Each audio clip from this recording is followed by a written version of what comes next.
Have they arrived? All good to go. I gotta line them up. I do everything manually, guys. It changed. All right, Watching the there we go. mastermind that is Jung create his stream this is peak entertainment. You know what they say? It's not about this. No, wait, that's not right. We're focused about the content and stuff. What's up, guys? Octavian, Andrew, hello. You guys good? You guys can hear me all good? Yeah, we can hear you. Amazing. I'm so excited. Welcome to the Welcome of Take the Bait with me and Spawn. I thought I'd be able to take the chance to introduce you guys again shortly. I know that you guys got introduced recently. It was Iz's pod, but yeah, are we all good for that? Sure, sounds good. Cool. All right, so formerly described as the bedrock of PoE 1 by Octavian, and similarly described by secret, well-respected informants as the GOAT, my GOAT, and base savior, responsible for a lot of the major work on Path of Exile 1 these days. This is Andrew. It's someone I would love to hear more about, more gloat and glaze. A little bit behind the scenes, can't wait for the future. And our second guest today is Chris Octavian, renowned amateur League of Legends caster from the time when I was playing amateur League of Legends too. You could call us actually both former amateur content creators. On the reel, I've watched a ton of your casting reel from back in the day when I used to sitting there on the couch ACS, like, oh god, what did we sign up for? Underrated PoE build makers back in the day. I've still owned your Rainbow Trapper as inspiration for 2 races actually in the late 3.1s. Remade that on a quiz. Saw the old Krima Necro stuff that I really liked back in the day too. I know Rise was part of that as well, but really underrated from back in the day, and can't wait to be talking to you here today. Welcome, guys. Thanks for having us. Yeah, that's a deep cut, man. I mean, the content. It was actually a smaller world than I remember back then too, but All right, maybe we can get into that a little bit. Go. You know, there's some cross-cutting stuff, as you know, Spawn's a caster these days, or it was. I'm not a caster these days. I was a caster 7 years ago. So it's like these days, man. So our podcast called Take the Bait. A lot of our questions we've talked briefly about what we might want to cover, but at the same time I want to kind of start with something that you guys can choose to engage with or not. I think it's just something I've been curious about. So many breach points. It's like fucking 25 breach points. You guys both work mostly on the PoE 1 game, right? Almost exclusively? At this point, yeah, we're exclusively on PoE 1. I mean, both of us have jumped between the 2 games over the years we've been here at the company, but yeah, as of the last few expansions, I've been only on PoE 1. I think Andrew has too. Yeah, I think generally maybe from like that period of like 2020 up until like 2024ish, I would have said I was exclusively on PoE 1, and then in the lead up to like 010 and PoE 2's release, I was flicking back and forth a bit. But I'd say now I'm back on PoE 1 solely. Amazing. So then do you guys think that PoE 1 is the best ARPG on the market right now because you guys work on PoE 1? Or do you guys work on PoE 1 because it's the best ARPG on the market right now? Well, I don't really think of ARPGs as like best and worst. I play all of them generally. Except strangely, I've never played Diablo 2. But I plan to play it at some point. I'd say my favorite historically might have even been Grim Dawn or over Path of Exile 1, but it's pretty close between those 2. Sick. See, I'm a far less educated gamer when it comes to this department. I'm very much a very singular kind of person. Like, I have an obsession and I focus on that to probably the detriment of a lot of other things. So like, I've really not played very many other ARPGs. Like, when I go to play a video game, it's usually Path of Exile or like 1 or 2 other games. I just don't have a lot of breadth when it comes to that. Point to do this. Yeah, I think I'm actually the same as you. Like, I've had very limited ARPG experience outside, and I think like actually over the past couple of years, seeing a lot of the convergence and cross-cutting from the 2 PoE games has been unreal now. And like, it's like once upon a time when they said like, yo, the benefits, you're gonna see them in PoE 1 and we're gonna see like the iterations between both. I really like didn't believe that, but it's so much more present now. Yeah. Well, that's sort of the nice thing of having the 2 games now, is like both games can just steal the best parts from each other. And it's like you don't have to use them in the exact same way because they are different games, but it's like Have we talked about the volatile Varlord? Would you be okay if you want to explain it, or whatever you want to talk about? Go ahead. Oh well, you know how in PoE 2 you have the corruption outcome where it divines the ranges of unique items outside of their normal ranges. I think there's a Mirage currency that's going to be doing that, which we haven't talked about yet. Volatile Valorbs are going to do that? Oh, yeah, shit. I actually... Bifast Mageblade. So another designer was the one who designed all of the like specific reward outcomes for various mechanics and Mirages. So I don't actually remember off the top of my head exactly where it comes from, but it does come from Mirage. Okay, so how much of those mechanics are like, hey, this cool thing exists in 2, I want to bring it to 1, versus, hey, let's design something that's going to go into both games simultaneously? Rarely is something designed with the intention that it cross-pollinates into both games. Yeah. I say rarely, like I can't think of an example. Often it's, you know, this is a cool thing that has been in one of the games or the other and has been, you know, has shown through battle testing, so to speak, that it's something either players like or we like, or hopefully both. And why not adapt it? You know, if it's a good idea and we can adapt it to one game or the other, working around however that game, you know, the constraints, so to speak, of whichever game, then wouldn't you want to do that? Yeah, for sure. And do you guys like feel like the selfish plagiarism in that sense then like exists in like across other games as well? Like Andrew, like how often are you picking up like a different ARPG and thinking like, hey, I need to figure out a way to do this in PoE 1, and then like hopefully therefore it's like going across like multiple teams? Or is it something where you guys try and stay internally with that? Like how does the actual design philosophy work with kind of how you look at mechanics in that way? I mean, there's definitely conscious decisions to not straight up just like plagiarize something from another game, for sure. I guess most of the things you'd pick up might actually be like you'd unconsciously gather like certain cool aspects from other games. Like a funny story actually is like we started developing all these holy skills like right at the very start of this league cycle. So Chris was coming up with all these cool holy skill ideas, and then I think it was a few weeks later, Diablo 4 announced Paladin. So we were like all worried. It's like, oh, hopefully they don't think that because Diablo 4 dropped Paladin that we're going to have to, we're just like straight up copying them. You guys should have copied the monetization strat. Oh, sorry, go ahead. No, that's it.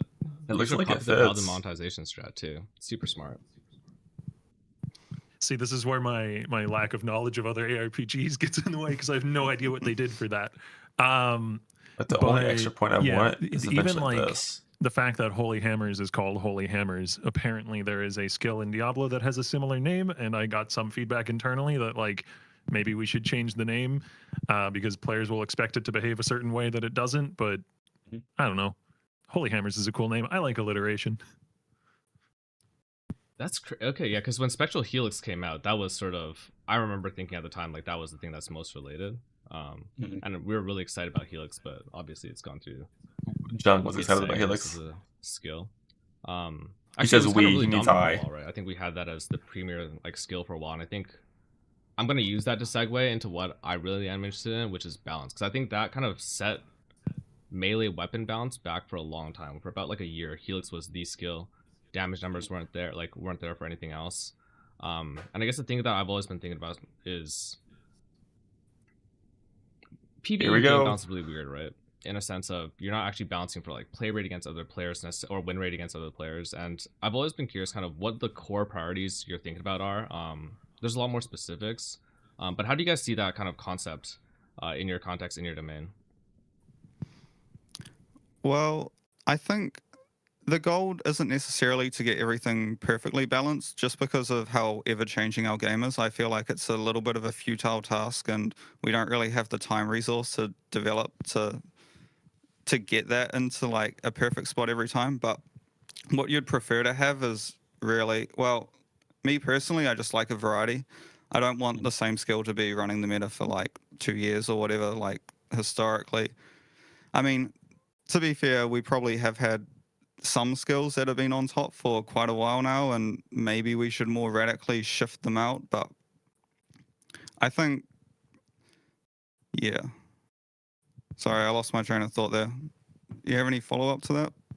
I think like I want to hear first. I think because I think as you're talking, it doesn't need to be a clear answers, but getting the direction of where you guys are at is the most interesting for me to start this. I think, yeah, like how you guys individually feel about it.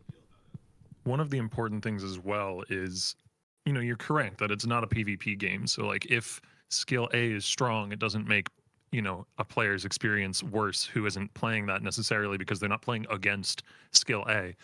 But it still does in a way if something is like, the whole premise of a game like Path of Exile is here. We have this really big puzzle. Come and solve it. We have all of these moving pieces, all these uniques and ascendancies and skills and supports and whatever. Come and solve this or solve some little corner of it. And if there's a skill that just does a bajillion damage out the box with basically no effort, it's not a very interesting puzzle anymore, is it? So like that is part of it. Like there needs to be some, balance needs to be in place so that it isn't just like I slot this skill in and win without any extra effort, which you can have your own subjective opinion on how well of a job we've done on that historically. And then you also don't want players feeling like, there are a lot of choices that are basically pointless because this thing over here does everything better than every other choice. So like those are probably the two driving reasons why balance is important, even in a game that isn't PvP centric. Do you guys feel like you're a little, or is there a reason why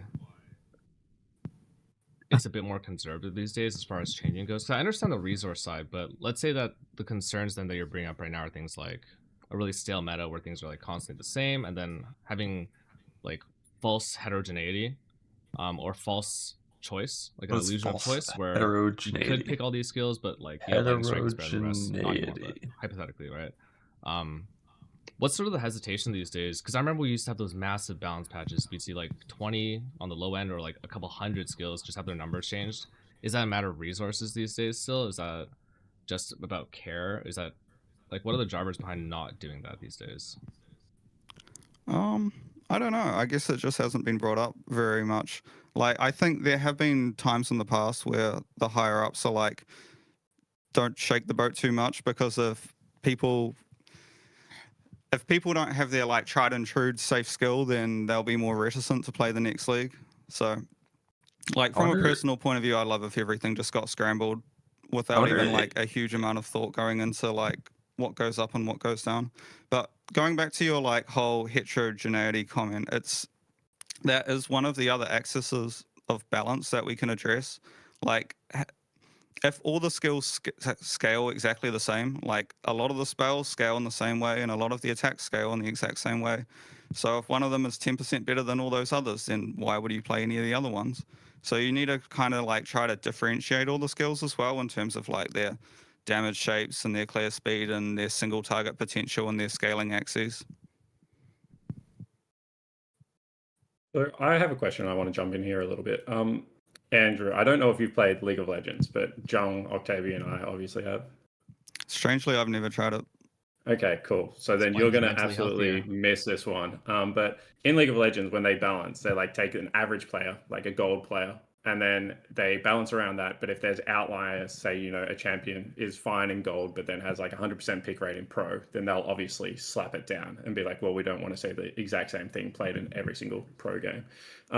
I was wondering if you guys could speak a little bit about what areas you look at when you're looking to balance skills. Is because like I was talking to Jung about this. Like you're not balancing for Jung. He's playing like 20 hours a day on League Start. Are you balancing around someone that plays 5 hours a day and the journey that they have through Path of Exile, League Start? How do you look at that? And then I think that a lot of people talk about skills in terms of how League Start actually works around the abilities, but what other levers do you look at as the journey of the league happens? Because sometimes we're very slow to actually pick up which skills are good and bad as they're introduced into the game, in my opinion. I feel like that's more of like a global question that goes across many leagues rather than on a per league basis, because the game's been out for so long now that we've kind of ended up in this steady state equilibrium where this is how things are and this is the difficulty of the game. And every so often we might shake that up with like making Act 1 extremely hard at some point in time and not doing it to the other acts. But yeah, I'm not really sure. Do you have anything on that? I mean, on a specific skill by skill basis, usually my playtesting will consist of like, how does this skill feel immediately when I get it, and for maybe a few dozen levels thereafter. How does it feel in early maps? How does it feel in like yellow maps? How does it feel in like red maps? And usually when I'm doing those tests, it's like alk, enter map, do some combat, fight a boss. So yeah, I'm not necessarily doing. I mean, we do have a QA department that also will test, and the QA department actually skews mostly, in my experience, towards testing things in their end game and like giga juiced and super entrenched established player sort of context, because usually when we're hiring for QA, that is the kind of person that we hire. We're hiring people with thousands and thousands and thousands of hours in the game. So often what actually gets overlooked in testing is that stuff that I try and test while I'm, doing the major tweaks in the implementation to the skill, is the experience of it when you first get it, and the experience of it in like, on a crappy character who's just hit stun runs. Because, and that's not to say that we always get that perfectly right. There are skills that I have implemented that I would like to go back and try and improve that specific experience on. But that is, the first impression, and that is quite important for sure. So then you guys are speaking from almost like a vacuum, not in a bad way, but from like your guys' perspective. There aren't like kind of key vignettes of like player vignettes or like player archetypes that you'd be thinking about, like, oh, we need to think about like Joe Blow, who enters maps at like 20 hours. Like this guy is going to be weaker in this kind of way. Does that sort of like, Joe Blow. Is there kind of average player or like medium player that you're thinking about when you do like balancing changes? Or is it just about like this skill compared to other skills, or is it the tools in the system compared to other tools in the system? John is so quiet. I'd say it's more on the skill compared to other skills, and this tool compared to other tools. It's like I said, we're at this like sort of equilibrium state with the game where if we're thinking about the average player just getting into the maps, we're probably thinking on more of a global level. Like for example, in Settlers League, when we like decided to buff basically all the melee skills scaling massively. So that's a thing of like, okay, melee players aren't having a good experience. Players typically think that melee is behind other archetypes. So let's bring melee up everywhere. Rather than on a per skill basis, to me, it's more like the skill is relatively worse than another, or the skill is relatively better than another, and we should bring them more closely in line, while also trying to differentiate them in like ways that aren't just damage. So like in terms of that, then I think like, yeah, we've kind of ended up in a really skill centric place, but are there other levers that you guys are more comfortable pulling in terms of rebalancing? Because I know like the passive tree, for instance, is fairly static as far as things go, but we've seen some pretty big shifts in terms of, say, like gearing wise, right? Like the gear meta has changed drastically in the past 2 years, where an energy blade or an energy shield stacker used to be really weak, and probably for the past year now it's been very, very dominant in both like racing starts and hardcore and whatnot. So like what levers would you actually look to other than skill gems when it comes to rebalancing PvE? I mean, our head of QA likes to say that everything is always more complicated than you think it is, and he's absolutely correct there. And it's one of the reasons why the past few leagues, I would say, we haven't seen huge shakeups in those large systems, because you can't really adjust a large system like that in isolation. If we were to go in and make a lot of changes to the passive tree, it would probably have knock-on effects to some uniques and some ascendancies and some skills and X, Y, and Z. And that isn't a reason not to do it. I would love to do all of these things. But yeah, it's tackling any of those larger systems is often going to be like one of the focal points of a league's of an expansion, if that makes sense. And that's often how we think about it. A given expansion is like there's we want to get X number of focal points and then a lot of miscellaneous extra stuff alongside it. For Mirage, for instance, it was the endgame rework, the league itself. Probably something that I'm forgetting going off the top of my head. Yeah. That's not to say we haven't done many recently. Like, for example, you're probably going to notice you're finding a lot more currency this league. True. You might be slamming exalts on like crappy gear that you probably weren't slamming exalts on before. And I think in like a few of the previous leagues, there might be like subtle things that have vastly affected your campaign itemization, like the Gambler, for example, being in every town. Yeah. Yeah. Okay. Yeah. So like there's definitely. Yeah. Cool. I was going to say, part of what you just said was like really cool, Octavian, because I think that people, now that there is just like the PoE1 team, are very interested in like kind of how you guys view your backlog, and like if there are any things in that list that you are like, we didn't get to it this league, but like I really want to get to it. And then from someone that used to work at Riot, I'm really interested like how much of it is a push system onto people working on stuff versus how much of it is a pull system of, hey, we have this like backlog. And you know, Andrew, I'm really like, I love skill gems. Like I want to jump in, like grab like 40 of these things and change them before the new patch. Like you guys talk about like your workflow going into like how new leagues kick off and kind of what it looks like. Yeah, I mean, usually it'll be around this time, actually. The you know, the release of an expansion, we'll be talking about the next one. And it'll be like trying to work out, you know, those large points first. Because, yeah, we have a backlog of like, you know, like I said, we have like 3 or 4 focal points to every expansion. We have a backlog of probably like 20 focal points worth of stuff that we want to do. And you can only fit 3 or 4 into a given 4-month dev cycle. And then usually within the course of that 4-month dev cycle, you get to the end and you realize, oh, there's this thing that would have been really cool and we could fit that in maybe next time. And you know, it's like that cartoon meme of the guy who's trying to fit something into his daily schedule and he's pulling sleep out in order to do it. And yeah, we have internally we have an issue tracking system that has a backlog of a ton of these things, but often the issue tracking system is more for like the hyper specific stuff, and for the broader scope related things that's done more like just in conversations between designers and tracked in like internal documents. Yeah, I think there's a lot of like cost benefit analysis that goes into like what type of things we touch as well. Like for example, next league, I'm not saying we're definitely not doing this, but next league we could say, okay, we want to rework mana costs throughout the game. And it's like, if you look hard at anything, you're going to find innumerate problems.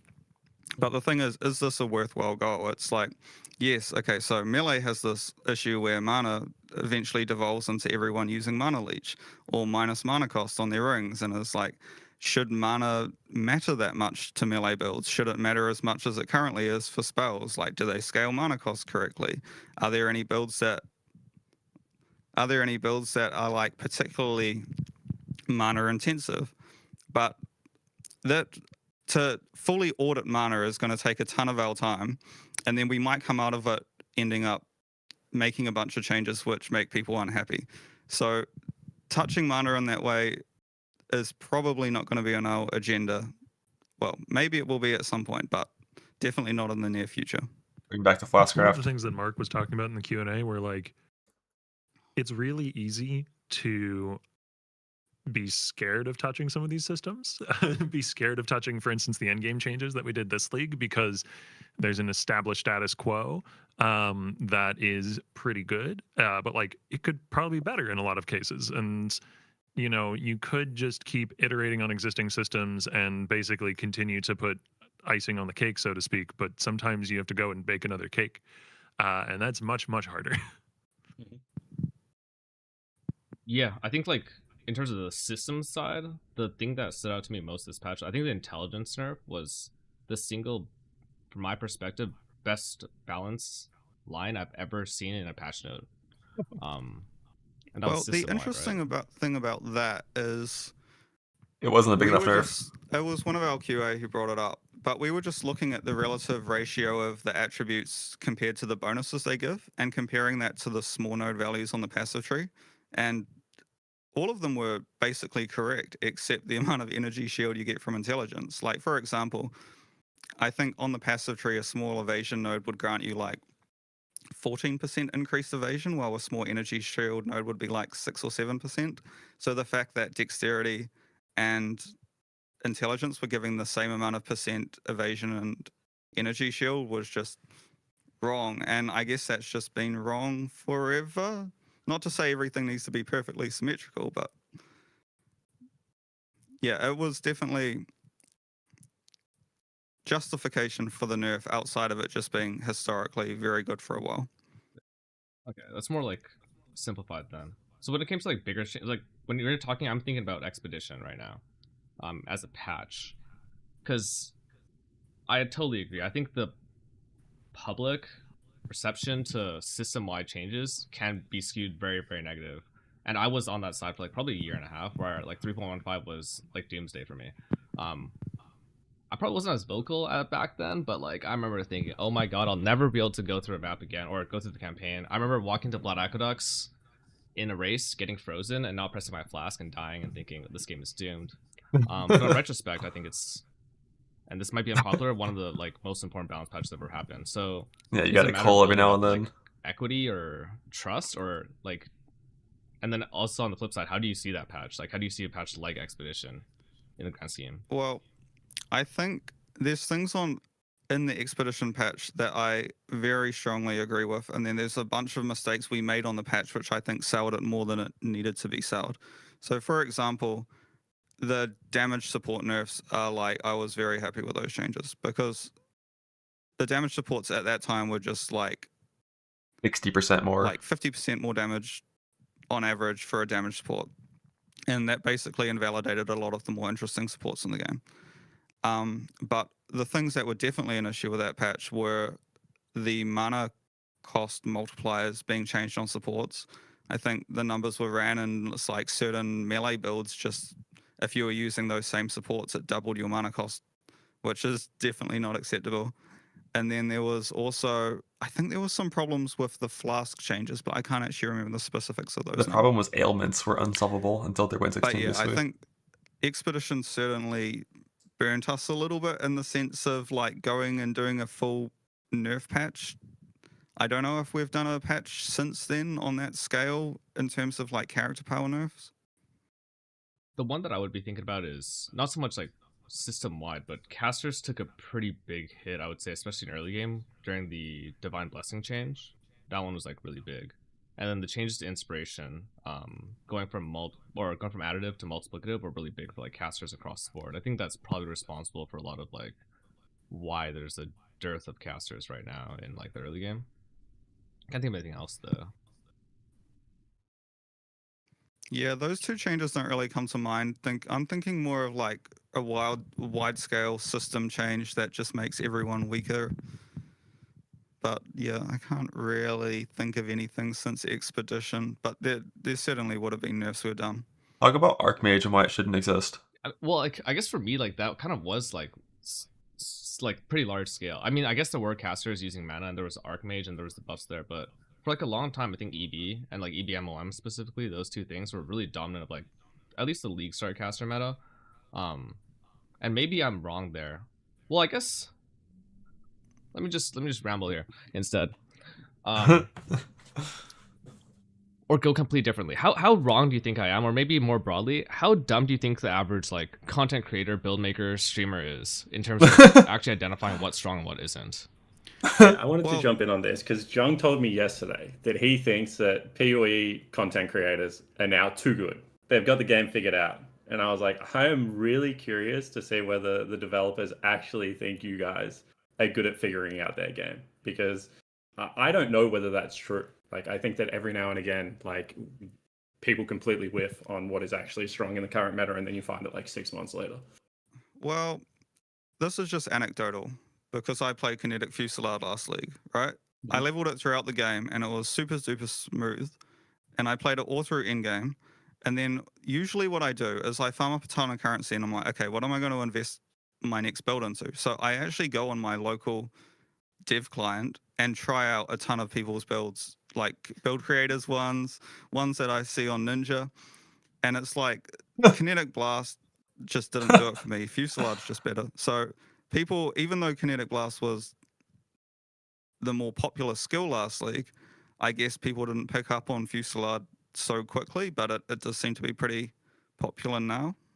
Mm-hmm. I guess the other side of that coin, though, is like people will come up with builds that we just never saw coming in the first place. You know, like the whole, I don't remember the name of the content creator, so I feel a little bad not being able to shout them out specifically, but the guy who made the build that constantly canceled his own portal cast in order to spam out, you know, spells, like that was not expected and is a very cool build. And now it's gone. Stuff like a little that. buggy. I remember on week 1 of the league, there was like someone sent me a video of Billy showcasing the interaction, and I think I had forwarded it to GGG like right away. I was like, hey, there's no way this thing lives past like, I'm not even gonna bother making a build with this. There's not a chance this thing lives. And I saw it come up like a month later on an actual build. I'm like, what? Like when it comes to things like that, you know, like how often, that's just like a bug basically, right? So sure. You know, I mean, you're correct. It is a bug. I think that has been addressed in this patch, but it's still extremely creative and cool to leverage that. Like, wait, can I clarify right there then? Can I just take that as a piece? So you said it's cool to leverage a bug, and it's cool if I do that in the future, no, right? Jug, no. In It's some all good, contexts, this is an extremely blurry, subjective line. So like, there is no like. People look for like this, you know, word from on high, this authoritative take on like, you know, okay, what can I do? What isn't a bug? Like, I can't anticipate the bugs that will be found. We try to. We have a QA department that's dedicated to trying to, but there might be, you know, there's always the chance that there's something in the game that, you know, I've overlooked, or you know, all of us as developers have overlooked, that gets found, and then it just has to be subjectively assessed in that time. Like, it is really, unfortunately, just purely case by case. No, and I think that makes a lot of sense. But Octavian, I'm kind of interested in your thoughts on like the OG question. Like, do you think that content creators are up to date with what is strong within the game, or do you think that, you know, are we playing in Freesia what was actually strong at the start of Keepers? Like, how good do you feel like the community and content creators specifically are at reading that meta balance that's within the game? There's definitely some lag, for lack of a better term, I think there, but I think that's not necessarily, like, I wouldn't want to say that's because, you know, the people playing the game at the highest level aren't smart enough to find these builds. There are definitely people who are making extremely I would make that builds. comment for you. That's fine. Well, no, because I have an interesting perspective on this, because I was a content creator for Path of Exile for years before joining the team, and if you want to be really successful at League Start, what you want to do, like the perfect build, is a build that has some new stuff going on that also is on a foundation that people trust. And then people will be like, oh, I know that this can be strong, but there's also some new cool interaction or new cool unique or whatever that it's using that can draw me in. Like, people want, you know, I know this is going to work. I know this is going to be foundationally good, and also a little bit of spice. Like, that's the perfect build guide. You know, you'll get the most traction, the most people watching, you know. So like, there is an incentive to innovate a little bit and not too much at League Start, to be honest. Okay, so let's talk about that, because on top of like whether they're good or bad, there's obviously PoE for a new player especially, and for a lot of intermediate players. If you don't have a build guide, you struggle to play the game. Like, that's just straight up true. So how do you guys view like dev versus content creator relationship in terms of like actually putting out these good build guides? Because you're right, if you have someone put out a bad build guide, it completely destroys League Start for a lot of people. They never log into the game again. So how do you guys view that, and, you know, what's your current thought on GGG's relationship with like content creators and build guide management? And, you know, third-party tools as a whole, right? Path of Building is like just so handy to be able to actually use all these things. And I know that people have been asking for like in-client mapping out the passive tree and things like that. How do you view all of this symbiotic relationship? Well, I mean, I think overall content creation for the game and build guides and stuff have been a massive boon. You're correct that there are occasionally, you know, maybe there's a build guide that goes out that doesn't do, you know, that people get baited into, for lack of a better word, that is, you know, maybe does ruin some people's League Start experience. But what we can really do on the dev side about that is just try and make the game more approachable in general, so that, you know, I don't think we'll get to the point where you don't necessarily need any build guide at all. We'll see. But we can definitely do more on that front. For one thing, like, the whole keywording system from PoE 2 is something that I'm personally really keen to bring back to PoE 1, because it's way better than the hold alt for reminder text system that we have right now. If we can get more ways to onboard people into the game without having to alt tab out to a wiki or go to a build guide, then the risk of that is minimized, right? When it comes to like... where does the name of this podcast come from? Just heard the word bait.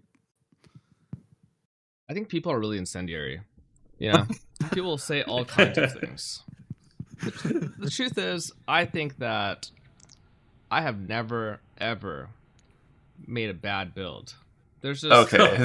Okay. I can name like 15 in 2 minutes. Let me get my notepad. If a let me get my notepad. Copied my bad builds on my YouTube channel, they do not hold up. Actually, I mean, there's been, I think, where does that come from is actually kind of interesting, because let's say I have a reputation for baiting people with a build. Let's just say, hypothetically. I'm not saying that's the truth. I think a lot of it has to do with skill complexity. So there's a skill that I'm seeing on this current patch that I think might be incredibly bait. I think it is potentially powerful, but looks to be weak. And that's, I think it's Holy Hammer. It's the one where it's like you consume a power charge and you have the cascading thing. Is that Holy Hammer? Mm-hmm. The row of hammers, yeah, sure. Yeah. There's been like speculation about overlaps and, you know, how much damage does this do? Because I think a lot of times we're trying to moneyball skills to get it down to, if you do everything correctly in this way and you have the correct scalars for this skill and package it correctly, what is that damage effectiveness when you calculate attack speed and everything? I think there might be like overestimation on the Holy Hammer, for instance, because we don't know about the consistency of overlaps and how much damage it actually does.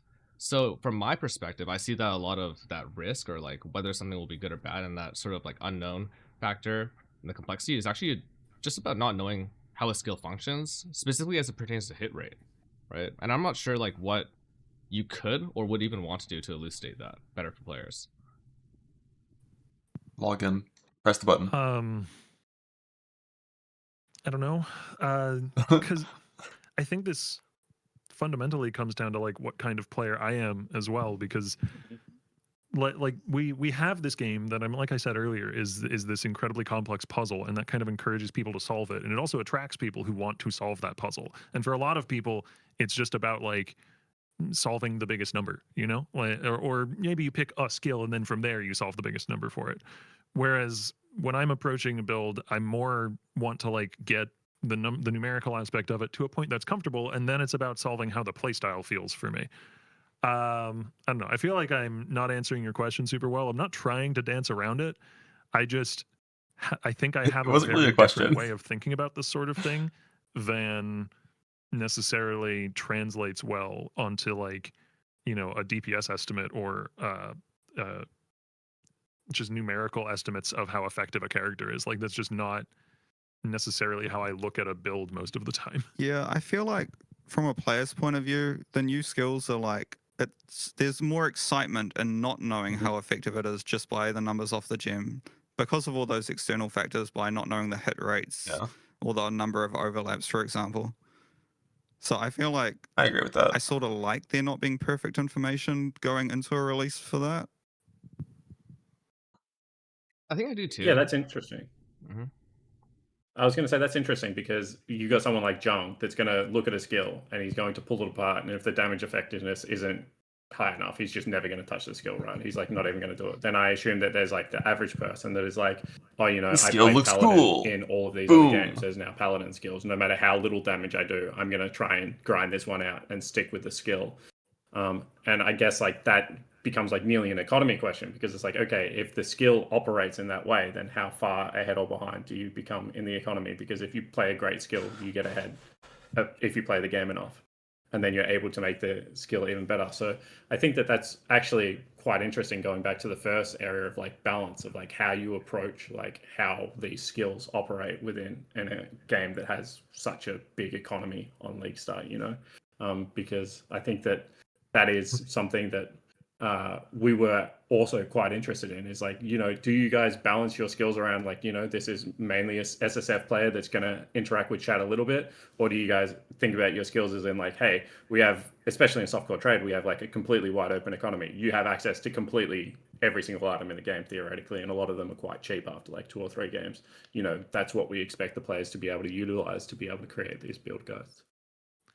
I will say that like when I'm approaching trying to come up with skill concepts, like all of that is not unimportant, but it is secondary to, does this skill have a cool power fantasy? Like, does this skill have a cool, unique way that it functions and that fulfills a certain, you know, like I want to be dropping giant hammers on huge packs of monsters, you know, like that is why Holy Hammers exists. And then from there, it's okay, well, what spacing do we need on the hammers in order to have it be competitive in terms of overlap? What, you know, what effectiveness does this skill need given that it functions this way? But like, we first determine how does the skill need to function in order to fulfill the cool base fundamental concept and then work out the balance around that. And that sometimes means that you get to the point where you're trying to work out the balance around the cool base fundamental concept, and you just can't. And then the skill gets cut. There was actually one additional skill that was meant to go into this patch that, the concept was cool, but it didn't translate well enough in game into like actual play at a moment to moment level. And it's been pulled. It'll maybe get redesigned and go into 329 with some changes, or a future patch, or become a unique item or something. We don't want to waste the assets that have been made, but yeah, that's not to say like it's only about power fantasy and class fantasy and whatever you want to call that, but it is like the starting point. No, I think that's really cool. I love Crackling Lance. It's like one of my favorite abilities. Like I'll run it like probably like once every 2 leagues, even though I think it is a little bit like underpowered at the moment. Because like I just love the power fantasy of like big beam becomes small beam when I have to stand still and like concentrate it on something. Like it's just such a cool ability to me. So yeah, I do will agree. Say that that's cool. I think next patch, it has been tabled quite a few times already, but self-cast is definitely on our radar. Oh, and there is also a new exceptional support specifically for intensity-based skills, which might be pretty good with Crackling Lance this league. Yeah, cool. Yeah, like sometimes we'll fall a bit short in terms of the balance on those. I hope they bring up Archmage. And fantasies. As long as Archmage exists, self-cast can't be good. Them like non-Archmage because you want self-cast. skills to feel distinct, because otherwise you go back to the problem we discussed earlier, where like every skill operates the same way. This one is 10% better. Why would you use these other 5 skills, right? Yeah. And it's hard not to fall into that trap, especially when you have triple-digit number of skills in the game. But yeah, something like Crackling Lance is a good example where it's a cool concept that maybe just needs some more numerical love, and that could be in 329 or 330 or whatever. And it's good to have those cool concepts in the game, because you can always buff numbers in a future patch. Yeah. To me, it seems like arriving on the right number has got to be really hard because of certain things as far as design space go. Like I think there's certain mechanics and items and skills that restrict the design space of everything else, because in their absence, you could be a bit more like relaxed, but with their presence, it becomes ridiculous. Like things like Penance Mark, for instance. I know like on release, I actually do want to hear about that specifically when it was like introduced, but at the time of Penance Mark's release, I remember building around it because I saw the trailer. I did a bunch of like screen measurements to see, okay, is this within 1.5 radius sometimes? And I made a whole low tolerance Pathfinder proliferation setup. Skill comes out. Forget about what Peacock did on League Start, but now it's a 3.5 to 4.5 radius. And I saw, I guess, how problematic it would have been, but there's like that aspect. But then I think about like, even now with that in Southbound, you get like massive issues with overlaps. I think Nimbus is another great example of an item that might have greatly restricted design space. I've always thought about what if I just like didn't do that. Like return projectiles, kind of setting what you can and can't do in terms of introducing new projectile skills, balancing that. Do you think there's like big problem outliers that you wish weren't there? Or is it just something that's more interesting now for your problem solving to create that puzzle? Well, I think something like Nimbus to me is more fine because it is such an extremely rare in-game item. Like, yeah, for the average player, they're probably never seeing a Nimbus. What was the other example you gave, sorry? Penance Mark. Yeah, no, Penance Mark is getting near Wormblaster in terms of like, or the Writhing Jar in terms of levels are problematic. Whenever we design a new skill, someone's like, but what about this and this with Penance Mark? So maybe it will be adjusted at some point because it does keep on cropping up in terms of our like QA testing. Now, this should not be taken as there being any changes coming to this keystone. But like definitely not. Though maybe this will get clipped out of context still, we'll see. But like CI is the biggest example of this. Just immunity to a full damage type is very cool. Like that's super iconic. CI is an incredibly iconic keystone, and it's great that it's in the game, and it means we can't have an endgame boss that's full damage chaos, right? Because otherwise you play CI build, you're immune to it. You can't have this thing that's supposed to be threatening and challenging do full chaos damage, or else suddenly you can click a keystone and be completely immune to it. So like it is, yeah, exactly. But like if you want to put cool stuff in the game that's transformative and game changing, you have to build those constraints for yourself. It's impossible not to, or else everything is milk toast. Everything is like flat and vapid if you don't have interesting spiky constraints that you have to build around. Yeah, I definitely see like some things is adding more and some things is adding less in that way. Like I remember when I was going through the unique design process, when I was looking back at some of them, I'm like, oh yeah, given what happened in the next few patches, this would have adding this one item would have actually removed 3 different items, 4 different skills, and the possibilities for like 2 different skill trees.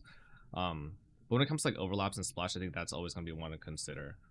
The other thing I had about that was, I guess, like it was reminding me that penance marks, that specifically the implementation, it basically, and correct me if I'm wrong, it changed from the time that from the trailer to when it was launched, right? The skill functionality. I think yes. The radius at which the ghosts spawn around the monster was made further away. I'm pretty sure. I don't know if there were any other changes, but yeah, that was certainly the case. So then, do you think there's been like an increasing degree of comfort from your guys' side in terms of changing the game, or like changing what's the state of balance or skill functionality or item functionality from the point at which the patch release happens on Thursday to when the patch actually drops on Friday? Or sorry, the trailer on Thursday to when the patch drops on Friday? Because I feel like from my perspective, there's been a lot more. Every day we have like a brand new list of notes, whereas back in the day it felt a little bit more conservative in that way. Well, I guess also it is, we used to drop the patch notes on the Wednesday before the release, so we do the patch notes far earlier than before. So I guess it hasn't really changed our like freneticism in terms of like trying to get more and more changes in just before release. Yeah, I guess you're now just like seeing a lot of the changes that would have previously been invisible at that point, because yeah, there is usually, makes sense, last week before release there's something that comes together and we didn't realize, this is going to be a problem, and then unfortunately you have to fix it. I want to avoid that as much as possible. Like I really dislike, one of my favorite things about the role, about the job, is being able to like show players cool stuff, and I really dislike when I show a player a cool thing and then it's like, oh wait, no, actually we have to change that. So I want to try and minimize that as much as humanly possible, but sometimes it slips through. What do you guys think about your timings at the moment? Because I know, Octavian, in the Ziz interview, you were saying that you love that there's a certain amount of undiscovered things going into every new patch. And sure, it gets data mined and stuff, but the average player probably isn't looking at that. Do you guys now like the change where the patch notes are way earlier and people get a longer time to plan? Or do you think that there is a way that you would go back to, like maybe later patch notes and having a little bit more surprise going into the actual league start week? And I remember like waking up, like I'm Australian, like waking up at like, 2, 3 a.m. putting the final touches on builds, the morning of the league launching. I think personally, I preferred the patch notes being on the Wednesday, but the reason for that was because I feel like on the Friday of the live stream, you get too much information overload, because you have the live stream, all the new stuff, and then you also have the patch notes. So having like that teaser season prolonged from like the live stream, and then you're also looking forward to the patch notes in a few days. Yeah. I don't know. I think this isn't going to translate into a change of policy on this front. This is just purely a personal opinion. I really like having stuff in the game that isn't in the patch notes that players can discover. Like I said on the Ziz podcast, this time around, that's all the like little campaign improvements. Like that's kind of where I put that energy. There's a bunch of little, we know it's happening, but we don't know what it is. Little rewards and stuff. We showed one. I specifically asked that we not show more than one because I want them to be discovered. I want them to be found. And also that is the kind of thing that's relatively safe from data mining, thankfully, because I don't think, maybe I'm wrong on this front, but I don't think data miners can actually access like the specific locations of things within the files that control level generation. I think uniques are the other place that's like really well hidden before the patch. Like we have no idea what most of the uniques are, and like with last patch Fileborns, it like drastically shifted what the meta is, their accessibility and everything. So like I think there's other places where there's a lot of undiscovered potential. I mean, it calls back to that tension that I was talking about earlier, back when I was, live streaming the game for a living, where like before league start, our game is very complex, obviously, and people just want to know that their league start is going to be comfortable and good and player shatter. And so that, I think that is what drives a lot of the desire to have as much information as possible, because you want to know all the variables so that you can have a comfy league start. And I relate to that to some degree, but also I really, really like the whole community discovery aspect of it in the first week, where you see these posts of people going like, oh, look at this cool thing that I found that we haven't seen yet. This cool new unique. So there's a balance there to be struck. I think releasing, skill changes, character changes, ascendancy changes, passive tree, all of that is very important, having that ahead of time. But new uniques, yeah, I don't think I'd ever want to, start teasing tons and tons of those before launch. Yeah, I'm not 100% sure if the exceptional supports can be data mined or not. I think they can, which is a little unfortunate. But I think you can infer where they're from, mostly from their flavor text and name, potentially. That will be the more interesting thing, how to get them all. For those ones as well, like I'm more okay with those being something that the community discovers because they're very much less likely to impact your league start plan because it's not something you get until you defeat, end game bosses probably multiple times. Yeah. I'm with you. Like one of my favorite recent leagues was actually Mercenaries, and it was because it went from these things are useless to these things can buff you amazingly to every single day on Reddit, like a different person posting how their merc is now soloing the whole game and they're sitting there doing nothing. And like the evolution of that was like actually so cool to like watch. And like I think that if that had been solved beforehand, that would have been like a real downer on that league in particular. I think I like the uniques thing. I think the old uniques is where I might have more concern insofar as, and this is the only time I'll lobby in this whole session.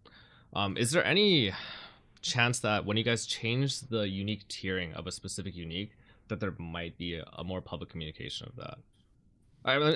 To contextualize this, in Arch Nem, I made a build for Nightblade, Perfect Agony, Structural Helix, using Ungles, which was the most common unique tier at the time, or maybe second most common.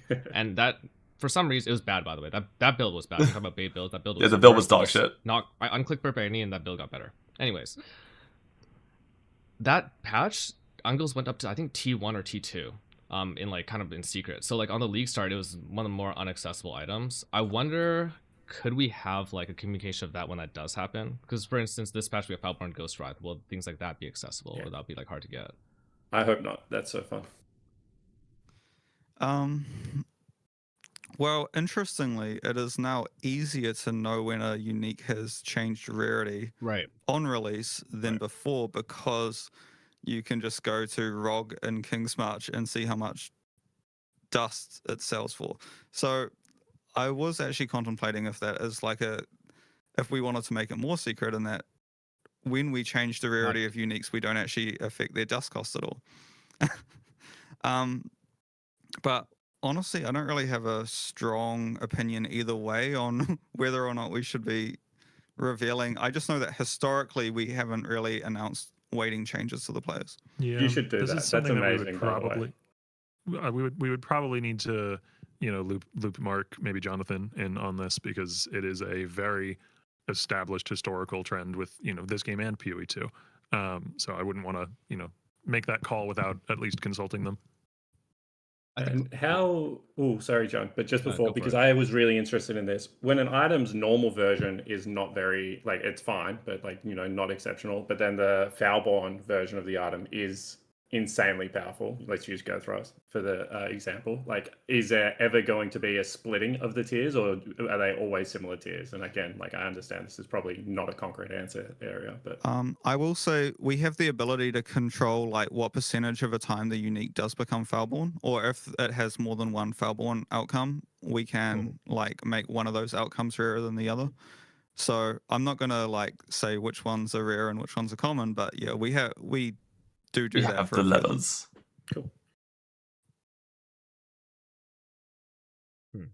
I hear what you're saying. It scares me what you're saying, Andrew, in particular, for sure.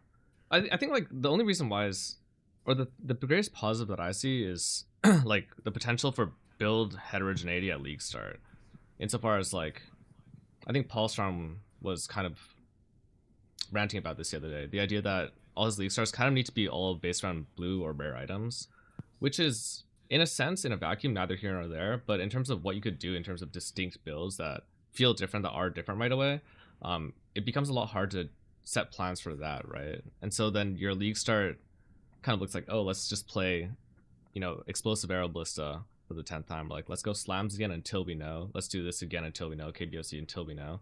I feel like that could be a really big upside, right? In terms of knowing what's still accessible to us. Not so much the new uniques, but just knowing that. Yeah, I think from my point of view, I don't feel like the majority of unique items actually bias towards one skill over another. Like most uniques are more of like, I mean, there are certainly a few where it's like, for example, kinetic fusillade, you want to stack as much reduced duration as possible. So you really need like 2 or 3 key uniques in that sense. But for the majority of the skills, I don't think they're like super unique dependent. Okay. How do you feel, Spawn? Bounce? I'm happy. I think that all the unique stuff. I don't know if you want to move on to a different topic, but I've got what I need. I did want to kind of delve deeper into that content creator thing, in terms of how they impact, and streamers and build guys and all that, how they impact the meta, how they impact how people see builds and skills. Beyond just that, do you guys see it as like, or is there some perspective of it as like a bit of an arms race between creator and developer when it comes to that? Arms race. I'm not sure I follow. Like an arms race in what way? Let's say there are currently 5 really overpowered skills in HC racing. Let's just say hypothetically, and one of them is known as seismic trap. And then next patch we discover like, I'm gonna wait and then release like DD ignite for next patch, and then you guys are nerfing that, like, oh, can't wait for this guy to do this again, and so on and so on. Are you guys worried about, or are you guys excited about that sort of dynamic appearing? Because I've felt that way at times. Let's put it that way. Sort of. I still understand. In terms of balancing. Good luck, Octavian and Andrew. I don't know that there's really much that we can do about that. Like oftentimes it goes back to the whole philosophy of skill balance in PvE games being partially to try and make it not feel like there's one thing that is just drowning out everything else, right? And so if a skill becomes popularized because it's incredibly strong to the point where it feels like it's drowning out everything else, we kind of need to address that. Or if we don't, we lead to a stale meta, and that is something that people very much dislike. So whether that was because it got popular just because the numbers are obviously insane, or got popular because one person was super responsible for that popularity, like how it got to that point doesn't seem as relevant to me as like just addressing a stale meta if one comes up. Is how like biggest popularity of skills still factoring in? Because I know it used to be like really publicly mentioned as the premier thing that you guys look to in terms of reducing power. It's probably because of the perception, or I don't know, probably because of the fact that people will become very unhappy with a stale meta. Popularity factors in because that is a large part of what determines what a meta is. I wouldn't say it's the sole factor. Like any time that I come to Andrew with, hey, maybe we should take a look at this skill or this archetype or whatever, Andrew's response is always to pull up a bunch of spreadsheets and start comparing balance numbers and comparing damage numbers. Like it's not like, ooh, this is really popular, make the numbers 20% lower. But it can be an impetus point for like looking at it and seeing, well, is this actually a problem? Is this actually overpowered? And in the case of like Detonate Dead, yeah, the answer is was often yes. Yeah, it was. Actually, I had one more thing, but yeah, go ahead, Andrew. I was going to say there's like often it's not necessarily the skill itself, but there's external factors around the skill which could be problematic instead. Like Detonate Dead. Well, Detonate Dead is very, very closely tied to Desecrate, but for example, we had years and years of players having lots of different specters so they could pollute their Desecrate pool with more and more high life minions, which is a very PoE thing to do. But at some point, it's like we're balancing around a very non-intuitive way of playing the skill. So that's the reason we'd want to get rid of it. You know what's really intuitive, but I hate, is stackers. How do you guys feel about stackers right now? When you say stackers, are you talking about like attribute stackers or herald stacking, or is there a particular type of stacking? I think the last time I ever talked to Chris Wilson, he said Righteous Fire was the most problematic skill in the game. This is a decade ago. Because it lets you scale life and damage at the same time. And I talk about this a lot. These days, the premier builds, I think, for endgame are still energy shield stack. There's a life stack, great win setup, power charge stacking with eternal separation, like Elgin Hubris, and then strength stacking. And seeing that kind of convergence, I think in the end game towards stacking has made some people kind of feel like build making is more linear now, less interesting, less complex, I guess, at least in terms of horizontality. Do you guys like the presence of stackers, their current power? Do you guys like that kind of building? Just general thoughts, I guess. And armor. It's a very thorny balance problem that I've been kind of bouncing around in my head for a number of leagues now, because it has the upside of giving you builds that have these like really, really high ceilings that you can keep incrementally improving, and that's a good thing. Good, yeah. Like, you know, we don't want a build to become static, like reaching level 92 or whatever, and you have, you know, you're just kind of done.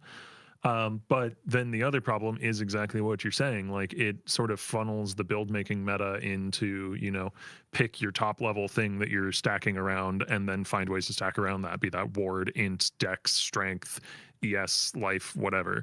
And PoE 1 has become so complex with so many different avenues at this point that like it's just proliferated to a lot of different parts of the game. But it's not something that we should be like super hasty with going and just chopping away at. Like, there are upsides and downsides here, and the perfect solution would retain some of the upsides while making it feel less one-dimensional. This is also the kind of thing that I feel like is a problem for the 1% of the 1%. You know, like, it's a problem for people who are getting to that level 95 plus build and really investing and, like, you know, then making another build and maybe making another build and feeling like all of the build making is very similar. You know, it's not the kind of thing that's a problem if you know, play one build a league to level 90 and then finish. So I don't know. I feel like I maybe went on a little circuitous rant there, but regardless, like, it is something that's been on my mind. I just can't speak to any specific changes because I haven't. I think most stackers are balanced. It's the same thing. There's a number of problems at any given moment that are always just in the back of my head, and I'm trying to come up with a solution, and usually something pops into my head at 2 a.m. some random day. You know, mercenaries is on that same list. Like, how mercenaries? How? And eventually my brain will present some kind of answer. We'll see if it's a good one. I hope so. The way I see it is that it's about a separation of offense and defense, right? Because all the skill and mana and armor stacking are the same. All of these stackers are able to really scale at a very high level, both offense and defense at the same time. But you'll notice one I'll never mention is dexterity stacking. Because I think the only defensive scaler for dexterity, save for like during Freesia and whatnot, is guard cons, basically. You could say Shaper's Touch, right? So isn't it about the separation of those things, which kind of, from what I understand, used to be one of the core principles in terms of introducing like mechanics, items, and skills. Yeah, I feel like over time we have added more and more things that scale both offense and defense, or scale damage off life, or scale damage off the energy shield, stuff like that.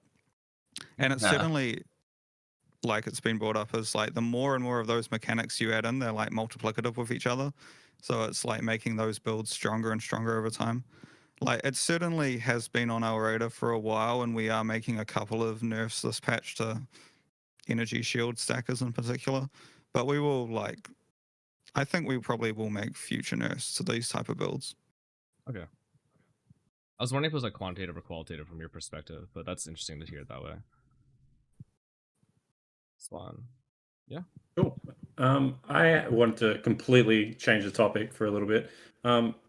Crafting is a skill in PoE that I think like is really entertaining to watch, and the people that craft the best are like actually like can separate themselves into another tier. I think crafting leagues lately have become a little bit, they do all crafting better than the other crafting mechanics in the game. Like, you know, the tree, for example, just spit out fractures better than anything else, spit out like high DPS axes better than anything else, spit out like everything better than anything else. And then like I go back to Necro, that was kind of the same. Every single piece of the gear eventually was like double fractured off Necropolis.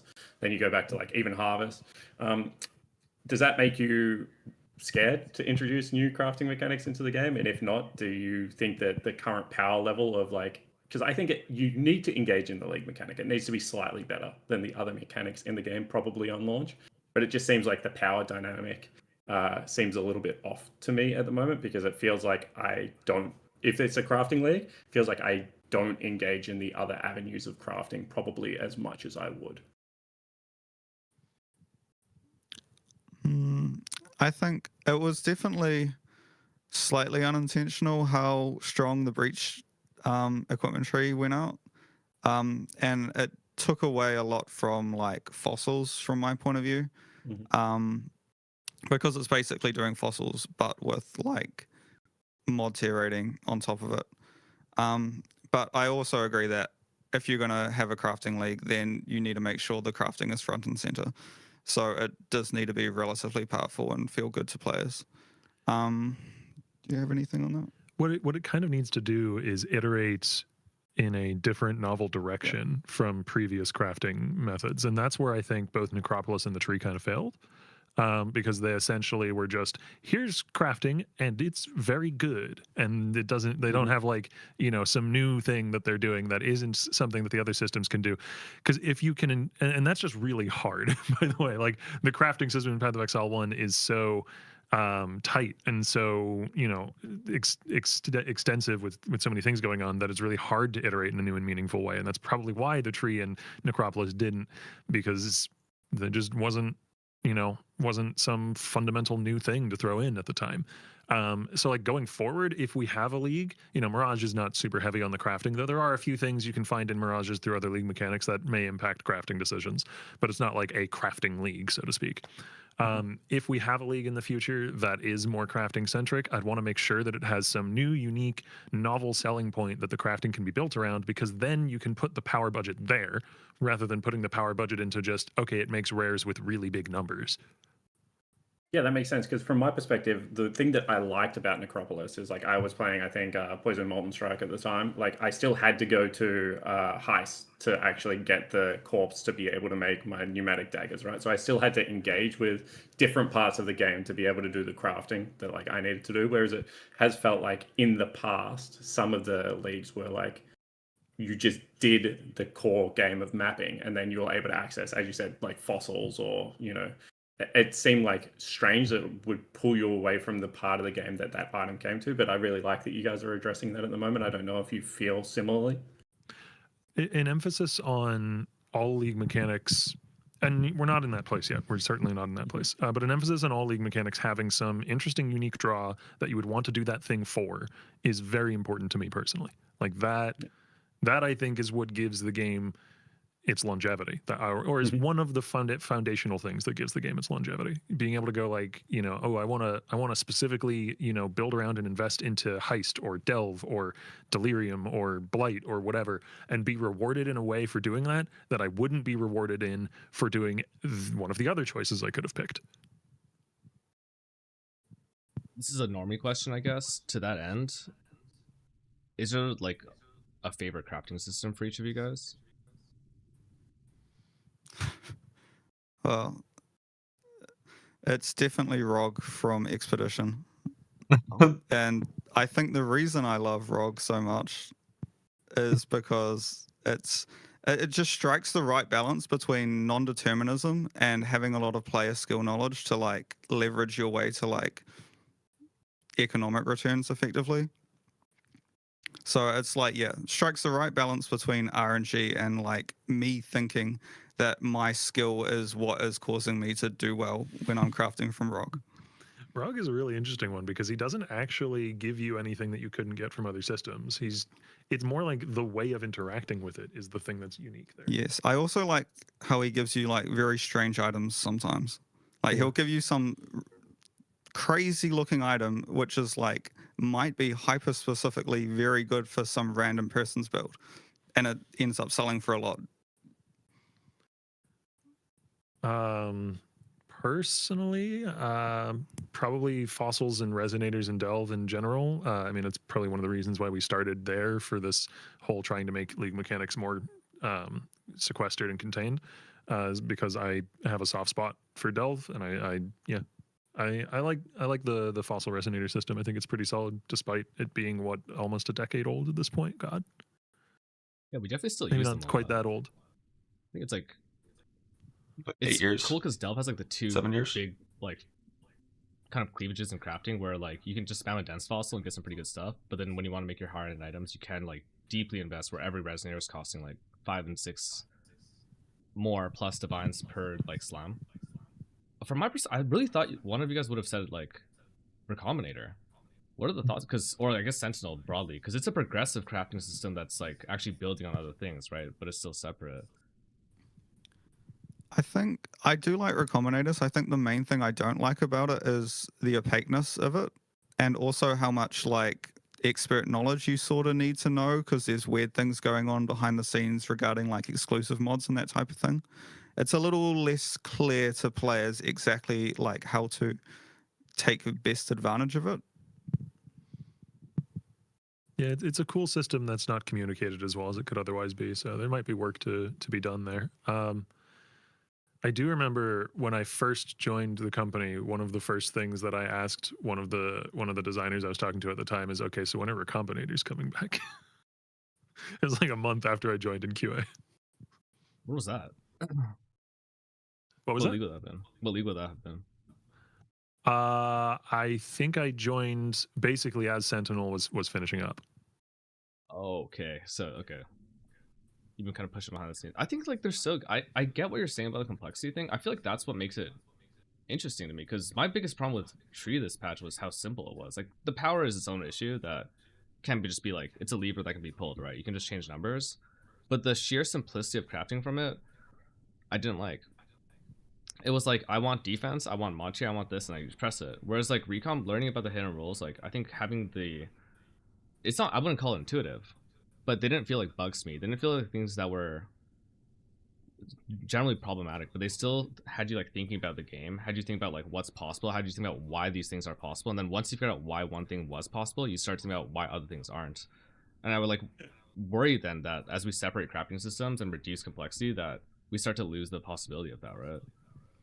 Yeah, I feel like the breach tree is more like a means of getting your starting item, but given how powerful it was, it probably was like, yeah, this is your starting item and your finishing item. As in, like, once you generate the rare item, you don't need to go through further crafting systems to iterate on it.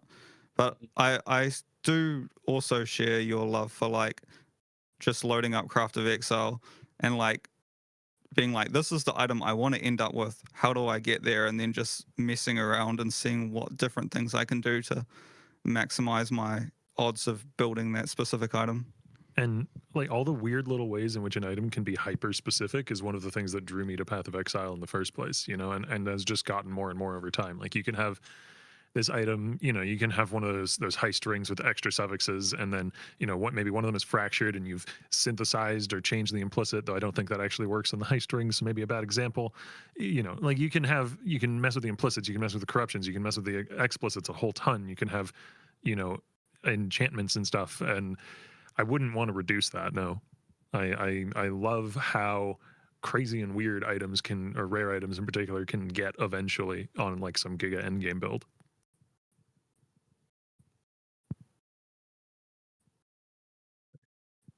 I mean, Violence.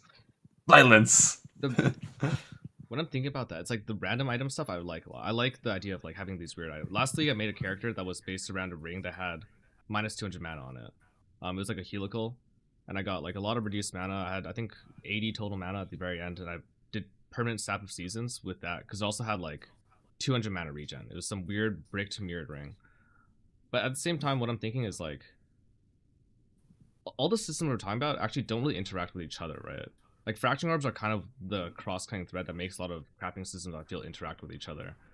And a lot of times I don't necessarily mind or not mind whether things are made in isolation. I think it's kind of cool when like, oh, this slot for your build is best made through this system and this slot is through this system. But like that's what is really drawing me constantly over and over again back towards like Recombinator. And I feel like the interaction between systems, I worry about that. A lot of systems. Do you think that's actually true though? Like, because I think like maybe at the top end that's true, but I think like, you know, essences into like Jun slams and stuff is like probably where a lot of like the player base crafting stops, you know. So like I think like there are some systems that overlap, and then like I mean I'm a fan of ROG as well, and then I'll just get some items that have like good modifiers and I'll just like slam them together on a Recombinator to see if they actually turn into anything good, and if not they just get deleted. I think like the systems are in a pretty healthy spot from a casual perspective, I guess. I think one of the changes that I was surprised went under the radar so much from last patch is all the harvest crafts now respecting meta mods. Like I made some very powerful items this patch, and I'm like, is this busted? but I didn't see people talking about it very much. So maybe it's not as busted as I thought it was. Which ones are new? I need to sit and think for like 2-3 minutes about that. Give me a sec. I'm gonna check out for a second. You got this, Spawn. You got this. Is, you know, it something like the Breach Tree or like Necropolis crafting, it's safer from a design standpoint to design it in such a way that it doesn't cross-pollinate with other systems, because then you reduce the chance that you've, overlooked some incredibly busted interaction.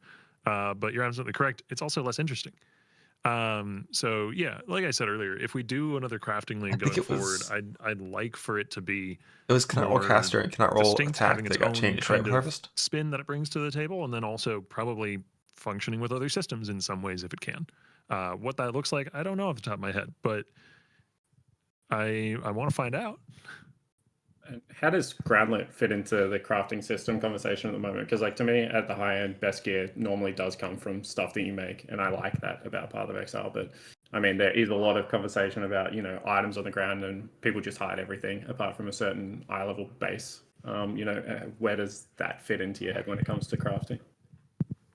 Well, I don't think we're making like huge strides to address that or anything this patch, but we are basically saying that all those starting point items, like the items that generate with like very high modifier tier rating, are getting worse from sources like King's March and the Gambler and the Breach Tree, but better from Memory Strands, which is ground loot.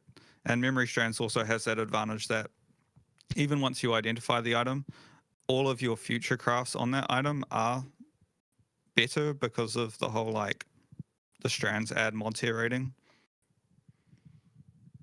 Yeah, I used strands for like the first time this league for like crafting, and the complexity there was, like the things that you could do were pretty crazy, especially like thinking about like beasts and like shifting bases. Whereas when it first came out, I was like, yo, this seems useless. Like I think that player lag in terms of understanding systems is definitely there. And right now when you're saying the harvesting, I'm still lagging really far behind, man. I don't know where you're at. Don't say anything though. But I have no idea what you're talking about still. Like in terms of like what would be more OP than we already did before. Well, I think it's more like in Harvest you have things like reroll. More likely. What is it? Reroll an item with a fire mod or a speed mod or whatever it is. Those didn't used to respect like prefixes cannot be changed and suffixes cannot be changed. But I think we changed that last patch. It was a result of introducing the new wand bases that have those implicits where they can't roll caster modifiers, I believe, because those work on the same system. And they like prefix and suffix, it worked. So just kind caster of and attack, it didn't. That always worked, I think. Johnny's like, he's like, yeah, I could be so wrong. brain broken. There was definitely something related to Harvest which changed, but maybe I'm like attack, right? Like that's what it would have been. Maybe. I'd have to get the patch notes in front of me. There's been too many of them since then. I can't remember it all specifically off the top of my head.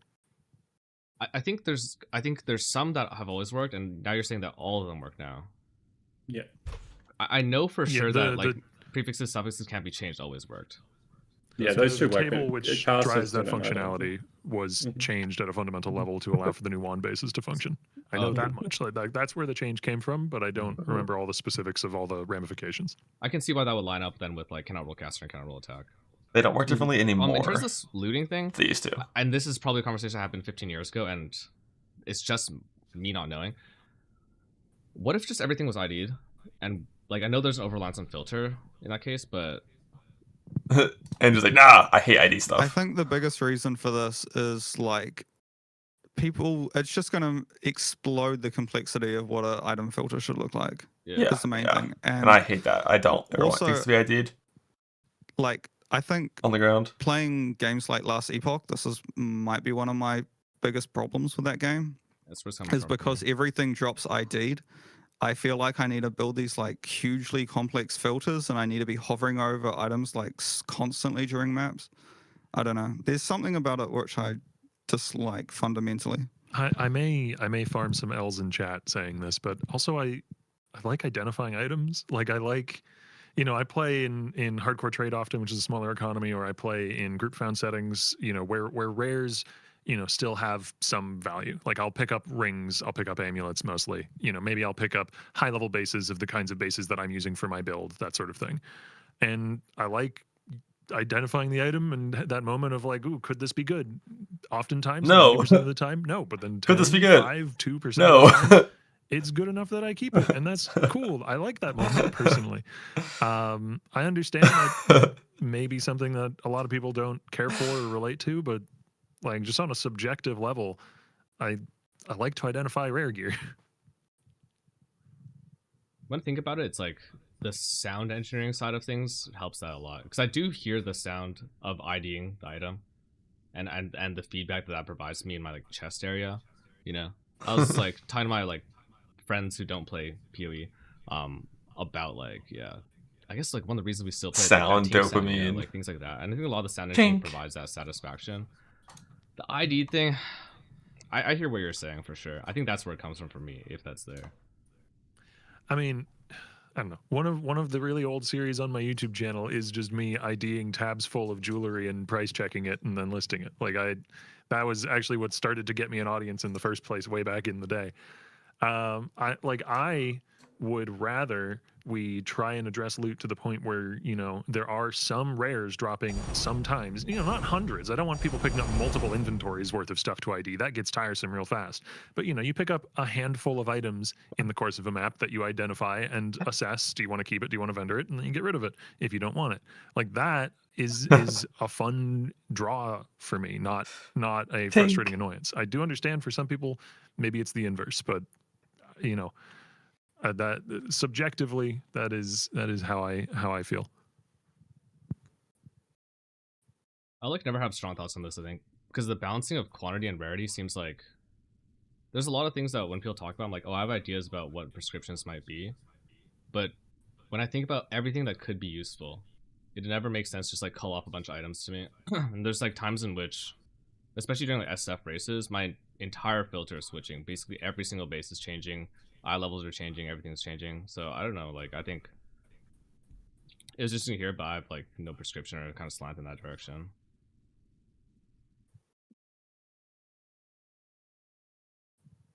Where do you want to go, Spawn?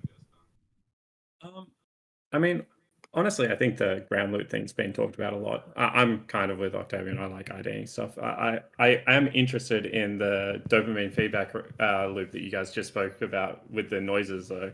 I actually have like a little bit of a funny anecdote. When PoE 2 came out, we were all creating our loop filters. One of my friends put exalts on tinks because like he was like, I just want to hear tinks every now and again. And then 2 weeks into the league, he's like, this filter completely sucks. Like I'm just tinking like every 2 seconds.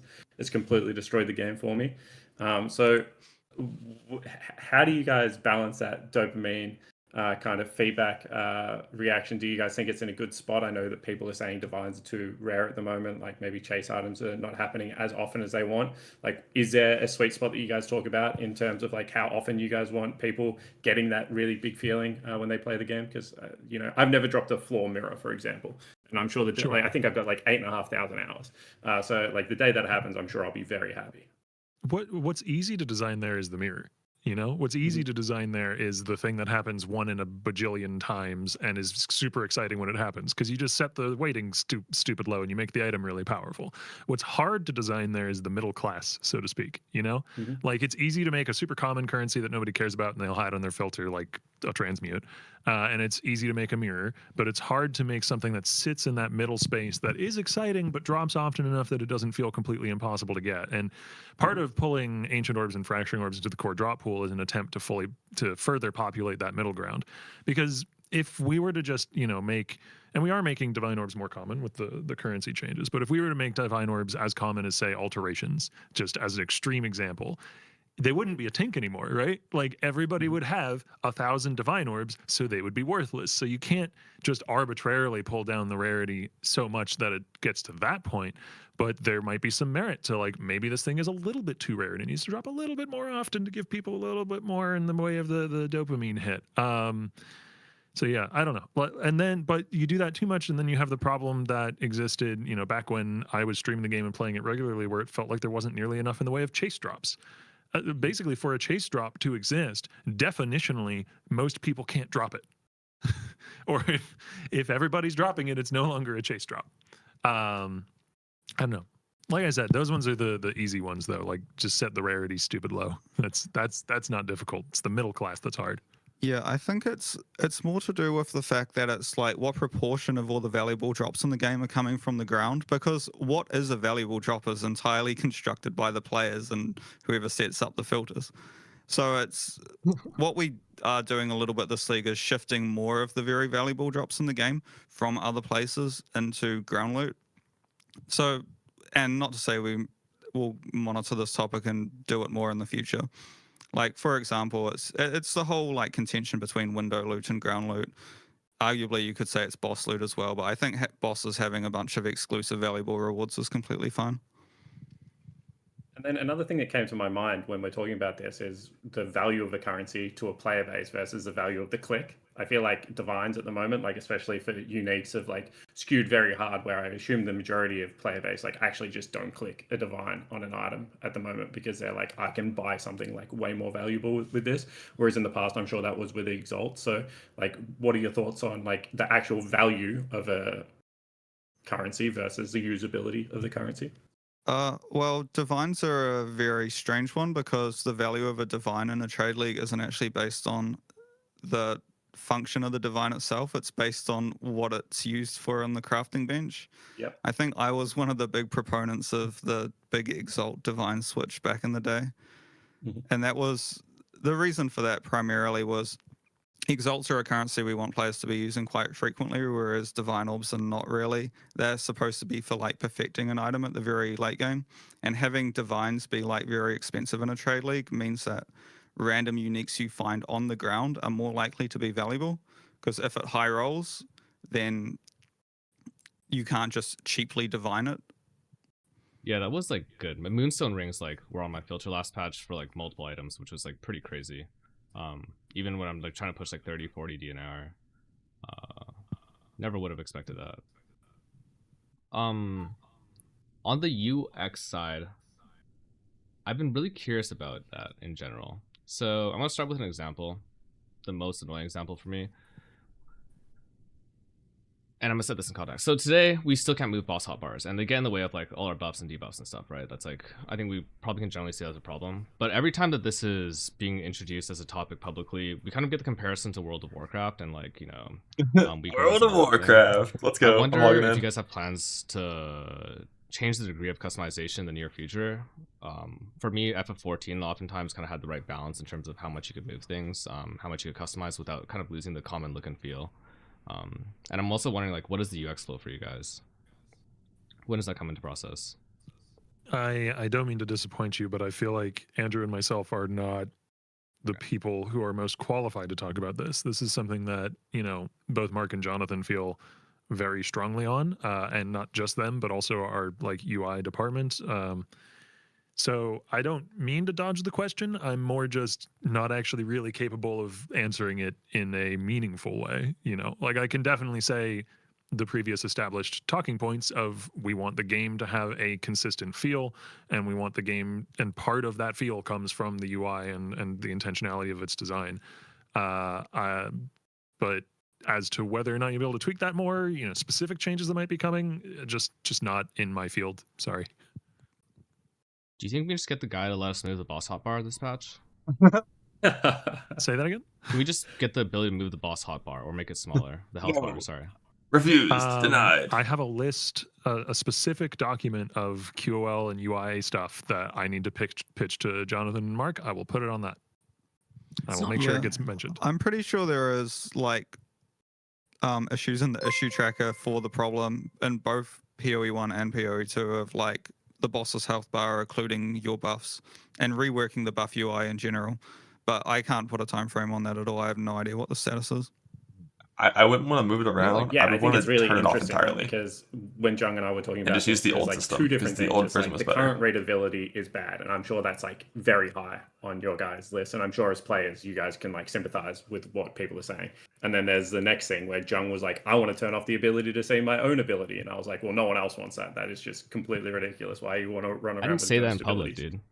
So like, I love skill MTX, and I always buy every Herald MTX for my skills that I want. And like, there is a middle game between these, middle ground between these two things. So I was just wondering, like, as players, where do you feel like there's customization, but B, there's functionality. Like, how do you feel that's going at the moment? The boss bar thing specifically is frustrating. Yeah. I would like to get some kind of good change there, particularly because it feels like we're stepping on our own toes a little bit, and it's not great. But you know, like I said, it's not something that I can really make a call on. So I don't want to promise anything that we won't be delivering, but I'll make sure to find time to talk to them about it. No, I don't think it's about promises for me. It's like, I think sometimes the community just loves to hear that the people that are making the game also share similar frustrations, and it's like not a lack of effort for like actually trying to get these things through. You know, like another thing is like the list of map mobs on the right side of the screen. Like, I wish I could like just show the ones that I really care about, so I remember that they're in my map before they one shot me. But then I just don't want to have the whole list every single time I go in, because the list is like quite high sometimes. Maybe it'll go down now that tier 17s are out, but that was another one on the top of my head where it's like, I wish there was just a customization where it's like, okay, if there are volatiles in this map, then it will always show me that there's volatiles, but I don't have to look at the whole list every single time. You know what I mean? Yeah. I mean, as a really specific point adjacent to that, like, we removed a bunch of T17 mods that were frustrating to players this league. One of the ones we removed at the end of that list was the whole, like, when you get a bunch of impales, they explode and deal damage and all that. And we removed that one specifically because I hated that it had this 4-line long description that would go off your screen when it's in the top right corner. So like, yeah, we share some of these frustrations. Like, that one wasn't removed because it was OP. That one probably wasn't even really that dangerous, to be fair. It was just gone purely for the UI portion of it, which is on me. I am the one who designed that modifier, but you know, won't go back and clean up my own mistake. Yeah, Impale never really mattered. I've died to that mod before, I'm be straight up. I died to that in combat. Like, I just had bad PR, and like, there's a massive spike. It's actually huge. Well, you won't die to it anymore. I'll find other things, don't you worry. On that note, actually, PO, and I know you guys aren't in charge of this, so just at a personal level, esports and racing, is this something you guys like talk about frequently in the office? What are like the general perspectives on this? I know that like there's a lot in terms of community run, but it feels like increasingly you guys are more supportive when it does happen. I've had like pretty decent support when I tried to do things. And then to what extent does that affect balance, game design, and how you guys actually create the game from patch to patch? See, to me, that feels like a kind of emergent thing that comes out of the game. I'd rather not it impact design super specifically, because it's like, to me, the speedrunning racing should be like, okay, we have this final product, you know, we have this game, now let's see how we can, you know, massively break it and find ways to do things really fast and skip stuff, rather than like us designing specifically a product for the maximum ease of use on that front. But that's just on the design side of things. On the community team support side of things, I think it's great to support more of these endeavors. You know, to have more events, to have more, you know, competitive Path of Exile out there. I just wouldn't want to design the game around it.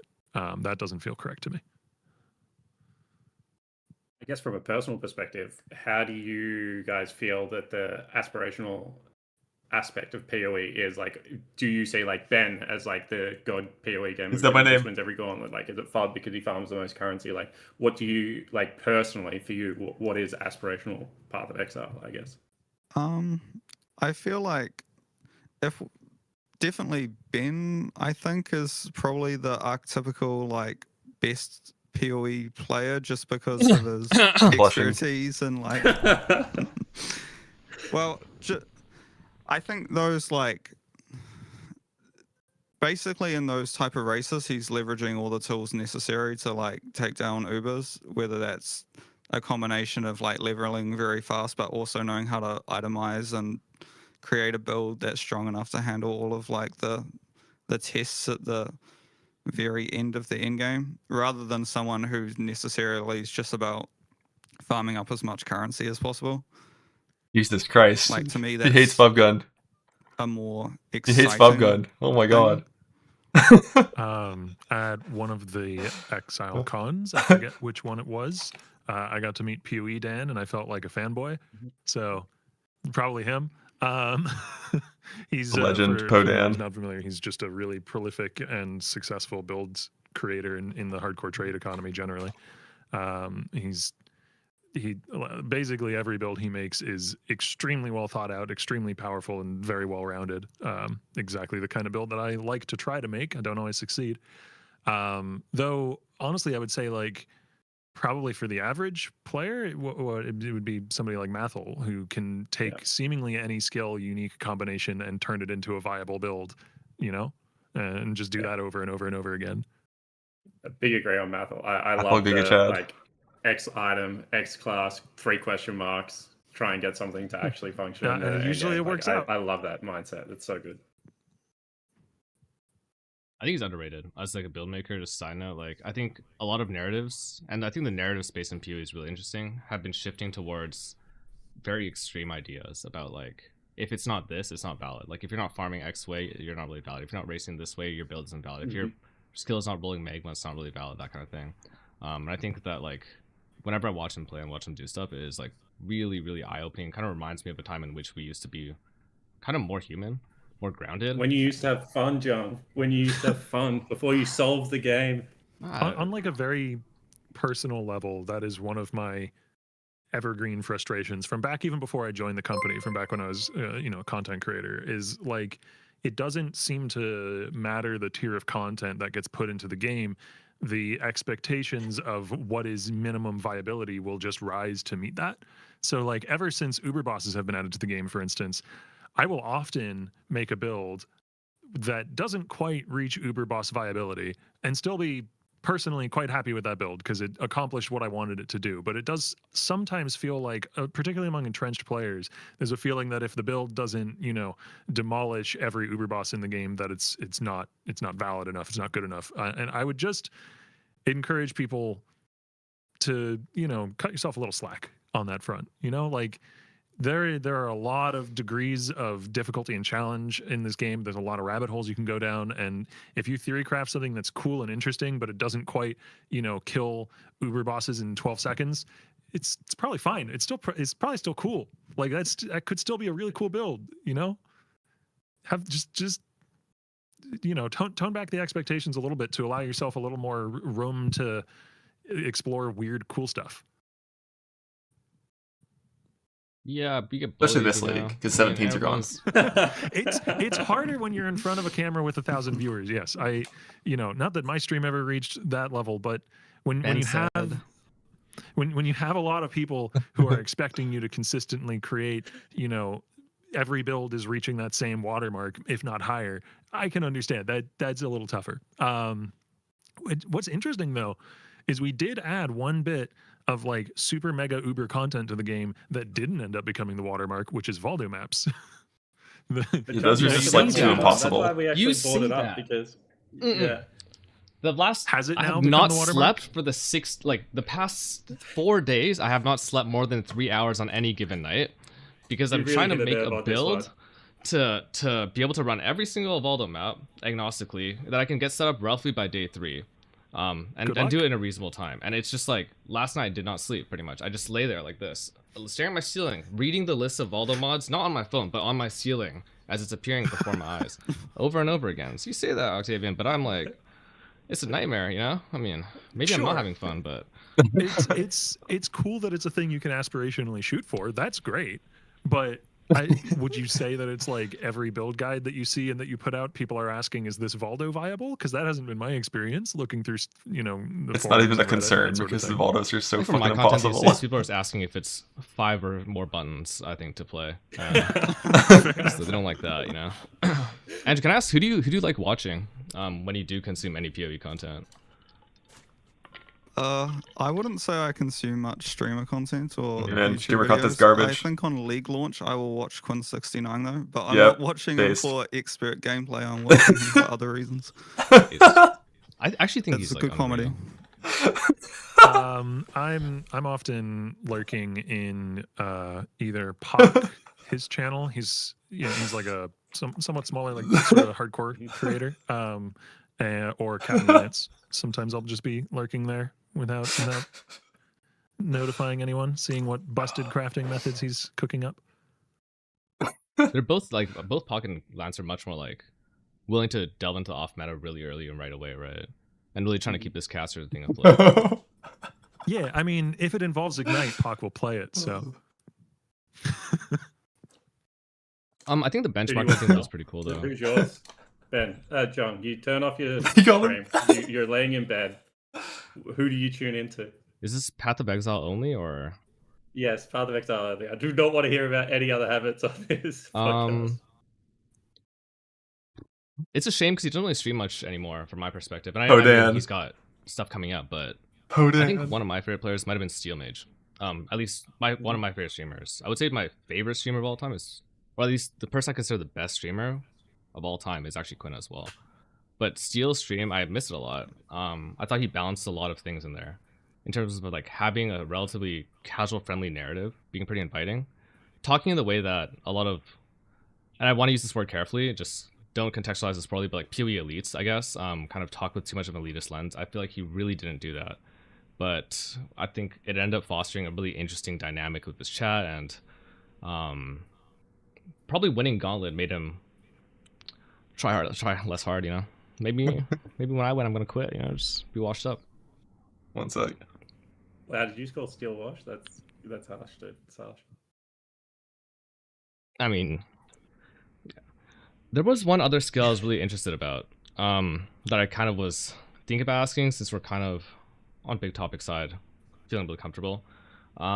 General's Cry. It's like the skill that I think has gone probably under the radar for a long time. And I brought it back with like Textime a while back. I know someone used to play it back in the day with Blade Flurry and Abyssus and stuff. And these days I feel like it still has like really, really insane numbers. But the mechanical complexity of it is absurd. Every skill that I've tried to play on it kind of functions differently. I recently tried Static Strike, for instance, which allows you to have clones summon these static beams. The static beams are still there when the clones disappear, but then when new clones are resummoned, those beams will disappear. So the two questions I have kind of flowing from that is, one, like when you think about this kind of skill balance, is it balanced against the complexity and hidden mechanics of the skill, its power? And then two, are there ways in, like, are there things that we just don't know about how these skills function? Are there like some skills that you think are much more powerful, but that we haven't really understood them yet as players and seen their potential? Well, General's Cry is an interesting one because it's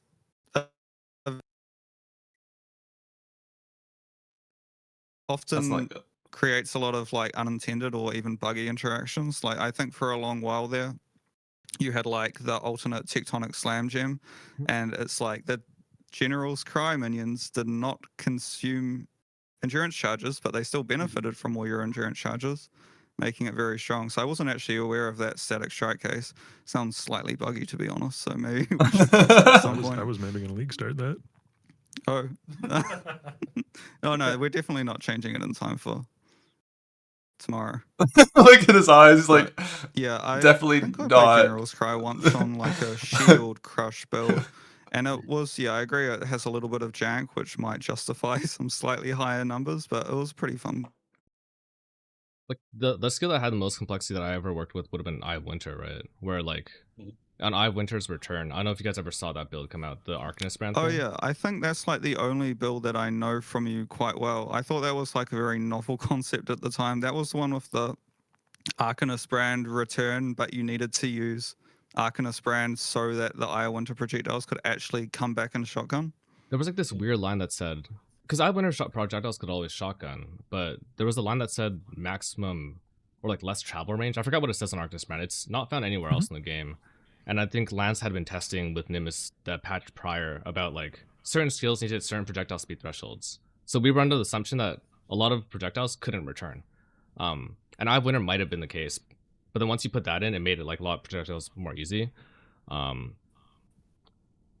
wonder about the other skills, you know, like that we're not knowing, that we're not understanding in terms of the greater complexity. And also how much of it is deliberate design choice. Like, you know, we know that this is complicated, so we're going to make it slightly stronger or slightly different. And how much of it is just like, oh, you know, that skill was put in the game X amount of years ago, and if anyone tries to touch the code, it actually breaks Molten Strike, so we can't touch the code. Not Molten Strike. Well, for Arcanist brand in particular, I imagine that line was put there just in order to limit the reach of the Arcanist brand and, you know, keep it from being quite as strong in terms of its ability. Like I'm sure when Arcanist brand was originally being designed, whoever was the designer was like, we want this to be strong, but we don't want this to be able to like off-screen stuff for you. So let's put a stat that lowers the maximum action distance of the projectile. You know, we don't necessarily use that stat elsewhere, but it does exist. It's often on monster abilities, so that monsters can't off-screen you with stuff as easily. Basically, every monster with a projectile skill has some amount of that stat, and it was very likely not to, you know, not considering the balance implications it might have with some niche interaction. It's the same thing with General's Cry. Like, General's Cry is one of those things that I personally really like. I've played like 3 or 4 General's Cry builds over the years, but it can be a little frustrating design-wise because it means every time we design a new skill that can interact with it, you have to test it against it, and you have to test that new skill against, you know, the Savior if it works with that. You have to test it against traps, mines, totems, Arcanist brand, triggering with the various different ways, and like, it's just another example. You know, it's similar to like something like Reliquarian, where we design ourselves something that we have to have maintenance and upkeep, but that's what makes the game cool. Like, you know, I say it's frustrating, but it's what makes the game cool, so it's worth it, definitely. Sorry, I went off on a bit of a tangent there. No, I agree. What I was going to say. I have another like kind of niche question around that as well. There was a bug in League of Legends. I don't know if you kept up to date with the game, Octavian, where Rumble on blue side would just do more damage for some reason than Rumble on red side. And it was just because of how League of Legends was coded. So for like genuinely since the inception of League of Legends, Rumble on blue side has just had a 5% higher win rate. And then Freak looked at the number, and like Freak was a caster, Andrew, and like a big community guy. Now he's on design, which is like really, really cool for me. And it was like, okay, I know that this number does not make sense. It has nothing to do with match symmetry. I'm going to go in, I'm going to look at it, and then I'm going to fix it. And he said like tearing through that code was like a nightmare. Are there any niche bugs that you guys have come across, or like are there any experiences you've had with like legacy code and like how PoE as a game kind of was written versus how it is now that have like had funny stories like that internally? Because like stuff like that to me is just so hilarious. So it's not player skill related, but I do have an example that pretty much fits this perfectly. So there was a bug that was around since before I joined QA, and that I kept getting reports for maybe once or twice a month when I was back in QA, and it really bothered me, which was the delve node that gives you, you know, the one that has like the little pillar that you break and it drops a fossil and there's a bunch of essence monsters around it. I forget the name of the fossil, but that pillar one. The delve node that gives you that essence from the pillar, or sorry, that fossil from the pillar was breaking. I think it's called an etheric essence, or etheric fossil, sorry. And sometimes you just weren't able to interact with it, and so you would not get your fossil, and that obviously sucks. And I couldn't. So when somebody does a bug report in game, we get what we call a repro of that area. So we get a cheat code that allows us to then go to exactly that area with all the stats that are applied to it. And I would do that, and it would just work. It would still just work like every time. But it had to do with was what fine. essence It is wasn't responding? broken, but you know, enough people were consistently reporting this that it clearly wasn't just player error or something. So eventually I realized that every time one of the essence monsters surrounding it was an Essence of Scorn. Essence of Scorn has this ability where it grabs you with a big hand and pulls you to it. It was pulling that is stolen from the Dominus fight. It's a recolor of that. So Dominus has this ability where he'll pull you next to him with a big hand sometimes in his second phase, I believe. And what that skill was doing was looking for anything not on its team, grabbing it and pulling it to it. The pillar that drops the fossil is technically a chest, so it's not on the monster's team. So it could sometimes, if the player was standing at the wrong place at the wrong time, grab the chest and move it. And the code for that chest is so ancient, it's not looking for the chest, it's looking for the location that the chest is at. So if the chest moves at all, it doesn't work anymore. So what we did is we made the hand skill look specifically for, you know, things on the enemy team, not just things not on its team, so that neutral objects like chests don't get grabbed. But yeah, it was a bit of a rabbit hole. That's crazy. There's a bug right now. I don't know if you have an answer for this. Earthquake of amplification with General's Cry. After 5.4 seconds from the point at which the instance is created, will disappear instead of resolving. We heard about this. What do you mean by since the instance was created? The earthquake instance. Like, not from the point at which you attack, but the point at which it hits the ground. No, well, internally the word instance is used to like refer to an area. So I was thinking damage instance, but like, yeah, sure. A skill. Let's say skill.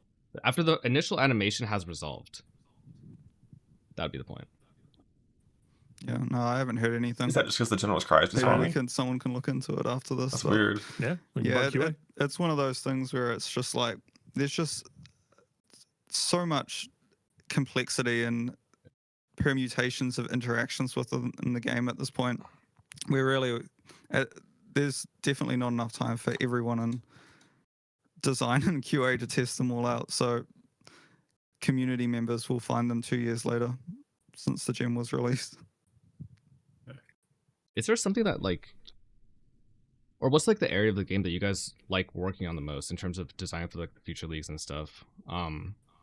Especially like, I kind of see Path of Exile in two ways. One is as a loot game, like a looting game, and one is a character creation game.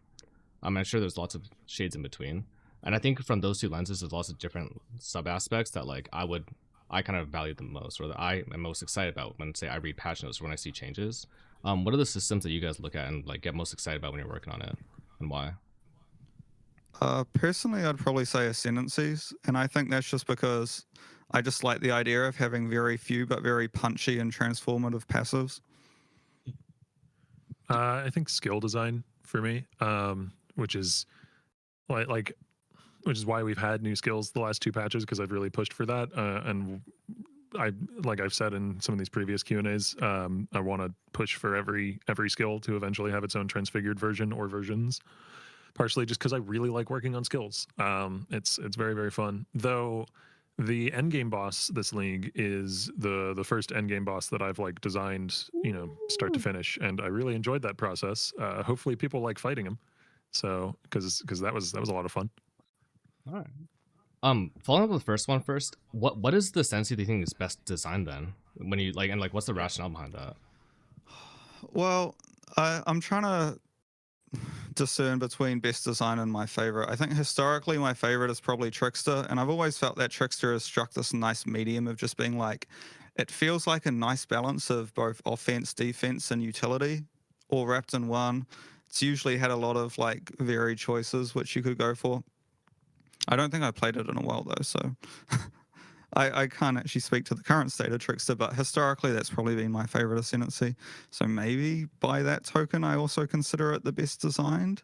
Like, to be honest, I'd say best designed to me would be more from a flavor point of view, as opposed to necessarily like the stats it offers. I think bad designs on ascendancies tend to be things that are also like hyper niche. Like we've never really liked Saboteur calling out traps and mines directly, because it feels like if you're a trap and mine build, well, you should be playing Saboteur. But if Saboteur's not very good, then no one plays Saboteur because half its nodes are related to traps and mines. It's interesting because I think prior to you saying this, I had the opposite idea of what I thought you guys thought. Insofar as I thought PoE 2's Ascendancy design would be considered like better in the sense that a lot of things are much more unique, right? Like from Ascendancy to Ascendancy, they're very, very transformative. Whereas I thought PoE 1 Ascendancy design is more like it gives you baseline power or scaled power in different ways, but is more interactive with what's already there. So like I guess like between the tension of like heterogeneity and homogeneity and generic modifiers, it seems like prioritizing choice is actually what you're seeing as like good design as far as ascendancies, right? Are you saying choice within an ascendancy or choice between ascendancies? Once you choose the ascendancy, you're still granted further choice. As opposed to like, I've chosen ascendancy, it gives me X skill. Yeah, well, I definitely feel like, say I'm just playing Fireball, for example, then I want to, like, I think we internally had this test of like a good ascendancy. I think this was primarily when designing PoE 2, but we've also used it on PoE 1, where it's like, can you play this ascendancy on Fireball? Do I have enough nodes to take if I'm a Fireball build? And can I play this ascendancy on Flicker Strike? Is there enough nodes to play if I'm a Flicker Strike build? So if you can answer those two questions, then you probably have enough generic. It doesn't have to be super generic. It just needs to be like, it can be super weird, but you could still theoretically make a Fireball build around it. So yeah, having it be generic enough that you can do that is like probably one of our main goals.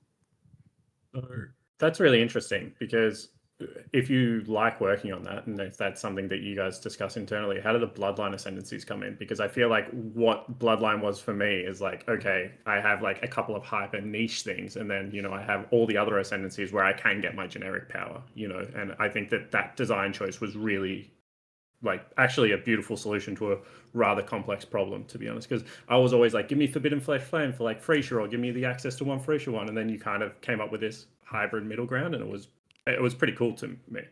Yeah, bloodlines are certainly designed differently to regular ascendancy nodes. They sort of are a bit more niche, and they can be niche. The reason for that is we don't really want you to be saying, oh, I'm an occultist. I take one node on the occultist, and then I take 3 nodes on the bloodline. And then are you really an occultist at that point if you're only taking one node on the occultist? It was sort of meant to just give you like enumerate other options that are often very niche but can like pair with your base ascendancy. The other danger, if you go the route of making bloodlines less niche and more broad, is you water down the identity of the other ascendancies in the game, where, like, you know, if there's this really powerful bloodline that's also really broad, half the builds in the game are taking that bloodline, and suddenly it doesn't really matter, like, you know, oh, I'm a slayer versus a champion versus a trickster or whatever. Most of my power from the ascendancy points is actually coming from these 4 points I put in my bloodline that everyone else is taking. So I think niche is important for bloodlines. They're sort of a capstone niche, you know, direction you take your build in the end game. But then why is Slayer the worst ascendancy design then? That feels like a very loaded question. What I would say about Slayer, I feel like Slayer historically has got fewer changes than a lot of the other ascendancies. Like, I feel like it still has a lot of the same nodes that it probably did like 10 years ago at this point. If ascendancies have been out 10 years. Stuff is relative. God, it feels recent to me. That's still probably years ago. I think that's been since Legion League. Yeah, that's probably a while ago at this point. Yeah, Overwhelm has been. Yeah, I think Masterful also got a rework, right? The Frenzy Charge Endurance thing. That came in later as well. I don't think it got reworked. So in terms of, I guess, like, the same thing to you, Octavian, in terms of skill design, is there something that you look at and think, like, this is the most interesting skill to me in the world? Most interesting? Yeah. Is going to be an answer that I don't think a lot of people will resonate with or expect, which is, I honestly think, what's it called? Stormbind, the one where you place the rectangles on the ground and then you charge them and they explode. I honestly think that skill is an incredibly cool design for a different video game. Like, it doesn't. And this was designed before I joined the company. This is not me trying to toot my own horn. You know, this was 2019, 2018 that it was designed, I believe. Like, it's a really cool, interesting design that like takes stats and leverages them in different ways than any other build would, where like your cast speed sort of becomes your AoE in a way, and your mana cost sort of becomes your cast speed. And it's really cool. And then, you know, it's that meme of like thinking about Stormbind versus playing Stormbind. Where like in another slower paced, more methodical ARPG than what Path of Exile 1 is, it would have been perfect. But yeah, it's probably the most interesting. Sure. That sounds super leading. What's that? That sounds really leading. In a more methodical ARPG, similar to Path of Exile 1, but not PoE 1, yeah? It could fit there. Sure. I didn't mean it that way. Sure. I could see where you would interpret that. It could fit in PoE 2. I don't work on PoE 2. I have no idea if Stormbind is going to PoE 2. Probably not.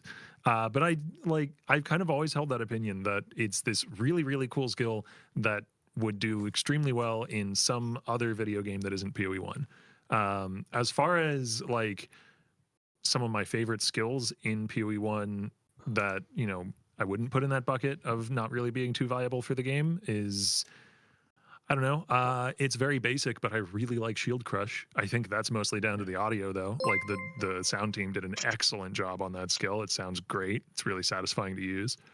I also really like Cremation. I've come to realize over the years that some of the skill design that I like is things where you place something in an area and then it does something for a while. Like, I like, you know, Flamethrower Trap, Seismic Trap, Cremation. You know, my other league start option in this league was Siphoning Trap of Pain, the alternate one, because it's that same sort of design. Yeah, I don't know. I could talk about this for hours. I love skill design in general and so many of the skills in the game.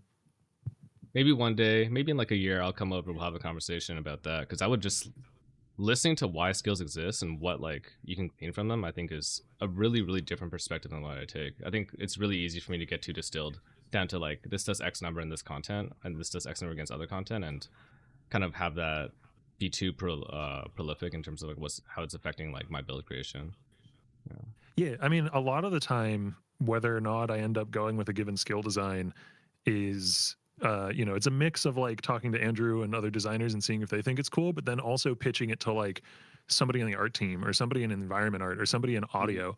And, that's not to say these people don't play the game at all, but they're not at the, sort of analytical level necessarily. And if the base concept is enough to be like, oh, that's cool, I would play that, then that's the acid test, I guess is the term. That's an acid test for whether or not I think we should go ahead with that design.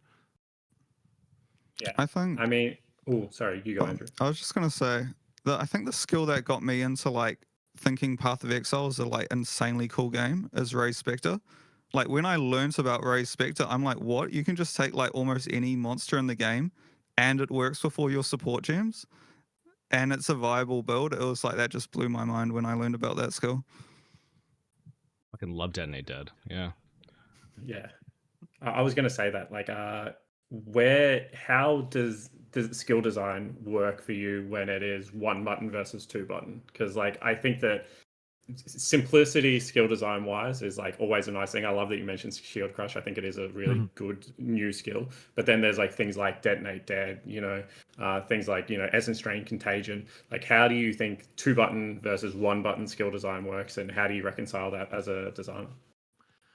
I think it all comes down to like whether or not you have a good core concept. I feel like I'm not communicating this well. I don't mean to be dodging the question if it sounds like I am, but it's like usually my method of skill design is I come up with some strange weird thing or core foundational concept of what the skill should do, and then it's about building the architecture of the skill around that. So like for Holy Hammers, for instance, it's like, what if you had a slam and then that slam repeated if it hit something, and that was the foundation for that skill, and then you get that into game, you iterate with like placeholder visuals, and then you see what feels good in actual gameplay, and you don't get too attached to the entirety of a design right at the start, because so much of it may need to change in the course of implementation. I don't know. I don't feel strongly that like 1 button versus 2 button versus 3 button is like, there's nothing correct there. It's good to have variety. Like, I actually, these skills this time around tried to put an emphasis on making things a little simpler, because I feel like for some of the wand skills, I probably overcomplicated a few of those. Like Divine Blast is you put a thing on the ground and it explodes. And that's kind of an experiment in like, how simple can you make a skill while still having it be compelling and interesting? And I think Divine Blast did pretty well on that front. That skill is extremely interesting because I think it's the first time we have an attack in the game that's not melee or a projectile. Yeah, in PoE 1 at least. I think there are examples of that in PoE 2, but yeah, it is just attack. Okay.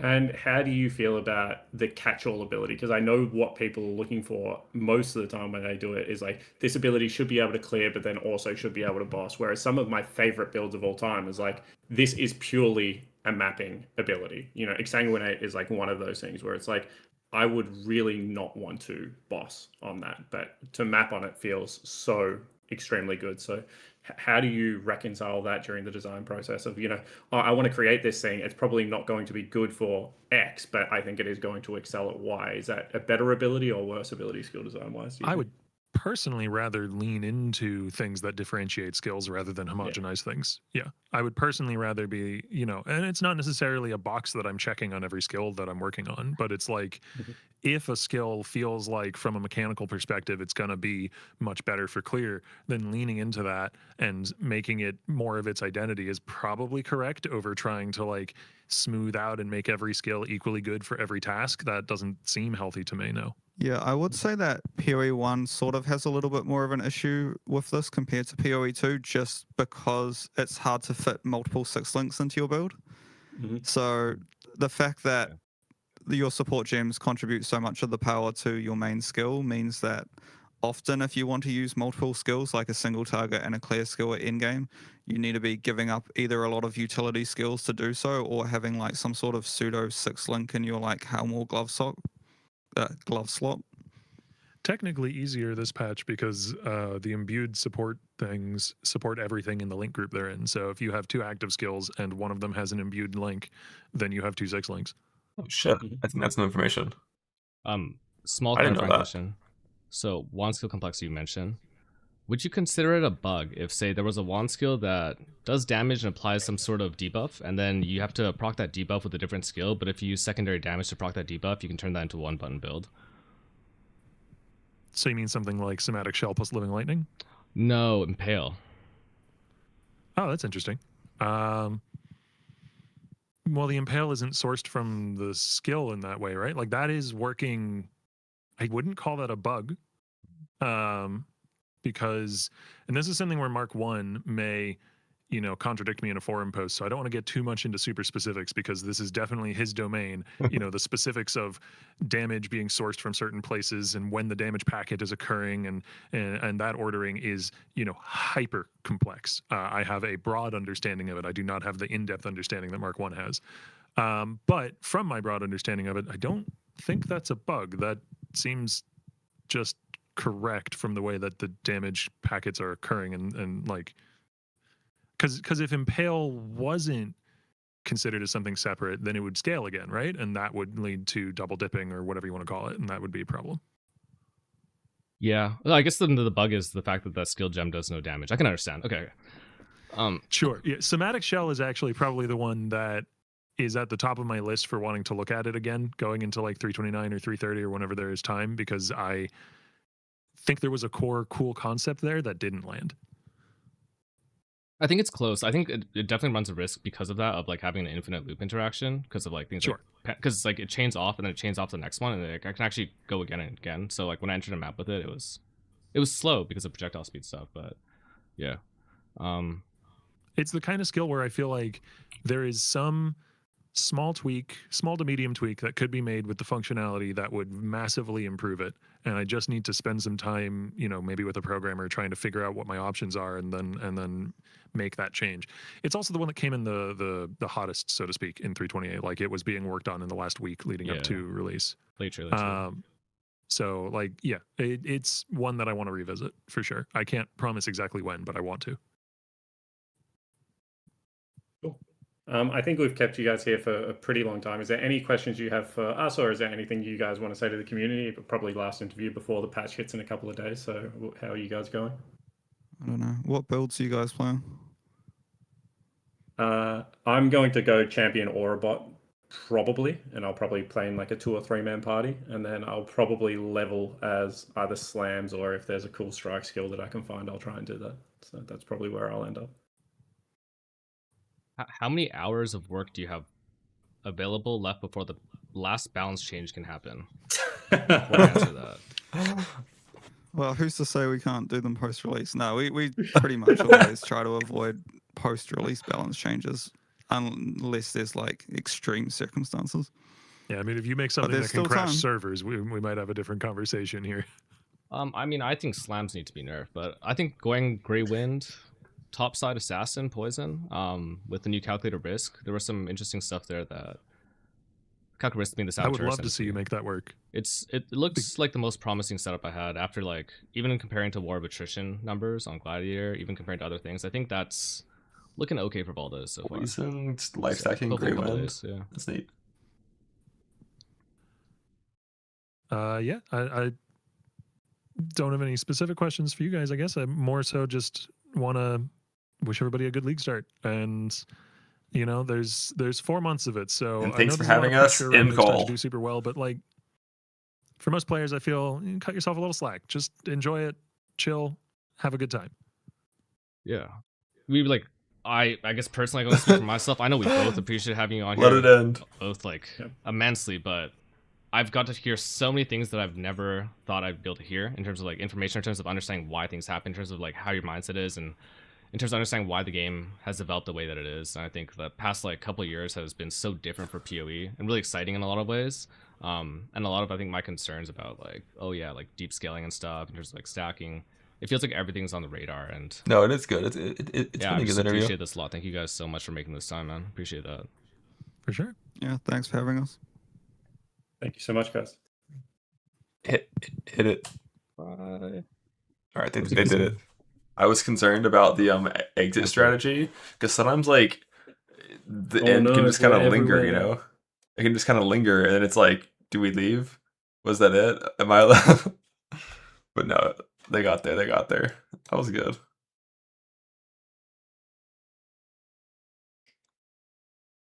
There was like two things that I wanted to talk about a little bit that came up during that, but obviously I'm not going to just rant for 5 minutes during during a Q&A. It's like the balance of stackers. Because like that got brought up, and it's like a very end-game thing in most cases. Like even though in-stacking was super strong, you still never really saw like League start in-stack destroying the meta, because like it doesn't work in the early game for most things, and accuracy's always been that way until last League when those claws came out, which made it way more accessible at low budgets.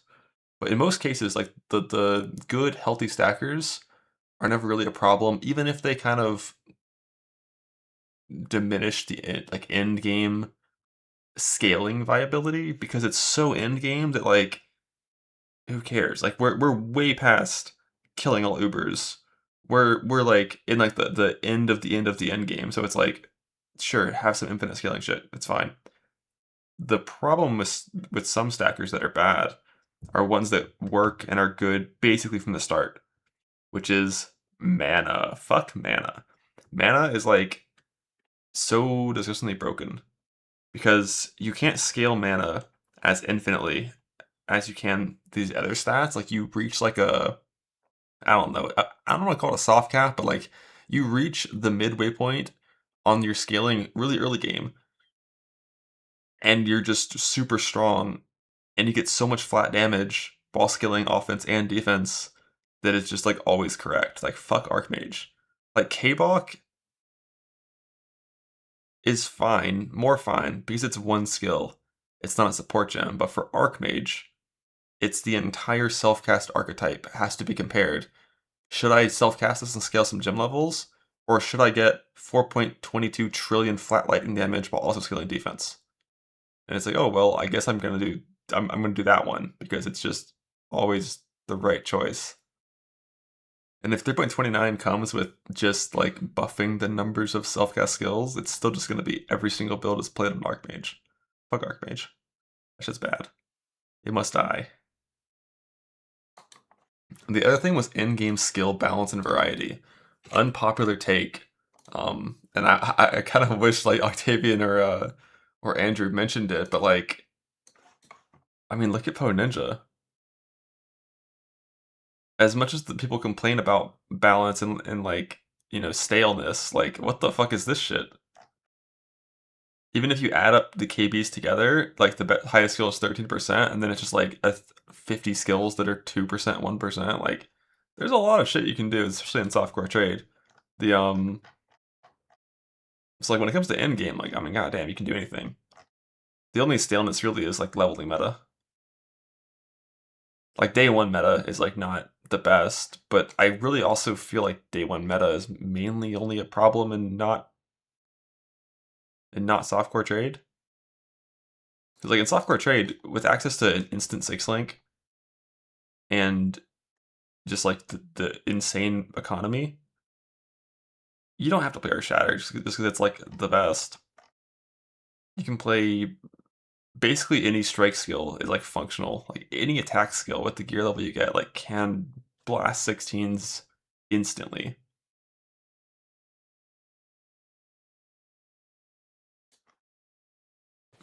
But fuck campaign though. If I press Rolling Magma one more time. Even Frostblades is super popular in software. Like Frostblades has single target problems, and I guess that pivots into the problem that we had in past leagues that hopefully I think is gone this league. Because like T17s were always this like giant issue of build viability, to where Ubers were an afterthought. They were not something that I ever even cared about, basically, for the past like 3 leagues. A build being uber viable is meaningless. Can I kill Fortress Boss when he has 2 tank mods? That's the test. That's what I'm aiming for. So you had this like progression of like content gets harder and harder and harder and harder up to like T16s, and then T17 is just like a straight line up, and then it's back here to Ubers, and then it's Valdos, and we're off screen. But like, Valdos don't count. And I think with 17s being gone and it being more like progression up to T16s to 8 mod T16s to like 8 mod 16s, like with full scarabs and like astrolabe content, like it's gonna be more just like, a nice increased curve of difficulty without that crazy fucking spike. And then our builds are like worse to kind of compensate for easier content. Like most good things, the highest of power level builds have gotten out of the bit. How do you sustain 8 mods and self-found? I'm not really sure. Like that scarab is not super rare, but the bigger issue is how many maps can you drop now? Because like last patch, if I wanted to farm 8 mods, I could drop with no investment, like only the most common scarabs. I could drop 38 mods in like a T17 and a Chaos 10 times. Like it was really, really, really easy. But they nerfed all of the like more map, more currency, more scarab stuff on 16.5s. And 16.5s in general dropped a third of the loot of 17s. So obviously, we have no fucking clue what the answer to that is. The Atlas tree is different. The way map equity works is different, with like lower tier maps being converted to gold instead of equity. We don't really know how many maps are going to drop next patch, so we'll kind of see how that's going to go.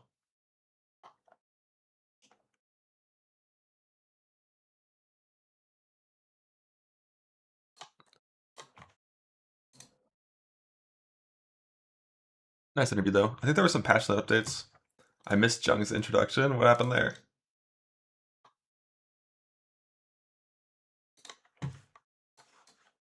Jezzy NA was a former top laner of Complexity Red who played with legendary players such as NK Inc. in his League of Legends career before failing and swapping to Path of Exile. He is a multiple-time runner-up Gauntlet hardcore solo self-surround player, and what does runner-up mean? The more alternative build guides out there.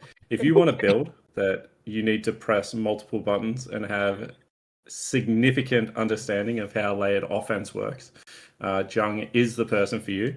And there is a good chance that a lot of the builds that you need pretty much a PhD in Path of Exile to study won't actually make it to release, as he will get them nerfed significantly before they even get there. But in all seriousness, I think Jung is one of the people that actually fundamentally understands the game of Path of Exile and can explain it pretty well to his viewers. Let's see these patch updates. I think I was against Steel Mage. I don't think I got second in that one.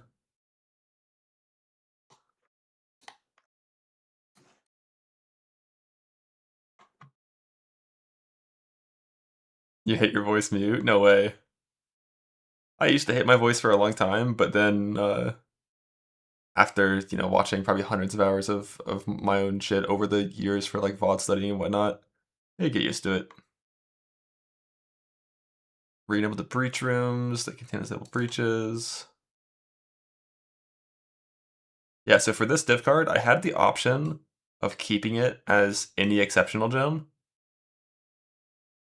but I chose to just leave it at Empower, Enhance, Enlighten, mainly because exceptional gems come from bosses.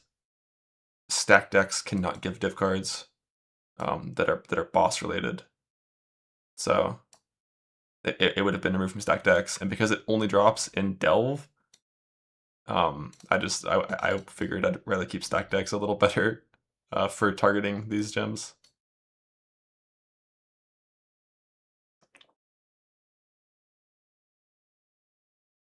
Dex and influence.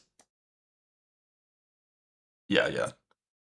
True. Like the altar that gives div cards that reward gems could of course still be given it.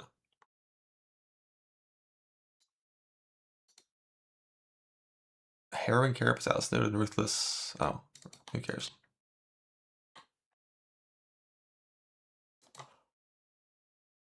What an annoying tree though. This tree is like literally it's 1 point away from being clean. Like a nice clean full tree. That barely fits all 4 mechanics. Retired streamer steals here. Yeah, I heard like Jung mentioned that Steel doesn't stream anymore. What happened? Is he gone? Does he hate Path of Exile?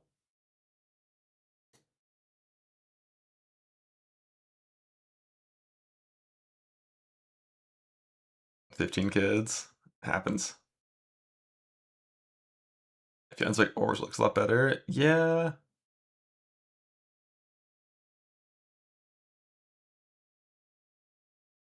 I know there's the more I think about it, like every league I have Betrayal clicked on my League Start Alice, and every league I unspec it earlier than I thought I would before the league started.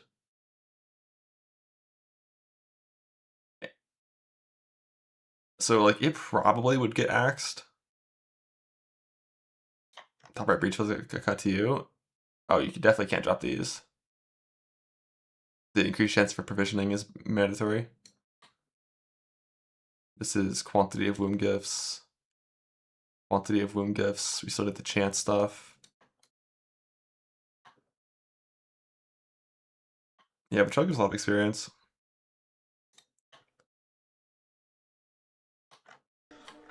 Oh! I'm Jungron!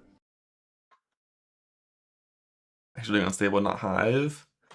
Yeah,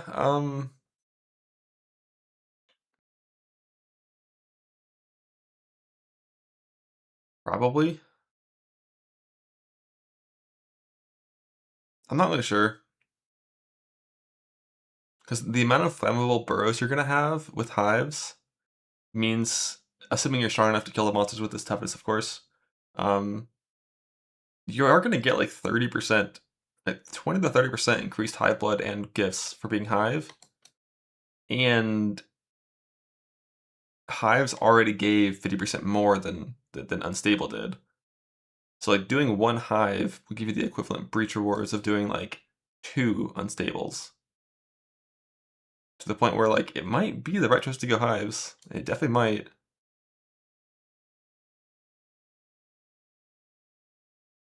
Yeah, and like when you're hives, you can get fortress, whereas when you're unstable, you can't get fortresses. And fortresses are like kinda good. But at the same time, fortresses are good. I don't want to do them. It's like, you know. But at the same time, fortresses make it really easy to eat and drink without having to take a break. So like, there's so many angles. So many angles. You don't risk another wall for a while? Yeah, fair. That's good enough for me. Not on slams. With brinkmanship clicked, it'll be fine.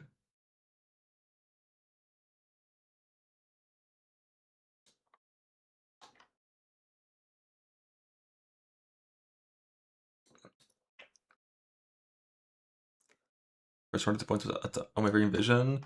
No, if I were to do this tree, it probably would be like Betrayal, click this breach node, then path over here, Betrayal, up here, skip this breach, Betrayal, skip everything harvest and influence related. Probably go straight past these nodes once we're here, come get Unwavering, and then fill out the rest of Betrayal and the rest of Breach. And then early on, we would do this pathing instead. Or I guess forever. We would do this pathing instead so that we could get here faster.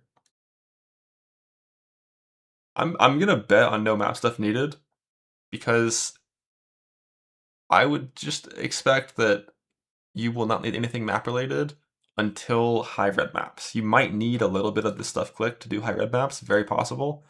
But I'd be super surprised if you needed any of it until high red maps, because you never have.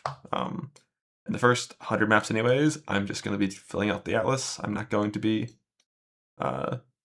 pushing to T16 as soon as possible. Yeah, and Kira sells maps for gold. So, like, there's you know, I'm just going to assume it's going to be fine. But with Betrayal, yeah, like, I'm going to put Ren in Fortification until I get all of my metacrafts, because without Kirak and Scouting Reports, you could genuinely play for like 100 hours and not find a Courage Trial very easily. So that's going to be how we try to get Courage Trial, is Betrayal Fortification. My Bismuth Ore, a few reasons. One, Bismuth Ore, you just click it and you get it for free. You don't have to like do anything. And then also it makes everything in the map drop more. And if they're buffing ground loot to actually be useful, this making everything in the map drop more, it's good.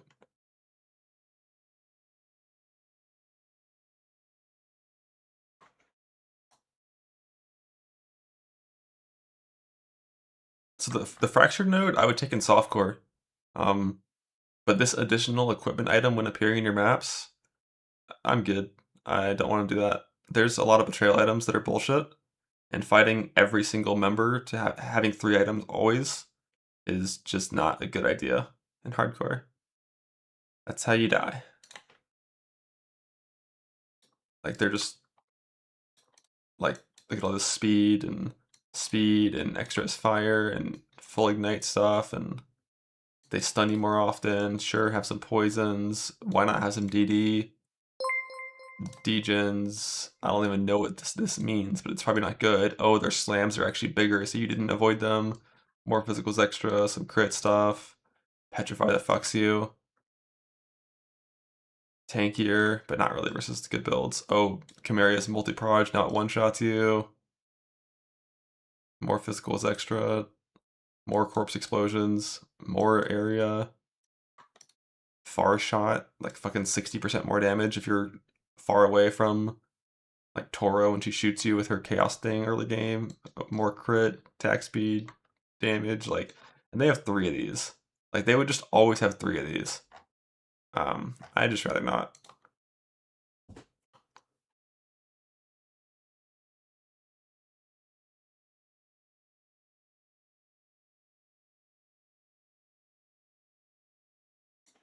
What is lethal extraction? This. So lethal extraction is always really good if you play properly with betrayal setups. There's one interaction that I'll talk about more after the league starts, so it's less likely to get fixed. Because when the bug is a good thing if you use it with intention. It's only bad if you don't know about it and you fuck up.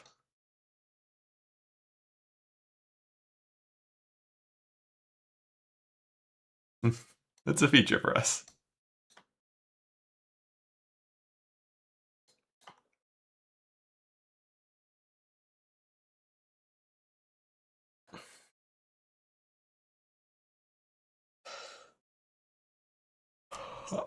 I think you can hit 5+ Mage Blood.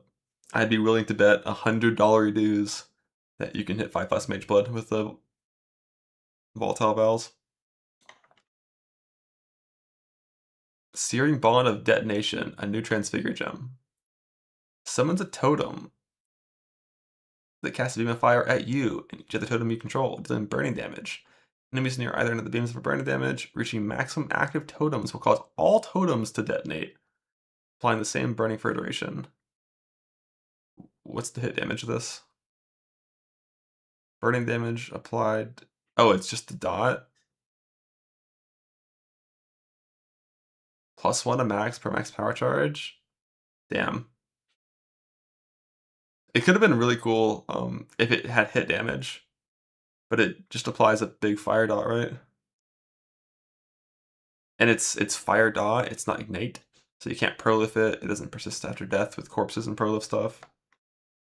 But this is a lot of max totems.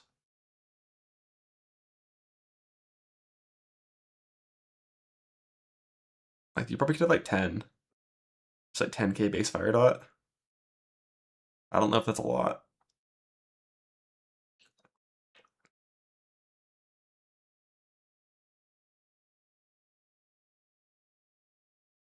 Oh no, the dots wouldn't stack from detonation, searing bond detonation.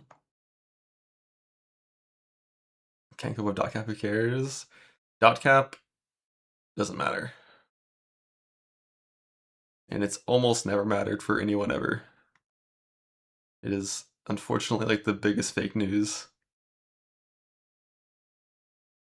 in this game. I think only Delvers should ever care about dot cap. Especially with T17's gun. Like, if you're doing genuine, real, true dot cap, you will kill everything in the game very quickly. Except for Delve. Because, like, to dot cap Ubers, you need 110 mil dot DPS. Which kills them in, like, 4 seconds. When you're doing Delirious content, they get damage reduction, not more life. So, like, you need way more than 35 mil to dot cap versus actually tanky content. Because most things in the game that get tanky with damage reduction, not with health. It's only Delve, really, that gets it with health. When you're doing all these strategies, like this new thing that adds toughness, where they get less damage taken, you can just get damage past dot cap to remain at real dot cap for that, you know?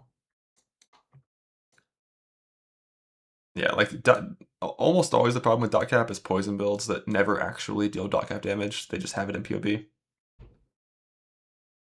But if you had the ability to just, like, you know, press discharge and the entire screen is taking real dot cap instantly, you would be having a very good time in any content, except for Delve. What is Fire Trap based on? Let's see. 2500. Is this the new skill that Righteous Fire players can use to have single target?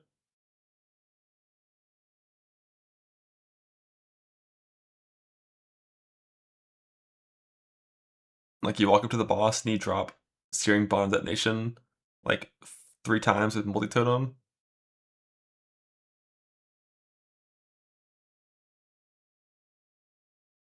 And you just apply like a 7k base dot.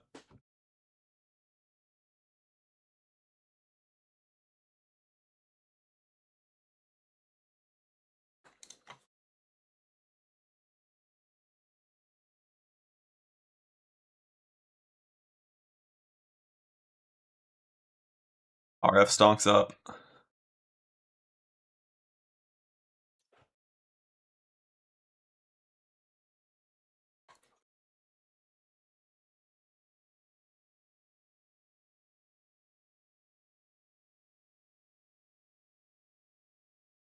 Q1 mana.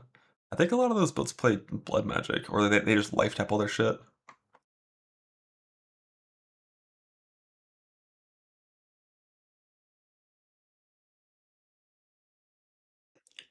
You don't think our players will press buttons, but they had to press Fire Trap anyways. So if this is more damage, you just press this instead. Yeah, I saw this. I was kind of sad about this. Like, Mirages are their own instance, so, you know, you'll lose all your shit. It's kind of annoying for Berserker, because, like, you dropped a Rage on every load screen, and then you lose all your charges, and your Fortify is gone, and, like, every single time you enter one, like, you're at risk of immediate death because you don't have all those temporary buffs up.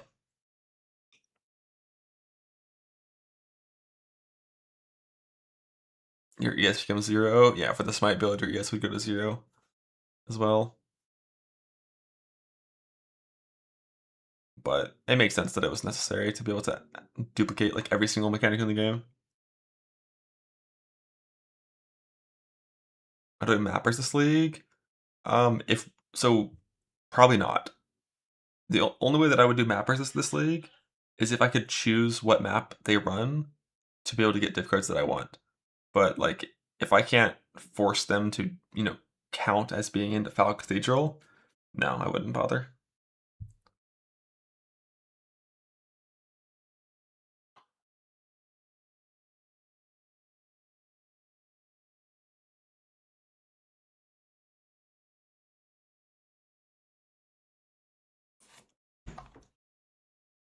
Wouldn't the merge be a virtual instance? I mean, we'll see. Probably, but like, who knows?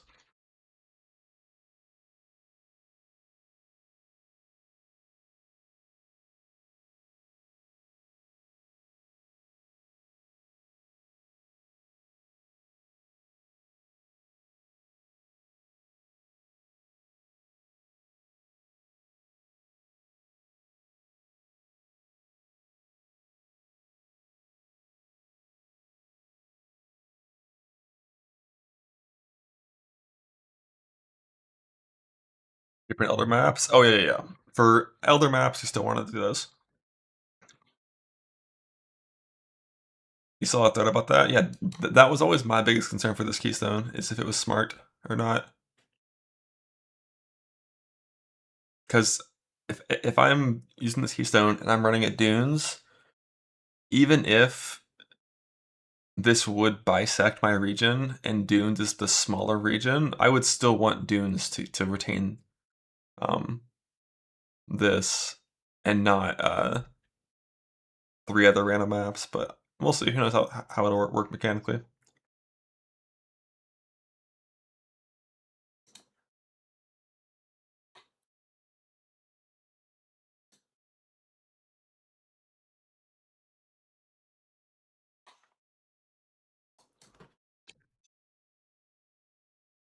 Well, dunes wouldn't get selected, but the idea is that if it selects waterways and dunes is part of a 2-map chain with factory, and on the other side of waterways, there's 6 maps.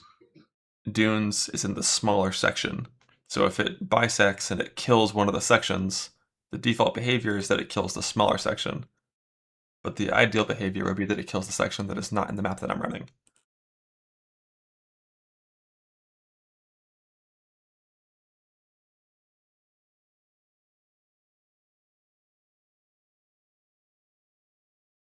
You're confused? I got paint. Don't worry. We got this. We got this. Alright, so we got a map here, and a map here, and here, and here, and here, and here, right? These are our maps. Okay? Let's say this one is dunes, right? And we're running dunes with the keystone. And the keystone decides to kill this map. It destroys it. We have 2 sections now. Oh god, what's going to happen? With literal wording of the keystone, it's going to kill the smaller section, killing our dunes.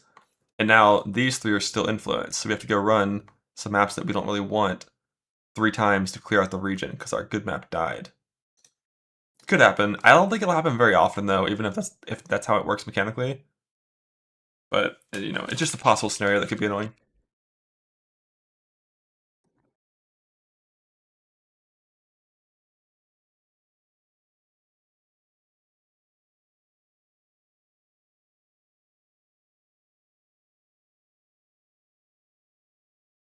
I agree. You would just run the least ship map 3 times if that happens, and it's not a huge issue. But it's just something that could happen. It might be a slight annoyance, but that doesn't really matter.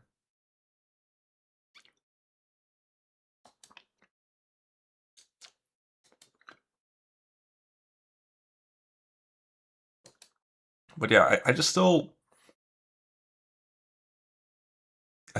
like the idea a lot of just farming ore only with a refiner's bargain. And like never doing actual King's March as well. You just can't do that while you're doing harvest. Which is the biggest problem.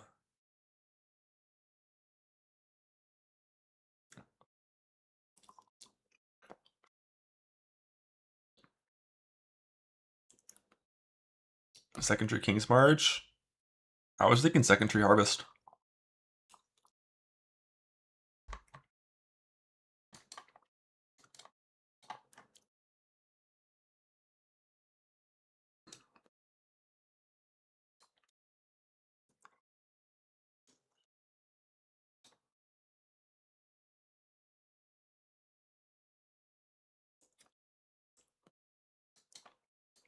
Because by going for this like sulfite ore stacking in the first tree, you get to go pack with energy, which is nice for your league start power.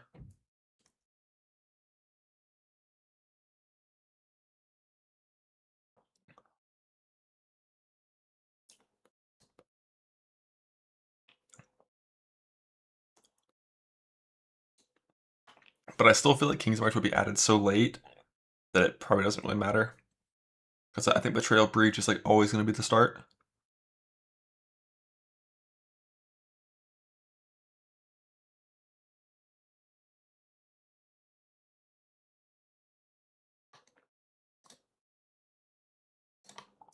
The problem is the Keystone's just so far away. So that even if we kind of do something to this nature,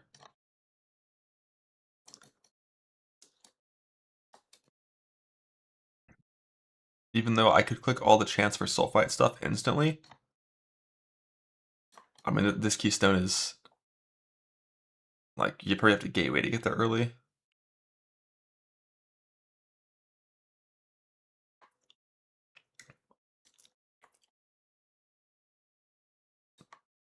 So you'd like fill out breach stuff first. Could you bottom gate? Is bottom gate better? 1, 2, 3, 4, 5. No.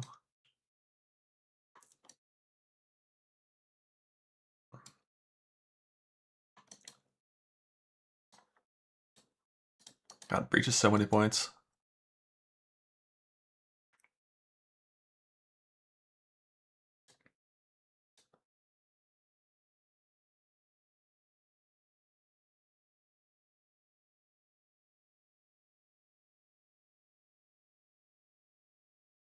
Fortresses? That's one thing I'm not entirely certain about. Like, I want fortresses, but I want unstable breaches. I never want to do hives. But damn, breach is so many points.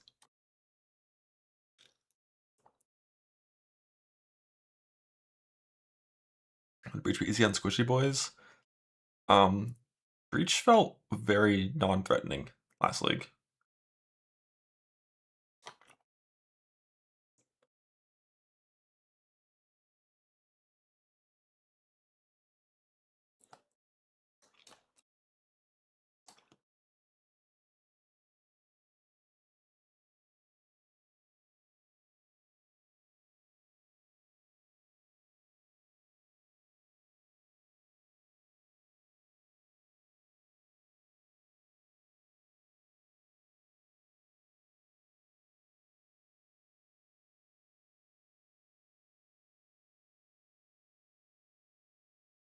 Yeah, like the only dangerous thing was the boss, usually. Yeah, like fortresses are like nice for sure. Fortresses are very good.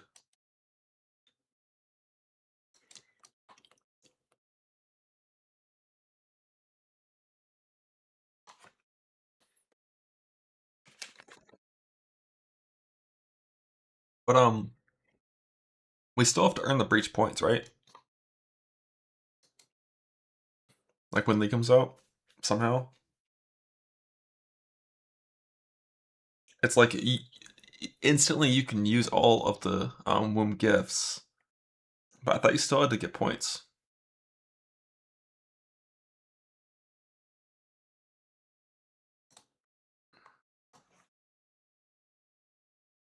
Let's watch the video again. That section.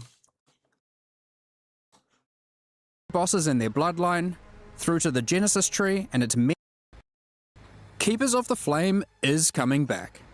However, we do know that many players have issues with the walls in Hive encounters. In order to address these concerns, we'll be making a number of changes. One of the biggest problems is that walls would block your projectiles, meaning that when a hive randomly spawned in your map, it would make it harder to clear. In order to prevent that, walls and hive encounters will now be destroyed by any damage. But we also wanted to make sure we reduce the visual clutter they cause. Hives and their walls are now smaller. To allow players to engage with hive encounters quicker when they do want to help Aelith, we've added a new Atlas passive which drastically increases the detonation area of unstable burrows, causing them to reliably chain react and destroy the majority of remaining walls. For those who don't want to deal with the walls at all, there's now a pair of keystones that allow you to block hive encounters or unstable breaches, if you want. Now that this is a core league, we don't want you to have to grow your Genesis tree from scratch on every league start. So now, each womb gift slot is already usable by default, and access to the Monastery of the Keepers will be gained by finding Aelith starting in Act 6 Mudflats. Now with Atlas Tree and Scarab support, you can have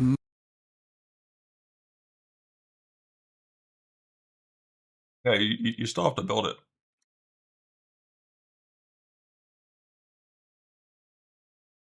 You will still need to work with Aelith, unlock points to allocate and use it to full potential.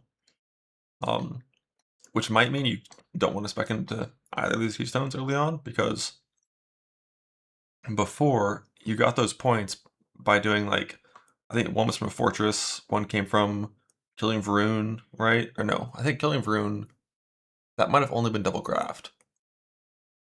But based on how those parts spawn, you might need to do both mechanics at the start.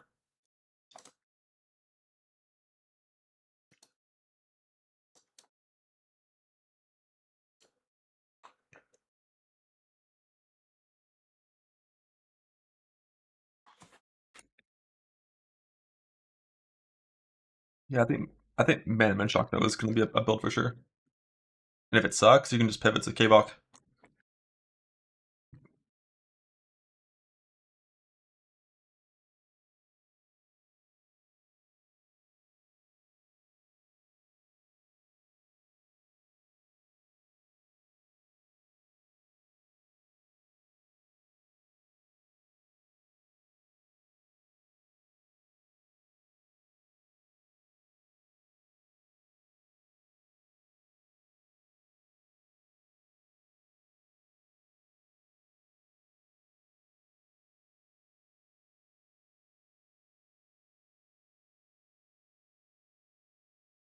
High level minimum about rolling magma.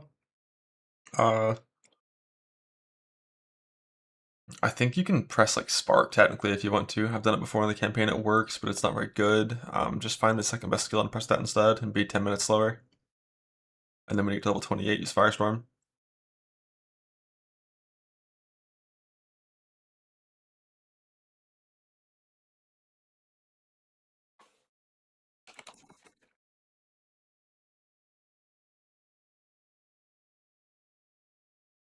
I just don't, I haven't tried a spellcaster thing recently. I'm really not sure what the second best spell even is for levels 1 through 28. But Ignite Prolif is really good, so it's probably a fire skill.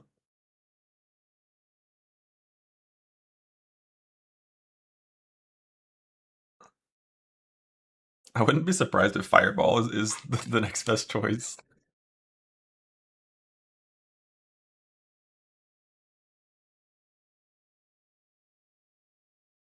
Let's see these numbers.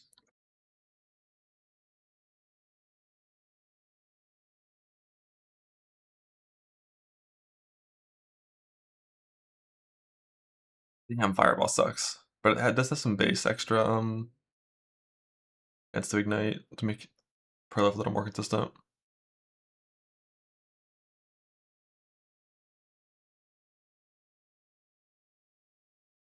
And it's a slower cast time too.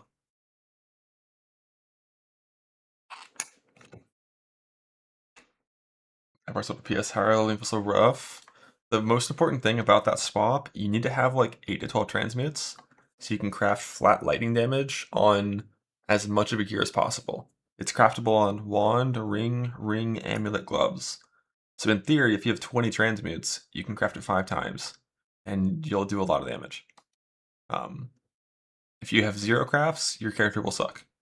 It's super important to have those crafts.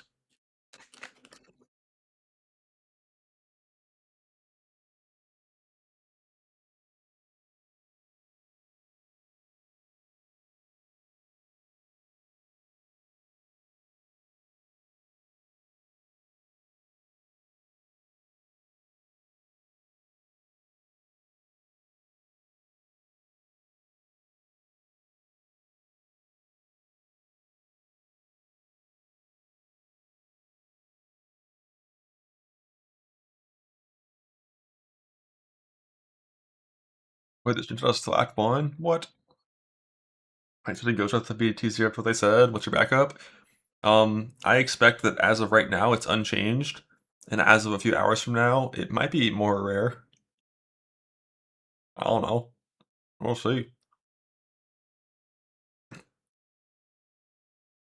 Both Jung and Spawn mentioned Valborn Ghostwraith by name. Grey Wind time. I still have not seen a Grey Wind build that I would want to play. I think Alk linked one in Discord. I think, or someone did. But I wanted to look at it, but I was on my phone. Actually, in dual wield, yeah, I assume he's gonna do ambidexterity.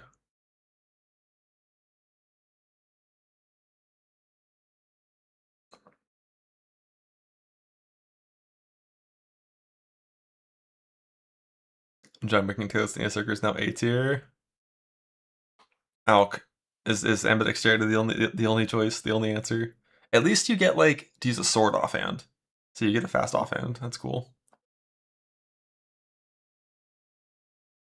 Greywind Sunder was cool. Sunder Ignite, basically bitch here. I saw someone like a POB that was 22 million DPS that I wanted to look at and see if I could make the defense better.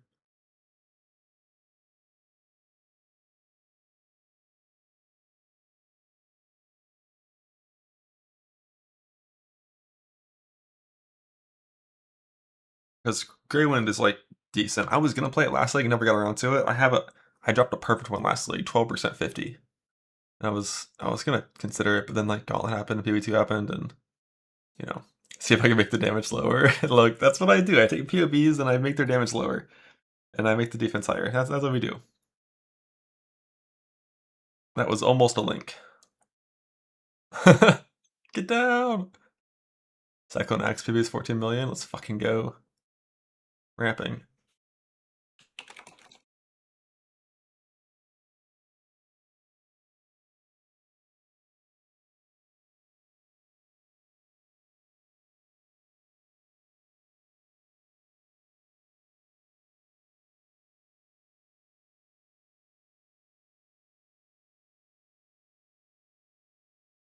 What the fuck? All right, let's make it a Zerker.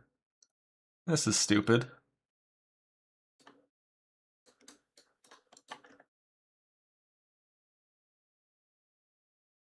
Ooh, only 2 clusters. Nice and easy to make.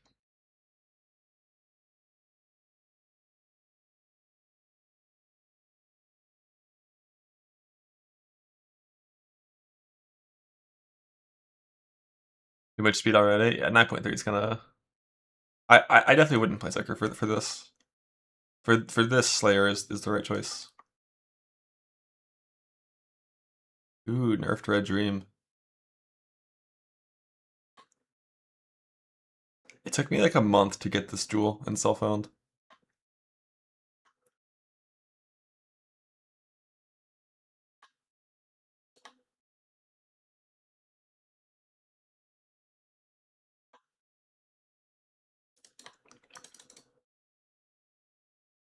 Alright, I forgot. Ring. Ring good.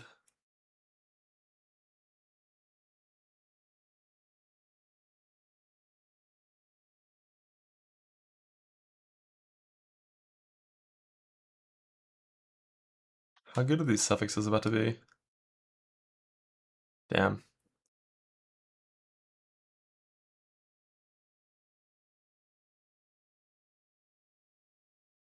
2.11.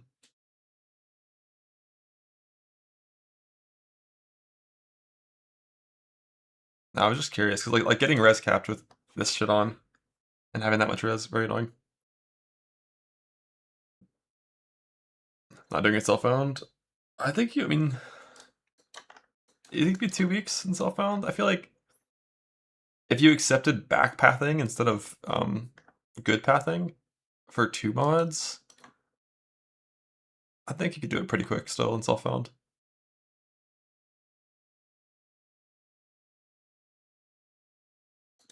But like getting perfect suffixes on every single item to make oh damn, every single jewel is double res too. Yeah, that's so much fire res required. No wonder everyone just plays fucking Ouroboros with it. What is pure? Is this in this consecrated ground? Jesus.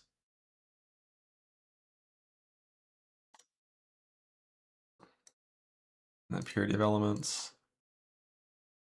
Yeah, the clusters are really fucked. It sucks bad. Open links. I mean,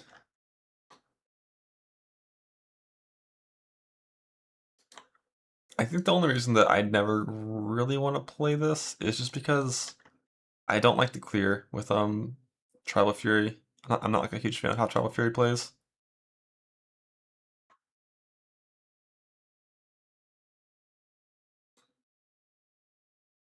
Take off the ring. Well, if you take off the ring, you have to change the build around to solve penetration in a different way.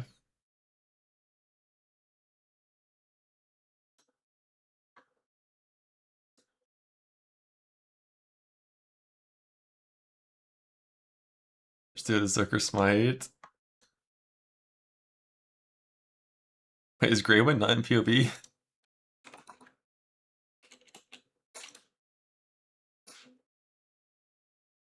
Oh, the enchanted one for 13%.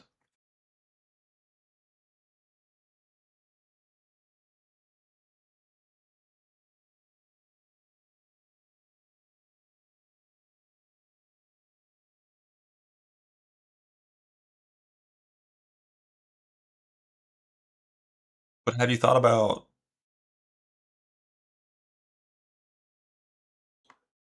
Zerker Smite? Why did Jung and then make Ghost Wraith more rare? Why'd they do that?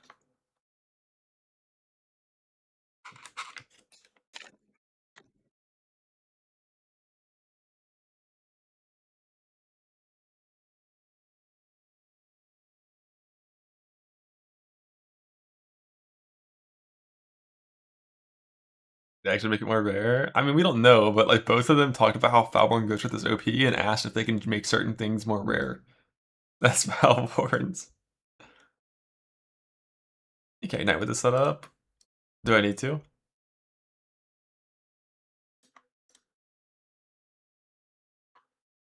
For Flask? Oh, yeah, I mean, Cinder Swallow I probably wouldn't actually use. I'm pretty sure my Flask would be like, probably like, for mapping, Quicksilver Triple Resist, and like a Life Flask or some shit. Although Life Flasks are so bad on this build, you have too much life anyways, so I guess you could just not bother. And just play like Quicksilver Triple Resist and Tincture. But yeah, if you want to use Malediction, you have to go either Divine Judgment or Templar, or get Chance to Ignite from some other source. I think Ignite's only super good if you have like a really good Glorious Vanity to where you can use this mastery. And then it's decent. But like if you're playing the Wrathpith version, you get, 1000% increased damage for free, so you don't go for that much increased damage. Do your Ignite tattoos? Yeah, there's a lot of things you could do to get some Ignite in there. It's also the possible Ghost Wrath drop nerf. Well, I mean, the league start, if I do load up Berserker, is just slamming, so you're just gonna slam until you eventually get it. Is it a 2x hit skill? Yeah, I mean, it's just Smite. So it's melee plus area shenanigans. And then if you, like for any boss fight, you change Divine Judgment to base Smite, and it's like 19 mil. Pre-tincture. And it's like non-suppression gear with dude max hits and like some block and spell block. But losing your full ES pool every single time you enter a Mirage and losing your overleach and your endurance charges and your fortify. That's gonna be annoying. Yeah, you like the double charge on kill ring. I forgot where endurance charges came from aside from that, but I think it's probably just pressing enduring cry. Oh right, no, it's one hit. Right, I forgot. Enduring composure, immortal call. Is that with guard skill? No, with guard skill, the fizz max hit's gonna go up to infinity. Plus 266% fizz on the immortal call.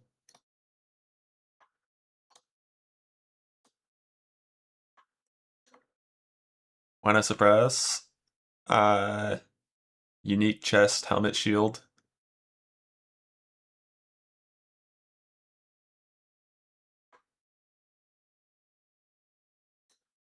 It's just like not feasible.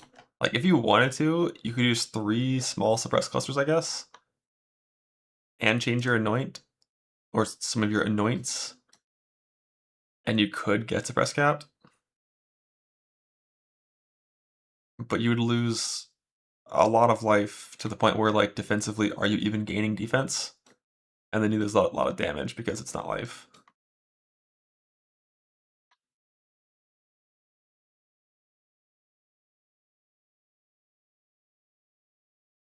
Base smite, it's about 20% more damage. But yeah, it's kind of disgusting. Like you literally put on a shield, turn on Tempest Shield instead of Period of Elements, click 4 points, and you get 4550. Like that's just so much avoidance for so little investment.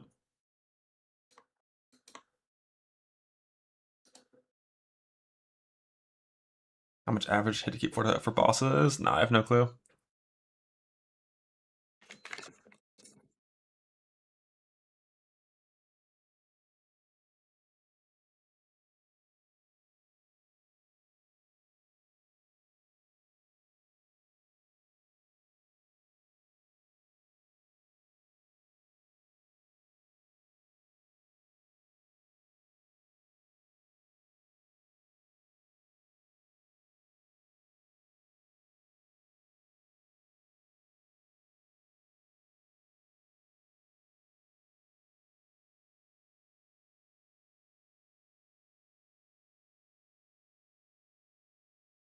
Yeah, that's what I'm thinking from here. It's like you could just go ahead and gate across.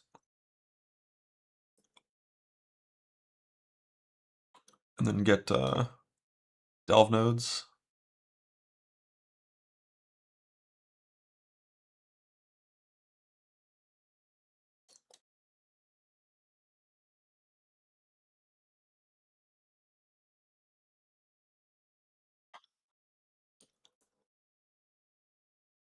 I'm not really sure. It's kind of weird. And like when you added settlers.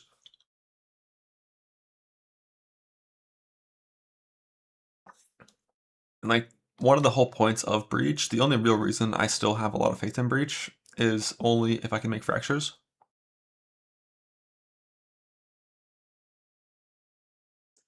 And the point of fractures is to harvest craft them. I mean, maybe this will give some good gear on its own still. We'll see. Like, it'll probably still give some good gear on its own, just not like insanely best gear. We'll see. Skipping it. Yeah, I mean, I usually didn't take this on Links trees in the past unless I was Tombstone rushing. The early tree before was always about Kirak, because Kirak was how you did your progression.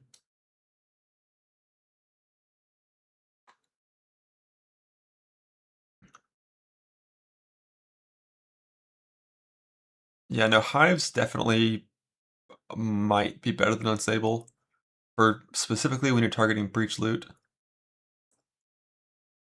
Because like fortresses are really important, and Hives already just gave more loot anyways.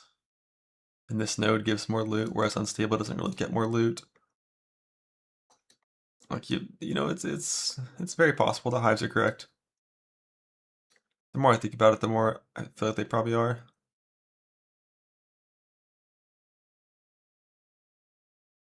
But they just suck.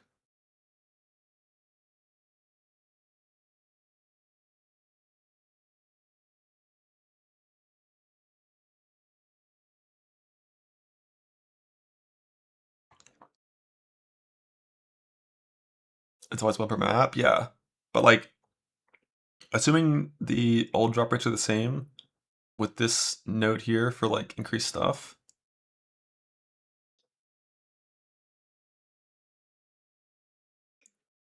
like, 1 hive is gonna give you the same amount of womb gifts and graft blood as, like, 1.7 breaches. And you don't get, like, guaranteed 2 breaches per map anyways. It's like 40% for extra, and then 10% for 2 extra.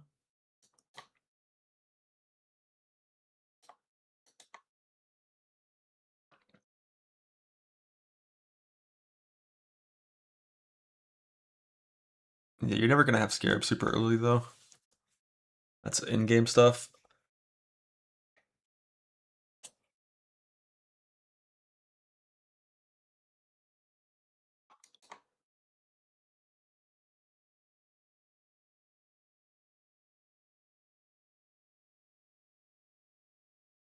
Yeah, this will help a lot for sure. Like once you're strong enough to fight like double Vroon, this will help.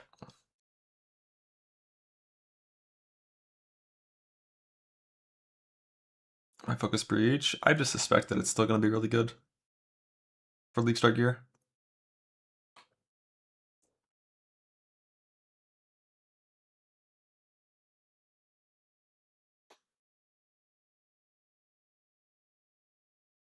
Is there like an online graphic of the Breach tree anywhere that has all the travel nodes as well?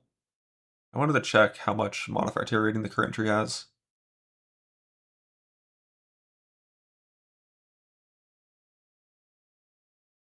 Mobilytics has it? Yeah, I'll try to pull it up.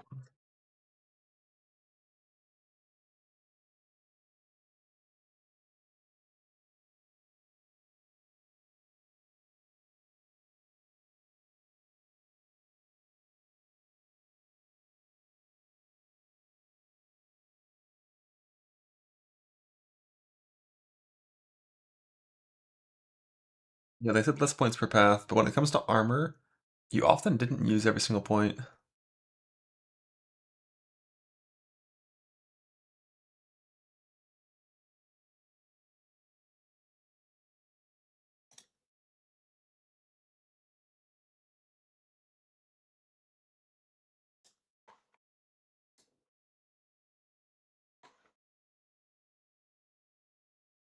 Why is Divine Blast so ass? Uh,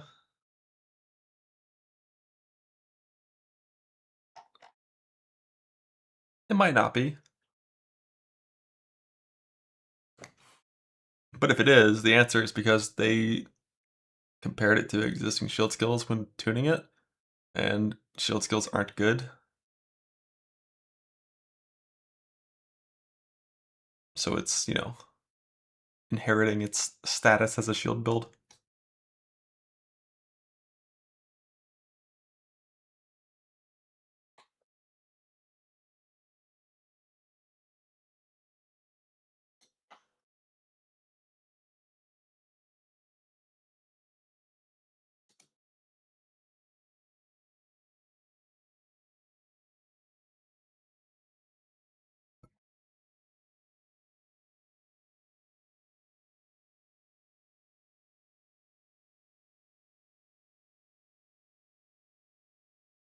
How is this damage number so small on this character?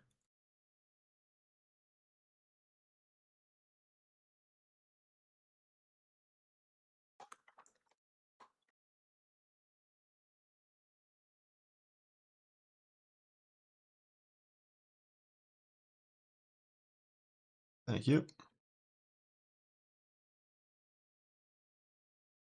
So it had 25, 75, 125. At a 125.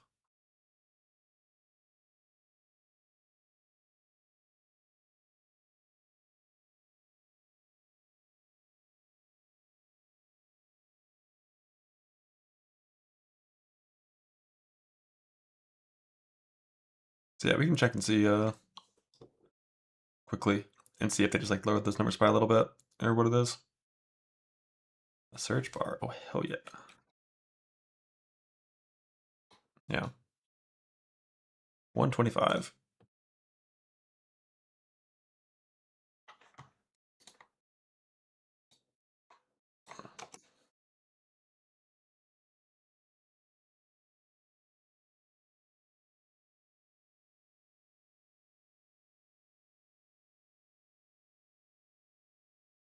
Now, cast damage shaken will only ever proc after the hit.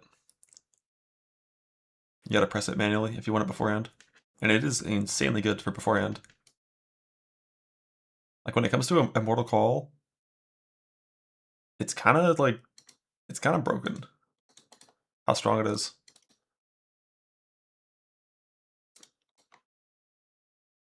When you're consuming some endurance charges. This character only has 4 to consume, but if you have 5 to consume, level 20 Immortal Call, plus 516% of his max hit. From 38,000 to 236,000. Like, when you consume endurance charges on Immortal Call, fizz damage does not hurt you. For the duration of that Immortal Call. Like, this is like tanking 9 Uber Shaper Slams. Not exactly 9, because, of course, the charge would be gone when you press the button. So it would be like 6, but...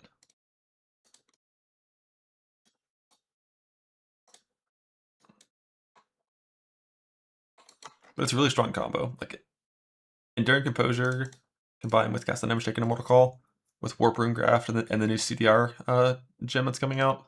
Also, can I... Let's see how this mana cost is now, because this build is now using 25% unreserved mana. Can I use Cast Damage Taken Immortal Call? Looks like the answer is yes.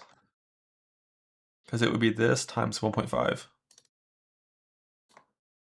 From the 4 link of less CDR. So it only cost 130 mana in a 4 link.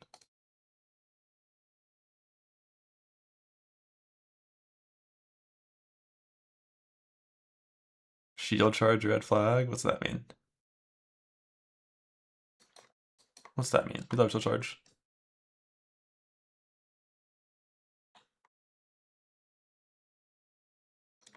What kind of corruptions can you get on Crown of Eyes that are good?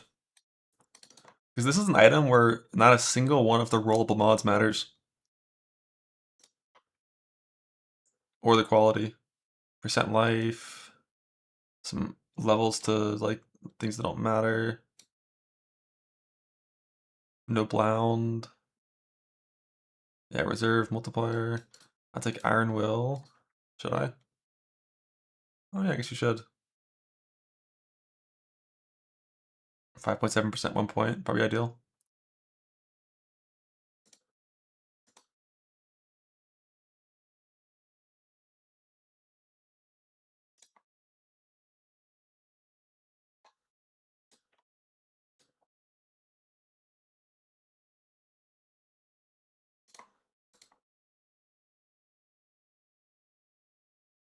Effective Shock is really good too. Actually, I guess we technically have 0 chance to shock without Smite Aura. So that's all going to come from Val Smite when playing Divine Judgment, and it's going to come from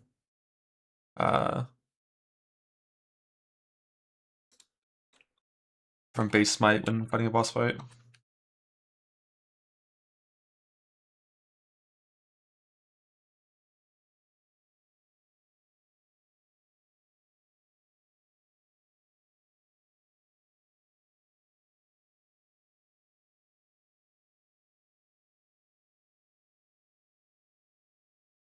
I can't turn on the aura though, because the whole thing kind of gets weird if you do.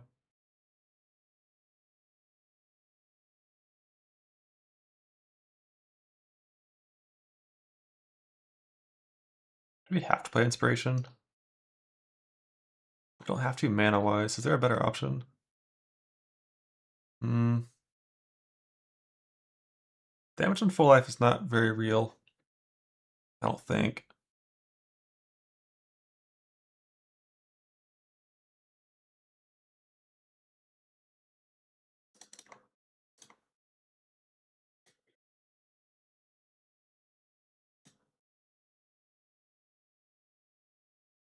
But inspiration, like, that thing sucks.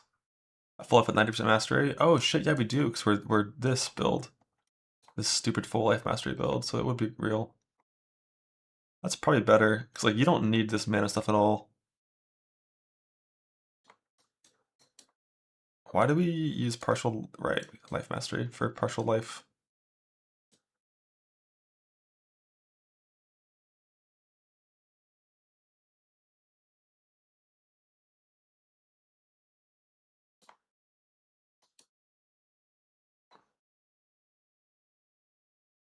So yeah, I guess you could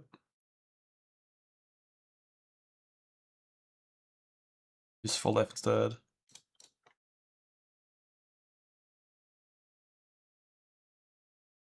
I don't count slow life. No, you don't. You just have to for the life mastery thing. Like when you're life stacking, you always want 6 life masteries for this 10% more thing. Unfortunately, Ghostwraith is a it has life mods on here, so you don't get any value from the 15% increase, but you still got to for the life masteries.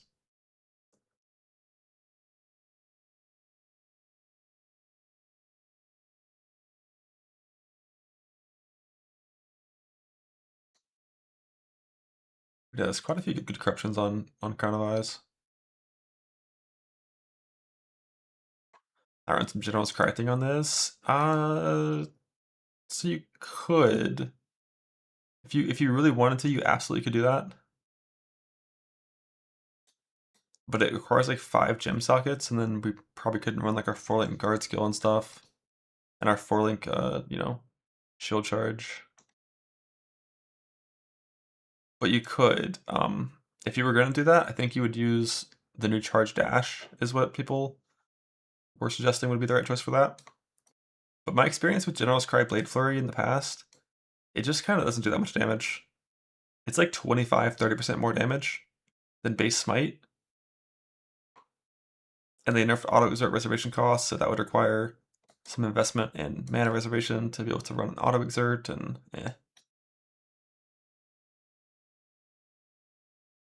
Mana Leech is just from Crown of Eyes. In the end game, early on, it's from Cluster. And yeah, like early on, 2-hander plus Cyrus Hat is definitely a viable instead of Crown of Eyes Wrathbeth.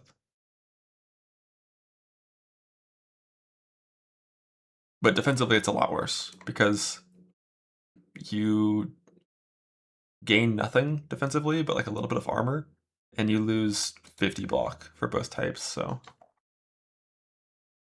least in hardcore, I would much rather be the setup than 2-hander.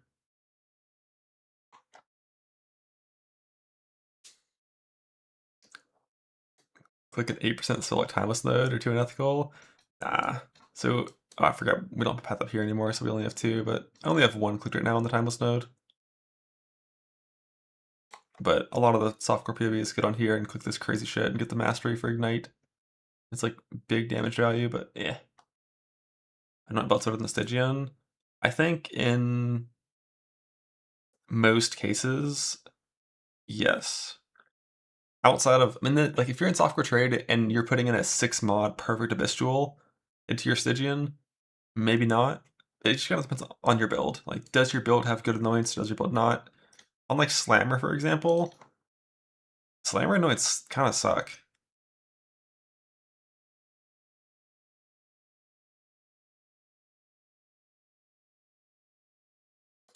Like, usually you just do Hatchet Master.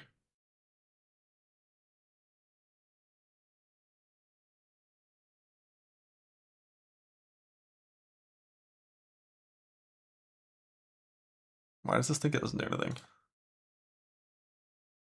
Oh, it's already there.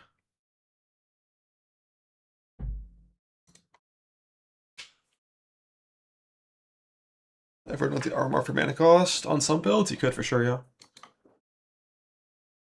It just depends on your build.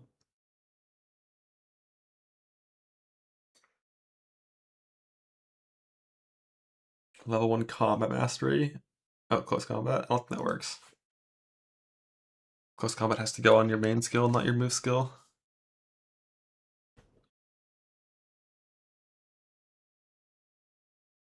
Yeah, not supported by close combat. They hate us.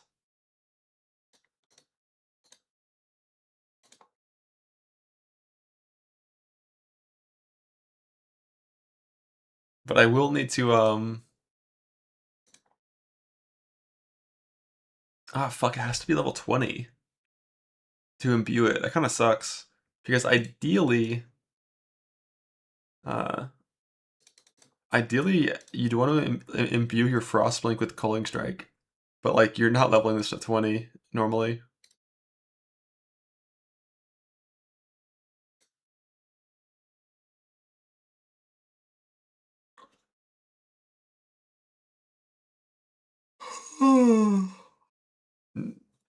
You can't regret it just because imbuing it also corrupts it.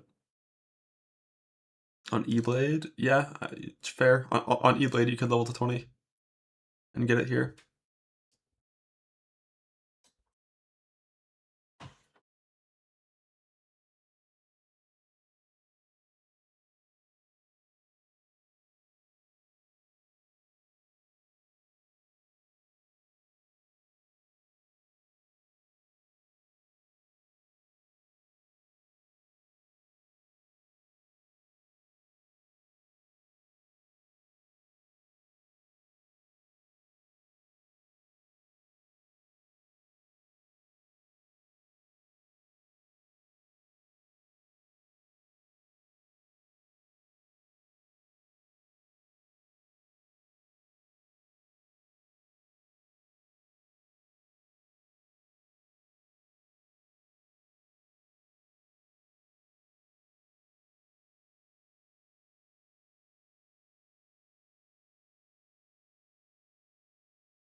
Yo, what's today? 2 days.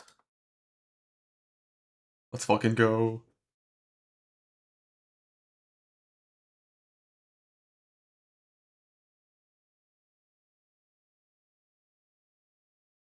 Alright, time for an Act 1 run.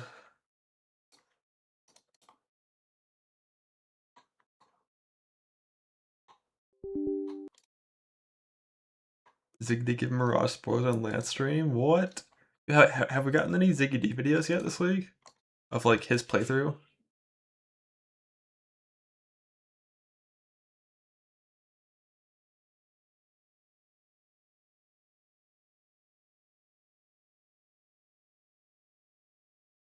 Take a Finder's Bargain Early Atlas? I don't really know what I want to do yet for King's March and stuff. Because like technically you could just skip King's March. Technically, you could try. But then again, Tethers and Rune Graphs and Self-Found, so now you really can't.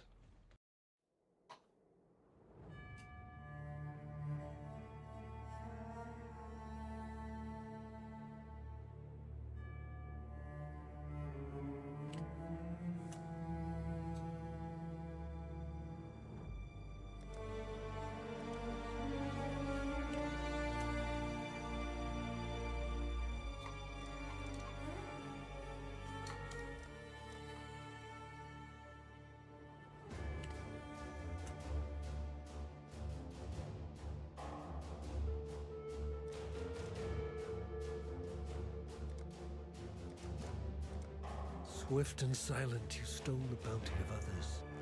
A crow that plunders our crops. I've not seen a wilderness. Do you think you are savage enough to face the land of the damned, Marauder?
hit a record for slowest hillet kill on Ranger. That's a good sign.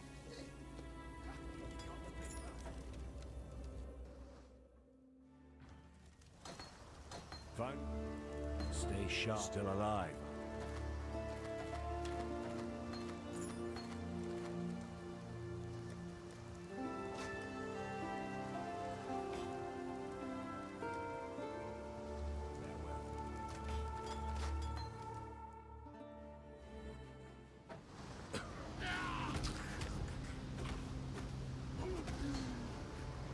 The dead should remember their place. I got the colors in the boots, but cost 2 wisdom scrolls, and I don't think it had good mods on it for those 2 wisdom scrolls, so taxed. Yeah, I got 18 gold, so we have a decent chance we're gonna have enough gold for an axe gamble. I got my shield as well.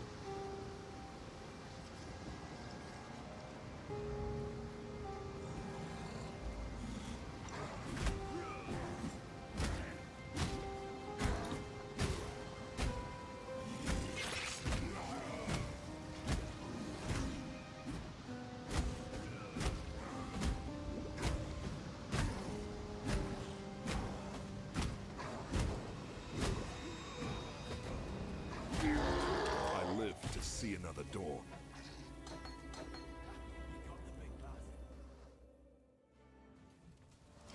Lion eyes. Farewell. You can't stash walk anymore the same way. There's an eye. Fine work.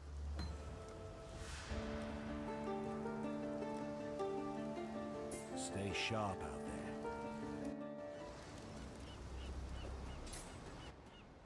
I am surrounded by living corpses, dying Oriathans. Put it in the boots. Probably shouldn't even bought this chest. It's just for later. If I get unlucky on sockets, I'll use it.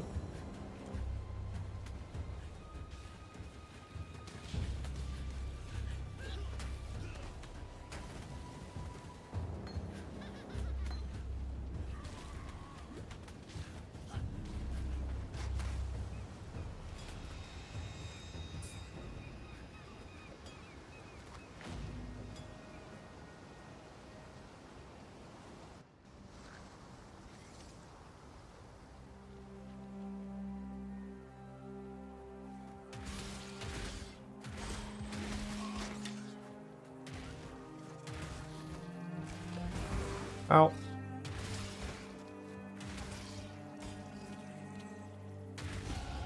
Dominus wanted me to die here. I will just No scale vest mud flats is always send him off if you ever fuck up and get hit like once.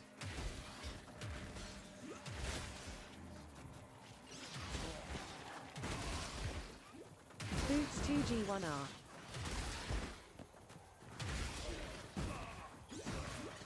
Pop it.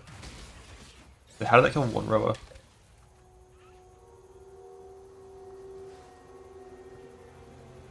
Boots 2G1R. Definitely merit that I should have kept those in essence then with the dual essence, but unethical.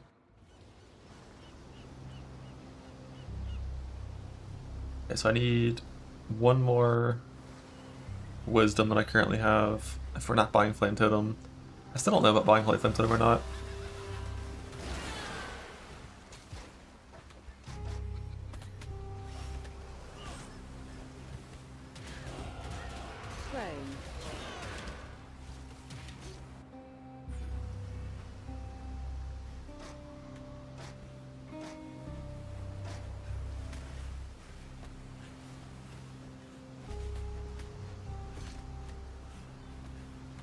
Damn, this is a long one. Freeze!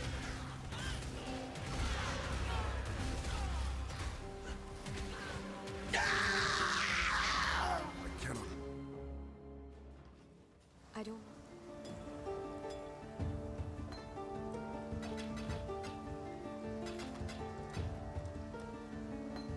Be well.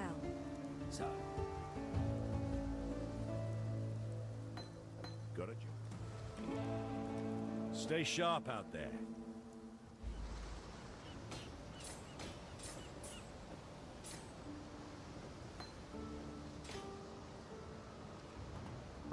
I guess we just have to do this.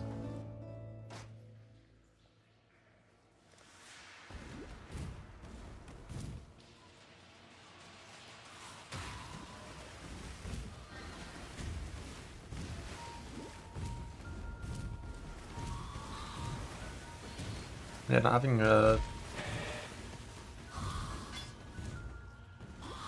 colors on my gloves or helmet is very bad for right now. Oh, go.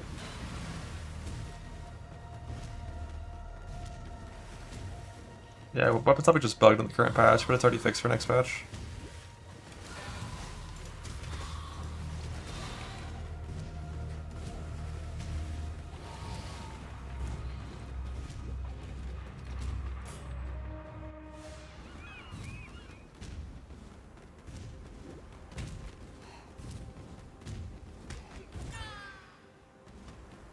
Yeah, I'm like super poor in this one.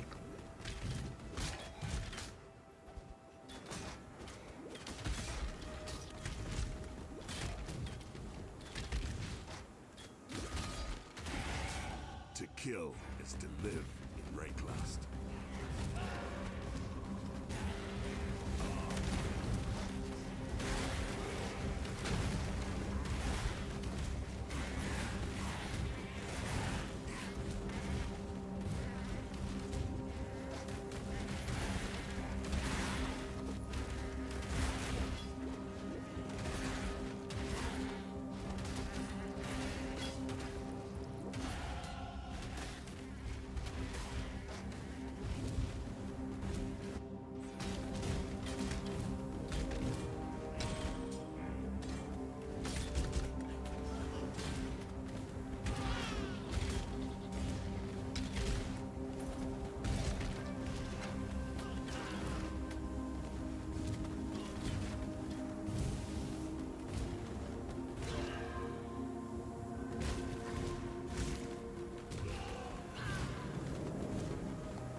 Felt like it was gonna be slower here. There's not too bad though. Oh, we're dead.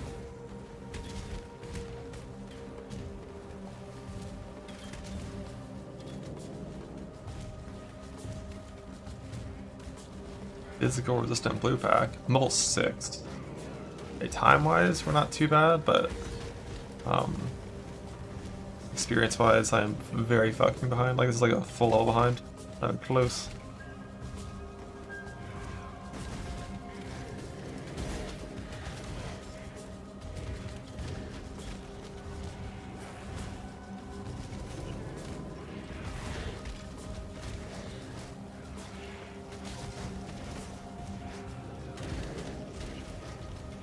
Try to put on the better shield, level 5, whoops.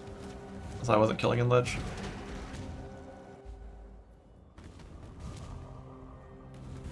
A slave is not a man.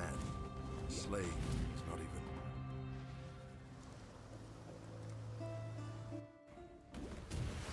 It's fine, hopefully I'll just get some good packs and submerged, or flooded.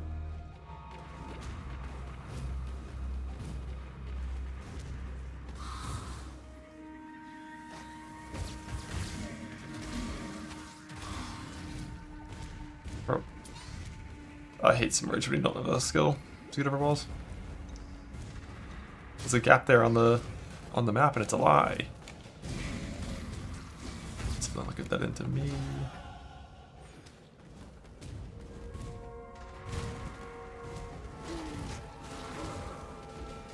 No Bluepex here either. Yeah, we are very underleveled.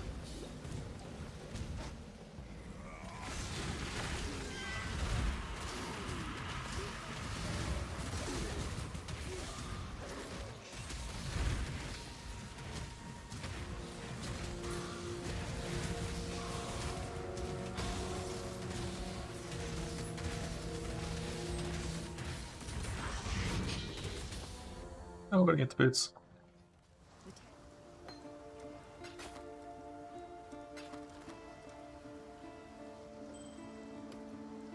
Take care.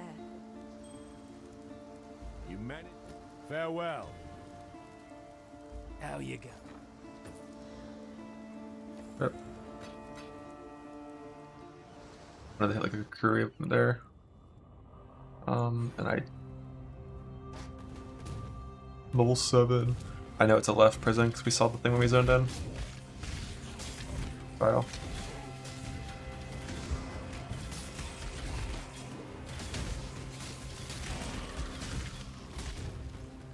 One day people won't be 70% less damage in prison, and you can get XP here again.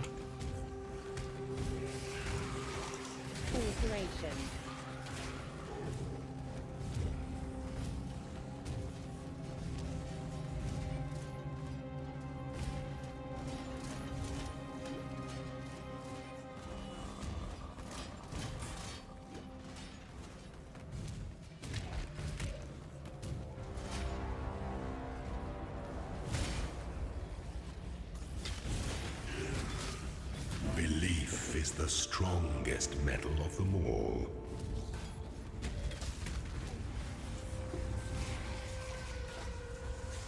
Last fucking 5 seconds too.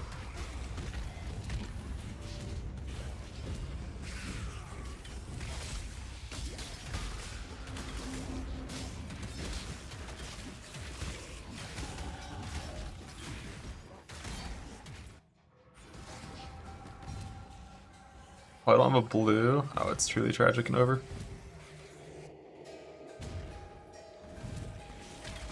Yeah, how many minutes left?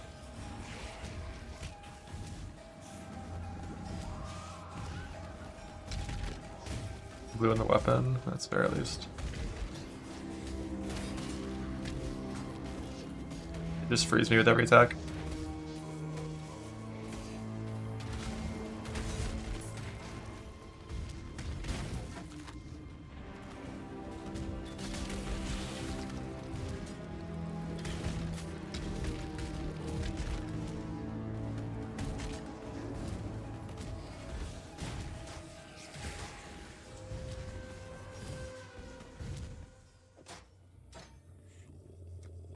Your brawn is about to meet its match.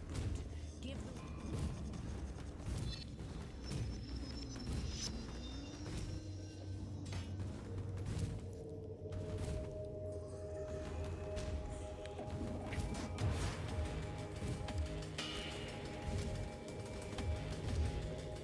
Your crime is trespass. Your sentence is death.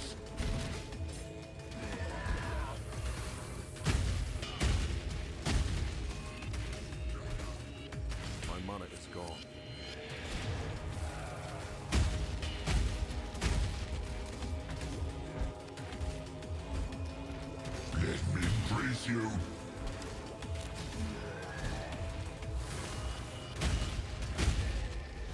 Clone. Your spirit. The sun. Take care. Still composing. Garbage.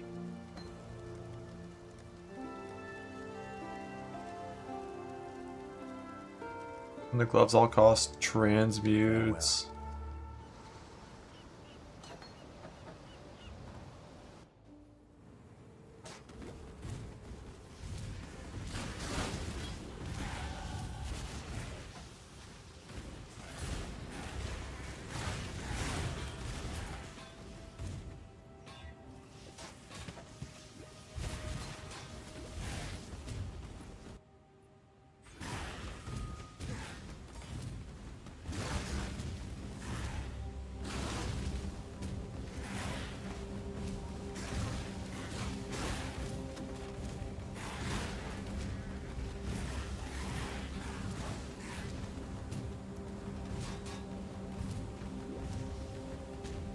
I can't get over walls. I'm sure I don't try gloves with the blue in them. It's just not like, you know, the kind of thing you have to think about. Quarter, mother of the dead. Is this your land I walk upon? Guess I gotta put it in my fucking rusted sword for now on this setup. I cannot do this yet. Alright, if I charge into Aroa, he charges into me. Shouldn't we both take damage?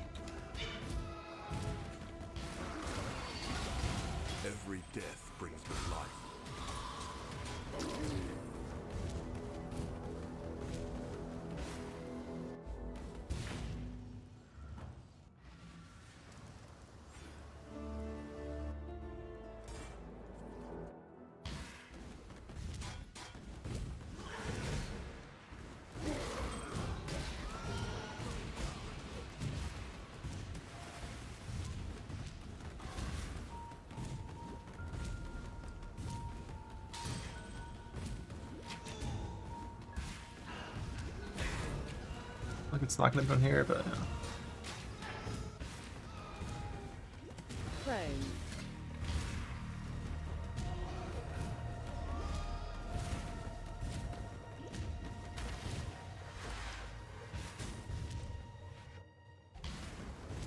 Please understand, as a gentleman of honor, it pains me greatly to do this. There's no chance we die there. Poverty. I'm sure were the circumstances reversed, you'll know precisely.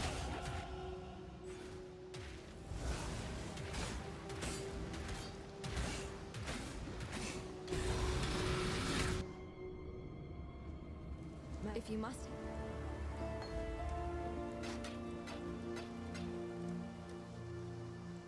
Be well. Welcome.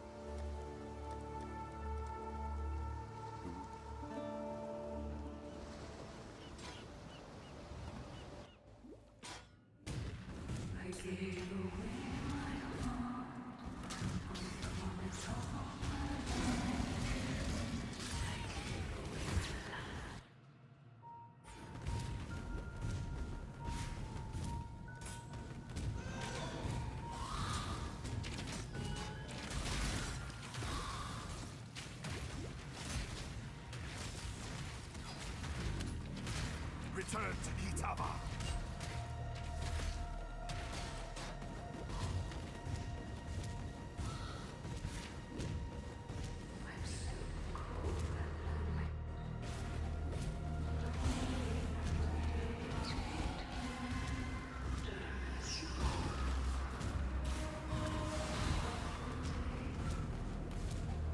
Oh, this was the dead end.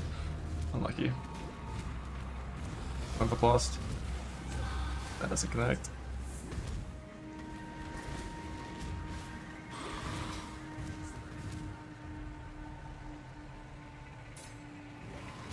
This doesn't either.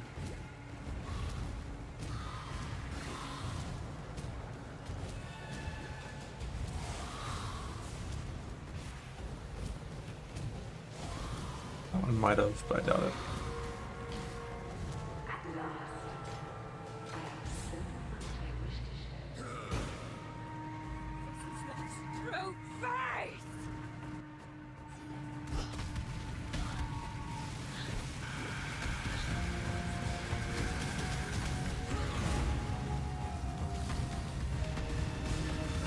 And that missed.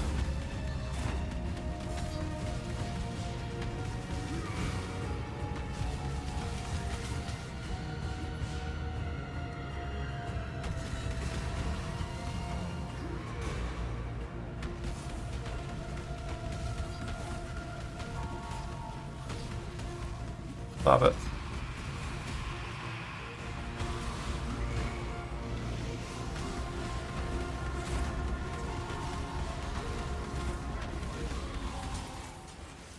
That wasn't too bad for how dog shit that run was at the start.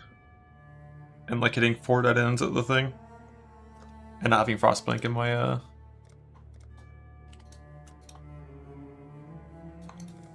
links at all. And doing a bad shield swap at ledge.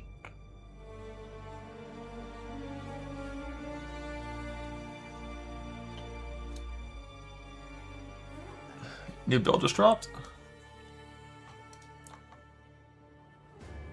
Hey all, Business here. I want to talk about a build that I'll be playing not on Banner the league start, but Slammer. a little bit out of the league start because I want to get the gear together and then play it. I'll be playing a Banner Champion Slams. I played this build last league. I had a blast with it. It's an awesome mapper. You run super fast. You're super tanky. And it's an amazing bosser because of the ridiculous output that War Banner allows you, as well as the defenses from Defiance Banner. So here, this is just me running through like a T17, kind of showing the basic playstyle of the build. Yeah, it looks like it has a bunch of buttons, but all your war cries are done through auto exertion, which even with the nerf is still worthwhile because the main function of the build is you need to war cry for Valor, Valor for banners, banners for amazing bonuses. Yeah, when these bonuses are up, it's kind of fucking insane. And if they're down, XD.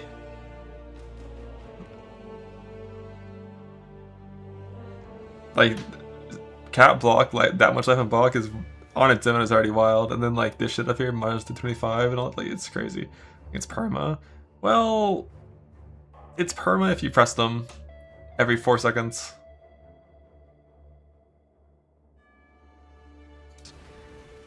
The gameplay loop, as you can see here, consists of run forward, hit the slam button. In this case, I use Earth Shatter. Even with the nerf, it's probably what I'm still going to use, although I'll try out other skills.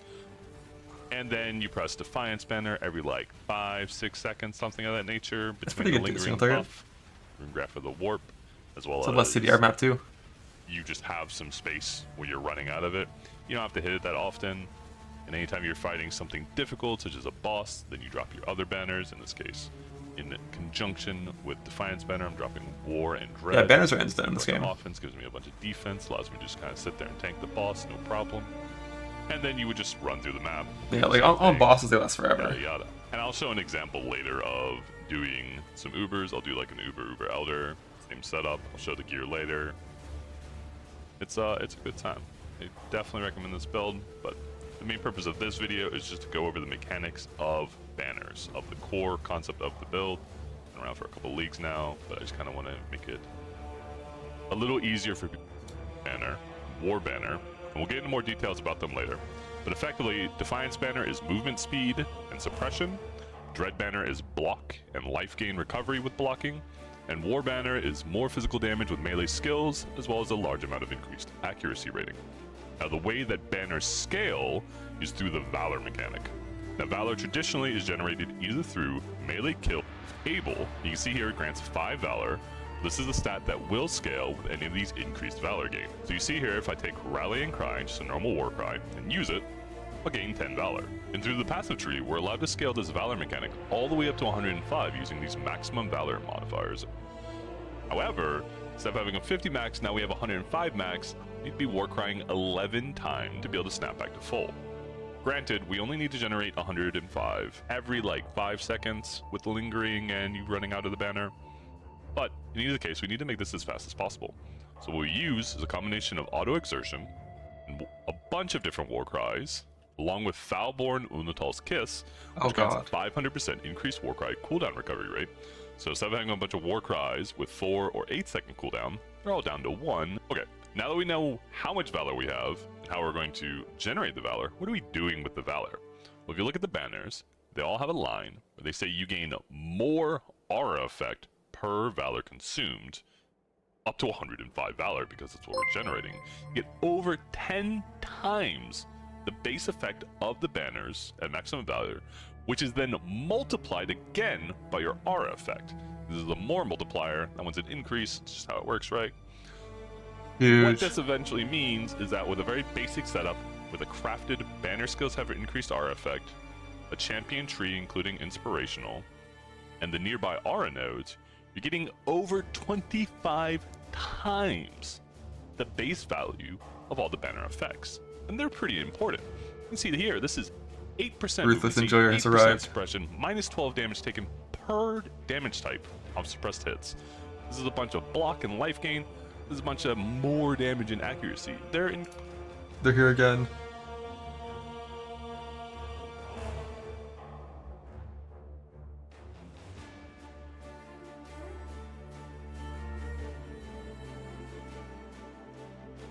Yeah, I'm not surprised it's dumb and ruthless. Attack block turns into spell block with versatile for free.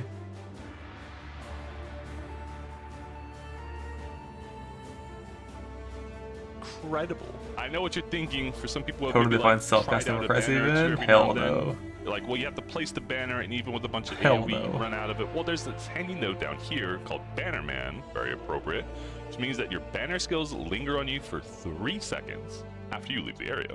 So it increases the duration. The duration's mostly just for bossing. It doesn't increase the lingering buff. What this ends up being, with if we were warp, to turn on yeah, it's 4 our seconds. auto exertions here, gain all of our Valor.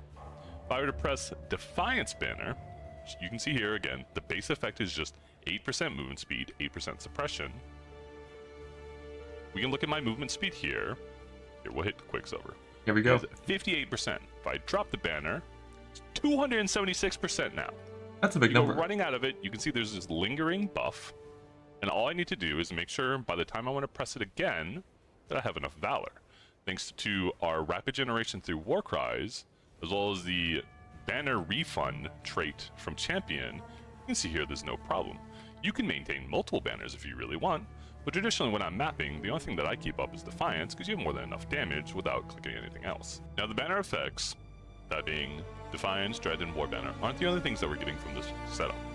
The other things that we're also getting, we're getting a massive amount of Rage generation, which allows us to use the Wild Bear Ascendancy from Ashabi, effectively turning all of our Rage generation into Wild Savagery. Wild Savagery granting us a large amount, 100% increased physical damage, 10% action speed, which synergizes very nicely with our ridiculous amounts of movement speed, as well as helps offset the Unatal's slow attack speed, as well as hits ignore enemy physical damage reduction, and we cannot be stunned.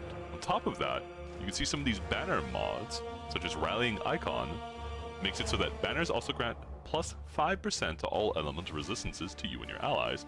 This is scaled up, granting us a whopping 135% all elemental resistances per banner effect you have applied to you, as well as we're able to generate endurance and frenzy charges through Defiant Stand, replacing banners at maximum valor.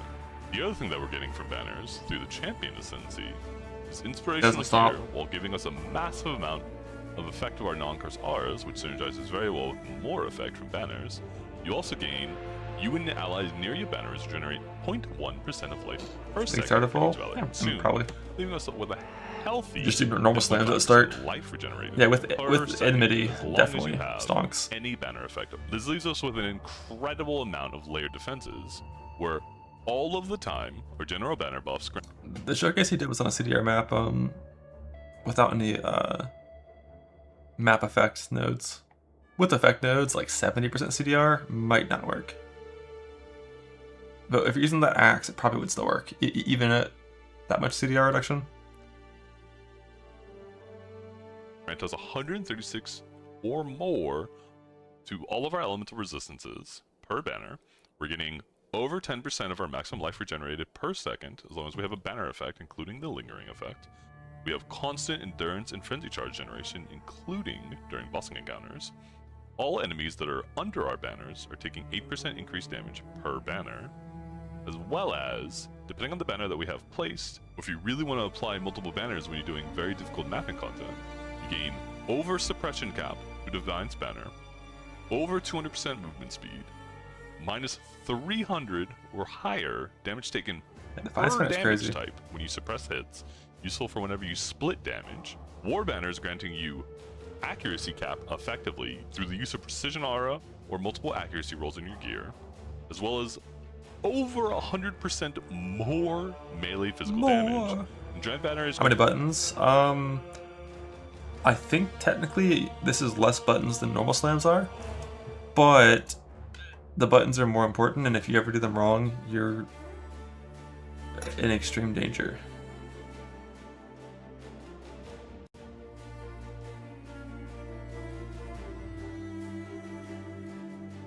But like, you don't have to leap slam because, well, you can't leap slam because your axe is negative attack speed, so you have to move around at super high movement speed.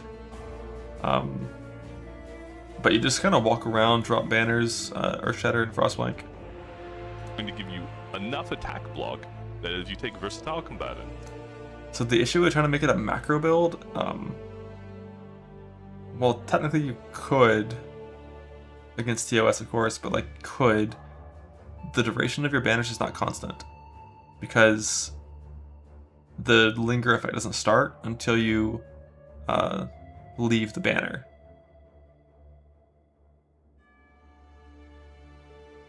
And if you're already in the banner and you press the button, I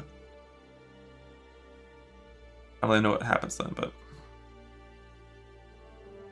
you end up with 65 attack and spell block.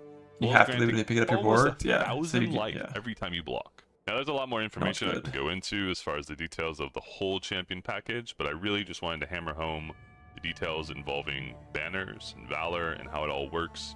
Try to make it a little easier for people to transition into. There will be POBs full of a bunch of different level ranges. Monitor gives so much damage for this. Gear setups. There's a huge note section included, that tells you all the details. You could probably. Well, the one thing I do know is that this is the best duelist slamming build. You ever want to know, from gear to gems to maps to whatever have you. But for those of us playing the proper Ascendancy, one that I showed, the proper one class, around the T17s, we're gonna have a good time on Zerker. Elderon has very, not necessarily day one gear, but fairly rudimentary gear. It's a fairly low level. Chose not to take a life mastery. Chose not to allocate a bunch of points to show the raw power of the build at a lower level. There's a bunch of different gem choices, a bunch of different gear choices I described in the notes. Things like fortification stacking is something I'm a huge fan of. It helps gain a bunch of attack speed, which is something you desperately want. Playing with Lunatal's Kiss, especially in conjunction with Unstoppable Hero, it's a constant source of damage reduction that no modifier ever reduces, which is huge. It's a great way to mitigate the damage taken from Echoes of Creation, as well as just general damage in the game. There's a bunch of different forbiddens that are pretty good for champion within just champion. The nice thing about the setup here is we're taking worthy causes, which is the thing that makes it so that you can place multiple banners on top of each other effectively. But the way this is set up is that worthy causes is typically something nobody ever wants. But that's like pretty worthy causes is a lot of the times a fairly cheap. And that seems like an end game setup. If you take worthy causes to your forbidden, you can allocate first to strike, last to fall, which is incredible, just a little tedious to maintain the adrenaline. Or you can go the Unstoppable Hero route, like I said. Really bolsters out your armor, bolsters out your attack speed. If you want, because we are an Oshabi build, because we're using this for our stun mitigation rather than doing something like Unwavering Stance, you can go with a hybrid chest and scale out your evasion, giving yourself a pretty hefty, like, I don't know, 20k, 30k, 40k, something like 50% evasion on top of all the other defenses. It's pretty strong. I don't really find it necessary, but it's definitely a route you can go. On blood-soaked banners setup. Yeah, I like the idea of it a lot more without being Warcry or without being slam based. If you were like killing with blood-soaked banner, killing with like Rage Vortex, just so it'd be a little more passive, and all you're ever doing is, you know, pressing your banners. It seems like neat. The idea. This banner style of slams that's been around for like a couple leagues. It kind of started in 3.25 when they first redid the Valor mechanics, but it wasn't terribly popular. 3.26 saw a little bit more play when they added worthy causes, making it so that you can continually generate Valor while under your banners. People played it with a bunch of Warcry tattoos. I wasn't the biggest fan of that, but it really popped off in 3.27 last league. We got Foulborn, Lunatal's Kiss, and then Warcries were no longer an issue, and you didn't have to pay as much attention or get the rhythm quite as exact. When it came to maintaining your banners, I found it made gameplay incredibly smooth. For me, could be fun. Could be cool. Swift and silent, you stone. I've not seen a wilderness like this before.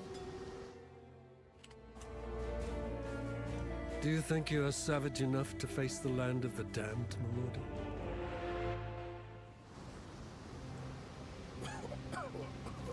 Yeah, they'll know. Oh, oops. Shit. Do I have to make a new Marauder? Oh, fuck. Oh, fuck. Do you think you are savage enough to face? The only way it's getting mid-league nerfed is if you're like crashing servers. Probably. Unless it's like truly like absurdly like just imbalanced. But yeah, definitely hide that. Don't say anything until until patch hits. You have no reason to share it.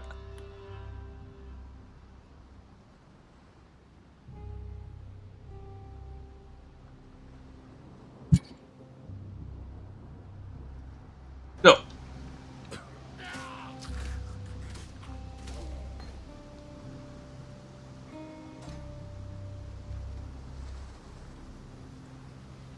That slams an Axe Marauder, so technically you can start basically any melee skill in the game on Marauder, on Zerker, and it is going to be playable in the campaign. Because Zerker gets so much base power, so much base damage right at the start.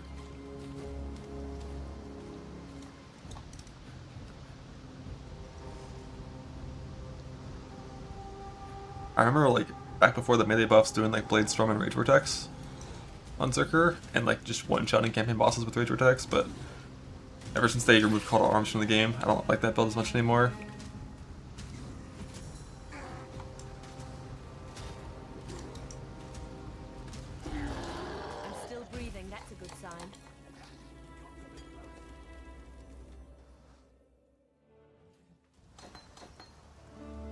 Pinewood.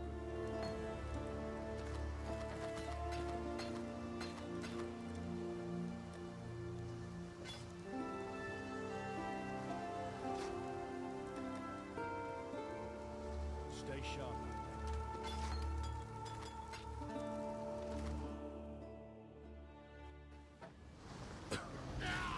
Got a level 1 shield, no level 5 shield yet.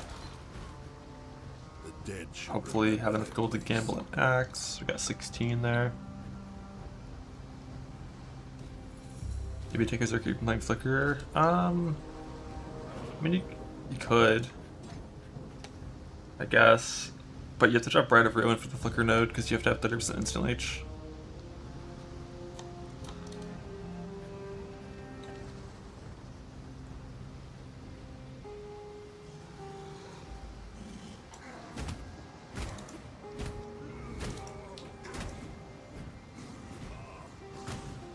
Quit stunning me.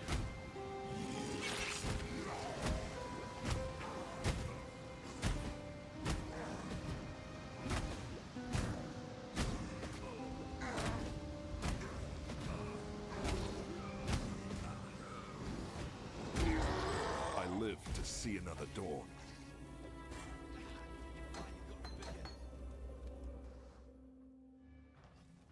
Lion Eyes what? While we live, we are blessed. There's an Level 4 axe, fuck.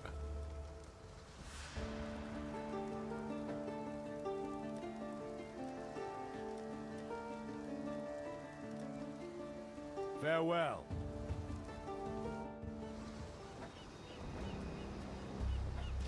I am surrounded by living corpses, dying Moriathans.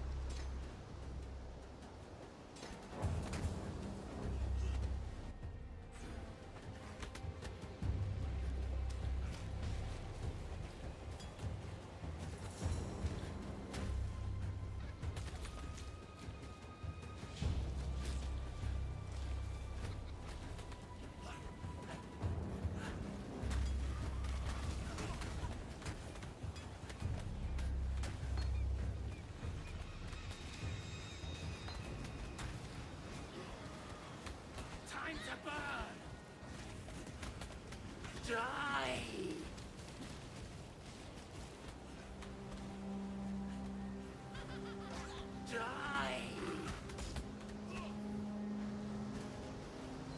I'm at this out all the time at 3 move speed.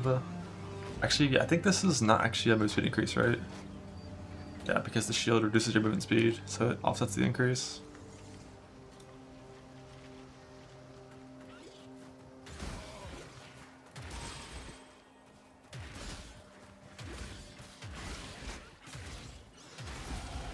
Dominus wanted me to die here. I will disappoint him. You are 1G.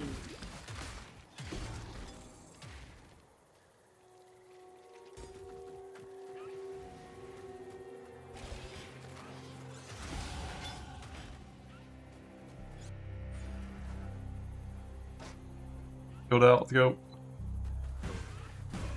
Out, out.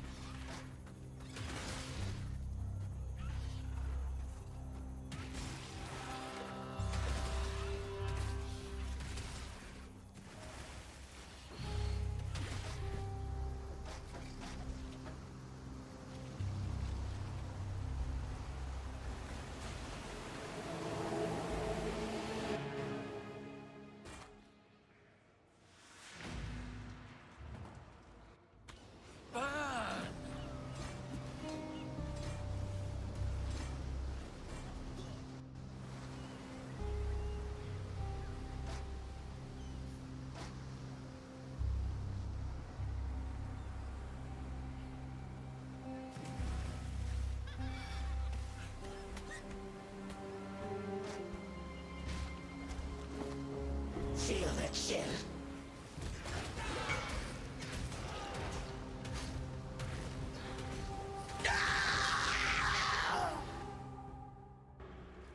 I don't.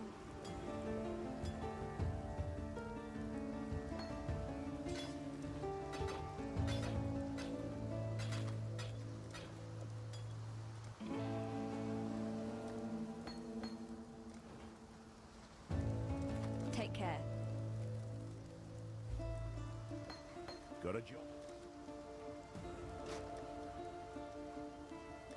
Farewell.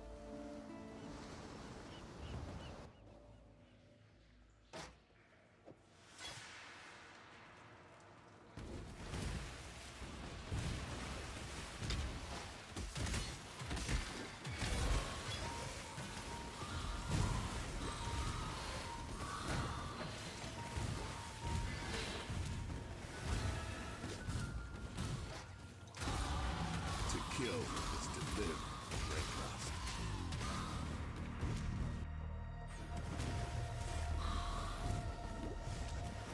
Like good colors. Get really good XP.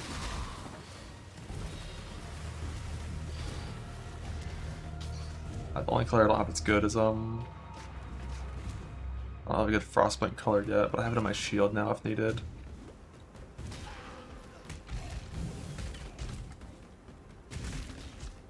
We don't have a spot for Decoy Totem either, but that's not super important.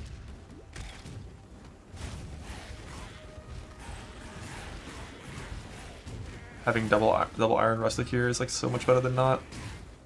With a good.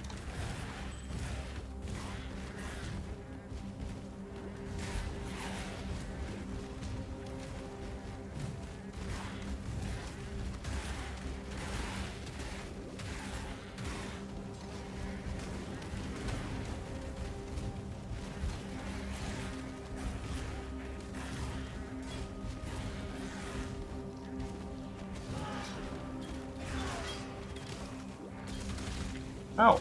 Ow! Did so much damage. No scale best iffy, I guess.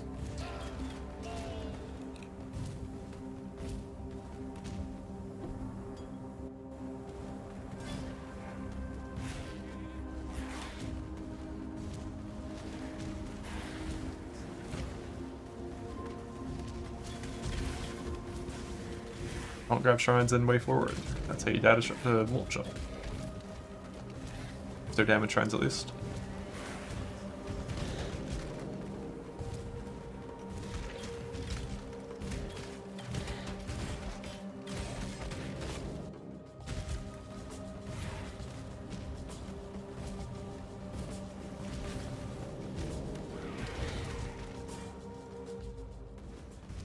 Yeah, Frostblaze clear is really good in Act 1. Ancestral Frostblaze feels super good. Minor problem is you kind of do literally 0 single target damage.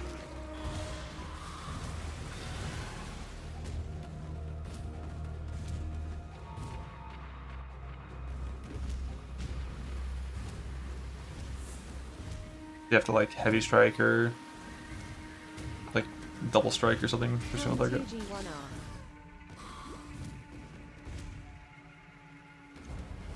It's a really fast zone here with 0 experience though.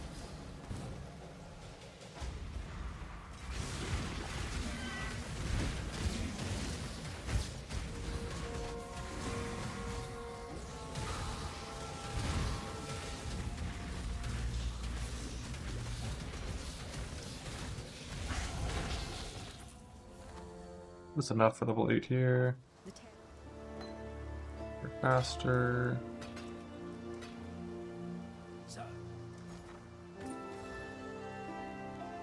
There's a fire. You managed. I've traveled inland on the empty. Stay sharp out there. Still come. Tragic.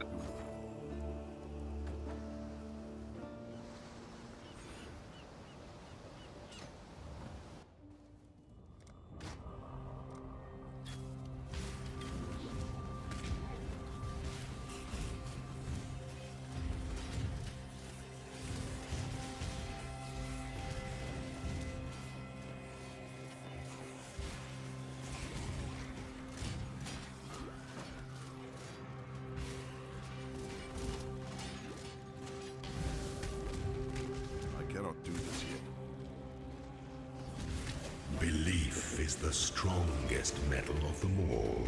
Return to Kitava.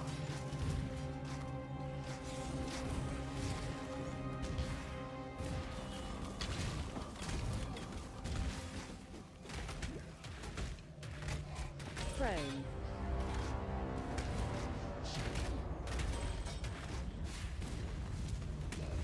Jesus, so many blue packs.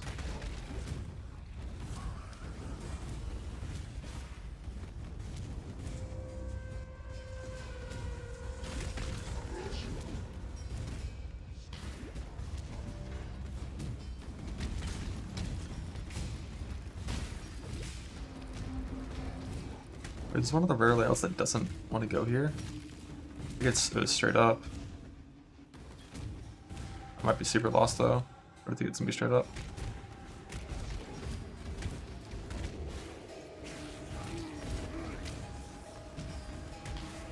Because normally when you see the box for the flask, you normally want to engage with that pathing in some way. Oh, I should have killed a little more experience to hit level 9 for J Chopper. And for like the 12% increased damage node.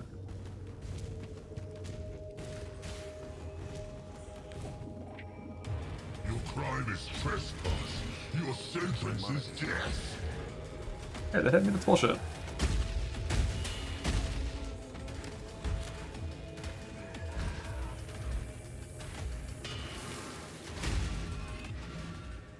Your frightened heart echoes from these stones.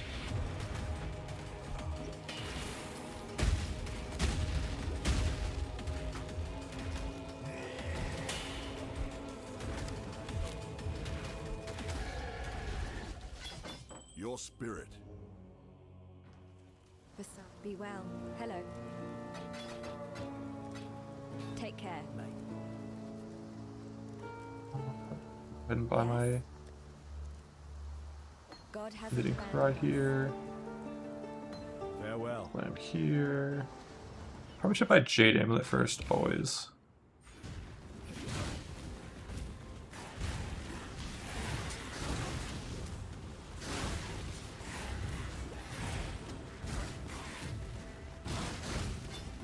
I don't think it matters. I think as soon as you just hit the points, I think you're usually good on chance to hit.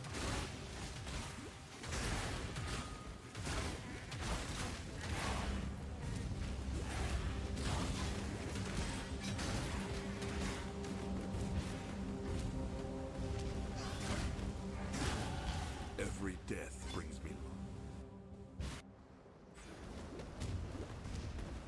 Ine Cora, Mother of the Dead. Is this your land I walk upon?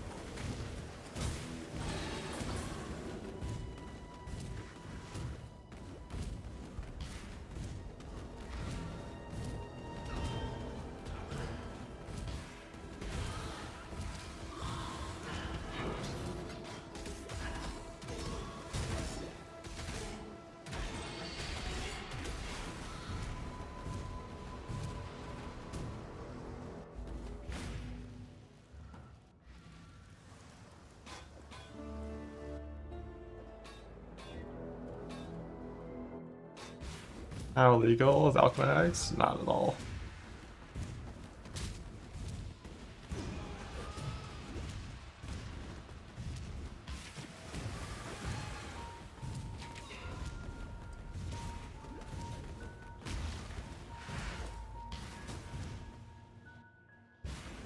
Please understand that as a gentleman of honor, it pains me greatly to do this. Hard times call for hard times. Sure, were the circumstances reversed, you'll do precisely the same.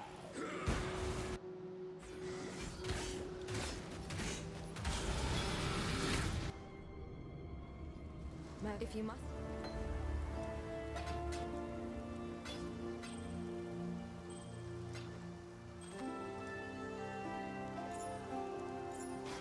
Take care. Hello. A reward.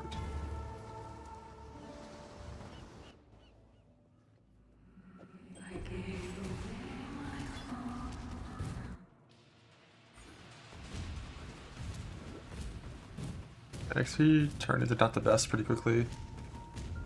And then this is a literally empty zone.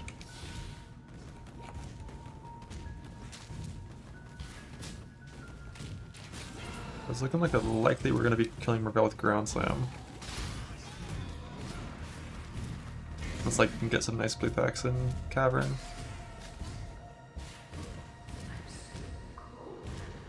Or couple big rares.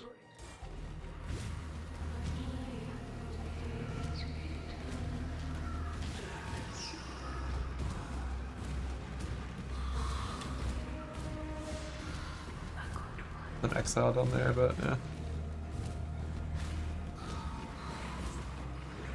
I cannot do this yet.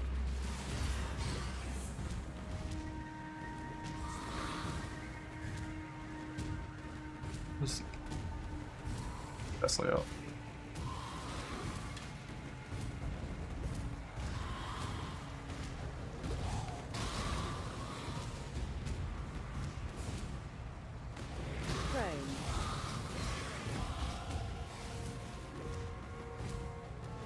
I maybe could leave some across that, but I doubt it.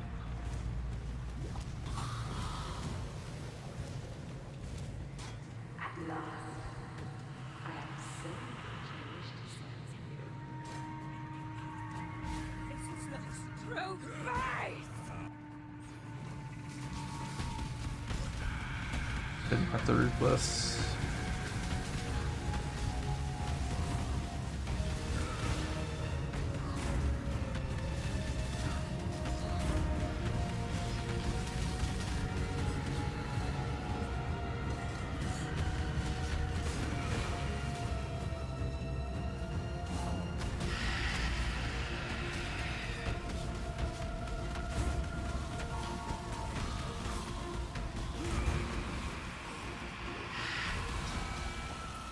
Your curse is over. Personal record, I think. The Marauder Act ones. All life is twisted in dust.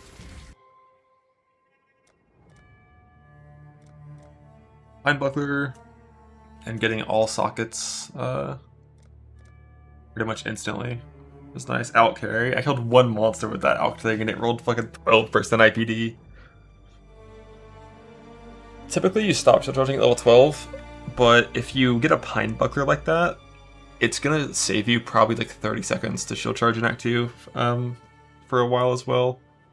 Like, shield charge is always faster than Leap Slam, and as long as it's killing white monsters, shield charging is better.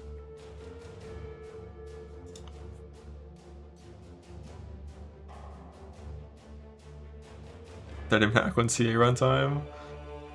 Bows aren't that bad in Act 1, just don't use Caustic Arrow, you usually use the actual good bow skills.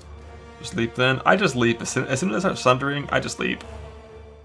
It's like, it's not that bad. It's not a big enough difference. But getting a Pine Buckler does really help with that.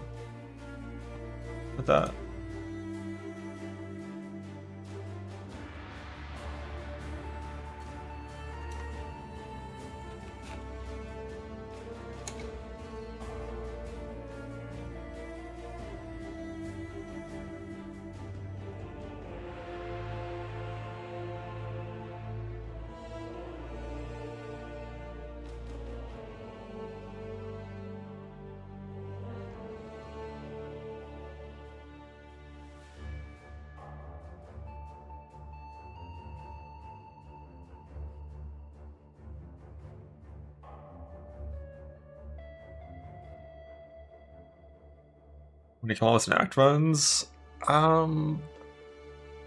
basically you kill packs of enemies that are dense enough that it feels worth it. In Act 1, that means like if there's like 4 or 5 white monsters stacked that are of a good mob type that aren't gonna like kill you or take too long to kill, you kill them. With shield charge, you kind of just want to make sure you're pathing in a way where you're always charging through monsters and you just like never stop, and as long as your gear's up to date, you'll kill things while you move and it's really good. You typically don't kill rare monsters in Act 1 unless they're like essences of squishy monster types, because they take too long to kill for how little experience they give. So you skip rares often early, and then once you start sundering, you kill any dense pack of monsters because it'll die in 1 sunder, and you kill any rare that is surrounded by trash monsters because it'll get 1 shot by sunder.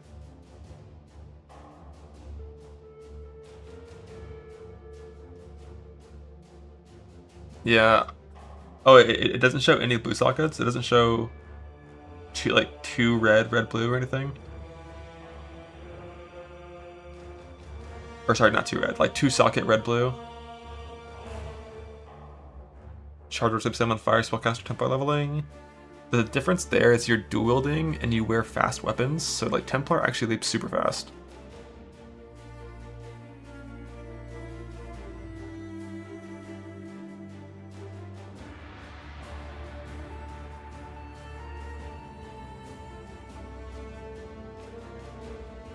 But yeah, my filter could be a little better about highlighting 2 socket red, blue stuff to start. Let me see how it currently works.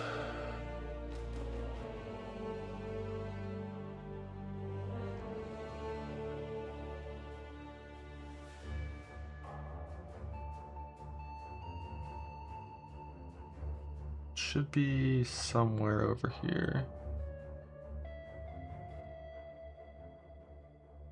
Yeah, so 2 socket blue red gets shown bigger. Yeah, blue. I'm just making sure it's in the filter for a while. And it is.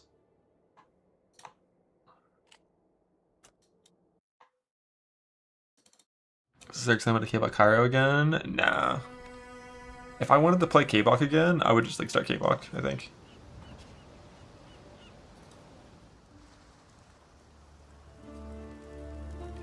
Greeting.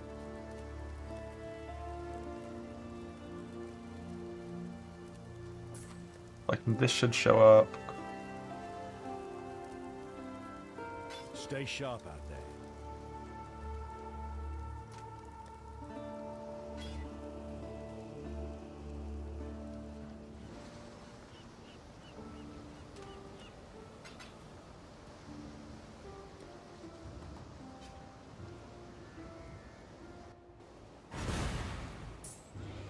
Will definitely show up.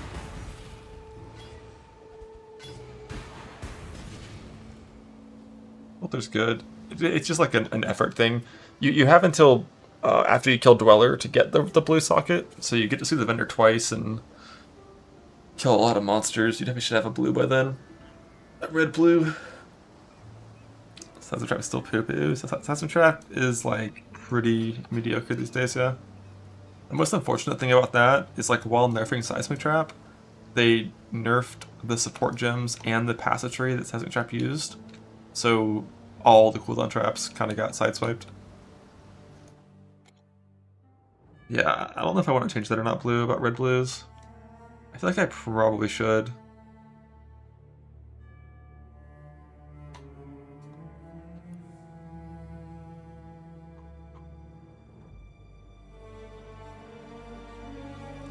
Did I migrate? No.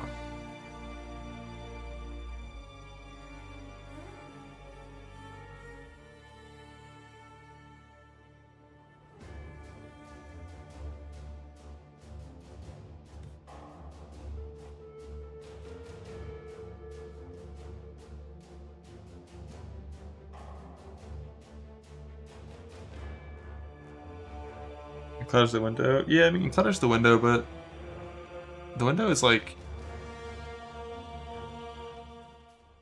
I guess the issue is you can't make it show red-blue only on gloves, boots, helmet, which is where you'd want it typically. Greetings. It's my World of Warcraft link. But currently it's not very cluttered. But like, of course, seeing like any sort of like red-blue weapons you never care about. That's fine. Farewell. But it has been twice, like 2 runs where I've had sketchy blue socket colors.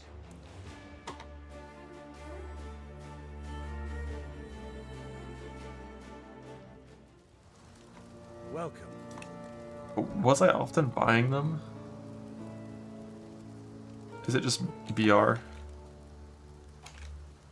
Oh, it's full. This one's actually full. A truly full regex.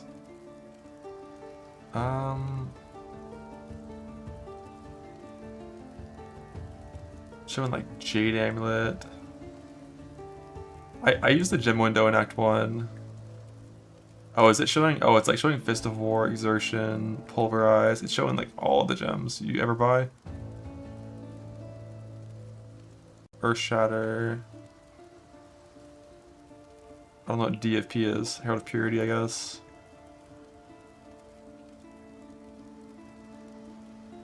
But I buy Blood Rage there. Stay sharp out there.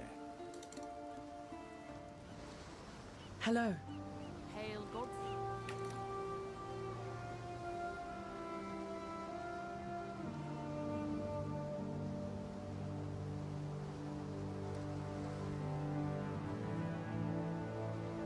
I assume Life Tap's just there on accident. Yeah, it is pretty nice. I gotta start using that.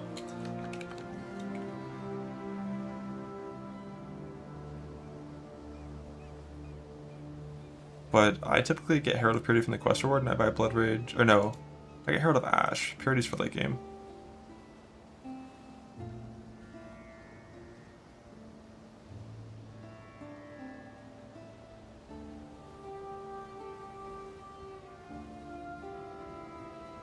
Oh, it's a wild one.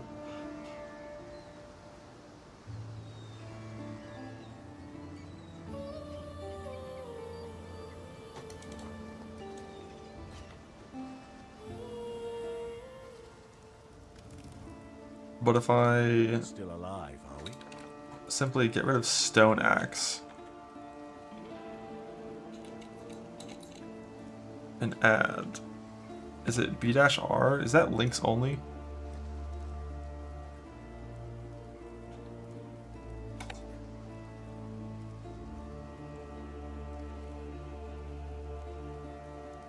I don't think it could fit the other one as well. Blue socket with red, even if it's unlinked. Yeah, it's one off being able to fit the you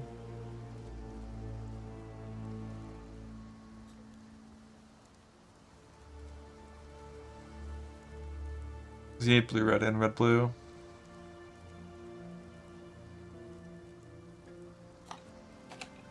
Oh no, I think it is linked because it didn't show this this thing right here. Right of them.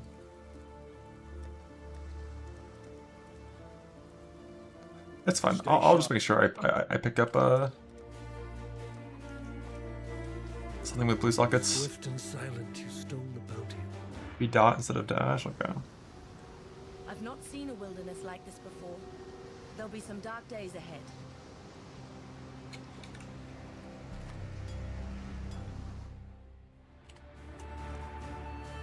Do you think you are savage enough to face...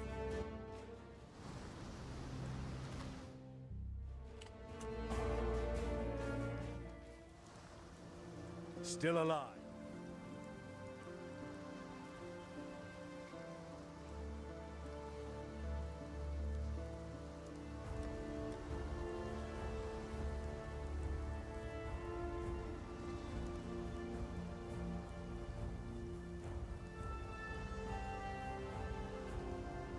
Oh, is it like killing claws always?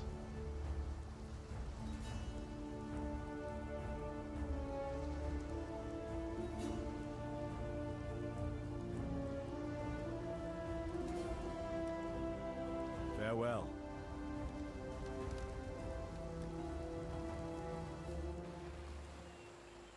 What?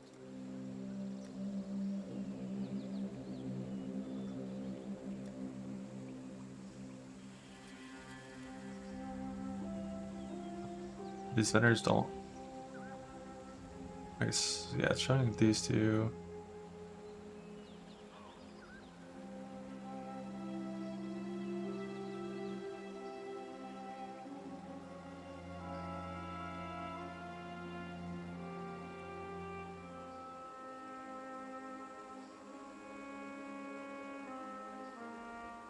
Yeah, you do have to have both. That's always weird. You need the B.R and R.B. Get both. What? Which unfortunately cannot fit by only killing stone axes.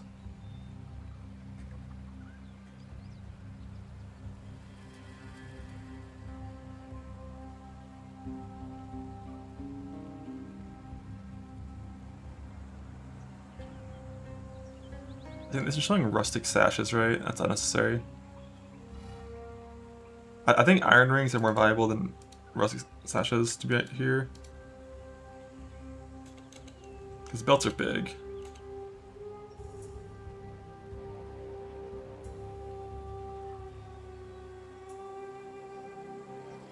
I killed that and stone axe. Go B.R. R.B.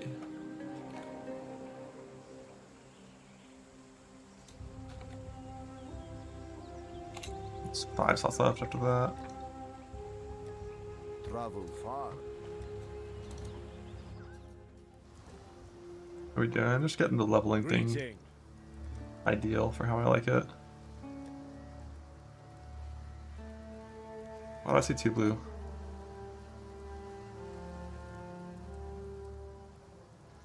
I must have done something wrong to see 2 blue.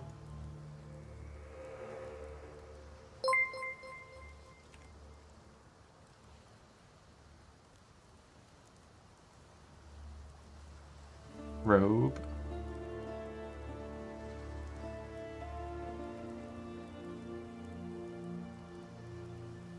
I feel like that wouldn't be intentional.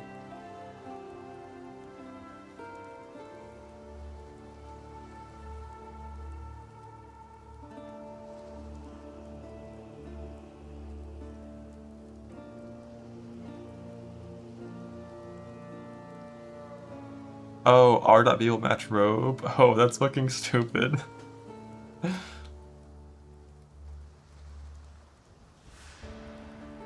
Alright, so here's what we're gonna do. We're just only gonna show B.R. We're only gonna show half the red blues. Easy.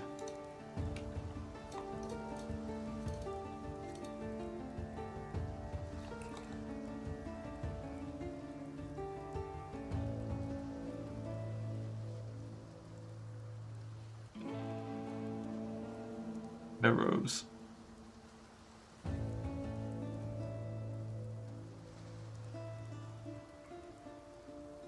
you want to try, you can. But I think showing half of the blue reds is like probably a fine compromise for now. Stay sharp out there.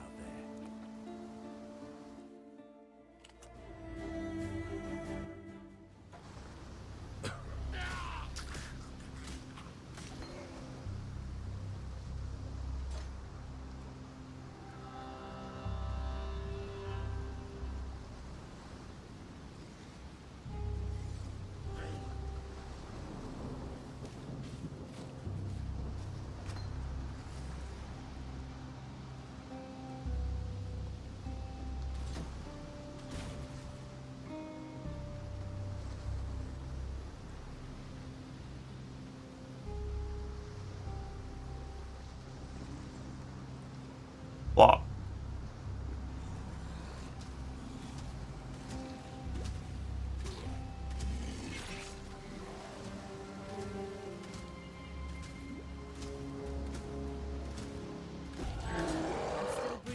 The iron ring run, what?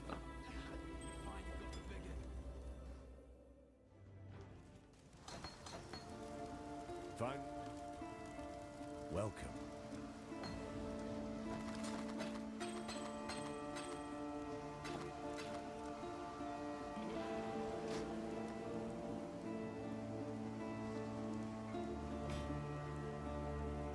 Stay sharp.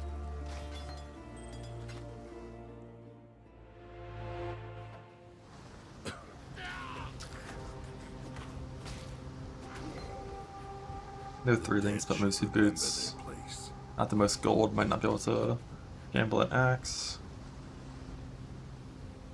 It's always fun when this happens, then you go to the vendor and there's no stone axe.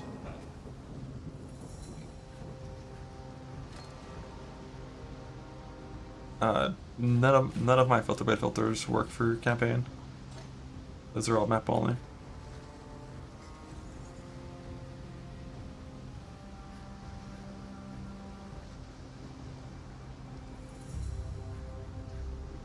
thought this is the first league in a while where I've been so unsure on what Atlas tree I should start with.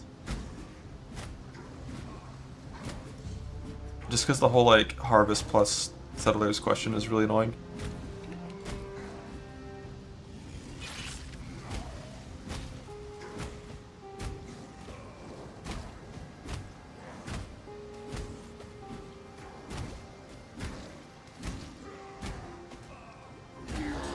I live to see another dawn.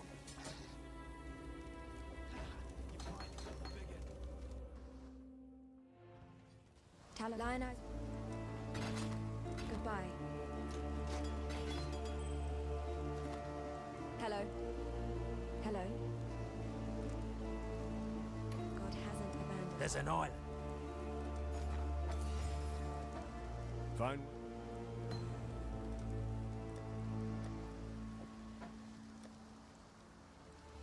Cost an alchemy? The fuck do you mean it costs an alchemy? I am surrounded by living corpses, dying Moriathans.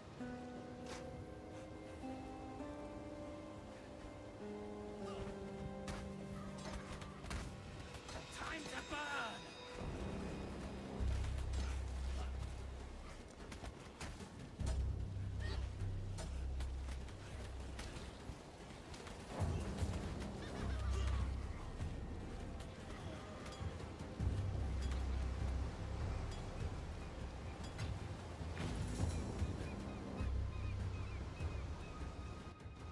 The proper thing and put on a scale vest for mudflats.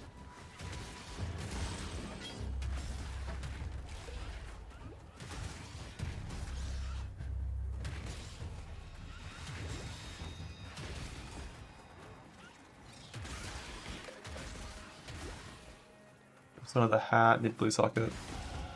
Dominus wanted me to die. Rain. I will disappoint him.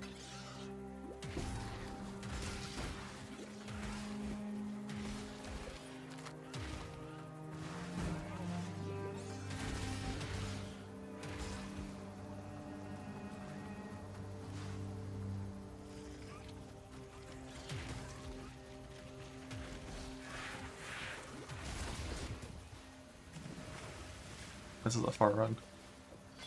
Rid of that shit now. My huge flat axe on.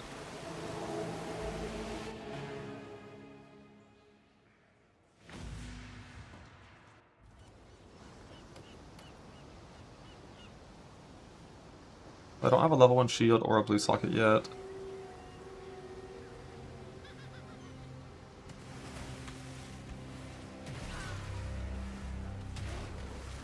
Yeah, getting like dexterity on your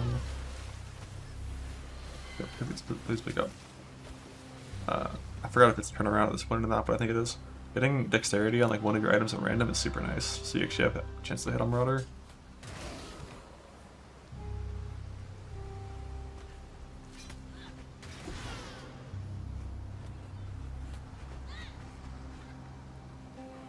Feel the chill.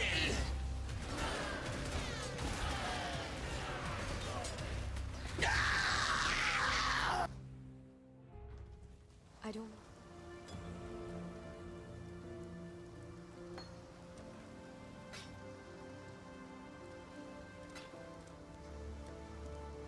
Be well.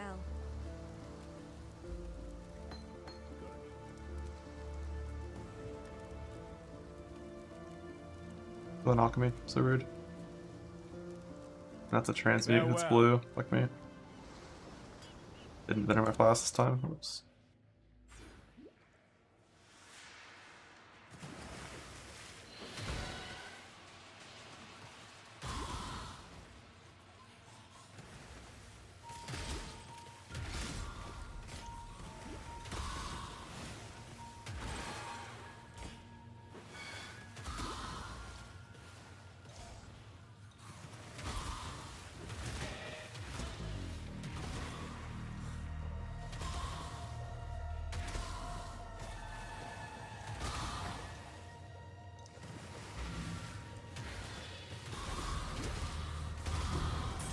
The worst XP submerged.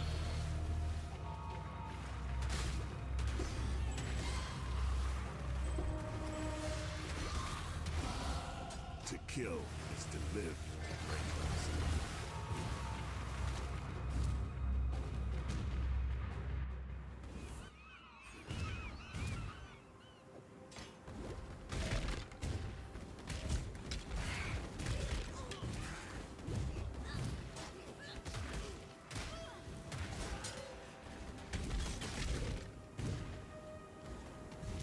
DD, chance to hit.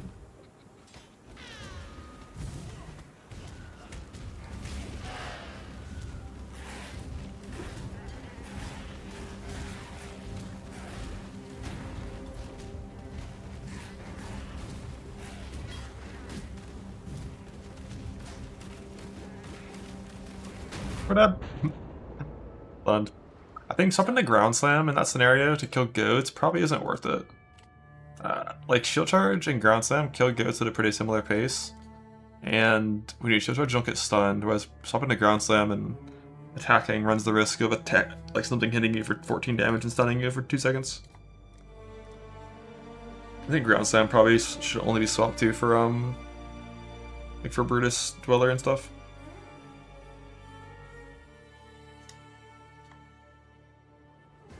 Yeah, like not for packs. It's just like not worth it. Unless you have a really good stick and it's like a blue pack. But for killing like a lot of small things, I think charge is better. But for killing like blue packs and rares, why 2 momentums? Because often you end up with link setups where you have multiple red greens. Like basically, if you have 3 red, you grab chance to bleed. If you don't have 3 red, I just grab momentum because it's good. It's like one of the best supports in the game for single target. If you end up with 1 on your shield charge and 1 on your ground slam. But it's just socket based.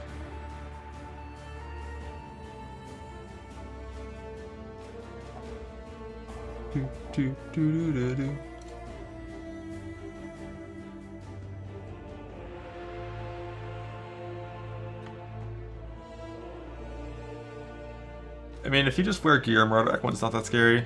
I'm like taking off. I'm not wearing a body armor, so I move faster and stuff. You just wear a scale vest, it's fine. If I was wearing a scale vest there, the goats wouldn't have even hurt me, basically. And I didn't upgrade my my life flask. After Hail Rake, if I had either of those, it'd be fine. And if you're not playing like stupid, you have both. And then it's fine.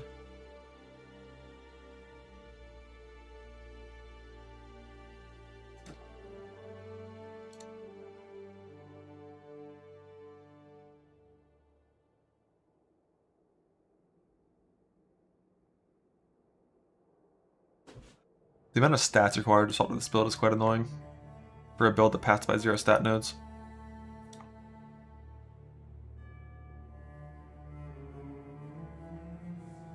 But I think your starting rings when you force swap to this build probably would just be double resist rings, so you don't have as much gear pressure for that.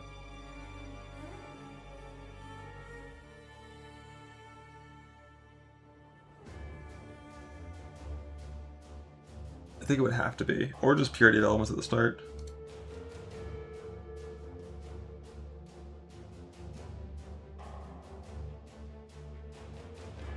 Just like drop Arctic armor and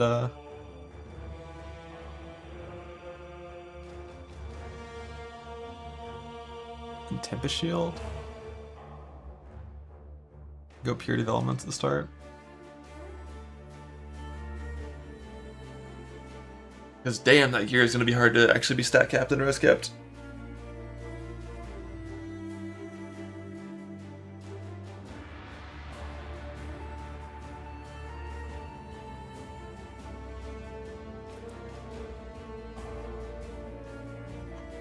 You tested with basically it felt pretty good. Yeah, I'm not surprised.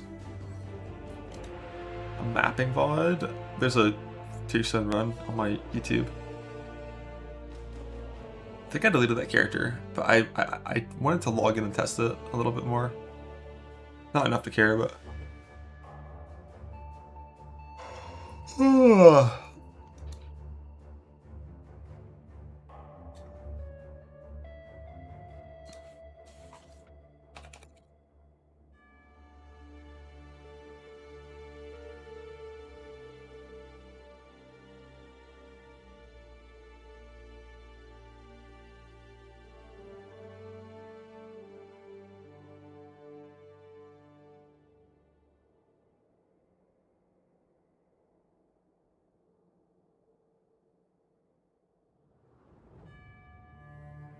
everything up to this point, I'm 100% doing. Like, this is happening. And then what's the order of breach upgrades?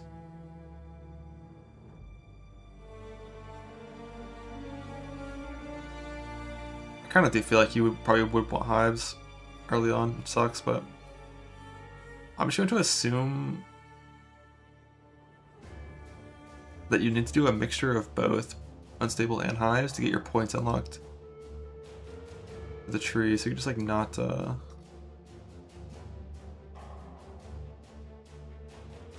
choose yet.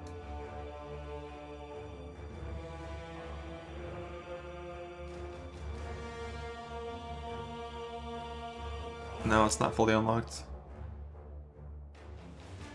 It's unlocked in the sense that you can instantly use all womb gift types, but you still have to earn the points.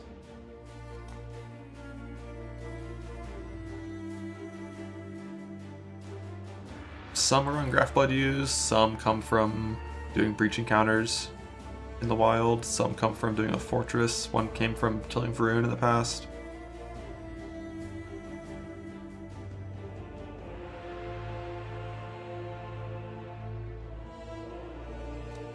Assuming it is still fortress stuff, you probably want to just grab all this.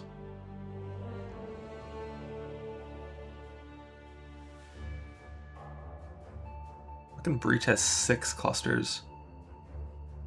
Betrayal only has like 3.5. I think Harvest has 5. Breach is so many.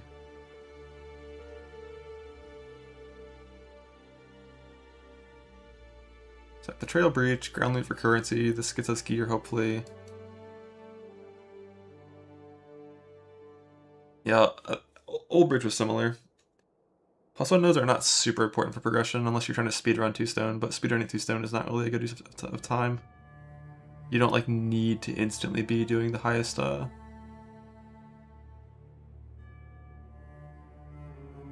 tier maps when you're just doing progression of getting your points from completing every single map first.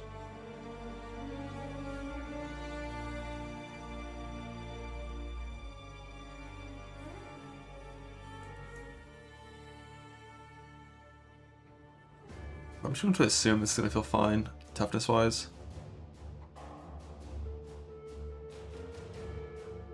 And this is like... I don't think I'd ever bother with these points, because I don't want more waves of monsters. That makes it slower, so... I don't think you'd ever click those points at all. Unless you're farming ground loot from these. If you allocate both, I'm not sure. Likely they would just cancel out and then you could have either. I doubt it would be 0 breaches.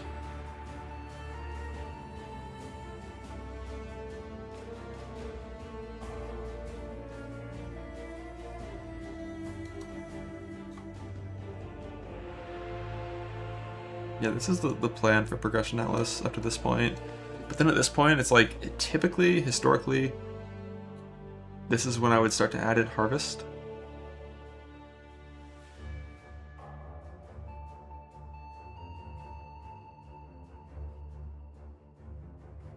That's probably still the right choice. It's usually not a problem in actual runs, but whenever I'm doing like a practice Atlas clear, the moment I get to the point where it's time to start doing Harvest, I instantly log out because I just don't give a fuck. But in actual league, it's usually not a problem like that.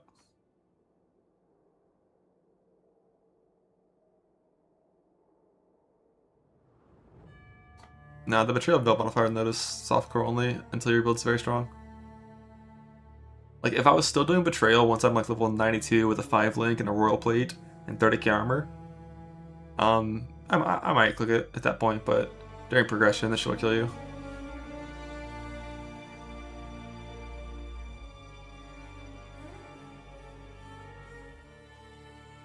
You get to unveil the fracture? I don't think so.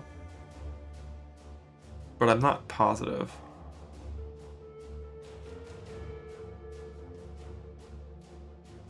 Yeah, it's randomly unveiled, I'm pretty sure. And it'll drop already unveiled.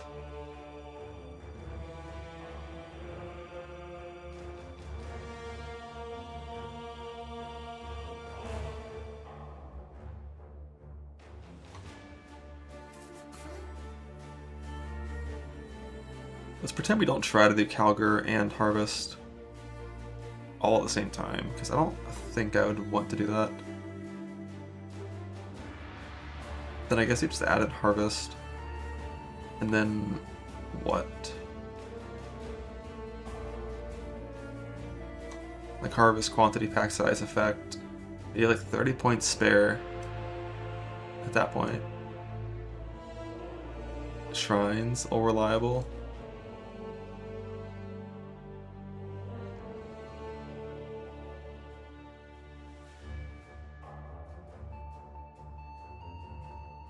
You showed effective available once before and you could unveil it.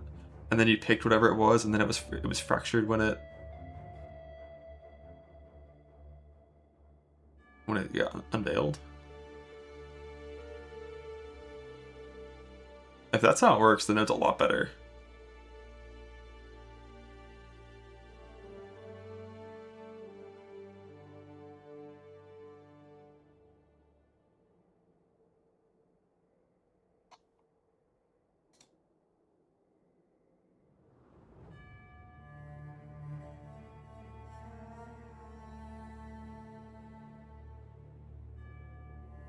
But that's like, it's still so dangerous.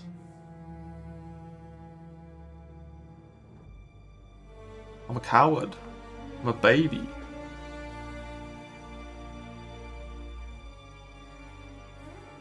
But yeah, do you want to block for the unveil? You could scour it and then regal it and then craft whatever you want in case it was like 3 suffixes. You could like, oh, would you even have to regal it? Didn't they make it so scours don't turn things magic now? Or no, they changed how heist items work. Double block? Yeah, in theory you could do a lot of blocks. You could like chaos it until you hit like strength on like a ring, and then craft X end and it blocks like all stats.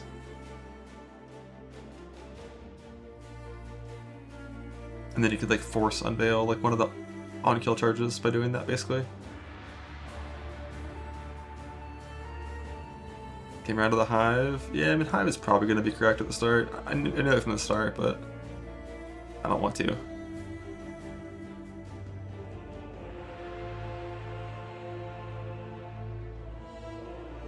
And then what if... Alright, so what about the scenario where we go to the Breach tree on League Start and it says there's not modifier tier rating anywhere on it. It's just nothing. So if that's the case, you wouldn't use it for any crafting at all. It'd only be a unique farm. Maybe we do 0 Breach. And if we're doing 0 Breach, what are we sucking into?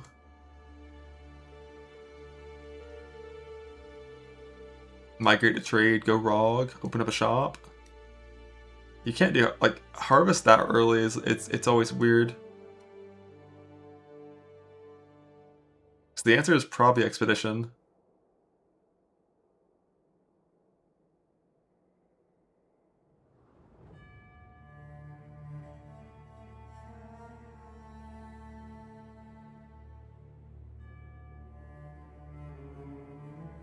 Or we delve. Holy. Like you can go harvest that early. I just don't like doing harvest until I'm like tier 16 typically. Legion for GV. Yeah, Legion typically is a little bit later as well.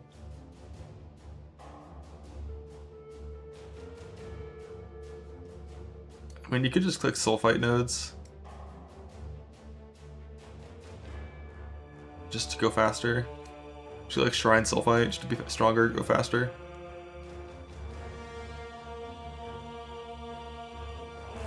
But I'm pretty sure Hive or Breach is going to be good on day 1 for gear. I'm pretty sure it's going to be good.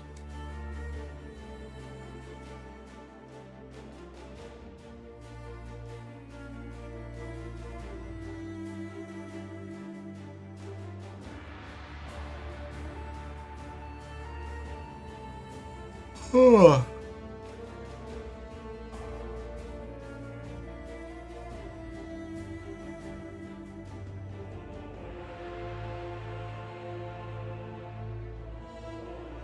not sure how much quantity of Hive Blood you're going to need. If you only care about, you know, provisionings for the most part.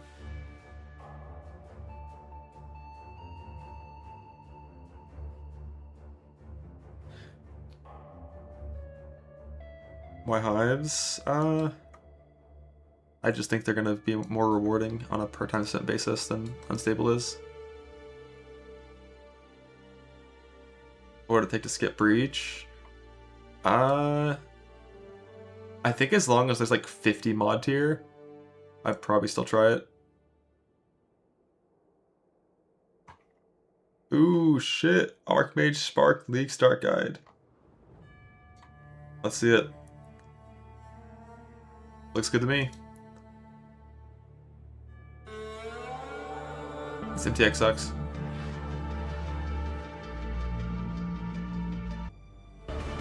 Alright, how do we get... What's up, you? Okay, I was gonna say, how do we get Proj speed? Makes sense. Widow Hill.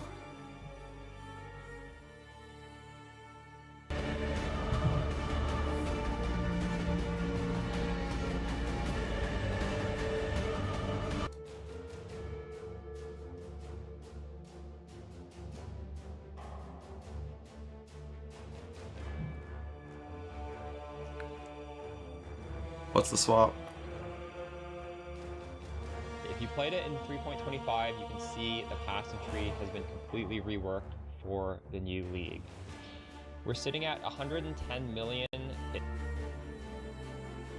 Where do they get Mind Over Matter from on these builds? They're very Cloak. Damage, although do keep in mind this includes a lot of conditionals, so the maximum hits still isn't realistic. Unspark are... Yeah, it's wearing Cloak. Let's see it. We got Foible, Anathema, Callissa's Grace. What does that do?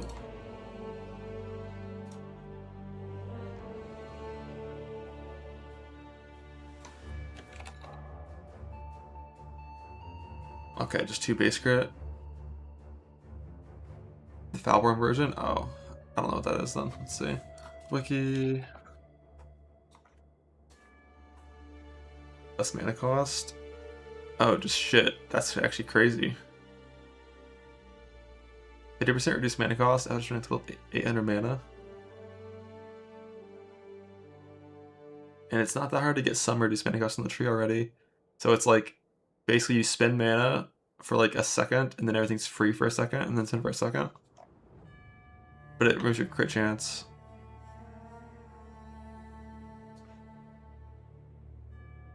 But it's cricket anyways.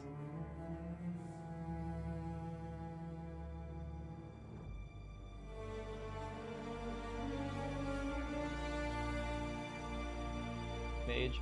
So the gap between the league starter and this is it is quite preface this by saying realistically when you get Double singularities.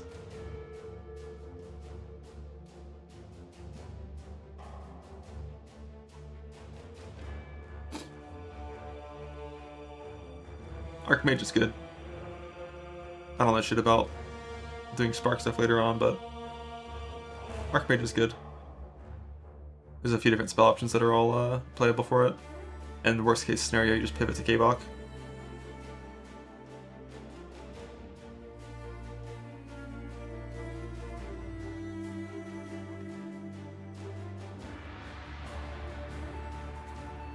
Let's rank it, don't know what that is. So that is just harvest juice that comes from doing harvest in Mirage.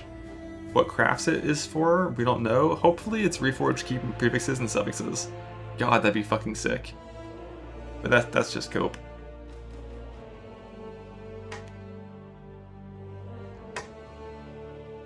Why isn't the same in the spreadsheet? It's just not very good. So I didn't put it in there.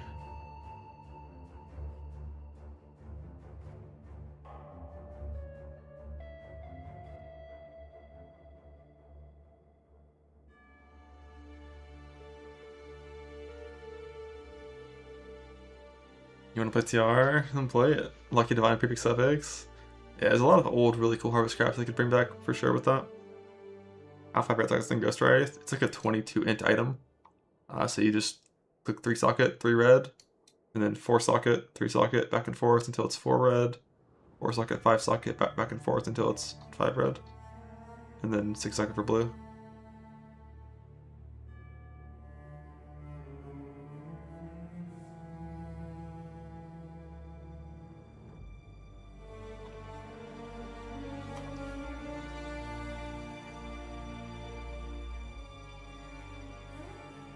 But yeah, I'm like, I would be extremely surprised if you needed any sort of currency source in the early game, as long as your boat can run most rare maps. Because not only are we getting, you know, double base currency while we're entering maps and stuff and all that, we're also getting to save a ton of currency by not buying maps from Keurig. Like previously you would spend, you know, 40 chance orbs and then like 30 alchemies and probably like 20 chaos during your league start buying maps from Keurig, and that's gone. Those cost gold now.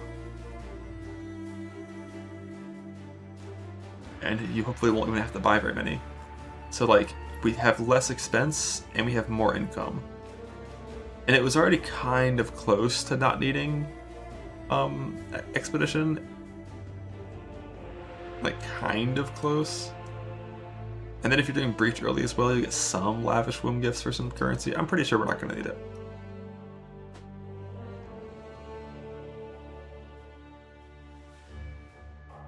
What is Chaos used for now? Mainly getting items into a fracturable state and rolling cluster duels. And you're still going to Chaos maps to make them runnable and good. Just less than before.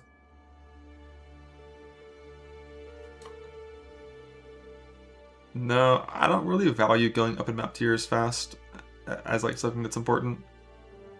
So I like probably when I would start stacking into higher map tier would be right about now. This is 49 map completion, or 50 map completion, I think is what we're at right now. Something like that. And this is when we would be entering like tier 10s. And I would have a pretty good idea based on how the sustain feels at this point, if we need it or not. And if it looks like we are going to need it, then right about now, when entering reds, is when I would start to take map sustain points. But like the first 50 maps you're doing, it's just a bunch of low tier maps, boss rushing, getting your bonus. Just not important early on. For the first 50, 60 maps.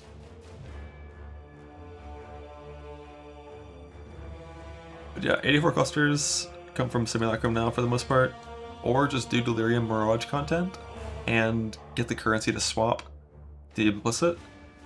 And you can just like naturally find 84 clusters in tier 16 maps every now and then. They just drop.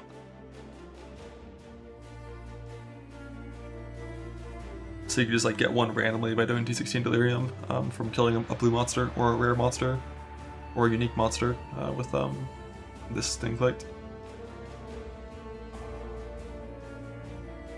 Mappers can't give 84 anymore. Now they can Keurig. Or not Keurig, Tusion. Yeah, this is how we're getting unique maps this league's Betrayal and Self-Found for crafts.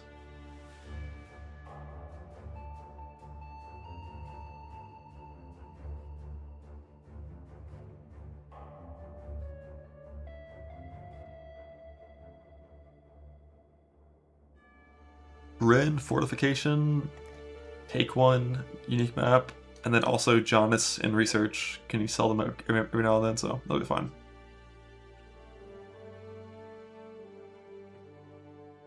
I think you'll be 100 out of 100 before getting crafts.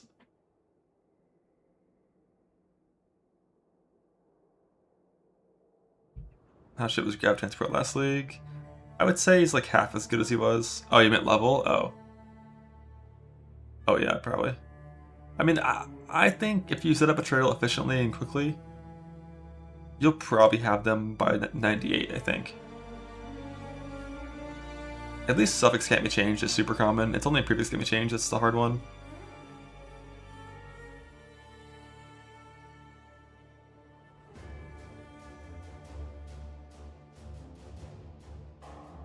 Posting Alistair in the sheet. Once I'm a little more certain on what I'm going to do with my trees, I'll post them all in the sheets. I'm still thinking about it. Don't need to touch with Harvest Beast. You think you're going to have that many Harvest Beasts, huh? Your second guy in fort. I was going to do Gravicius in fort. Gravicius, Ren in fort, and Jonas, Leo in research. And then as soon as I finish Fort Ren map acquisition, I'm going to kick Ren out of the Atlas tree, move Grab into transport, and bring in someone else in the transport. I forgot who it was going to be, but someone else over there to load up some RNG farm stuff. It Fled. Yeah, I think it was going to be It Fled, because that's take 1 Foulborn.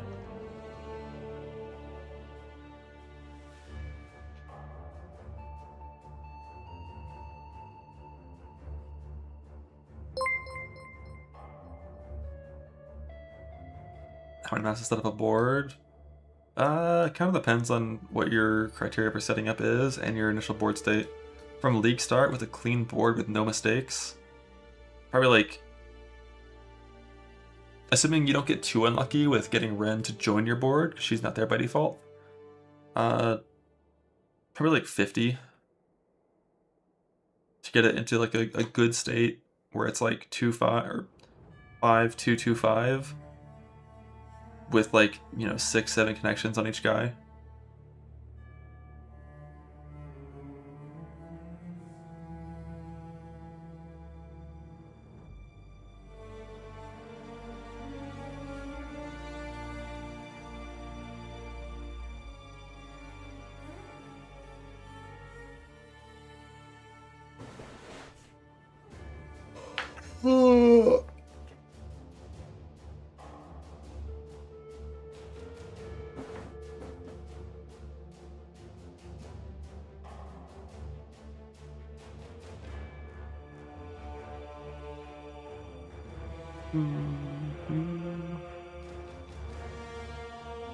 We'll be able to get 5 less Mage Bloods. I think we will be able to get that, yes.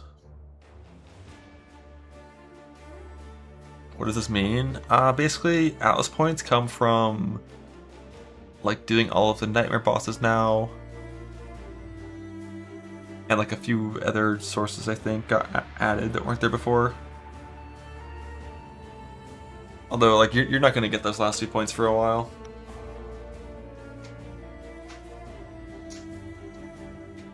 I'm pretty sure the average viewer is probably the average age, if I had to guess, is like 35. Maybe 38 when looking at demographics.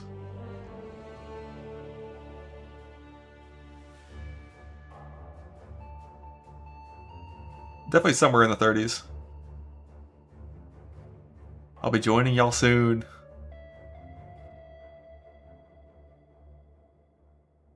Our ancient fossils. Yep.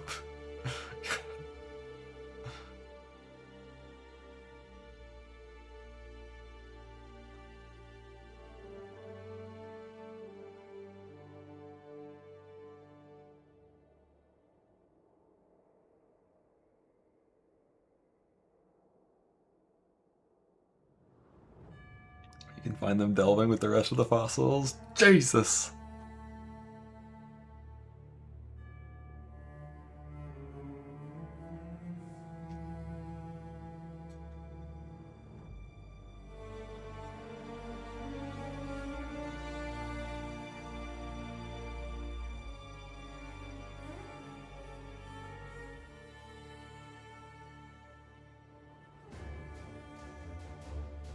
The plan for the start. Slam, probably. Yeah, like you can click this last point, but there's like a base 2% chance to spawn June without any points in the tree. So this is like, you almost always spawn June like this. It's like 1 in 50 maps where you don't. So this is kind of low value. So I typically don't bother taking this one unless you're also getting Pillage and Plunder. Which if you're in softcore, 100% without doubt, you should have this from the start. Pillage and Plunder, very good. I'm just a baby, I'm scared. Top base was 8. For Masters, it's lower. Because I know if you play this tree, this plus 96 tree, you can have maps that don't have June. It's possible.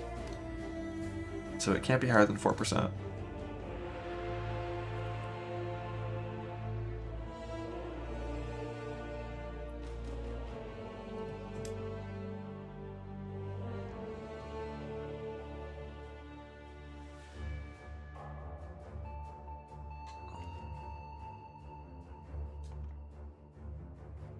New build just dropped.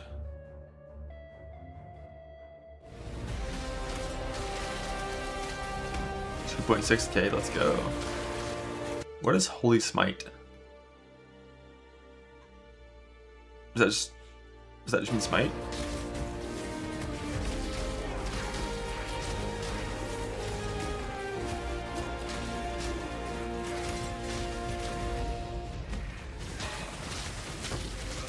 Man, map clear with base smite is so painful.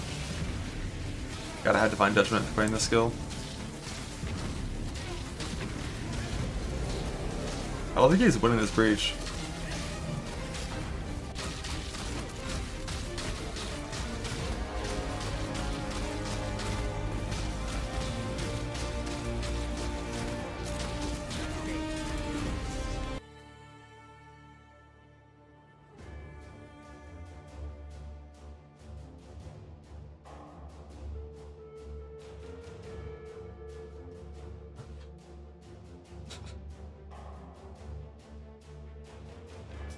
I would recommend playing slams on day 1 if you want to do a lot of damage on day 1.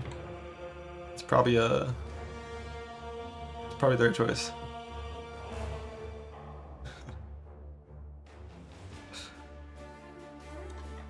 This one, I usually don't click this one. The reason that I don't go bribery as a whole is because it means you get less connections. So when you're setting up your board and trying to get everyone connected in a good way, you get less connections, so it's not ideal. But once you have all the connections set up, you could take it if you really care about items. But it also means you would get less bargaining for intel, so it's like, eh. Yeah, like you can take this point, it's not bad. It just comes out to like probably an average of an extra 1.5 items per map that are veiled. So like maybe 10% more veiled items, maybe. I don't hate the idea, but I typically don't do it. The long way bridges at the start are worth. What, doing bottom pathing instead? You're basically spending 4 points instead of 1, and you're getting. I just don't think these points are worth anything. If I wanted this Hive Blood, I would take this Hive Blood and probably still path topside. So increase magic monsters, like who really cares? Increase rare monsters in magic. This is good once you're at the point where you're farming ground loot from Breach. But I don't know if I am doing that. Am I thinking that Breach is going to drop loot that isn't Womb Gifts and Graft Blood? I mean, maybe. It's like maybe you'll want this once you're strong and stuff, but this is more like a in-game like ground loot juicing sort of Breach, whereas early on, I'm all about that tree.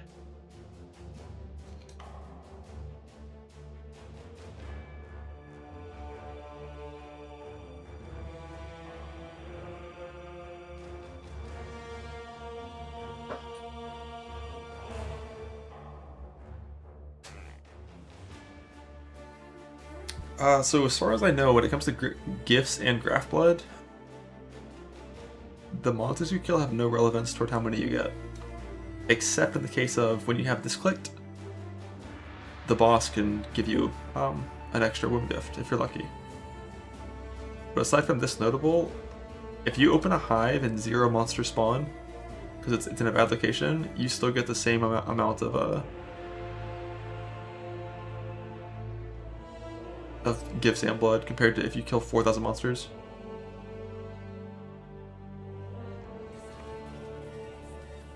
He has an Excel shine.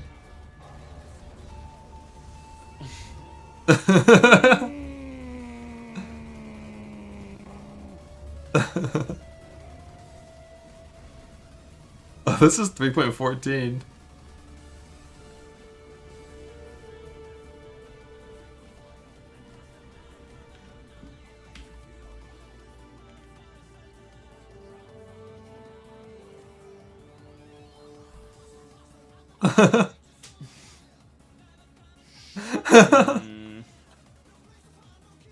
What happened? What happened?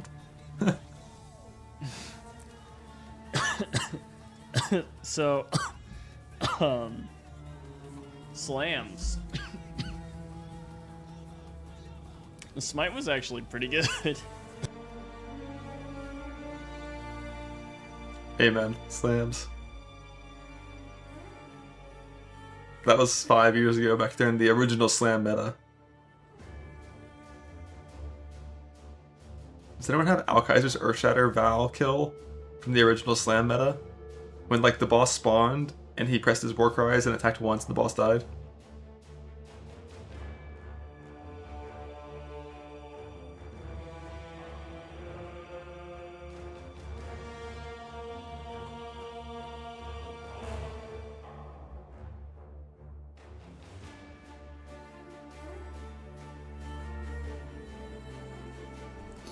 This is before the Impale build. This is the level 24 character just one-shotting the quest Val because of Earthshatter pre-stack with old Warcries being OP.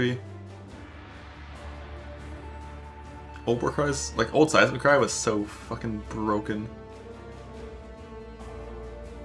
You just like snapshot like 3 Earthshatter spikes in the ground that all have Intim Cry double damage and like 90, 120, and 150% more damage from Seismic Cry, and they just pop. Is it the KF Ballista Hierophant? I need to see this KF stuff. Like, we're 2 days before League start. Surely someone has like a good video of like a 2-stone run on KF Fusillade. Let's see. Kinetic Fusillade Totems 2-stone PoE. Alright, Jung did one. But I think this was like egregiously full softcore to where it's like you can't swap at all. Swap bad. Despite its Build now good. CDP. Yeah, it's like the all flame farm was actually so sick. Impossible to survive on this. During Freesia. Ugh. But we don't care about that. Defense can always be solved by making the build better. Does it do damage? Does it clear good?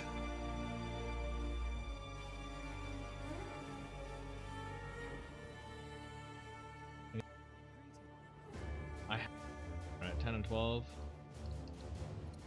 And I'm pretty sure I can kill Chimera if I get a Yeah, I'll check his next. Minnow is like probably hard as shit. Hydra is probably undoable. Phoenix is actually kind of good for this character because I can always kill it as no problem with totems. So like the enrage is less scary. The clear looks good at least. For a totem build, this is a really good clear for a totem build. Insane. How can this setup be so dangerous? Like set to a life number. But you'll also drop the totem slower, right? Like how much investment and speed did you actually have on this, on totem placement speed? 500 flat fire is like a shit ton. 140 on Hierophant? Oh right, Hierophant gets a ton, that's fair. But like, it's 50% slower totem drop speed. This ring is still poop. Or, that's not the right wording. Totems take 50% longer to drop. But then like, they start attacking faster. We're gonna put K-Bag after this though. That's the part that I'm not fully certain about, because like, I definitely think K-Balk is better than this. As soon as you have any amount of gear, defensively, offensively, and clear-wise, just like across every single thing. I really feel like the moment you but touch K-Balk the is maps, also like, just gets so hard. good, kind of always. So I guess like this is gonna be higher single target for your 2-stone run. How could I possibly have thoughts on Reliquarian? Please explain to me how anyone could have thoughts on that right now.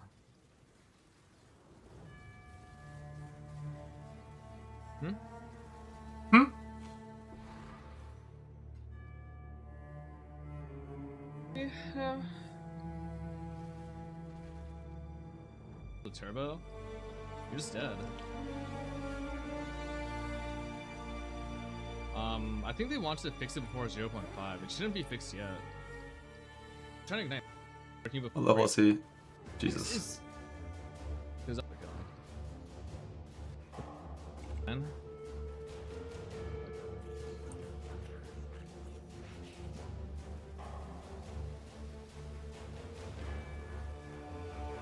Yeah, that's pretty solid single target for a 5-hour run with like trash gear. Jam version looks great. Log in.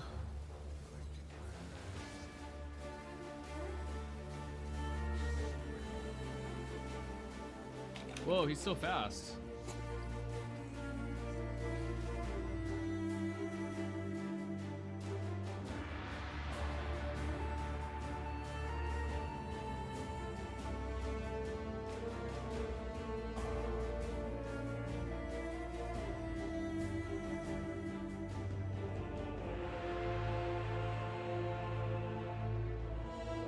Belated one.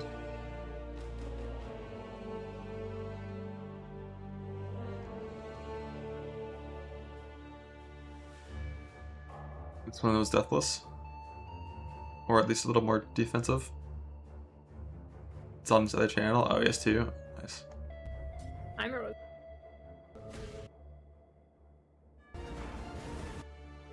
Your HP keeps changing. Let's see the mapping defense.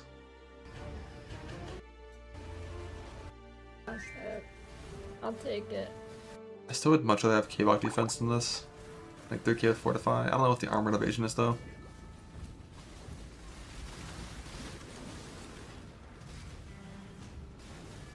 Alright, so we got 2, and then we can just go to number 1. It's like a VOD channel. Is that the bit? Yeah. Hardcore still found totems. Let's see how it survives. Order of the Templar. For freedom.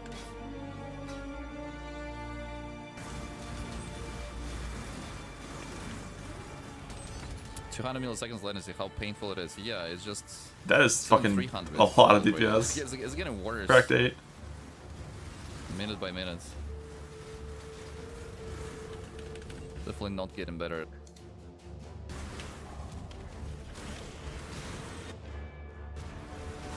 I will always type... Waiting for patch notes, of course, and also waiting for new Scion to be revealed, right? Still like clips when I was doing this Merc lab and I took huge amount of damage. Like he's doing it in hardcore leagues, so obviously it's deathless, but like shit, 2 point, like that's like not that tanky. Should have prepared a little bit better. For like running damage auras, like 3k life. Nicer into endgame when you have really good gear and some... Like if you ever fuck up with this defensive layer, if you ever fuck up, you just like die so fast. Playing on predict on the ascendancy. So I didn't... we killed him. Totem's skill, not the main reason.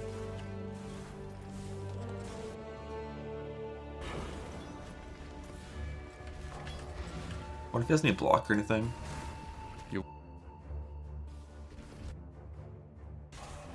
Unbelievable. Did not... It's not good. This is not... Oh, what the fuck? Makes sense, I guess. This is where the totem nodes are. I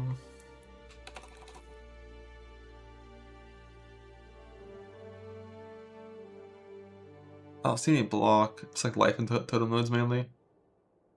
This is not good. What in damnation? Don't fuck up. Yeah, no, it's Should I respec into accuracy fully? Did I say 2k? Yeah, this build requires like really good execution to survive. Like, ideally, it would need. He's got like Jade and Granite Flask and stuff, and as long as you clear fast and half these up with endurance charges, it's not like paper. But like, you really got to play well to survive. Every other stream. Everybody has. Let's see the single target. Oh, it's a kitty. From this. Everybody has. That is so much like our cat.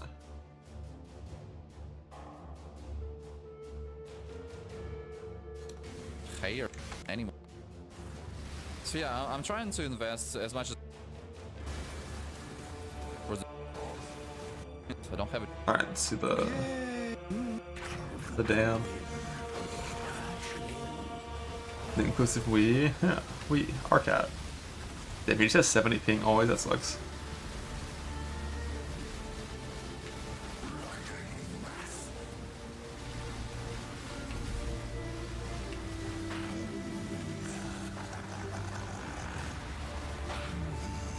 Siberian internet, yeah. Wait, my damage was.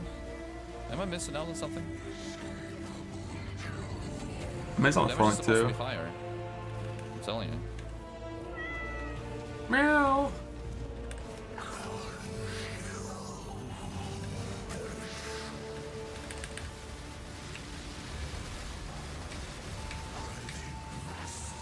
Okay, we'll have to see in PUB. Like, that's like pretty good down. Is he blind? Yeah. Yeah, he's blinded. He's blinded. The default attack for Frenzy. GGC? DPS is not that high. Yeah. Only a third of slams. I'm pretty sure this is gonna kill you faster than I killed it in my run. Like, when did these start? 47-24. That's me.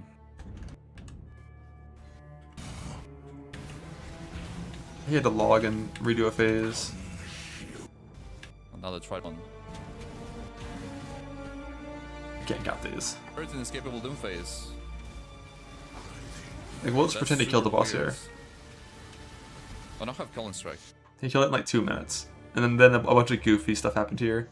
It made it take longer, but like it would have died in like 2 minutes. I'm pretty sure mine was like 3.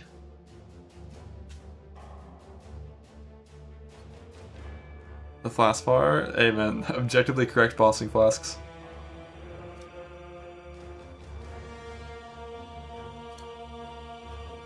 I wonder if Seal mentioned that this is simulating post-nerf stuff already. Let's go. Slayer test filter.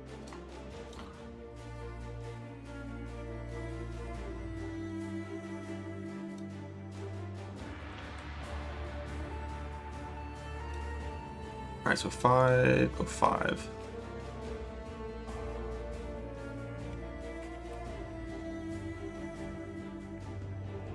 I guess mine was like 2 minutes-ish. I could have killed it faster.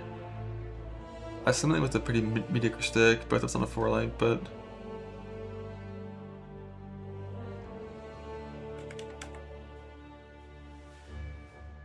But yeah, mine was like 2.5 minutes to reach the same health threshold as his 2 minutes.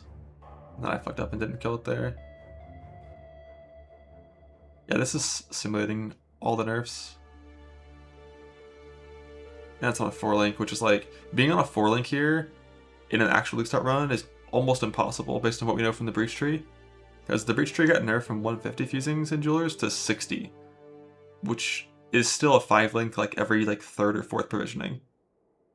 So like you're gonna have a 5-link by the time you're doing this if you spec into Breach.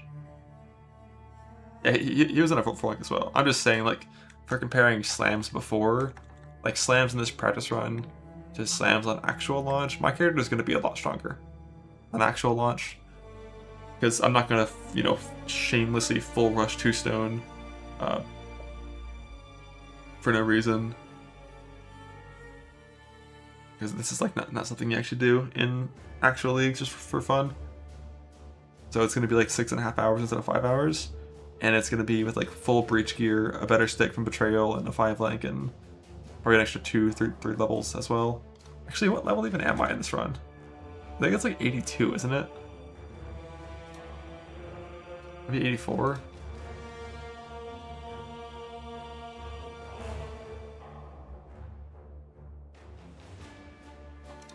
'82, yeah. Like normally when I'm doing 2-stone in League, after doing like normal real progression, including Betrayal, it's normally like level 89 or 90. Because I stall it, because it's not important.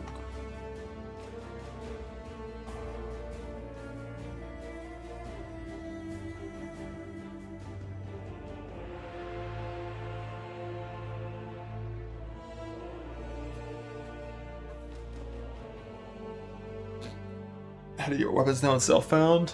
Your weapon progression is going to be like, in the campaign, probably still just gambling and like essences and rustic recipe and just like random shit. Maybe alching a little more often now with more alchemies in the campaign. In mapping, it's even with nerfed gambling, your first stick is still probably going to be from gambling, and then you're going to hope to get a betrayal stick. You spec betrayal stuff, hoping to drop a axe where you get like a veiled fizz modifier, and then you just like craft fizz onto it, and that's going to be good enough for tier 10s, and hopefully when you get your veiled axe it's even better than that, all while spending gold on gambling, hoping to get a good stick from gambling. And then your eventual axe is going to be recombinating. Like my axe, before I change to a different build, likely would just be like tier 3 hybrid fizz, tier 1 flat fizz, and then multi-modded for fizz percent and attack speed. And that's good enough for all tier 16 non-Uber content. That's almost 1k. I think that's like 950 maybe? Or no, that version's not 950.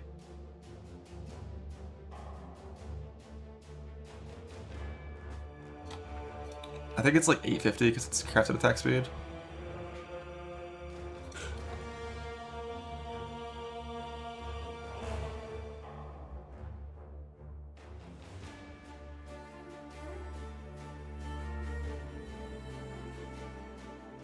Was it that actually just 900? Tier 3, tier 1 multi-mod is 900.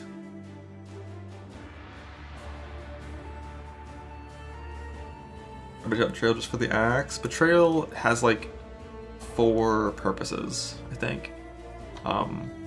Purpose number 1 and 2 are get the axe and get experience. In the early game, this is really good for that. And then once you get your betrayal board set up properly and self-found, it's also the new best and kind of only way to reliably get unique maps to get your metacrafts with a Ren and fortification. And then once you're a little bit stronger, it's also a source of fractures, ideally fractured jewelry, while giving you the Veiled Chaos and Veiled Exalt you need to craft with late game. So it's like quite a few things on top of your safe house being like constant gambles based on how you set it up. Like the way I set my board up is basically 3 out of 4 of my members are just like full cope gambling for some crazy lucky outcome.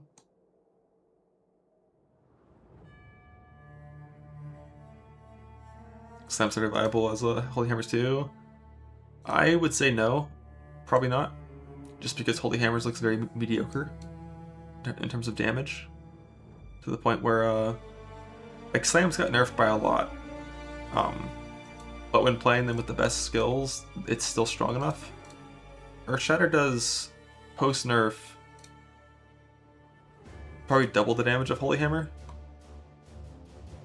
assuming you only get 1 hammer hit plus 1 slam hit, and assuming you get any more than that would be kind of foolish based on the teachers we've seen.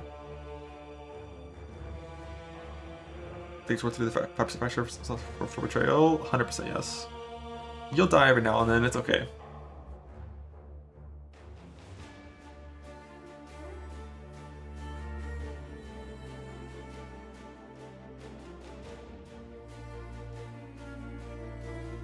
You're getting 5 overlaps? Holy shit, Griffin, let's go. Champion or Guardian? For what? Holy Hammer? If I was gonna force that, I'd still play it on Zerker, but... Regardless that I'm playing trade, is it real? It's definitely a consideration. I kinda want to. But like, I always kinda want to, and then I usually end up not doing it, but we'll see. Griffin, you playing trade?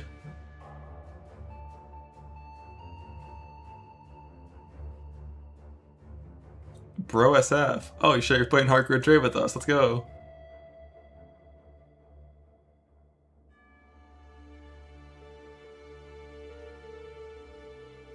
Riley Jar work with Holy Hammer. It didn't look like Holy Hammer targets monsters. It looks like Holy Hammer targets just the ground. But like Holy Sweep targets monsters with hammers, so it'd work for sweep.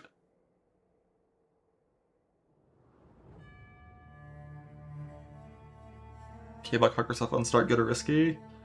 It's good, but it requires you to have a pretty good, you know, set of fundamentals for like self-found hardcore gameplay. You're not like super strong until you survive to level 84 bases. Your offense for single target is pretty bad in the early game.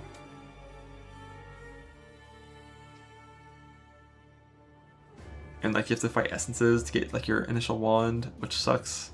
Or build it as pretty bad single target in the early game. But it's doable.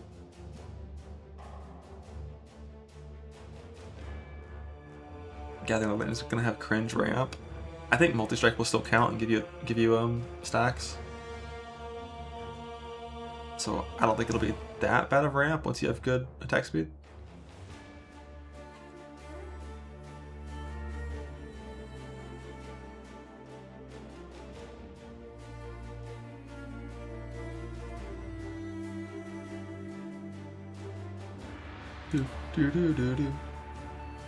High survives or Curse Slayer. It kind of depends. Slayer like feels super comfy. Like comparing the runs defensively, Slayer felt a lot comfier than Zerker did. But that's normal. Like Slayer defense always feels really good. The problem is just like if you get overlapped by a bunch of things on Slayer, you just die, whereas Zerker survives. So like when you're playing my version of Zerker, I'm always degenning between packs. I lose HP. I'm running around at half HP a lot of the time and not caring. While like waiting till life pod or to Enduring Cry or whatever. And you just kind of accept that that's okay because the fight pain is strong and you're strong. Whereas like Slayer Overleach is just super comfy. You have such good recovery passively that you're just kind of vibing always. But you have the downside of moving slower, doing less damage, and dying to multi-hit more easily. Our level 86 sources are going to be the same for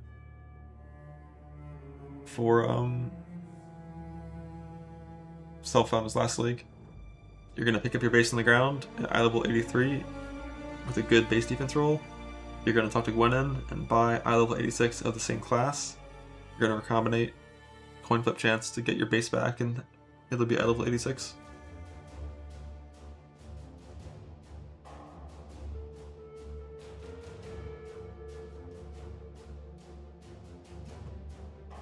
This guy's got the receipts.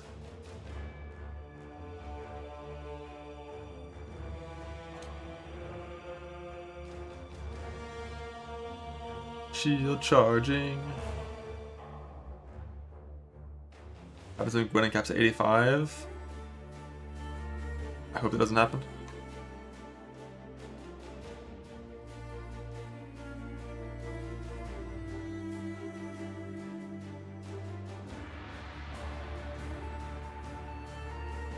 How does this get played?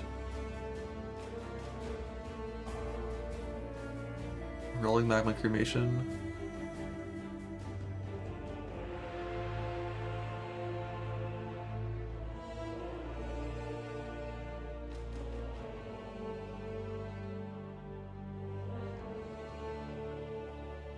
Into Armageddon Brand. This is the old Elementalist got nerfed again for like the 18th time. No more increased effect.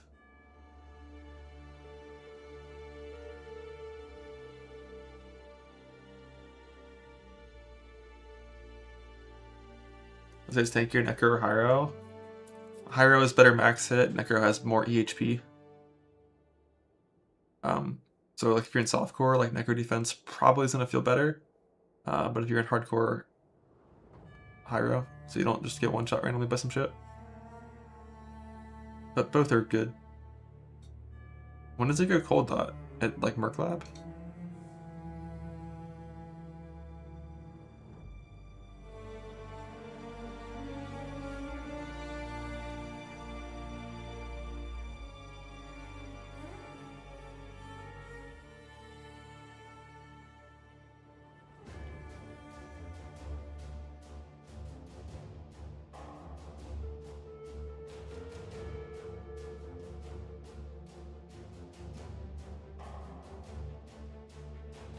This is end of Act 10.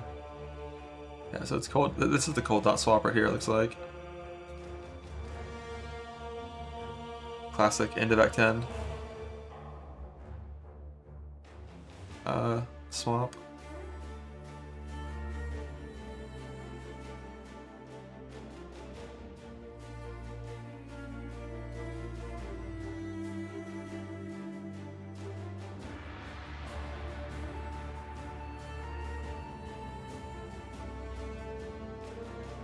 Huge damage.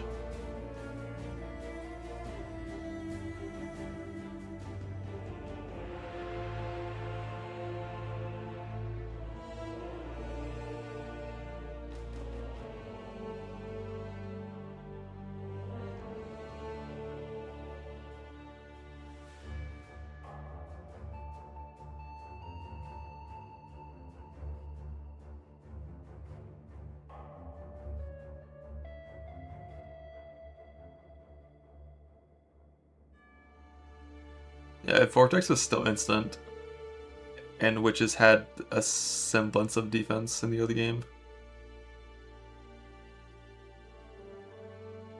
Maybe.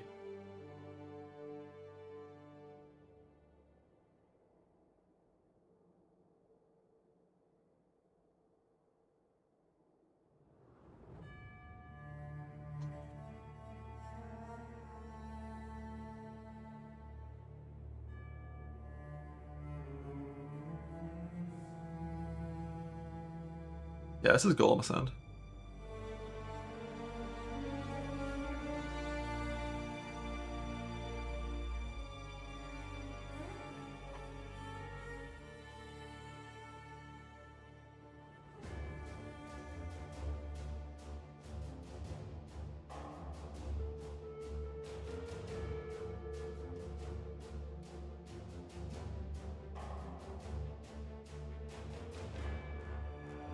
If he has a red maps at 4 hours with inventory. Get some good map drops in this one.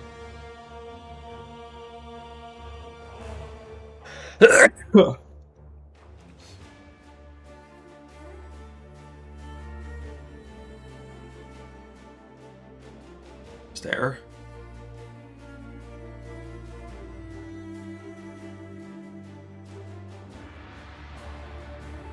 Yo, you had to kill Vol.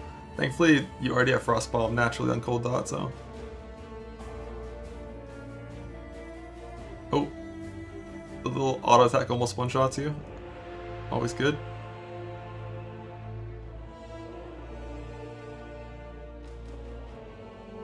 Yeah, 430 is real quick.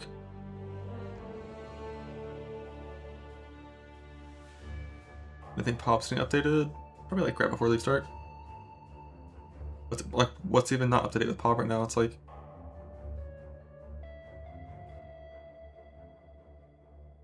the new bloodline.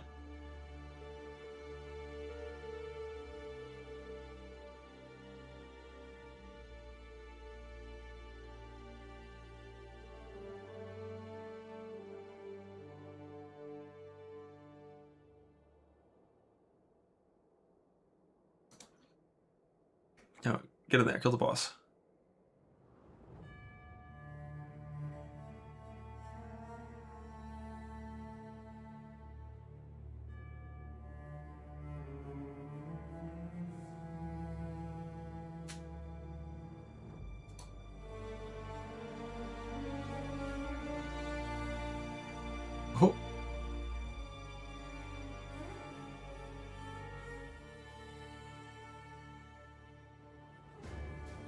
45% chill. Or no, that's shock. 18% chill. God, the bosses go. Why is it rotating back and forth on the icons? Why are they just rotating?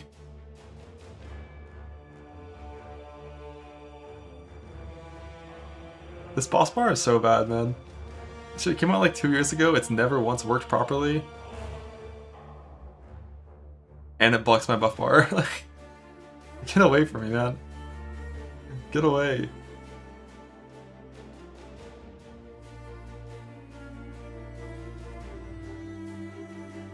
Wait, he still has golems. So he's manually unsocketing 1,000 different golem gems?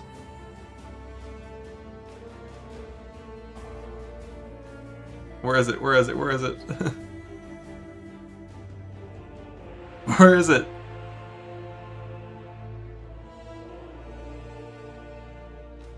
There it is.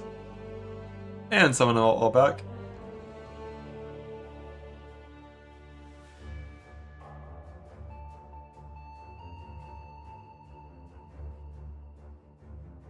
Yeah, cold hot does do some pretty good damage.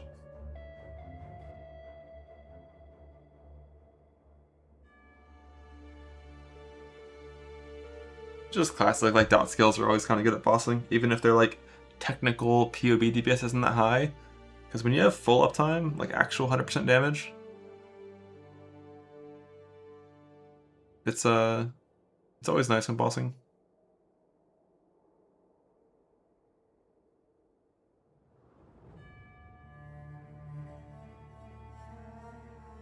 I bet he even lives a ball if he tanks one.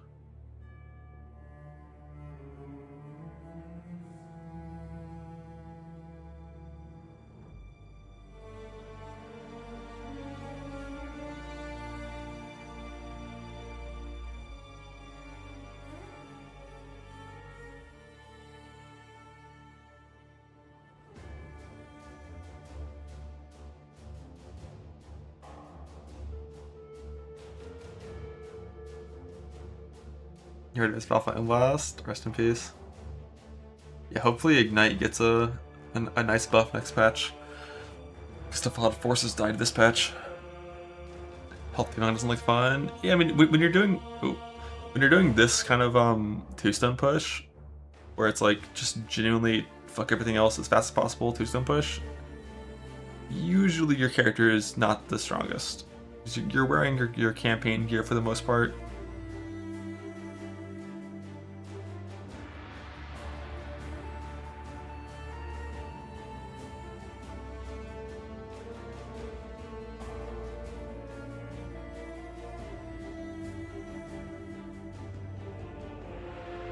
He dies for that?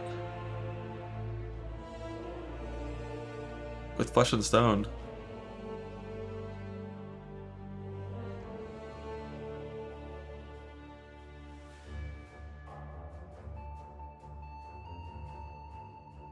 Technically, because it's a softcore run, you should just die to the first ball, right? So the phase ends faster.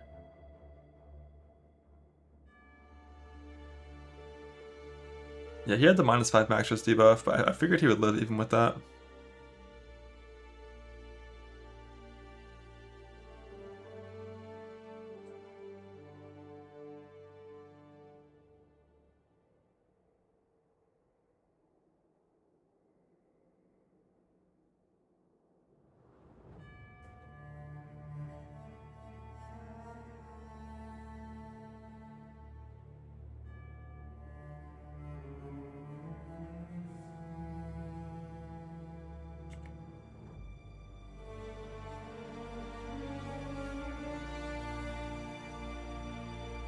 Let's see how fast his eater was.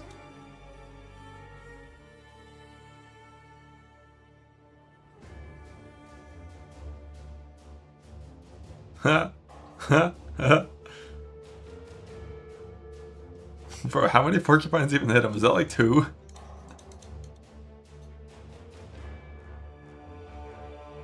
Oh, that's Flicker Strike. That's not even porcupines. That was like 2 Flicker Strikes.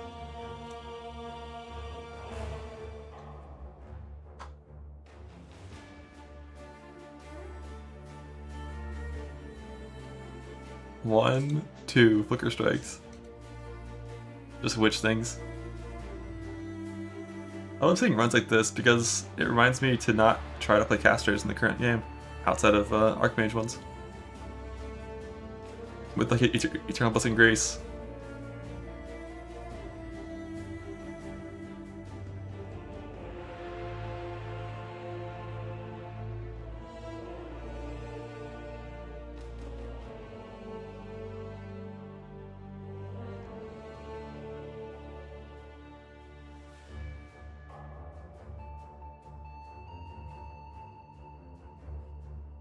Yeah, dude. Determination, Grace, Defiance Banner, Divine Blessing, Haste. Oh my god. You entered maps 10k, 10k. With Flesh Offering too, because why not? Oh my god.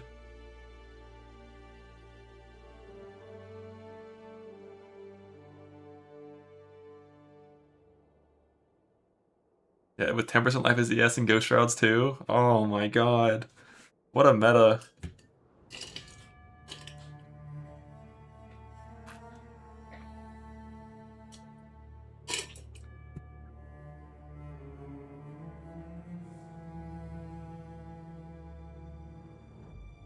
And Ignite Prolif, and good single target. And your build literally got better as you went up in map tiers. You felt weakest in tier 1s.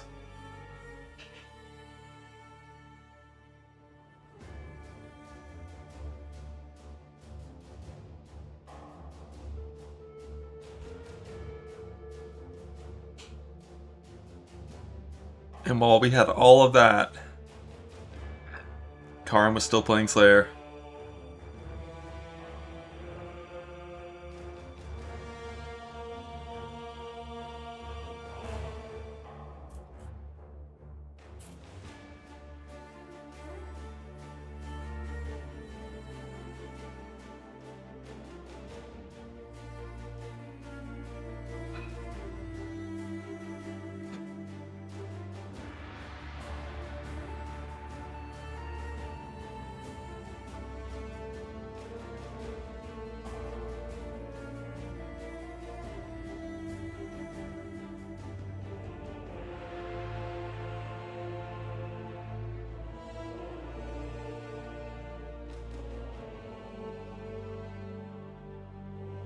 Berserker was pretty bad back then.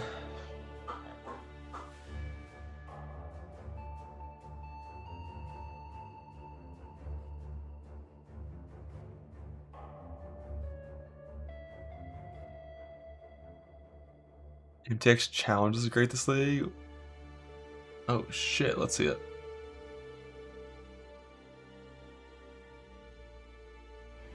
In the Mirage League, you'll be able to earn pieces of the exclusive Orb Regalia cosmetic armor set by completing 40 new challenges, which you'll also be able to use in Path of Exile 2. Become a Gilded Monarch, encrusted with jewels and wearing both the faces of the Regal Orb. The helmet has 3 variations, so you can choose whether or not to display your Regal mask.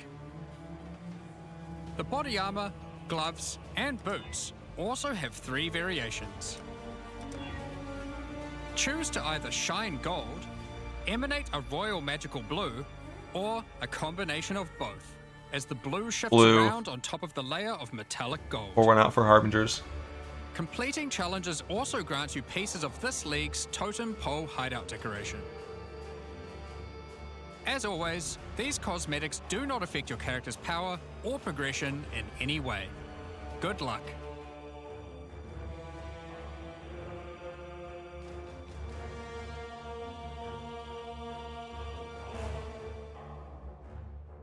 Cool.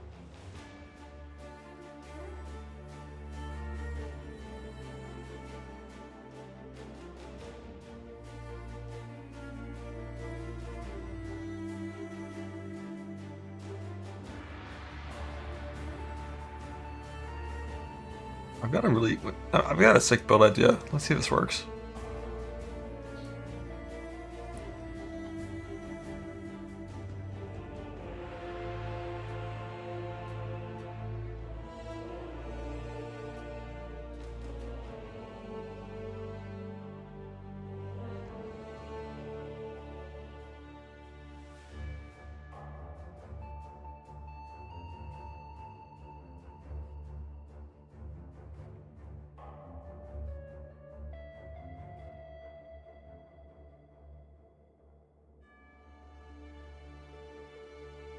I think it's working.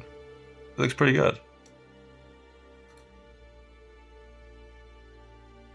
Revolutionary.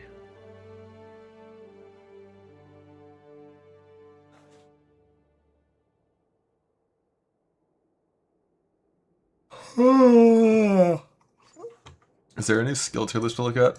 Or a league chart tier list? Oh shit. Twitch drops? Roberts, Game Director on Path of Exile. During the launch of Path of Exile Mirage, we're running a week of Twitch drops, as well as a supporter streamer campaign. During the first week of launch, you'll be able to claim the Mirage Quicksilver Flask effect by watching your favorite creators in the Path of Exile category for 3 hours. Support your favorite creators by gifting 2 subs or subscribing to 2 channels in the Path of Exile category to claim the Imprisoned Djinn Merchant. Go. Blur into the astral plane with the Mirage Quicksilver Flask effect. Salah, formerly a Marraketh merchant, was sentenced to eternal servitude for producing and selling counterfeit artifacts in Keth. A prize fit for the markets. Salah was sealed in a barrier and contained within this chest, and must now manage your shop and facilitate your trades on the currency exchange for all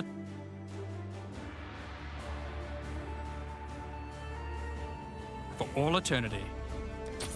This is how the merchants of old grew wealthy. Both of these items are purely cosmetic and do not affect your character's power or progression in any way. Holy strike. They'll also be immediately Dock leave. available for use in Path of Exile 2, where the Mirage Quicksilver Flask effect will apply to your sprint and dodge roll. Thanks for watching and have a great league. I saw that Baus video there in the bottom right. It said 30 plus deaths. I'm watching that tonight.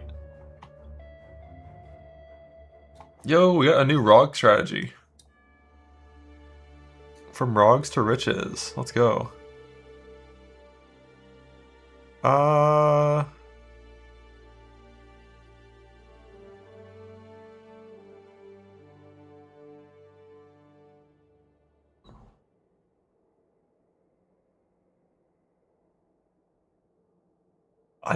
I've never done ROG when we could do this kind of shit.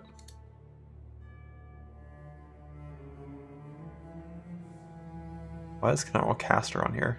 Oh god, Kinetic Wand.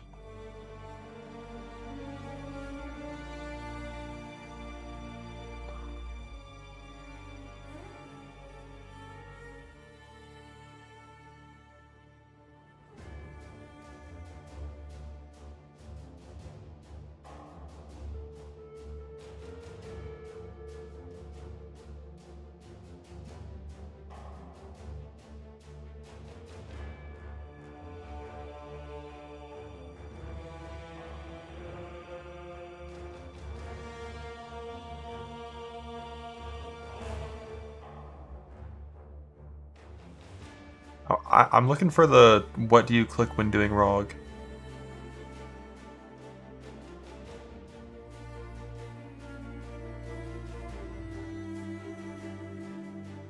And see if I was doing it right.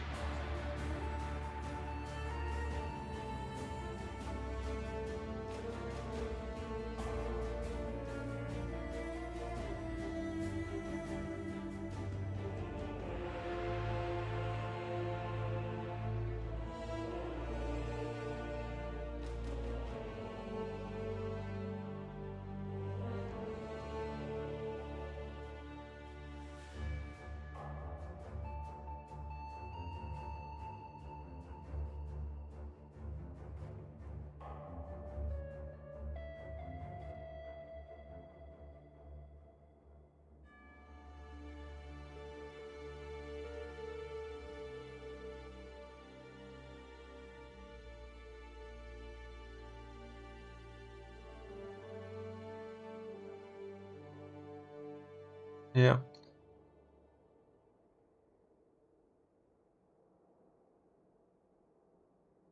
Fuck ROG.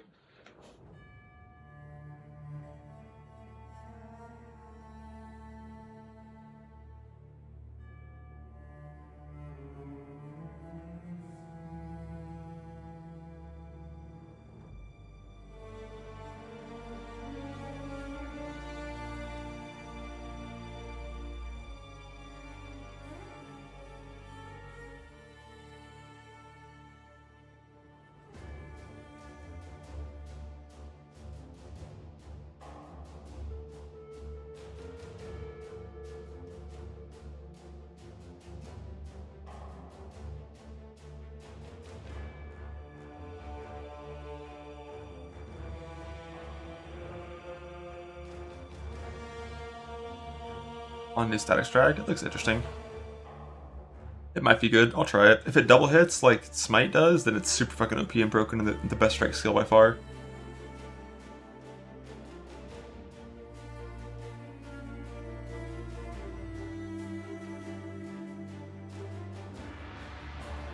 But I don't think it'll double hit. Profit so good at the start that I'm playing it. Nope. Nope. But if you want to do a weird Act 1 run, load up some Frostblades Ancestral Call Duelists with dual strike as your single target. It's real, I promise.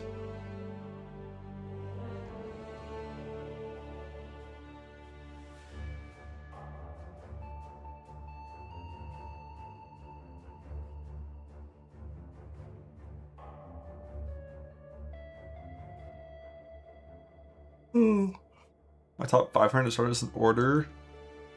Earthshatter Berserker, number 1. Number 2, probably Berserker Earthshatter. Number 3, likely some form of Marauder playing a Slam build. Number 4,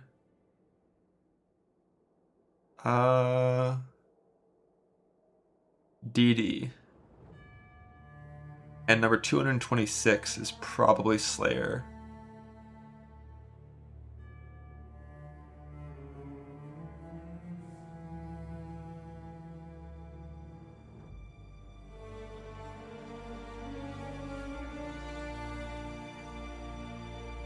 That's 500. Kinetic Fusillade Totems. That is bait. Bait!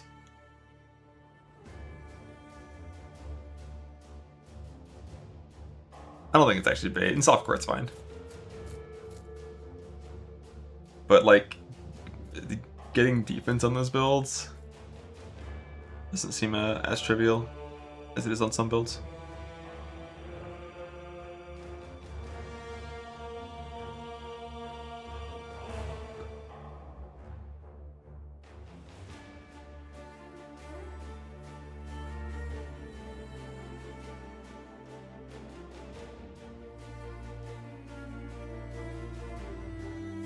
Which slam? Typically, Sunder in the campaign, Earthshatter maps is the standard slamming stuff these days. If you want, you can try the new Holy Hammers slam, but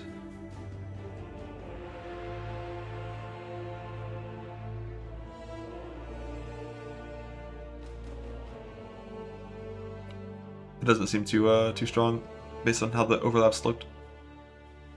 On Reliquarian, nothing on Reliquarian stood out to me in a way that mattered for anything that I want to do. Like, most of those nodes are weaker than a standard Ascendancy point, and you only get 3 of them instead of 4.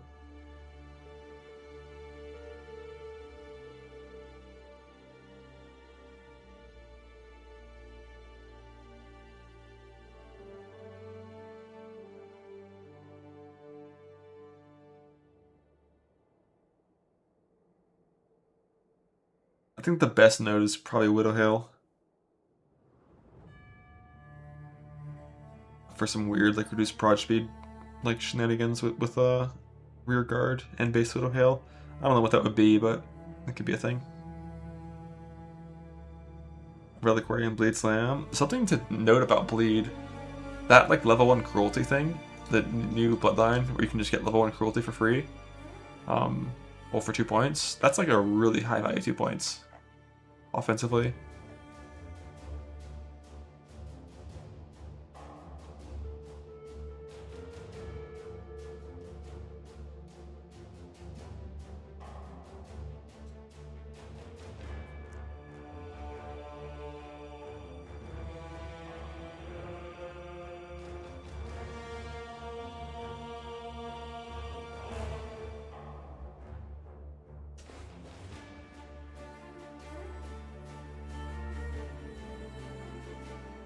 Did 8 link mana for Bleed Slam? If your 8th link is life tap, sure. If it's not, it might be kind of rough.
The pause managed to exert more than 4 work guys with Echoes of Creation. Echoes doesn't cap you at 4.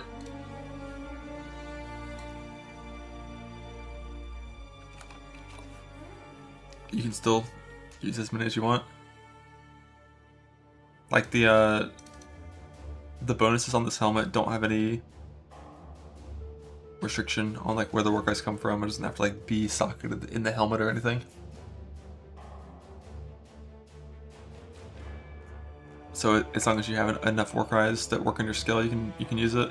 Typically that's 5 work eyes. Most skills can't be used with more than 5. 50% PD worm with PDR. I'm not sure what that means. 15%. Oh, the self hit work with Viz damage reduction? Yeah, it does. That's typically how you survive it. You get like 40,000 armor, endurance charges, PDR on your chest, and typically you survive with that and like Divine Shield and some ES.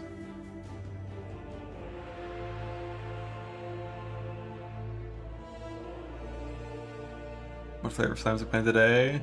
Probably some Sunder, maybe some Ground Slam. Did a few Act 1 runs, hit a new PB. Did like an 18-20 Act 1 with you know, full skill points and stuff.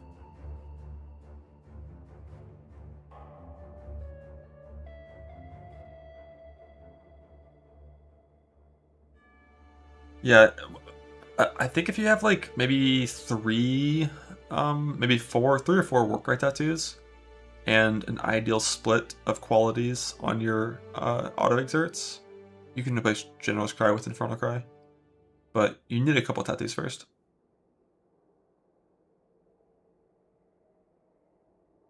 And, you know, all the good qualities on auto exert and Infernal Cry and stuff.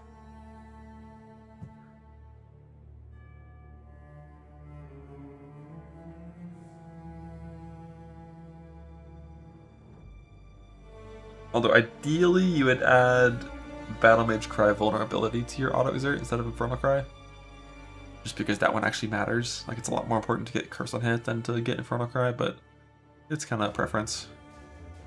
And then in theory you could, like once you get Treachery Runegraft, maybe you could add in Infernal Cry again and go back to the old setup of 5 auto exert instead of 3.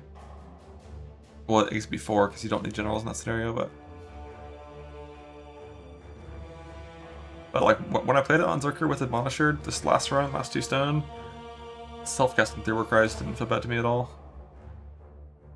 It's like every 10 seconds you press the buttons. The price of equipment for Zerker and software trade. Zerker Smite on trade, it's impossible to say. Crown of Eyes would be free because it's super common. Wrathpith, early game, like day 1, day 2 might cost something, but after that it's common, it'll drop. We have no idea how rare Ghost Wraith is going to be. Getting a random Glorious Vanity that works will be pretty cheap early on.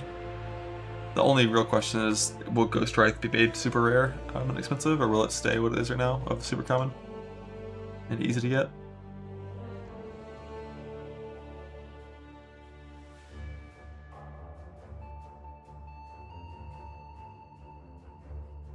One thing I was looking at like a few hours ago before that interview started, why is this character's DPS so shit? Like, this is 6 link, Vuln up, all the work cries are on properly.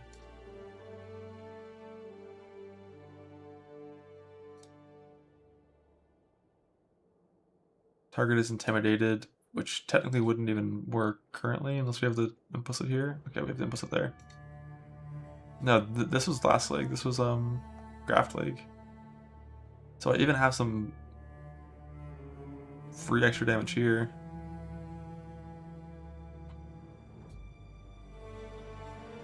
Like, it was really 2.2 on the big Surge Shatter. When I had the suppression set up.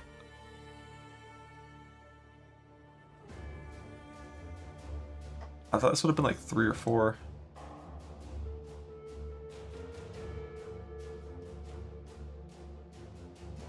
How many explosions? I mean, the actual damage of this would be closer to 5 to 7 million based on overlaps. Probably 5 million, at least on average. Frenzies on bosses. I wouldn't have them with the current setup, but you would use a second medium cluster to get them later. Oh, this is when I had this weird setup, right? When like I had the points clicked for Corrupted Soul, but didn't have echoes yet, so it was like kind of, you know, kind of dumb.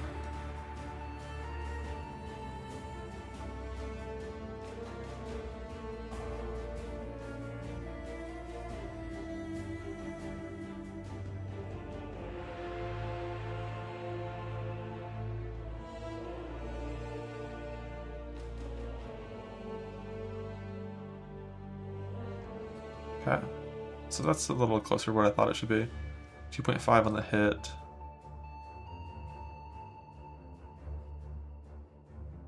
And this is the, you know, pre-nerf stuff. And 2.3 on the hit.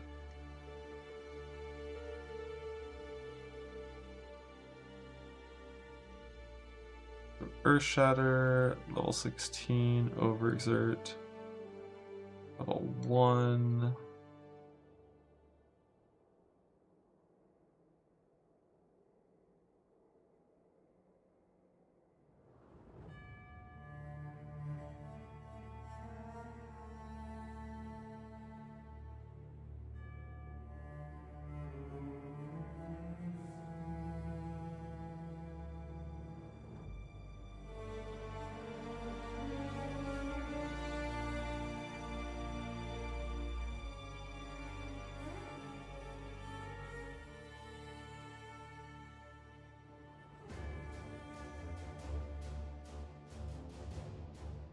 Yeah, it's not that bad at all.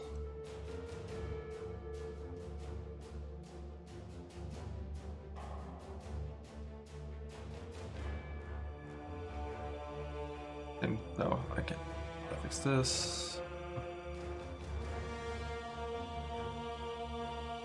No fake attack speed.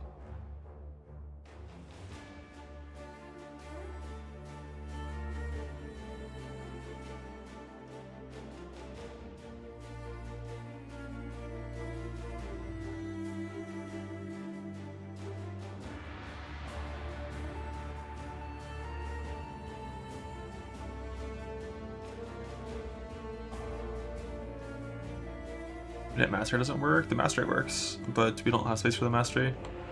So it's like 2 Rage Masteries. One is more Rage for more power. One is Rage Generation.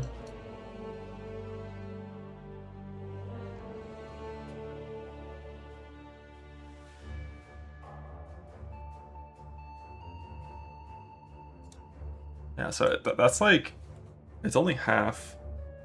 And that's because the weapon is substantially worse, of course.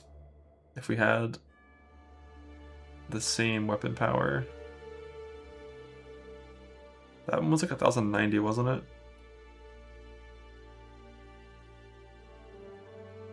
Yeah, it's not even that big of a nerf. We're chilling. Chillin'.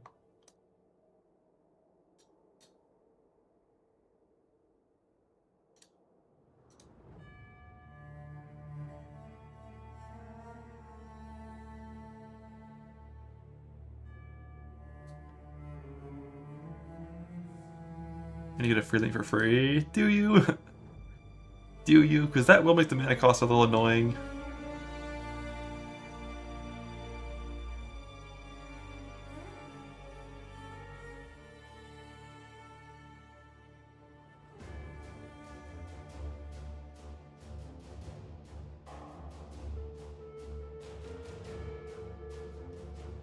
What points do damage here?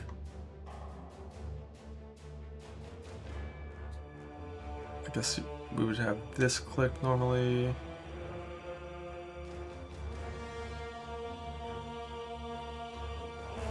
Probably just dual sockets. Or if I have a spare gem socket, there's always an option to just do the banner stuff.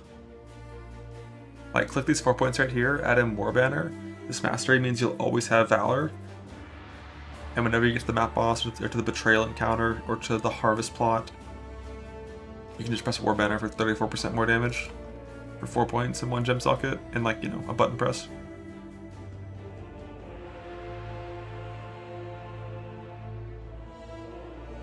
But if you're already pressing 3 offensive Warcry self-cast, 1 defensive Warcry self-cast, 2 move skills, Blood Rage, your slam, it's already kind of... And max res? I don't think Warbanner gives you max res, that's only Intimidating Cry. I think that's a different war. Oh, the Mastery. Oh wait, we gotta take this one to have Valor.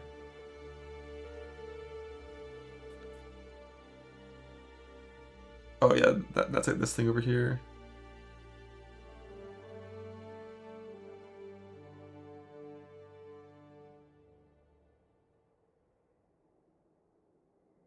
Oh, this one?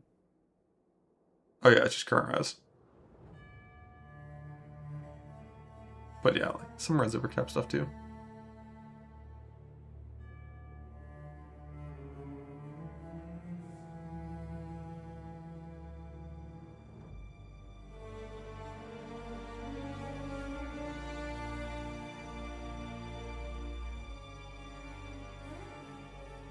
Yeah, with Treachery it affects you too. We don't have Treachery in this early game stuff at all. One thing though that was really annoying about the Slayer POB was when I realized that Treachery makes the banner affect you. I still haven't fixed it in this POB, I'm not going to until I'm confident that's like the Gauntlet build.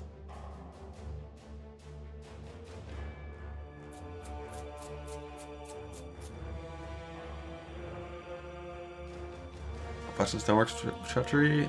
Flesh and Stone, as long as you're in Sand Stance, would have no interaction with Treachery.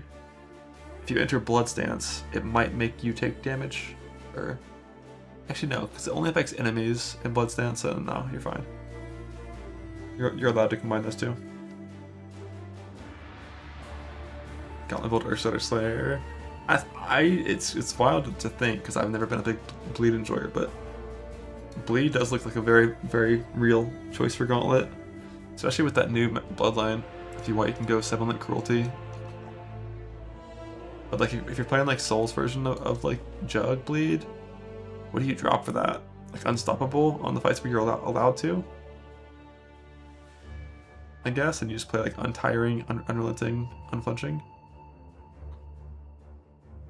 But on like Uber Elder, probably don't want to drop this. On Shaper, on Maven, on Eater, like on most fights you wouldn't want to drop this, so.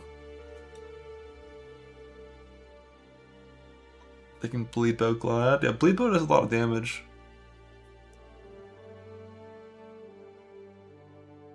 Yeah, but no Schizo.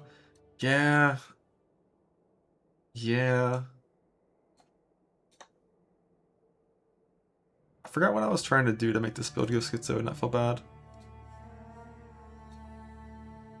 Because like the way he played it, this was AC League, I guess instead of Jug League, it was like Divine Shield, Cryptid Soul. So I guess if you had Untiring, you could maybe just say you don't need any of this. But even on normal Jug, on base Jug, when you're self-hitting, going Divine Shield and Cryptid Soul is so strong. And then as soon as you go Schizo, you lose access to all these max res base jewels, and your res cap, like you're not going to be 90 res for the bosses, you're going to be 85 without Flask up, which is sketchy.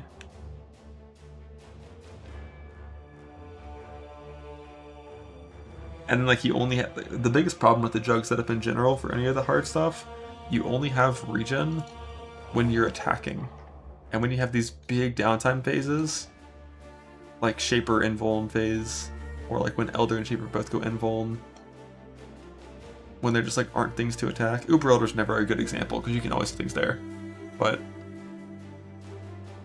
like Shaper Invuln phase, Cyrus when he mazes you have to run away, you just lose all your recovery. Whereas Slayer Leech at least is always up, pretty much no matter what. You're always Slayer Leeching, so.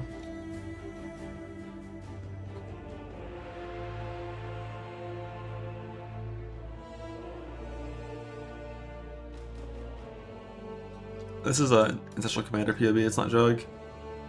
Soul has on his account, there's a few more Jug versions that exist. You can rather than try to self-hit as Jug, But like Slayer Writhing Jars and hits the jar and instantly has like full leech. Jug has to hit himself like 20 times in 10 seconds to maintain their regen. And you can't have that many Writhing Jar uses because of the nerf to Harvest enchants.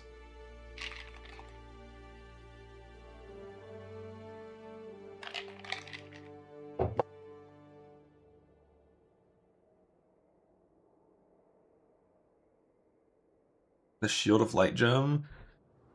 Yeah, I mean, I don't think there's much to do there. It's like a weird defensive retaliation thing.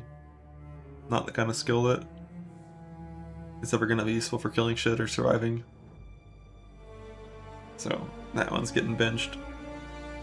Self-hit off Hydrosphere? I'm not sure. I assume so. But I'm not sure. I can find out, I guess.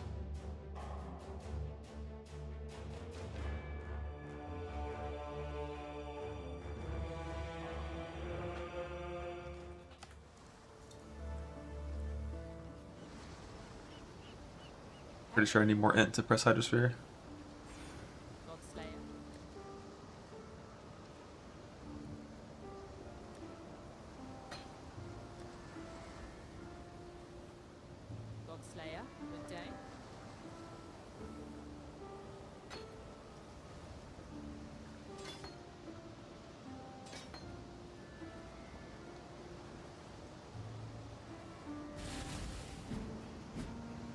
Like you can't hit it by default.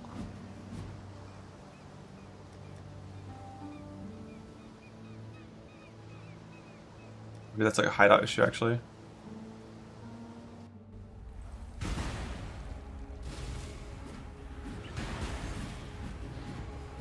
I'm not familiar with how Hydrosphere actually even works for these strike skills.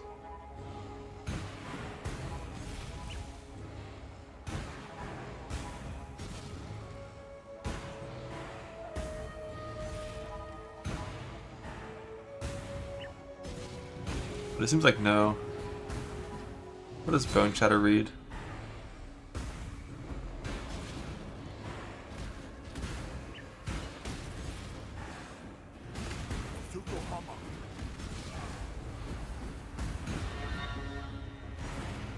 Yeah, it could be possible on the strike stuff, so I'm gonna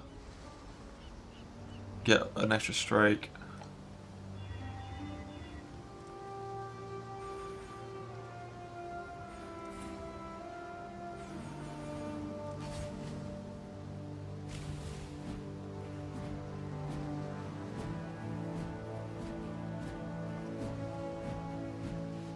You can see it getting hit every now and then, and it's causing the Bone Shatter effect, but it's not giving the stack. Maybe you can't get stacks on Hideout?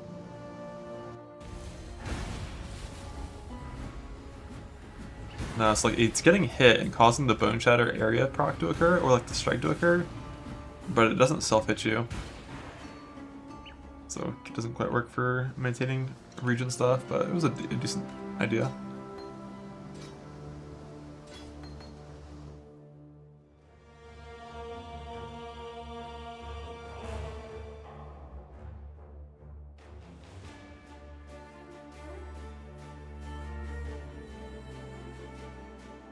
For Gauntlet, I haven't clue yet what the plan is there. It was one of the ideas, just because like, you know, Soul was able to kill a few Ubers last Gauntlet with it, but that also was before the spell suppression nerf last Gauntlet, so the character would just take 20% more damage than it took last patch or last Gauntlet, and last Gauntlet it was getting shit on. It killed like 2 out of 7, and it was like it was 2 hard kills. But like, nerfed suppression, but then we gain schizo is like maybe enough defense to have a chance.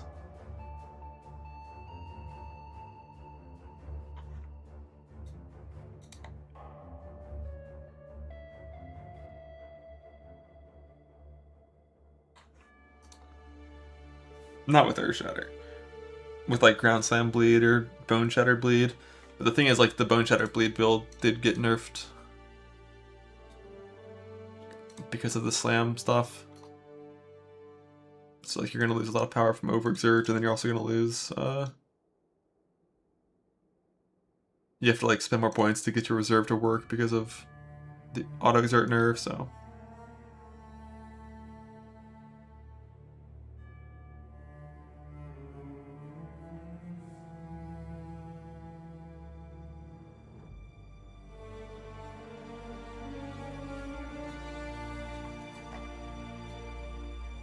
Maybe it's Elemental Hit Slayer. Maybe Rue's right, and it's actually a good skill without the weird breach thing.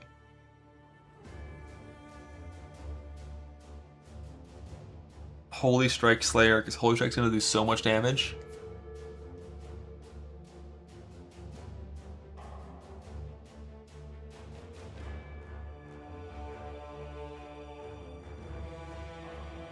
Karn build? Is that what Karn's talking about right now?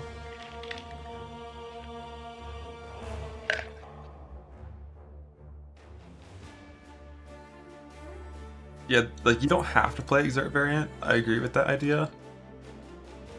But the Exert variant is really good.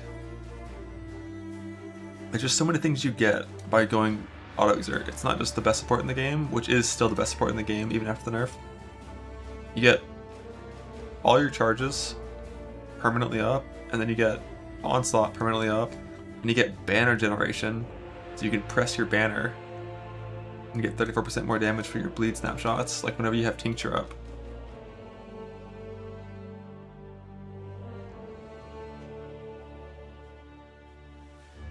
And then you also get a bunch of increased damage for Admonisher, which is kind of cool, but...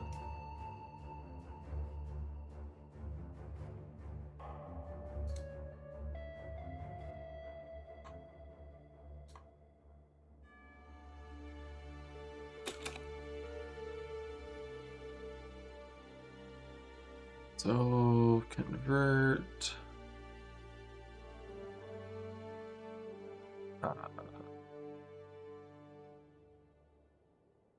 Base League. And let's pretend we're a Schizo. Which means none of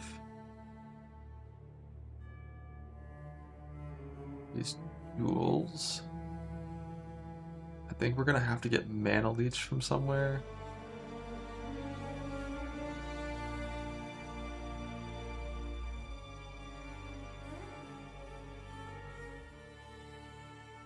Which might be like Spirit of War. And this Reservation to make Reservation work after the nerf. The Reservation.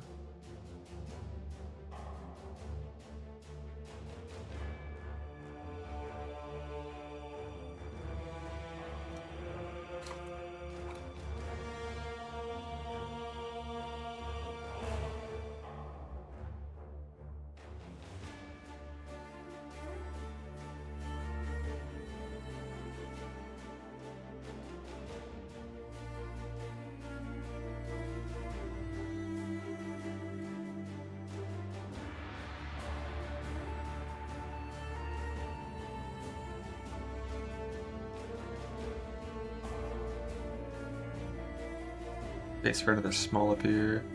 You have frenzies on single target with mob mentality? Yeah, you do. Basically, you wouldn't maintain frenzies in the open world on single target with only this many auto exerts, but you would maintain permanent frenzies on bosses because it's twice the work rate power on bosses.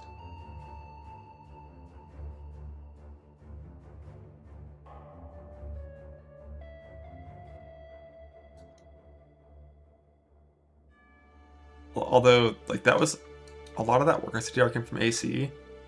I think you would need a bunch of tattoos on Jug, because you can't afford to path deep breaths. So I think you probably would need like 6 CDR tattoos for your war cries. Ideally, if you can get these down to 3.3 second cooldown, I think. Although for endurance charges, you don't need that much. Oh, actually, this is still fucking charge duration clicked on this tree. Normally you unspec this, so it would easily sustain charges with this shit.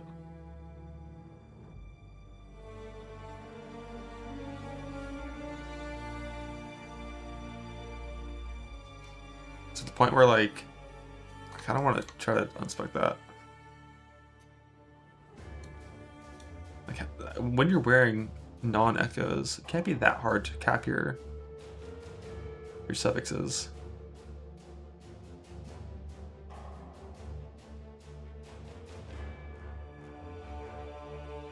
Like, he's like fucking 140 reservoir cap in this PB.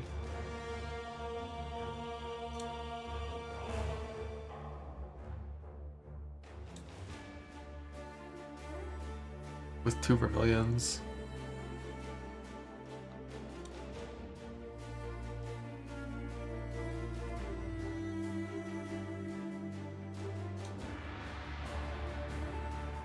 Weapon would probably be a little bit worse.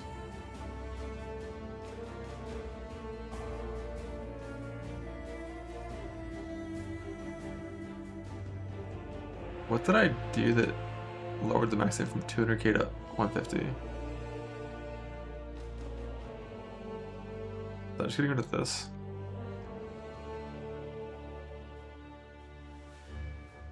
God, that's so much life. That's another reason why I'm not the biggest fan of Schizo on these jug setups. It's like the Corrupted Soul setup that gets to keep all these 1-point jewels.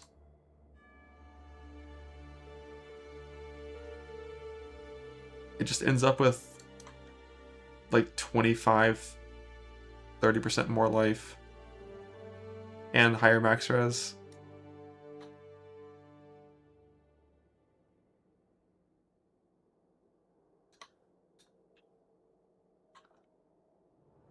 But like we have spare points right now, so like this could change to like a 3-point small and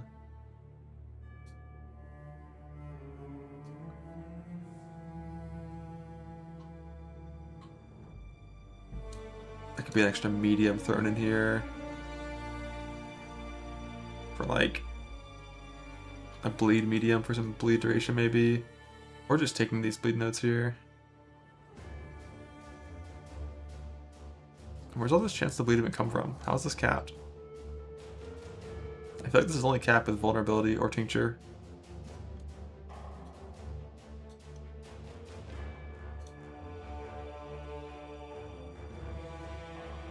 Yeah, that's what I figured. It's just only capped with these things up.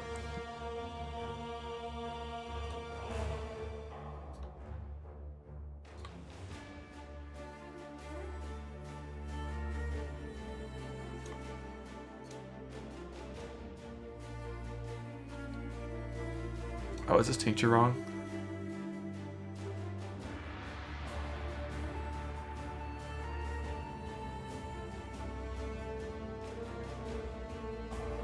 I don't know what those define to normally, but yeah, there's bleed tats technically that exist.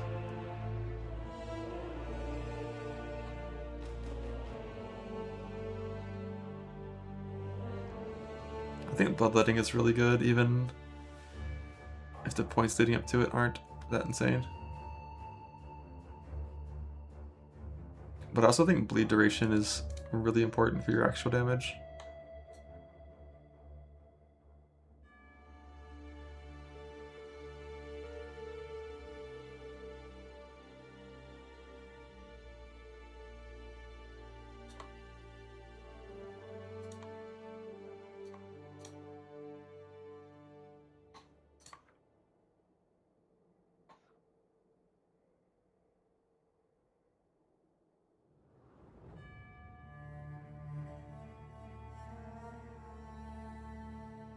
This is bleed cap.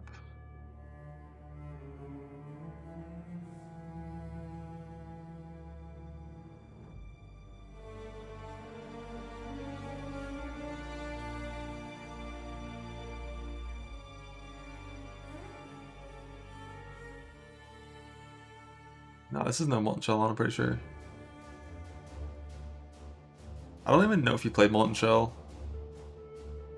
Well, I think for a lot of bosses you play Molten Shell, but then for a lot of them I think you also would just go Immortal Call. Like, if I wanted to tank Shaper Slams, you can easily do it on Self-Cast Immortal Call, whereas Molten Shell probably still dies to it.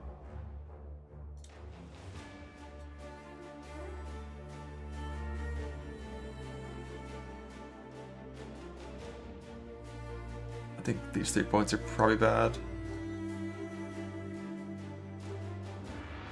Oh, I don't want Divine Shield anymore. I guess you still want Divine Shield, just for some DJ prevention.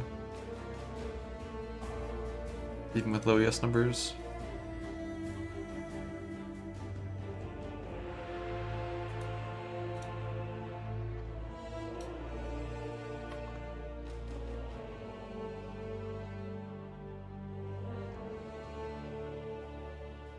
I didn't know Karn had a Bone Zone Slayer.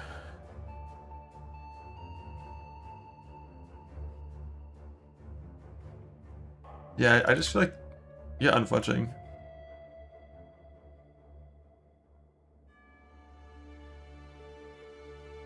They gotta be back so fast, right? Like with Warp Rune Graft, you're consuming that many. By the time a Mortal Call falls off, you're gonna be at minimum 4. I think.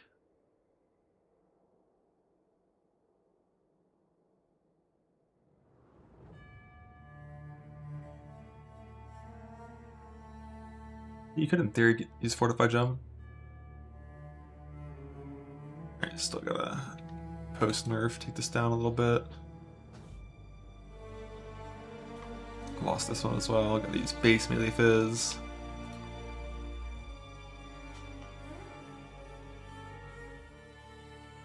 Skip against level highly illegal. Kind of depends.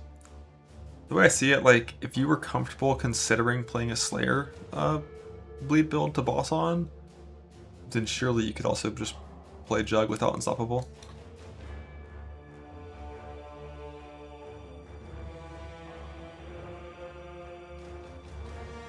This has got that 6-second bleed duration now.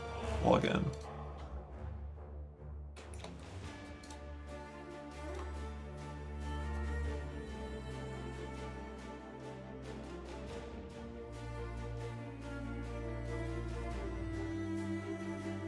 Yeah, the tincture was the wrong tincture, I think, by a little bit, because it was doing like double counting of quality.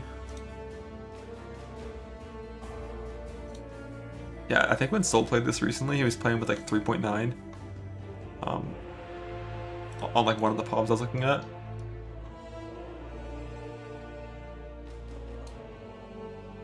Yeah, like this 3 point feels bad, but when you're a Jug,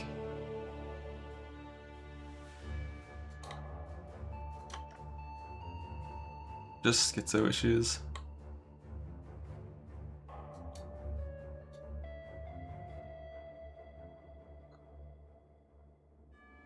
T17s aren't really a thing anymore, or as much of a thing anymore, so you shouldn't consider them too much.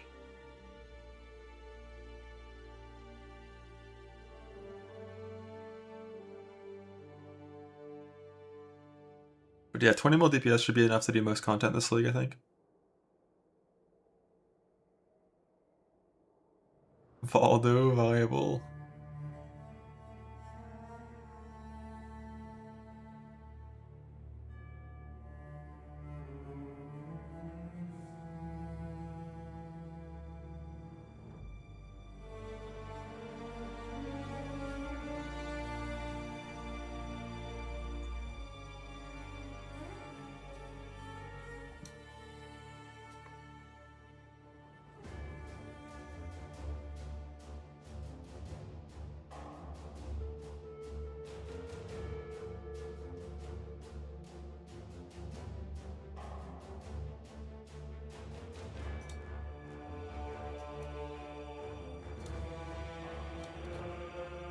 I think 4.5 is good enough.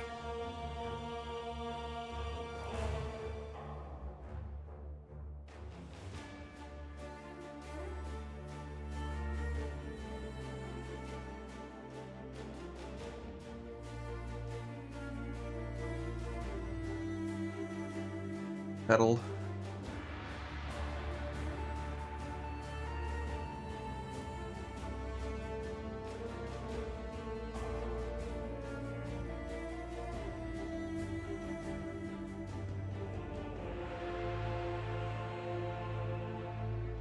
Playing starts in a while. That's not right now. This is 3 auto exerts, right? That's 4. I think the mana would still be fine. Maybe not the best tincture uptime, but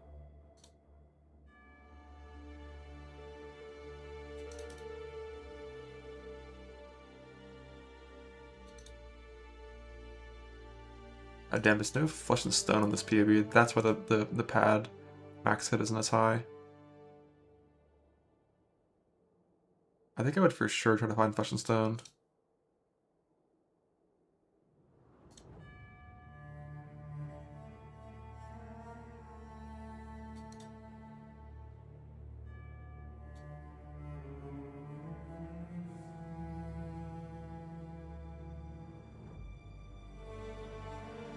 Reserve instead of live. Yeah, it could be a reserve small, fit in Flesh and Stone. Well, Arctic Armor is really important when you're Bone Shatter because you're self-hitting. You had Valor Arctic Armor. Technically, you can tank things with Valor Arctic Armor. If you have to.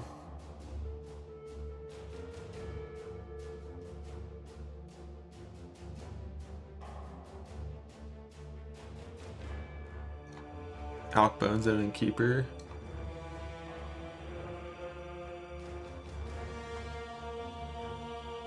Why is his hit and bleed DPS so similar?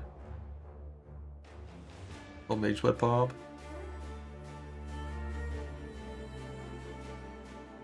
Jesus.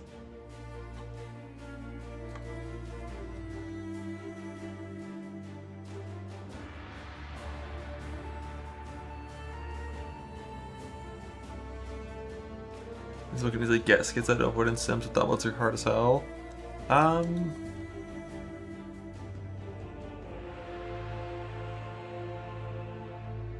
Technically, you could do the sim as Earthshatter Zerker before you swapped, which before the nerf was really easy. Like, really easy. Just Defy Pain obviously is really good in sims.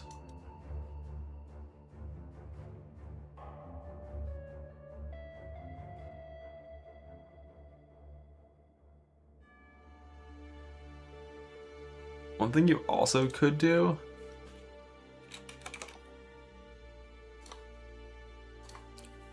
you could Dread Banner instead of War Banner while you're in the sim. Even with like minimal scaling, this is going to be attack block cap and 400 life on block.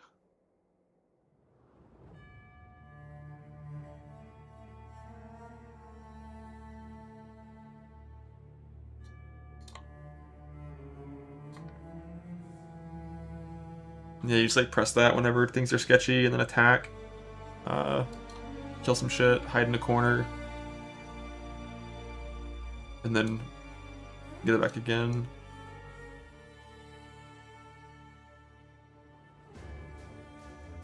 But yeah, I definitely would want to add in Flesh and Stone. And if you get Flesh and Stone into this POB, it's starting to look a lot better.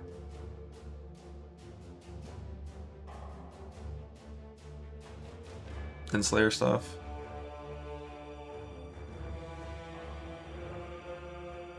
What's the annoyant? Right now, it's just suppression. No second annoyant for playing the coil. Although I think yeah, this still has pretty high average bleed roll.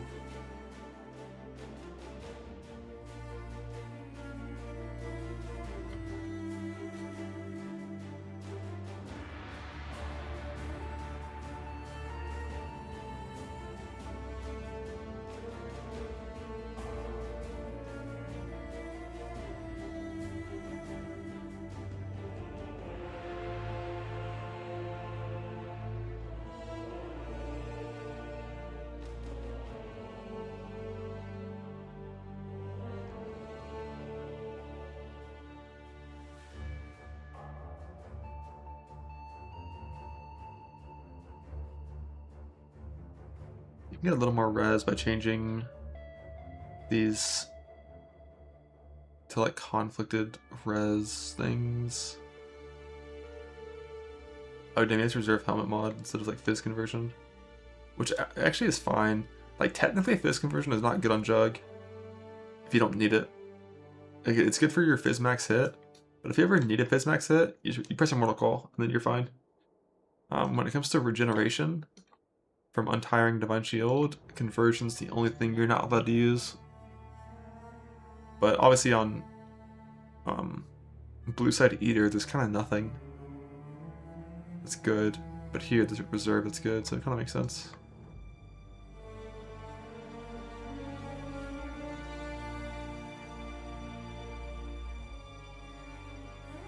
I try to craft Mana Rest helmets are almost always like trade league only. Or like pure evasion crafting only. So even if you had a life fracture, trying to essence until tier 1 suppression is often over 100 essences, which takes forever to farm.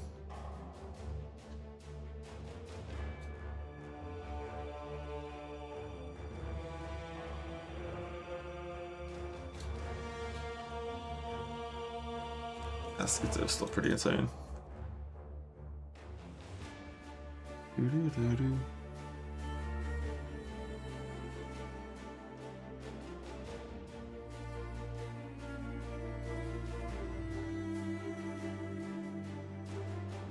I think Reserve Small probably fits in Flesh and Stone. Yeah, this is Overexert with level 1 to submit the nerf already.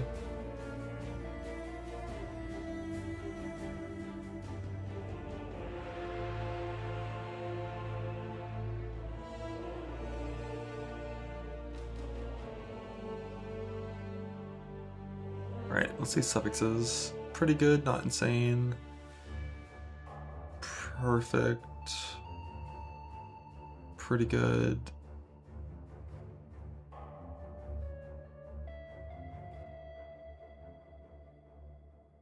So yeah, like pretty much perfect suffixes.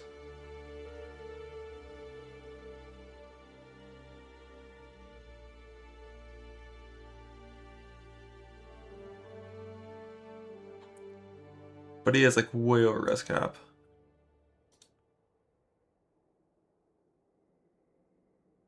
So like in theory, I do think we would need a little bit of Warcry CDR, but maybe not really. Like the only reason to get Warcry CDR is to get rid of these points. And that would be nice.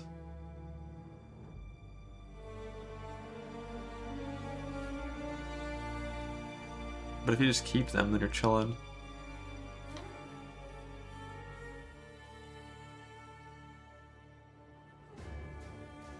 Yeah, they're not that bad.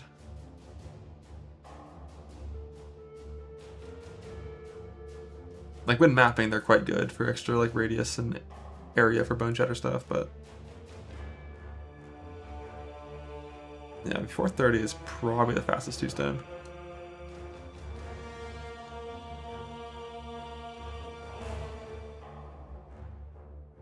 So was a sheet, holy.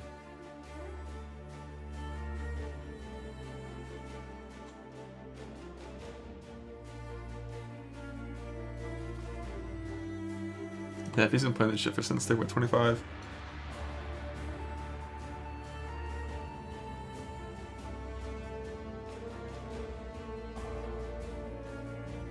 This right now is like 23-second endurance, and it gets charges from mob mentality. And Enduring Cry. But mainly mob mentality.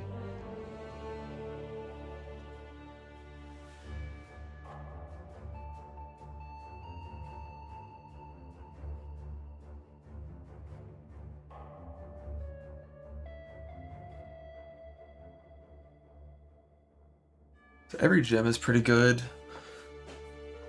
I think to save a gem,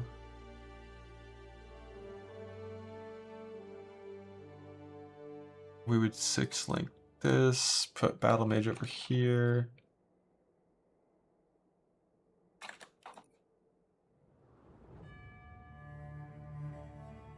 And then up here we put Enduring. And ideally Flesh and Stone.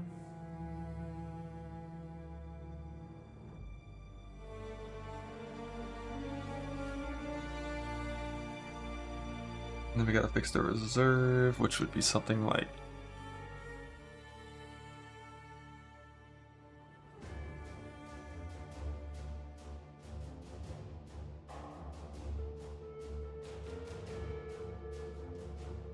I don't know if you did 84. 23% unreserved with 4 auto exerts.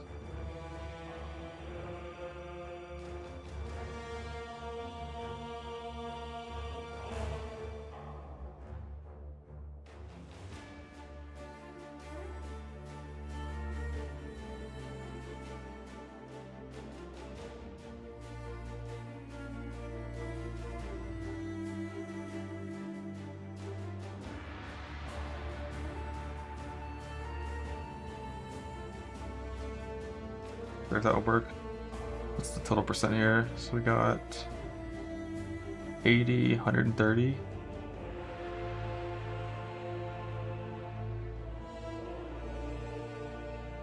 then it's like 12, 36. So that'd be 6% mana unreserved next patch. The skill looks pretty cheap.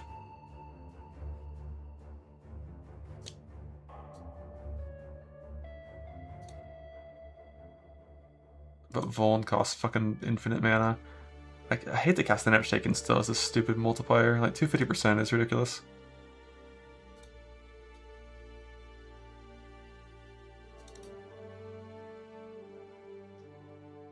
But that'd be the only thing that actually costs mana, basically.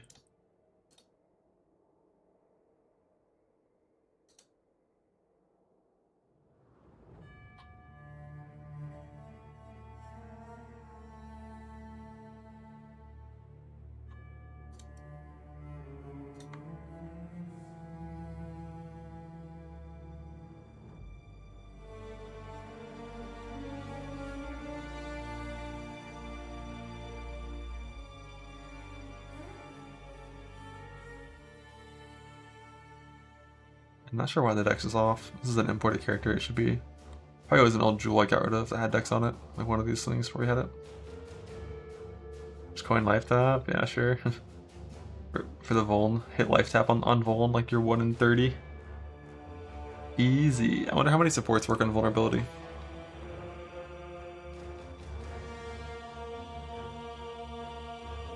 Is there still a list on the wiki? It's like, no. All the cast ones? Yeah, it'd be a lot.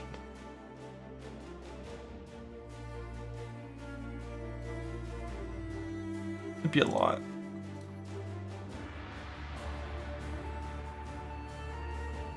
I think that's the only thing that wouldn't work, I think. This one they have 45 mana unreserved.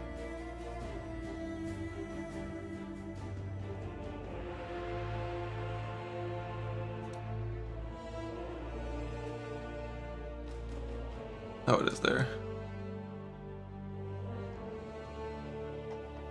I don't think this is the full list. Although there aren't that many red supports that would work on it. Because most red supports are kind of, you know, not related to casting in any way. So it might actually be feasible. Like, no. It's shit like this that, like, well, I guess there's no reservations, so that wouldn't work. No.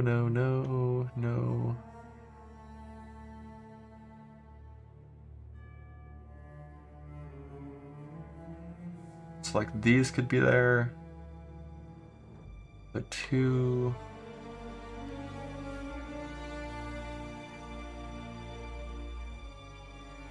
I don't think you can hit Empower. Is there a full list end game easily?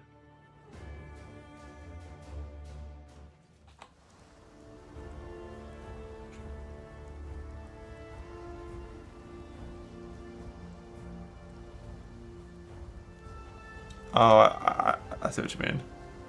You can go over the supports one by one, and it'll see if it can go on Vuln.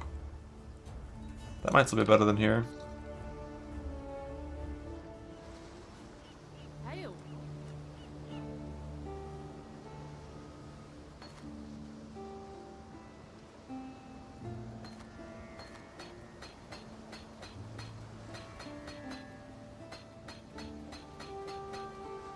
wait, it is working in the vendor. I'm just blind. Vol, no. No, no, no, no, no, no. Yes. So 1, 2.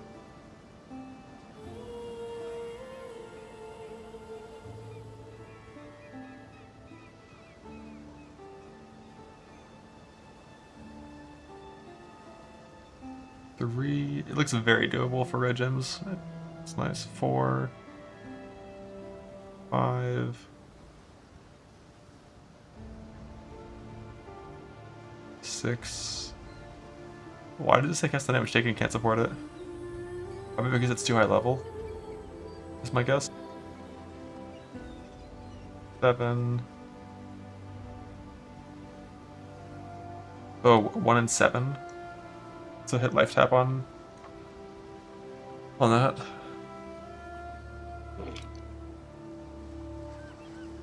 That's feasible. Unless the coins are like absurdly rare. And they show you red stuff on Vuln. I mean,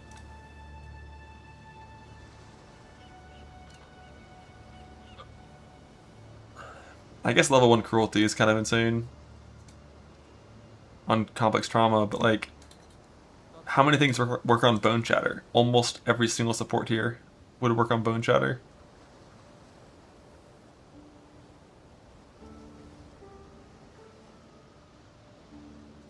So like, kind of hard. Didn't sound like they were common. I feel like Octavian, his response to that question was very conservative, because he didn't want to be like, oh yeah, you'll get a ton of them when talking to, you know, 12 hours a day grinders, and then have like your normal player only get like 1, and then it's like, what the fuck, they're rare as hell. Like, I wouldn't be surprised if you can get a lot of them, like 5+ per day, if you're like blasting. Maybe even 10. I wouldn't be surprised. I'm not saying you will, but like that being this league's borrow power mechanic, and it being rare, and requires level 20 gem, and it replaces corruption, I'm not thinking those are going to be super rare. It's 5% mana, not 6. Unlucky. But I mean, it's the same. I think 3% would work for everything except for that vulnerability. And maybe you can't use high level Molten Shell. Even that's only 6 mana. So yeah, it's really only the vulnerability that would cost mana. So if you got life tapped on this vulnerability, then it would all work. Yeah, you always have to choose that wish color. But I think it always is 1 red, 1 blue, 1 green, I think.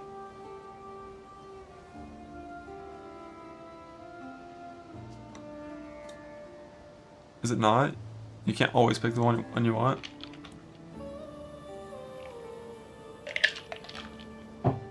Tragic.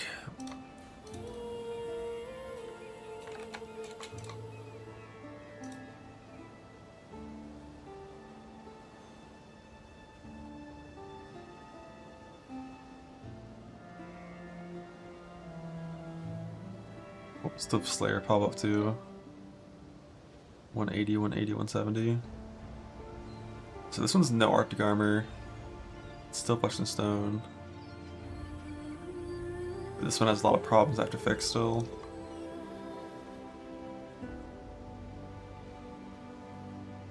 This one's way less res related, which is good against Pen.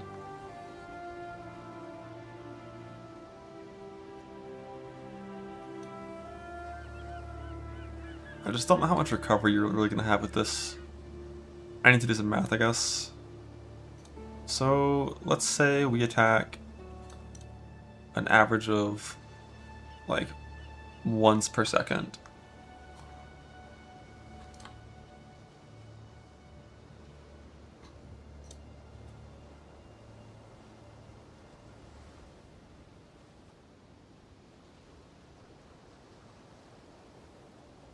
We're mitigating 6,000 physical damage, basically. So we'd mitigate 60,000 physical damage in 10 seconds. 0.015. Is it 0.015? No, it's 0015, right?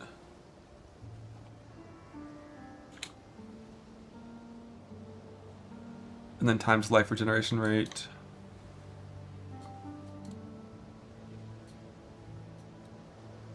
That would only be 1200 extra life per second. So we'd have like 2k per second recovery with that scenario. But that's assuming you're attacking once per second at 9 trauma stacks, always. Whereas, in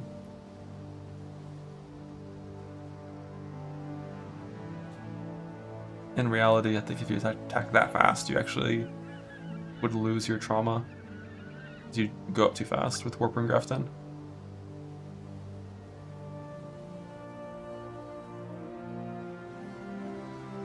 It's 0.15, 0.115. I did 2 zeros. Is it 2 or 1? Is it actually only 1? 1.5%. Yeah, I guess it should only be one, or it should be only 1 0, yeah. Okay, that's better. 9,000 per second. Okay. That's better. That's a bigger number. Which is a little more in line with what I expected. I was surprised to see as low as 900. So yeah, like when you're self-hitting the fuck out of yourself,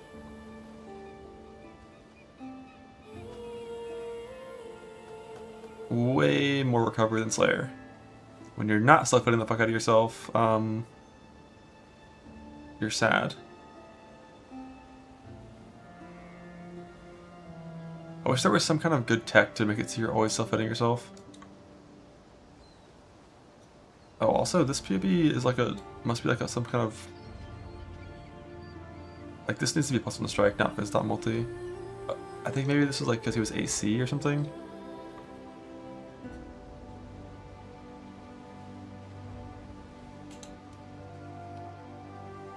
We tested Hydrosphere earlier because I was curious if it would work. It doesn't work.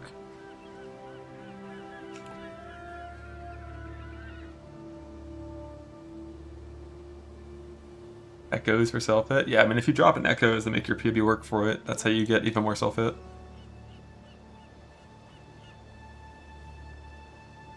But yeah, I gotta have plus one strike. Number went down. Yep, that's what I do. I take POBs, I make the number go down.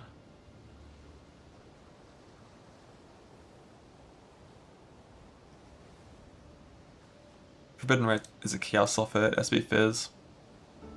Thinking of playing this. This is just like a possible bossing building gauntlet. It's not like a thing I would ever play in Base League.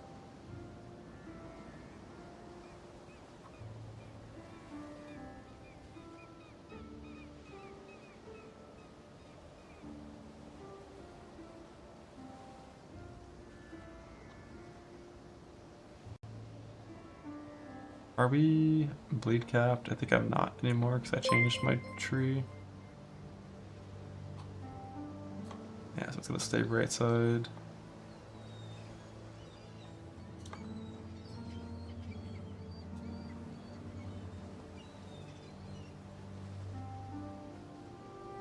Well, Hydrosphere, it adds damage to Bone Shatter. Because your Bone Shatter plus one clone, whatnot, it will hit the Hydrosphere. But it does not count as a hit for self-hit. Like it won't proc damage to yourself, and you won't gain trauma from hitting it. So it's just damage, not defense.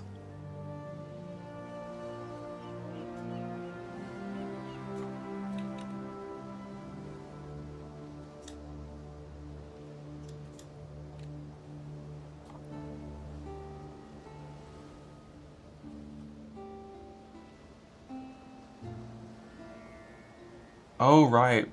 We don't need plus one strike. We have Ancestral Cry, and it's always going to be up. Forgot about that. So we can keep that. But I wouldn't keep that. Because I would probably want to go max fire res here.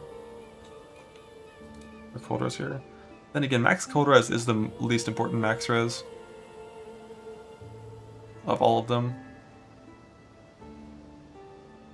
Because like pretty much all the sources of cold damage, except for Elder, They have like huge pen, so you just kind of don't care. Which one of these is the endurance charge mod, or is the Exarch mod? It's the damage per endurance charge one.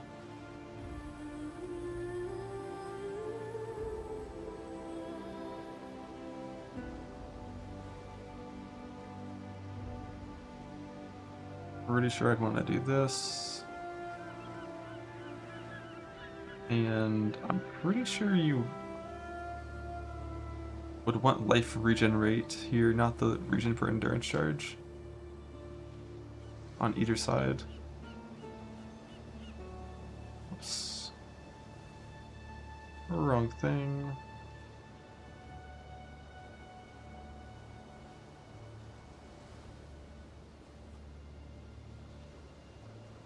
I think that's going to be more recovery when you factor in like any self-hit whatsoever. The helmet, of course.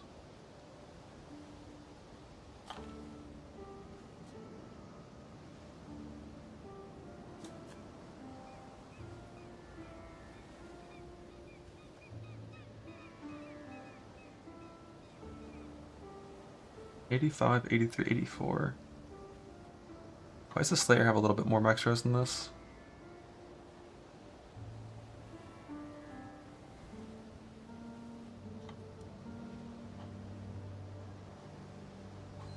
Do I not have like armor mastery on this? No solo steel. Oh shit. Shock avoid wear. I think this one is just Garukon and fuck it. It probably was Garukon, yeah, and a Viridian Jewel for the non-Schizo setup.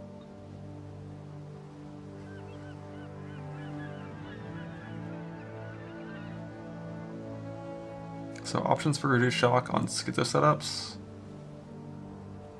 Yeah, I don't think there's very many tat slots for that. Is it still 10%? There's one tat slot for that, 10%. But yeah, the options for shock avoid come from either that or a suffix craft on ring or boots, or it comes from helmet plus it instead of the reservation.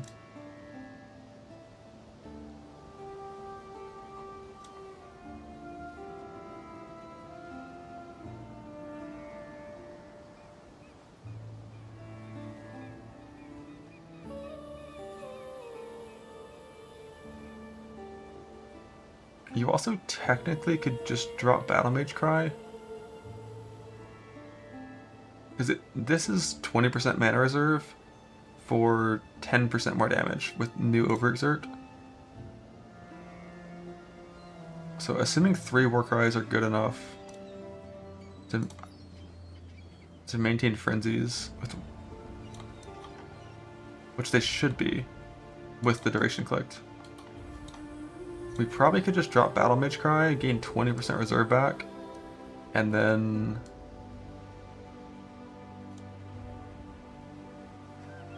well, on self-hit builds, we can just do this shit.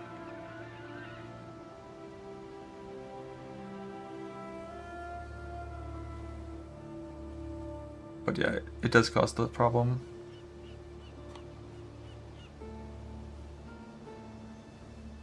But yeah, we could like...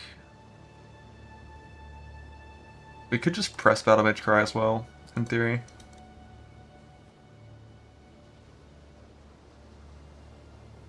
Why is it so fast? Oh, this spell has a monitor clicked, right?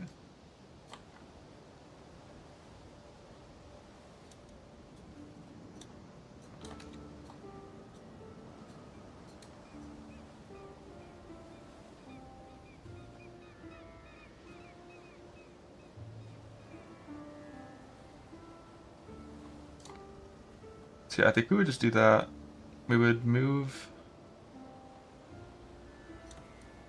Battle Mage, like move War Banner here, and then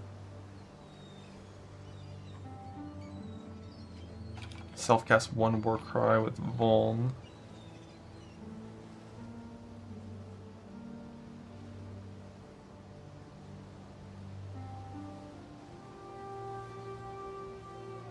isn't that big of a deal to do.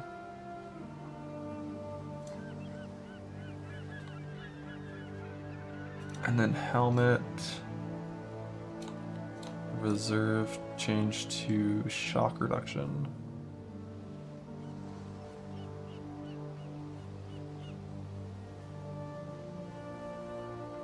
Now we're good for shock. You don't need Shovel Fury.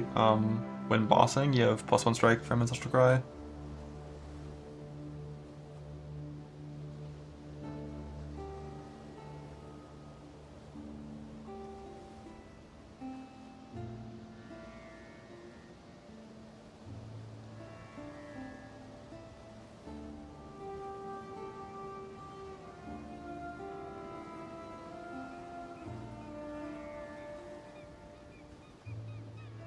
Why is Rallying Cry less damage than Ancestral Cry? It's not. Oh, it's an uptime thing, which wouldn't be accurate, because we would always have everything exerted.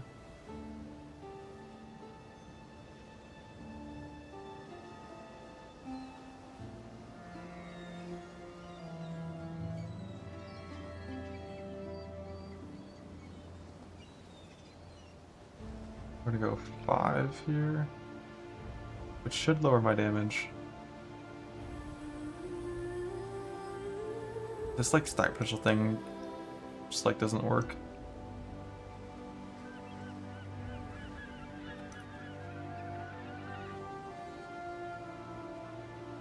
We have to do it the janky way. But for now I'm not gonna bother.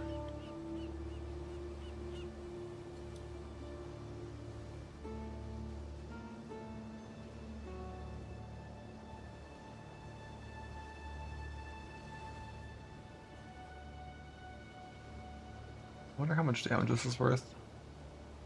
Yeah, I thought that was going to be worth a lot. It is. That's a lot of value. A Duelist Jewel, it gets there so we can't. Yeah, so we dropped Battle Mage and we changed our implicit up here. And then, other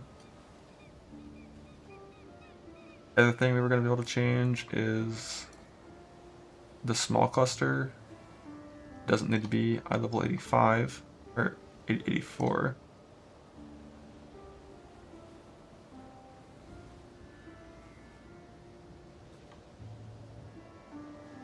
Now this is 3 auto exerts, 28%.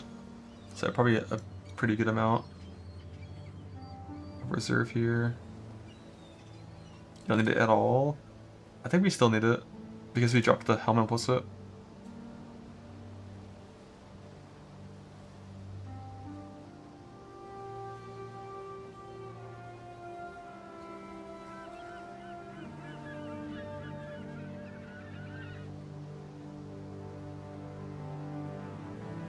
Level 101, yeah, I'm looking for the point to drop. It's just a life net, I think.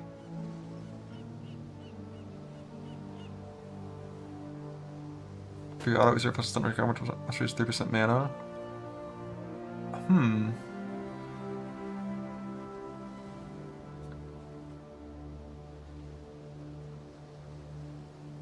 3% might not quite be enough. I think we need 4 technically. Unfortunately, unless we down level Vuln.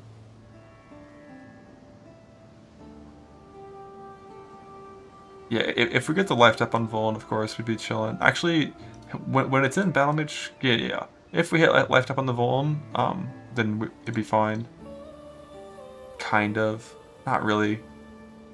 It'd be fine to attack, but the moment you press Tincture, you would instantly just lose. We probably need a good amount in reserve for Tincture purposes.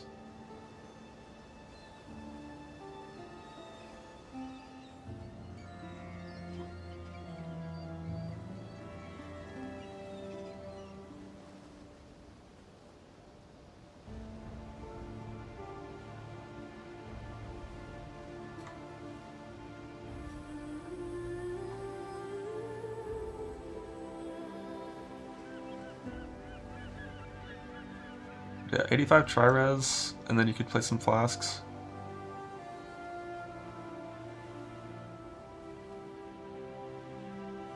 But it's like Tincture, Writhing Jar, the one singular flask for the fight you're playing, and then like 2 life pots, probably. Yeah, Cluster not being 84 is definitely nice. And Cluster technically doesn't even need percent increased effect on it at all.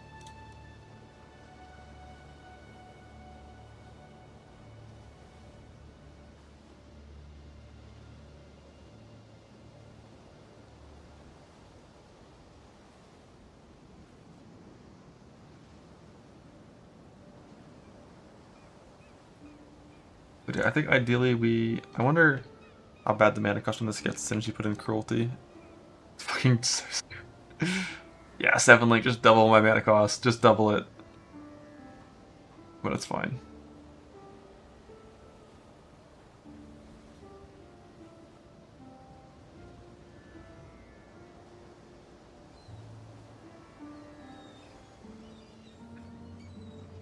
But that's fine, because this should be pretty good.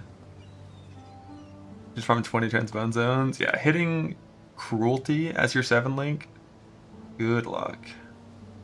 Although I think Volatility is also one that doesn't scale crazy with levels, right? 23. Okay, no, it's pretty similar. Oh, this is a Ruthless Pop, I didn't even realize. It's a Ruthless Pob, but Pob doesn't like shamelessly make Ruthless like crazy when you make it max hit. Like when you put Fist of War max hit right here, oops, I don't know what I just did. It's always Fist of War, but this is not always Ruthless. Ruthless and Volatility Coil. It actually is still really good, surprisingly.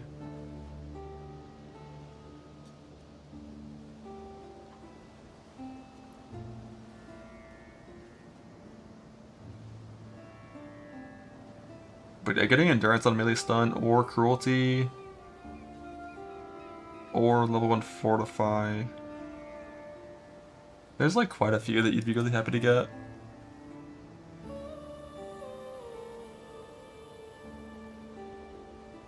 But like, we just don't know how rare the coins are.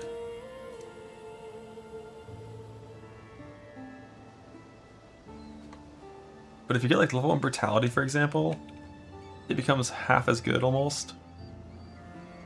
And then you add in Cruelty, which definitely is still really good, of course.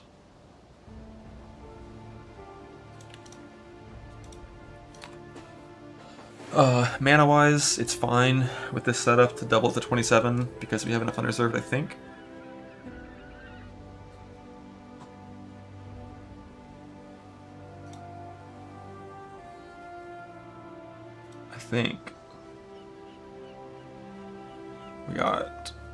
I have 20% right now. Shouldn't it be a little less than that because I changed the helmet mod? We have 21% here, 12 here, so we have 33% efficiency. On 60, on 110. Yeah, that is a lot.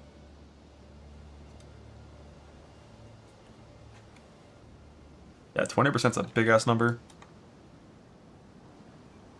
Which is really good for Tincture vibes. I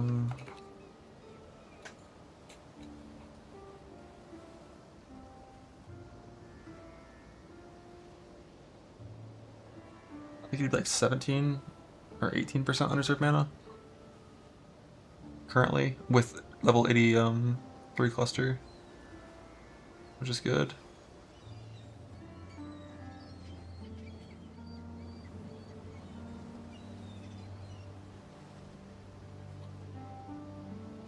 Tank Maven little Violet Balls on this. In Gauntlet, no chance it wouldn't even be close. There's 10 trillion of those balls in Gauntlet with extra proj. Your customer 35. Yeah, I changed that as soon as I realized I could, because that's too hard to get if we can avoid it. I wish the attack speed was a little better. Oh, this is like, oh, this is unveiled attack speed, that's why it's slow.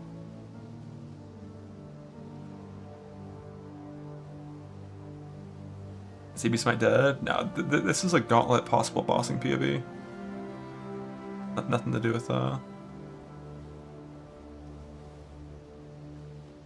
the actual base league.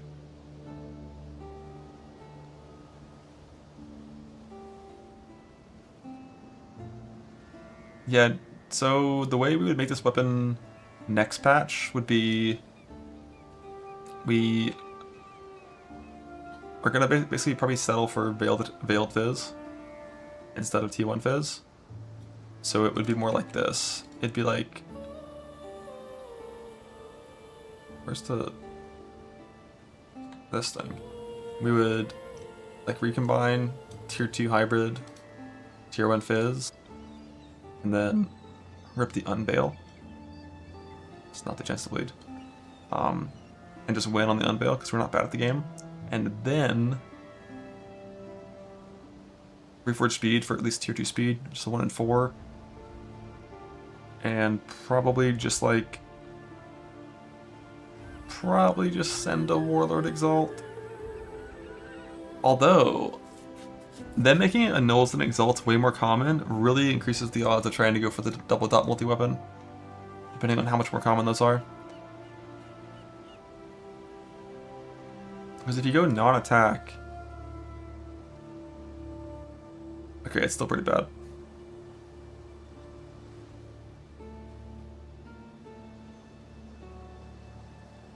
Still pretty bad. But to hit any tier of dot multi, so the average if you hit any tier is like, you know, even this tier, 29%, like the second to worst is still really good. 4% per click. The issue is, I think you're gonna have infinite exalted and nulls for this. But the issue is every null is a coin flip to remove cannot roll attack. So you would still need like 25 divines of cannot roll attack. But that's not, I mean, we don't know how many we're gonna get, I guess. Nah, beasts don't work because it's like beasts are pretty much only good for suffix can't be changed.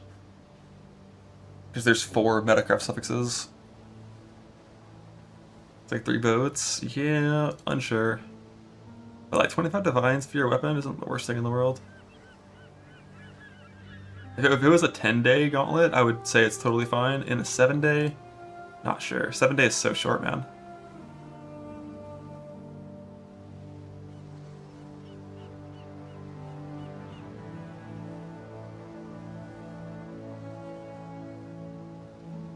Yeah, 7 is the plan.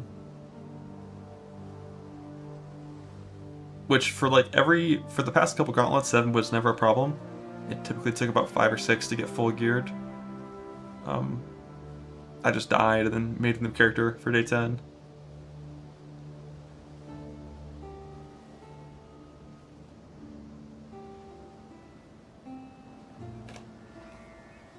Yeah, this is closer to the actual weapon we would have.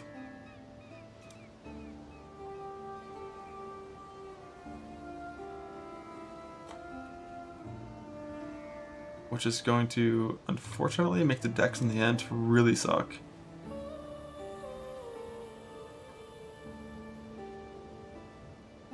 So I kind of see why he went for Veiled. The end is not a problem, I don't think at all. We can just lower our levels on our shit. And like make this attribute based. Yeah, 2 tries would not even be like a consideration, I don't think, in 7 days. Like you're going in with like 8 hours left on day 7.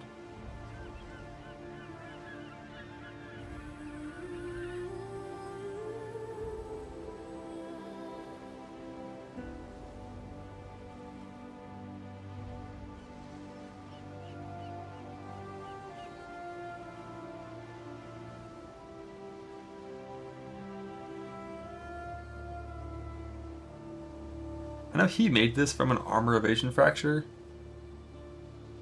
but I feel like this is like suppression fracture or you're fucked.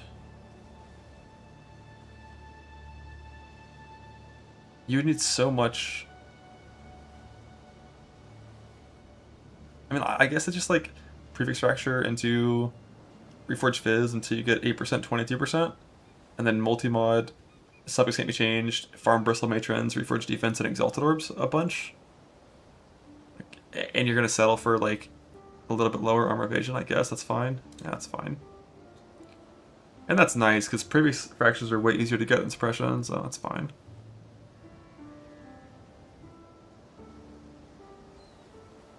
Probably just came off the tree like that. It might have. It definitely could have, but it's craftable. And like helmet, gloves, and boots are all the same. They're all like life fracture into like reforge. Resist for one resist plus suppression. Subjects can't change. Reforge the other resist. This was Merc. Oh yeah, this was Merc League. You're right. You need 23% on the dot. Well, there are some dex nodes you could tattoo away, but your stats get kind of scuffed pretty quick if you do that.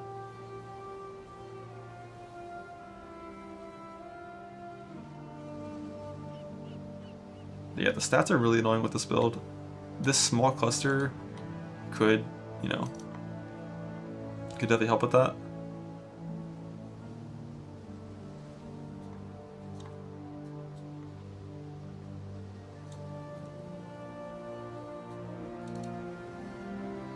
Because you don't have to have effect here, so you instead could just go for like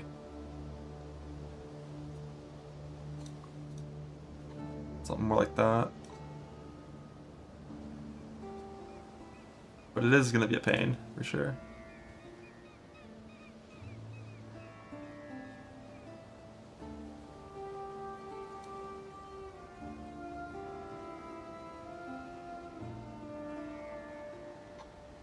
Yeah, there's a Spress cluster, but it's already got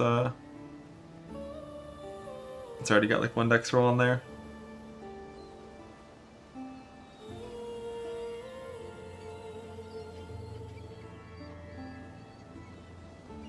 But the amulet is like not attribute catalysted.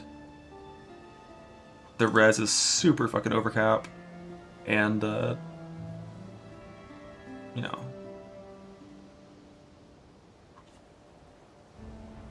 How hard are these smalls to craft? This one you just chaos spam, probably. And like an exalt and a null every now and then. This is chaos spam or alt augment regal. Chaos spam or like reforge cold, fire lightning, jagged fossil.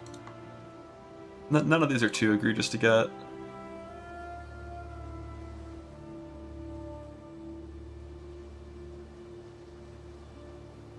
The gloves are 7 right now. And the cluster is only 14, I think. It's not increased effect.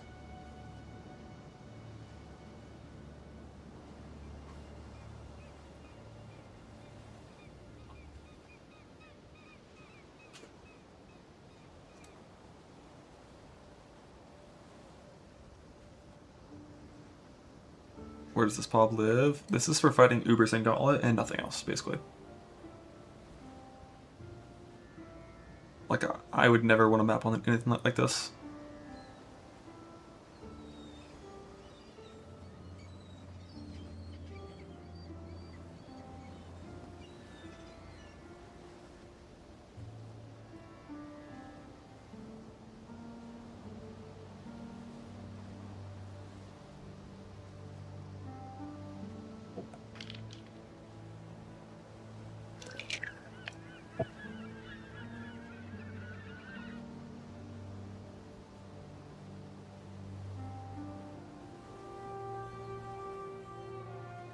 Yeah, sure, Blue. What's it for?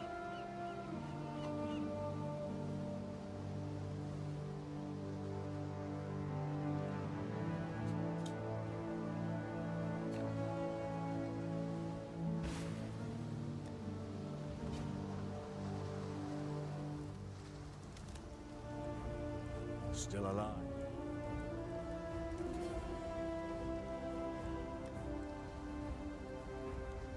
See this oil vest?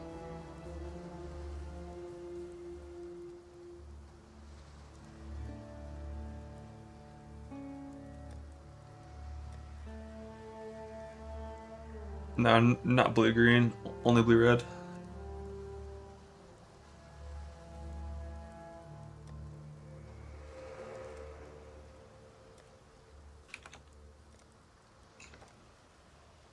But there's nothing missing that I would want to see. The GG dash at the end. Yeah, I think we Hello.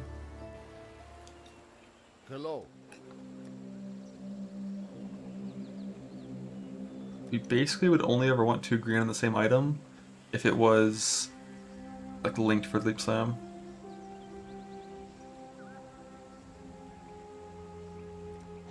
Going?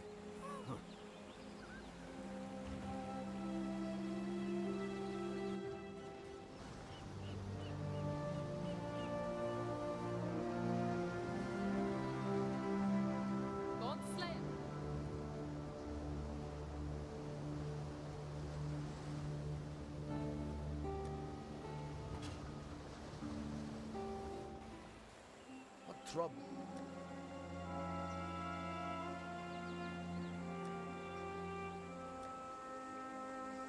Let's see this thing.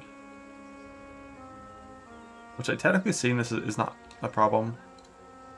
Like 3 green linked is like there's a world where you buy that and try to chrome it.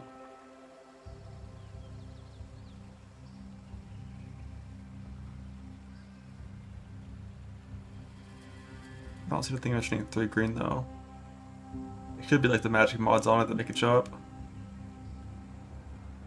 The name of it.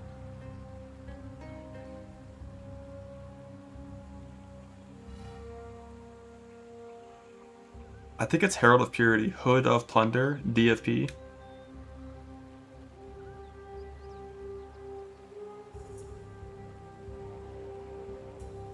Yeah, right here. Going? Vendor sells 6 links. If the vendor is selling item level 50 or higher gear, it can happen. Super rare. But it technically can.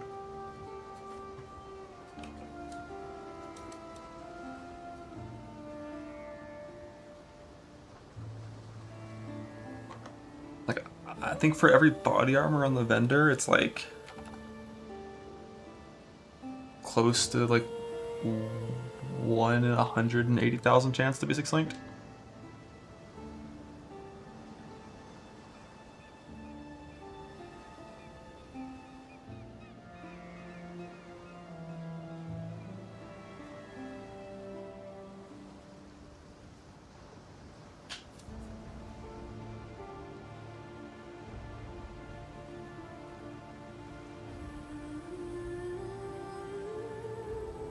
Can you believe we used to check the vendors on every single level up and like go back to this town and like check this vendor for like a 5 link or a 6 socket or some shit? Good luck to you.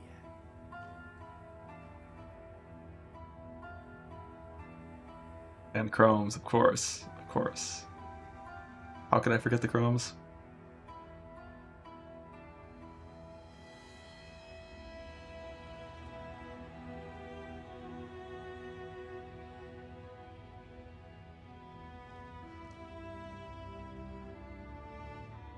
Yeah, we're self-casting Enduring Cry and Battle Mage's Cry.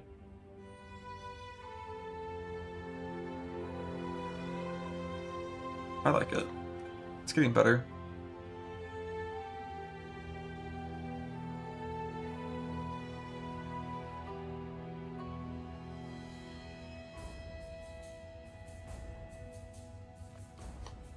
I think an average outcome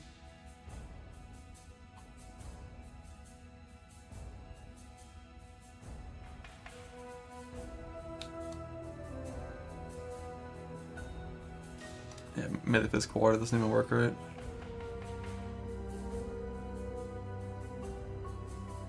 Like an average outcome on this.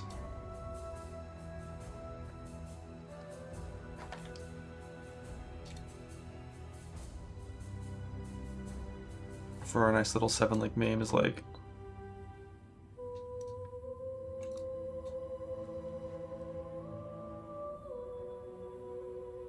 it's like that. Like ideally you'd get cruelty as the thing on your 7 link, but that's a high roll, and this is more like more realistic.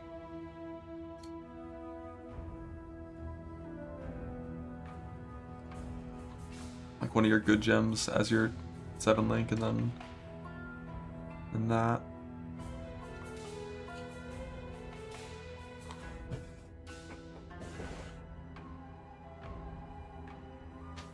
I wish there was an easy way to get more ES.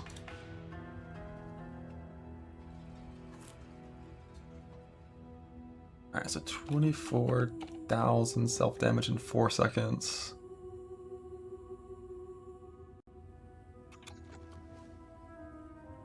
Yeah, Divine Shield's not that good, because you don't have life regenerate scaling.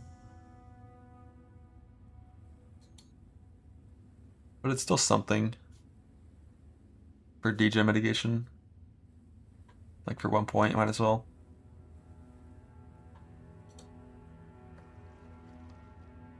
Got the sick Archmage build, haven't seen it.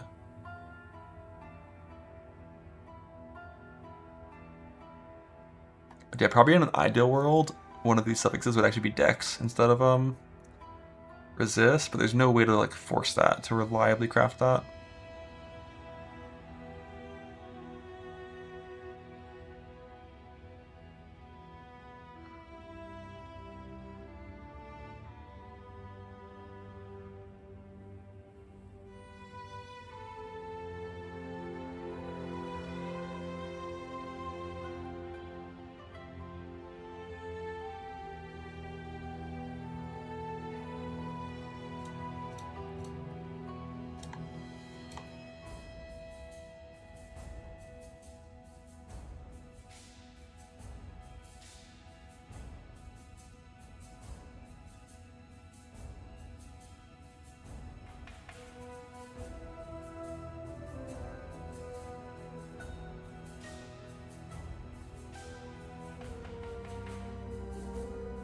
I also could put Blood Rage somewhere else. Like throw a Blood Rage in the cast on damage taken.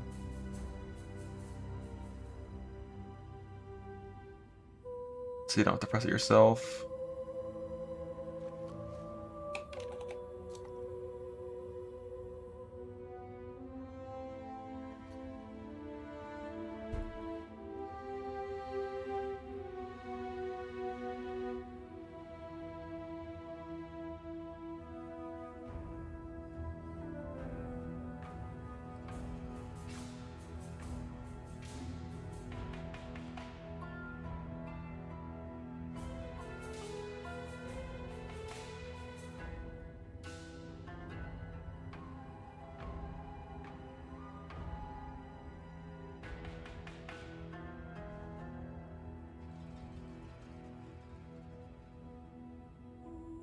Now it's even simpler. You press Battle Mage Cry, drop your War Banner, you attack with a Tincture. 3 buttons.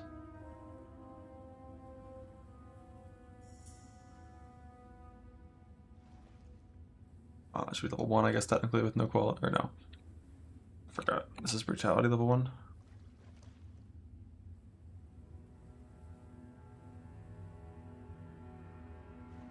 I wonder if you'd like always hit 40% on cruelty still.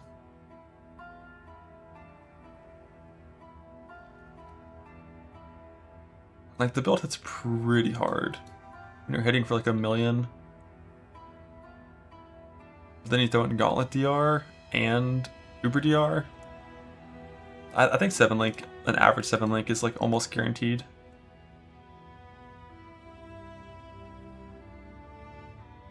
It's probably like a 20-25% chance to win with the amount of red gems that work on this kind of skill. And farming bone zones, not that hard. But yeah, you might not get 40 cruelty, you might be more like 30. Unsure.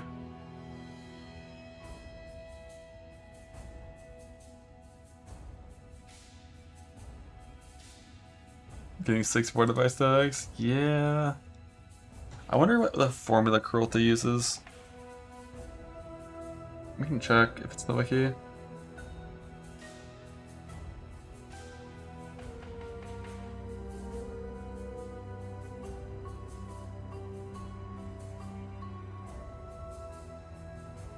don't see it anywhere.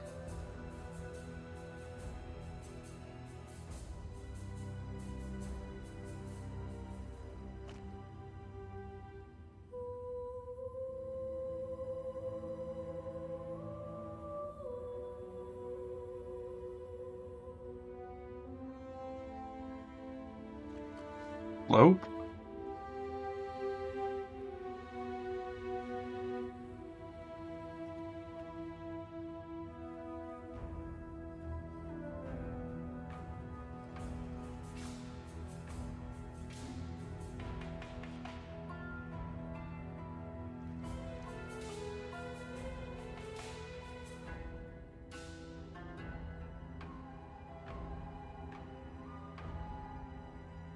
So that, what's what I've learned from that?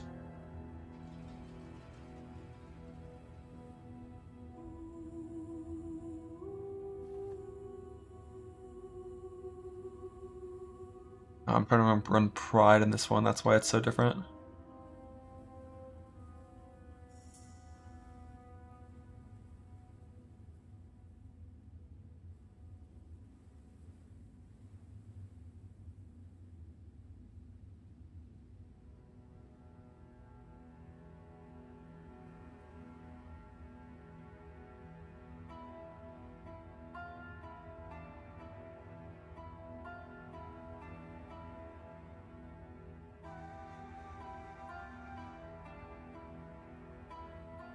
I like the idea of trying to force the Jug instead. Why are the maxed so much higher on Jug? Shouldn't they be pretty similar? Like, both have 10%-ish less damage taken. Both have 85 max res.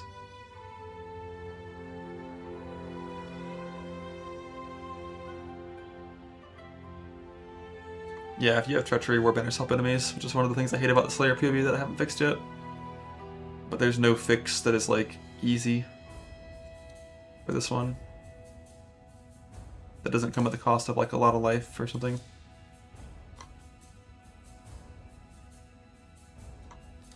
But this PoE right now is, like, so much worse than the Jug PoE. No, it doesn't give enemies pride. It's only things that affect allies. It's like Warbanner affects allies, so it fucks you.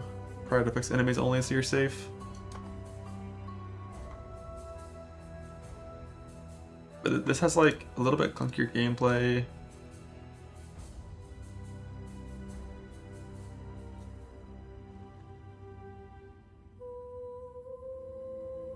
But the main benefit is just you have the ability to like leech more easily. Why is this not Chaos Force capped?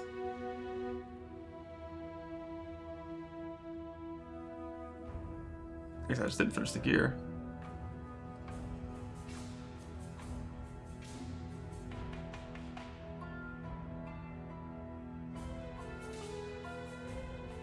This is less life. Why is the max hit better?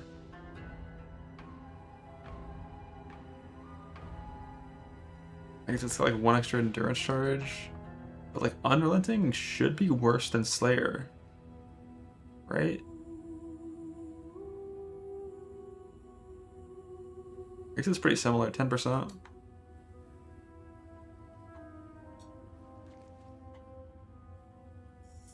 Oh, Soul and Aris. Okay, that's why.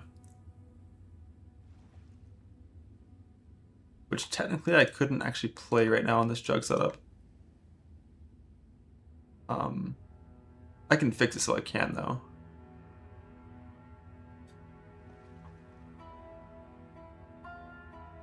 Like this would be, you know, get rid of these random shitty, I don't even know what these things are. Increase that to tier 1, remove this craft. Maybe we need to unveil Chill Immune and then just craft Freeze Immune. And then it would be good to stay Lunaris. And shape, like, Slayer doesn't self-hit, so it couldn't quite do it as easily, but technically... That was the wrong PoE.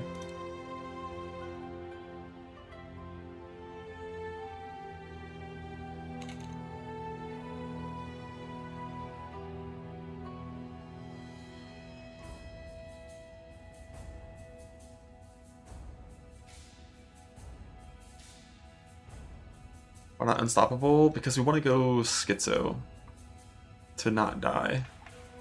And Unstoppable is the only one that feels like it's droppable.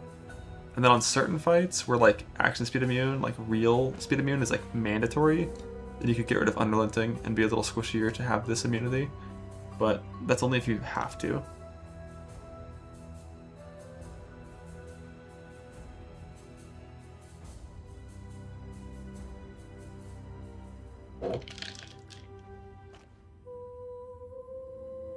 Uber Eater, probably, yeah, Uber Eater is the main one, I think, where that applies. Maven, if you don't fuck up, there's never any action speed slows on Maven.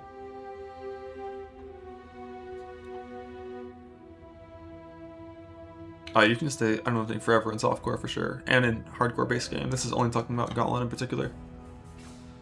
If tree fractures are gone, I thought it's a skier.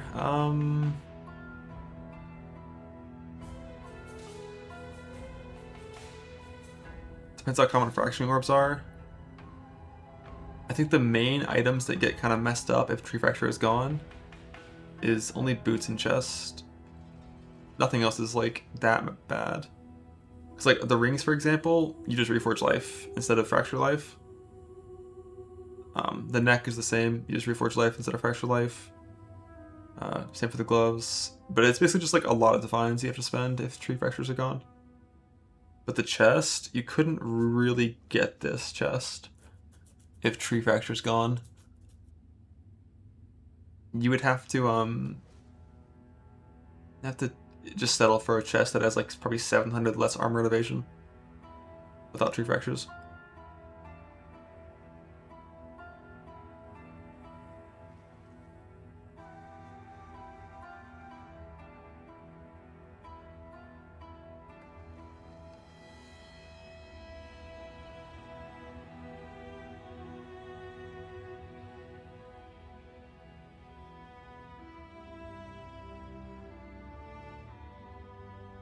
How do you get custom PDR on chest? You click Reforge Fizz and Reforge more likely. Or if you have a ton of divines, you can just like alt for suppression and like stuff is going to change to Reforge Fizz to try to like hit 8%, but yeah, you basically just use like 100,000 yellow juice of Reforge Fizz. It's a lot. I'm not sure how much it is, but I know it's a lot.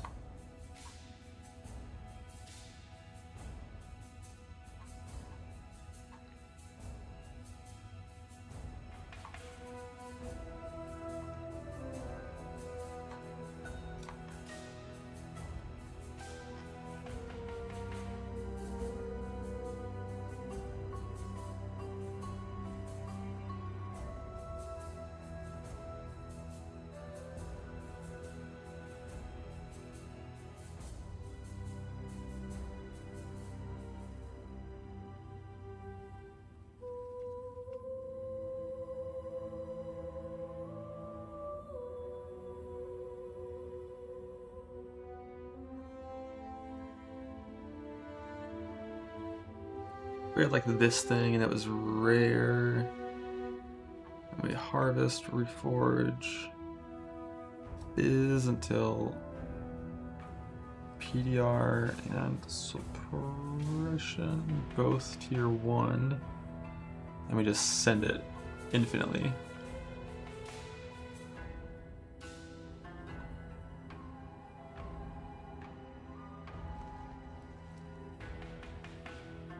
That's 35,000 yellow juice average for double T1. If you settle, or maybe do some reforging more likelies when both are there, it could be a little bit less, but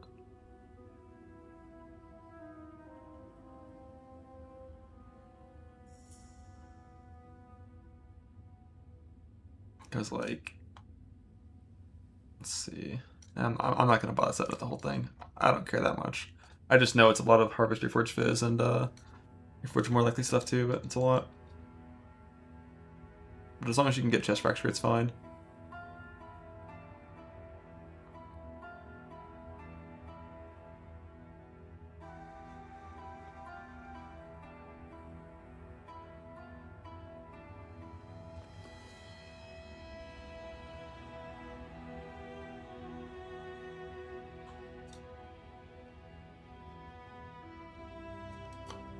Why is crit multi listed in here?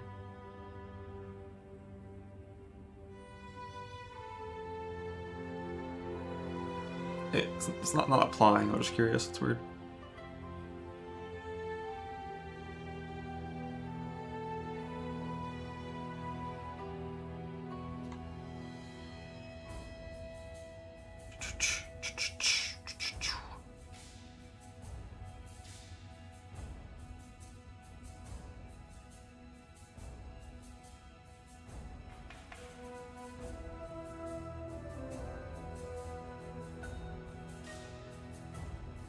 Did I just accidentally do that made the life recovery go so high? Oh, Enduring Cries turned on. Like, huh? That's not what that number should say. But damn, Enduring Cry with Warp Runegraft is really easy to maintain this. It lasts 5 seconds basically. Has a 4-second cooldown, 0.3 cast time, which gives 700 life per second.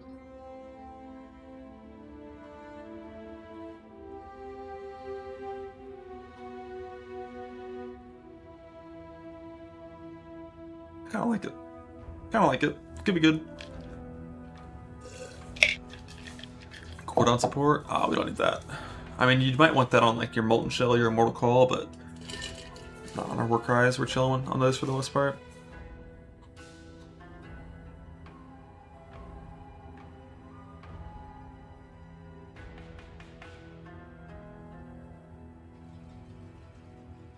Like 3.8-second cooldown. And I think that one hits like 8 times. Yeah. The important one's always up. But they're all always up in reality.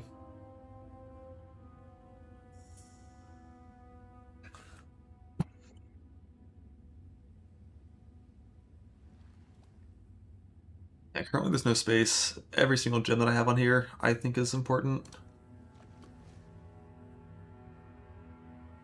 Damn, that's a slow leap slam. But yeah, there's not really any gem that I'd want to get rid of at this point.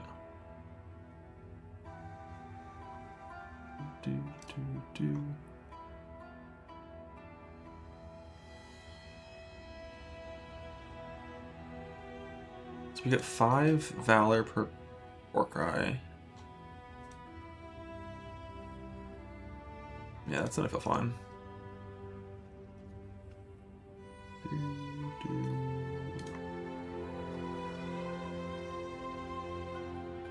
And we could also get level 20 Leap Slams and then fucking imbue them for momentum or rage support, but probably not really.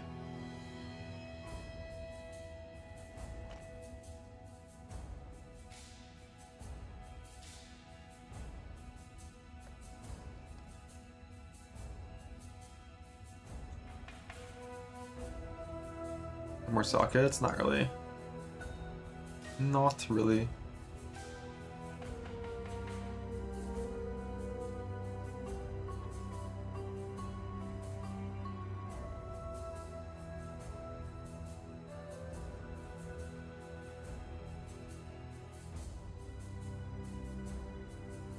Oh, Vuln also has Aggravate Bleed.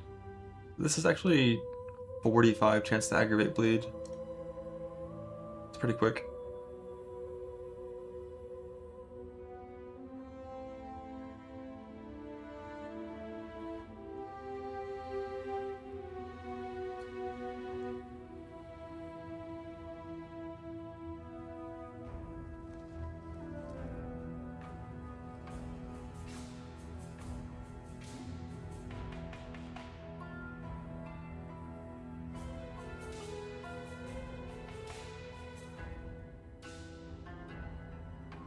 Blaze it.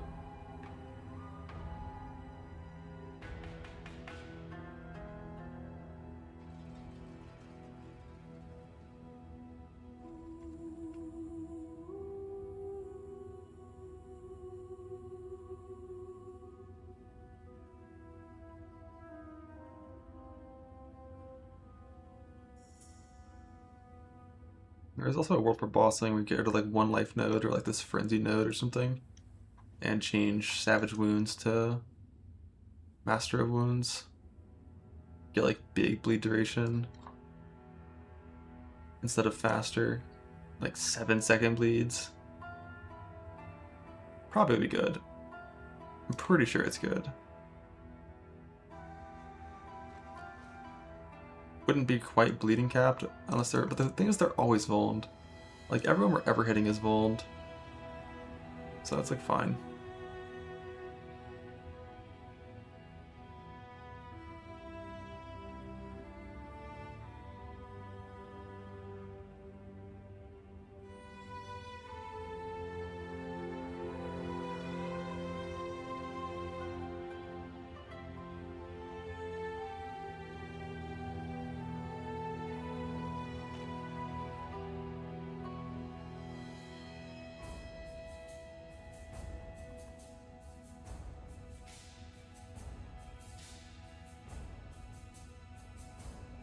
Berserker, this is a jug.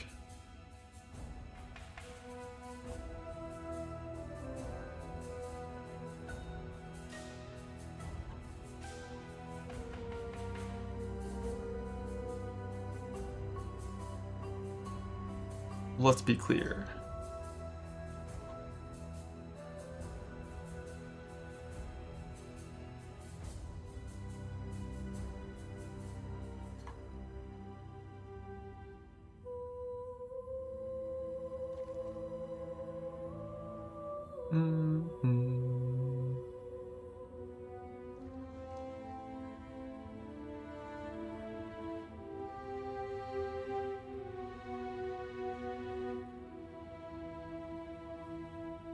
Ramen does it jug this on bosses? Probably a lot worse. You're not going to get enough trauma stacks on a trauma build to ever actually like do good damage on hard bosses.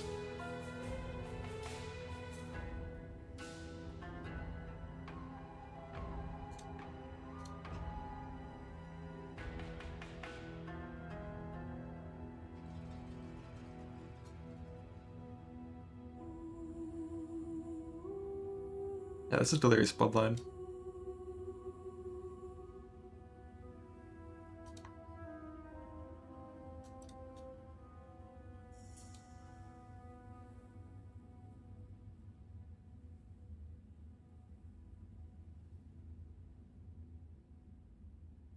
I don't think there's much ramping here.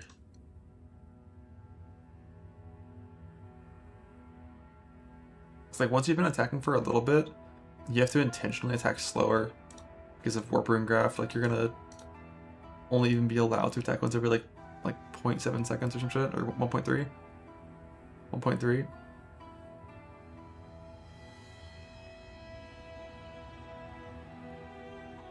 Like the ramp's not too bad. Then you just press your Warcry, drop the. Although one thing I think I should change probably.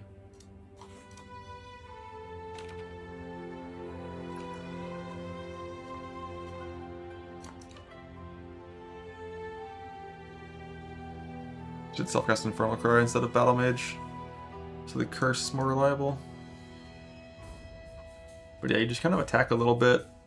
Bosses have damage reduction when they first spawn anyways, and by the time that DR is over, you're full ramped, and then you drop your War Banner and press your Tincture and fuck them up, and that's why I changed this a lot from Soul's original POB. Like he has like 3.8 second bleed duration. I changed it a lot, so it's a 7.4 instead, almost double the bleed duration. Because of downtime. Like, if you watch his Gauntlet run, when he connects and hits a large bleed, the boss, like, fucking melts. But because it's a short bleed duration, his uptime requirement is, like, really high to maintain that damage. So, even though this is worse in POB, in reality, this should play out to be better in, like, bad uptimes. Bad, uptime environments.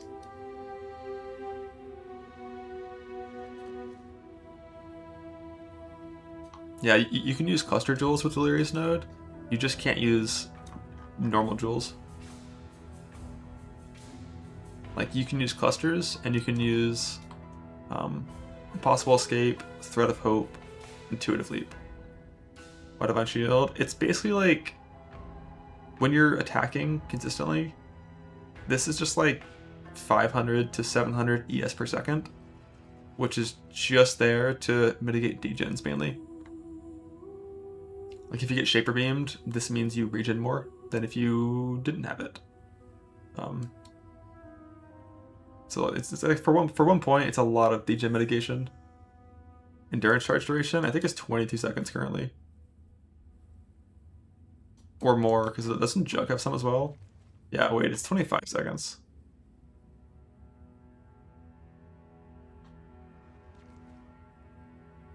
I'm really questioning whether or not I care about these points.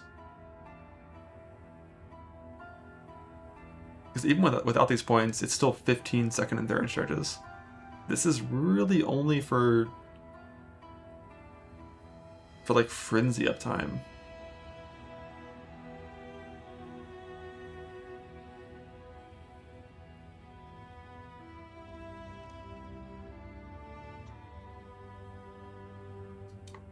But with only 3 Warcries on auto exert, frenzies would definitely fall off without these points. But if I lose these points, I'm pretty sure I can get more damage than 3 frenzies anyways, and they'd still be there sometimes. Like, I think, like, dropping this and then clicking like this.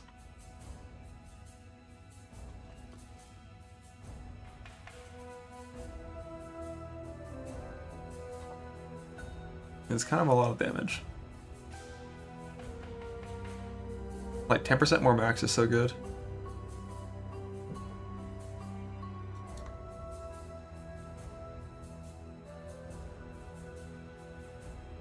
And you still are gonna have frenzies a good amount of the time. And you have blood rage, so like you have sometimes with that too.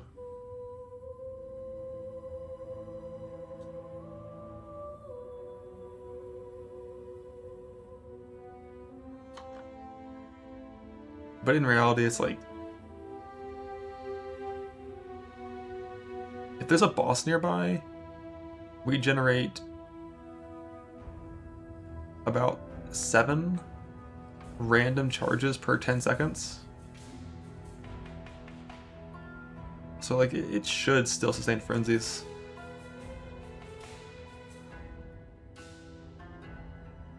Maybe it's 8. It's like 7 to 8 random charges per 10 seconds, so it should still sustain frenzies with bossing. It wouldn't sustain them in hideout, but when bossing it should.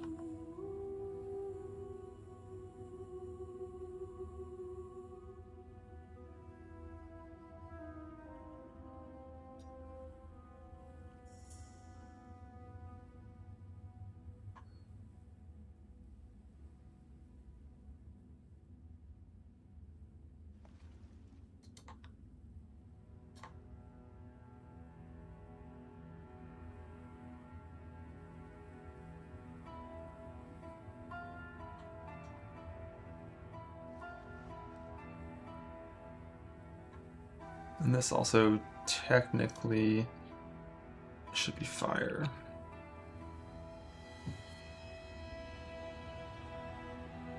Because we have Arctic Armor. Pretty sure in reality, would probably only have time to conflict the chest, not the helm, gloves, and boots as well. In 7 days. In 10 days you could do it all, but conflicts are kind of cringe, you know?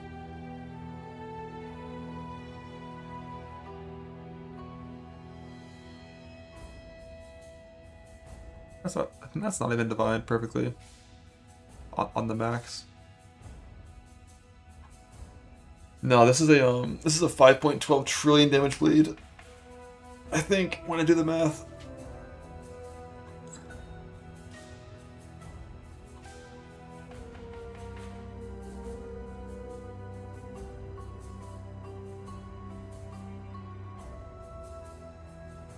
Only 2 commas, weak.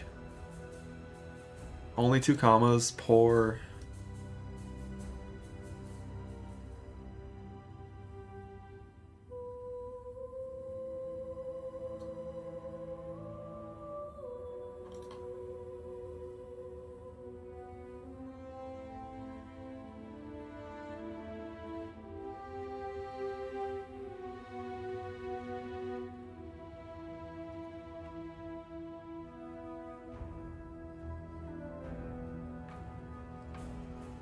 Does this actually wait? Does Flesh and Stone work on?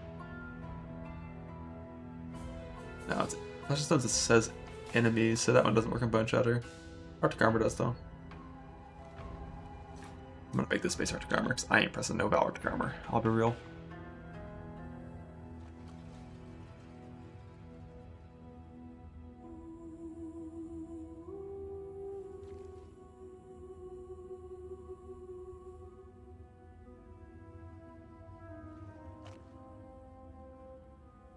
Better Slayer or Jug? Jug. For this. Like Slayer Bleed, I think Slayer Bleed is better for mapping.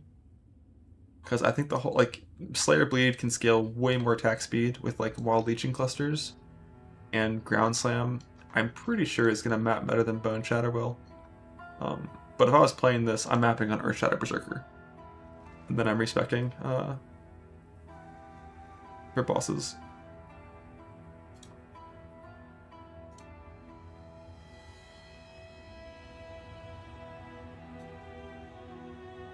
Yeah, I'm pretty sure this coil's not divine perfectly. Let's get that 48%.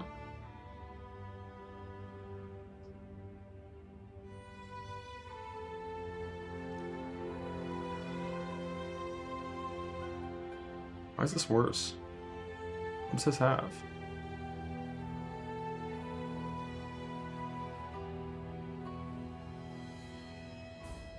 Oh, that's the wrong line.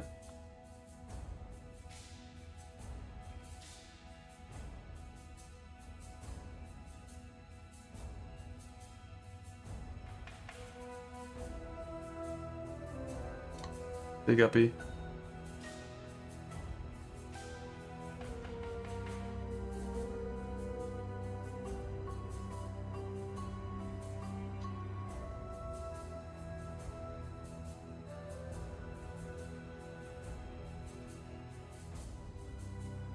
Oh, warrior. I'm gonna have that.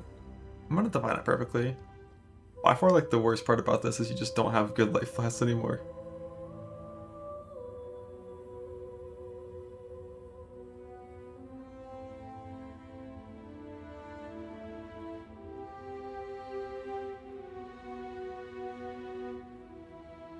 Perfect the tincture. This is as good as I would put in here. I don't like the increased effect, increased mana burn rate version.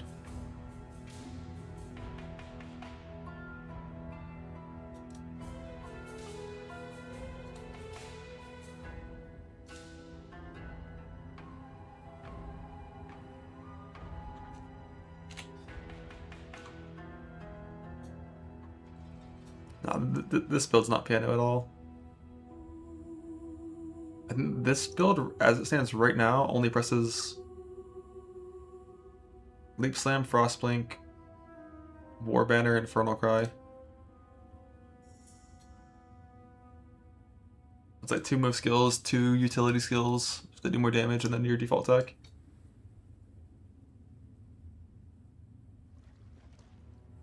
That attack rate though, 2.16. Like, is that fast enough? I don't know, man.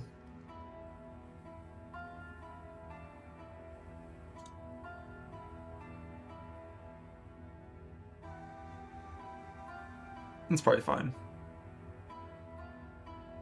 Why IR? Because you're wearing a bunch of armor evasion gear, and we don't care about evasion percent.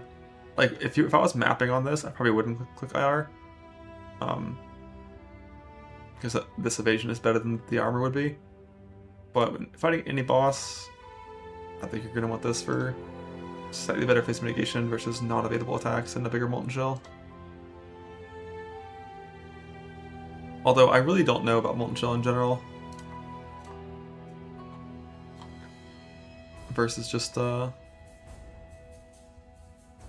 probably would self-cast it instead of on damage taken, but... just press a Mortal Call. In theory.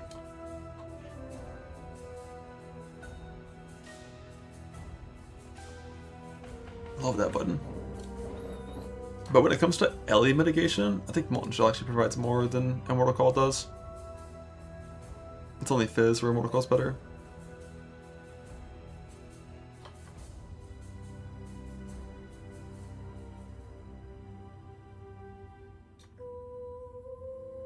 But versus Uber Elder and Shaper, I think I'd run a self-cast Immortal Call to tank Shaper slams reliably.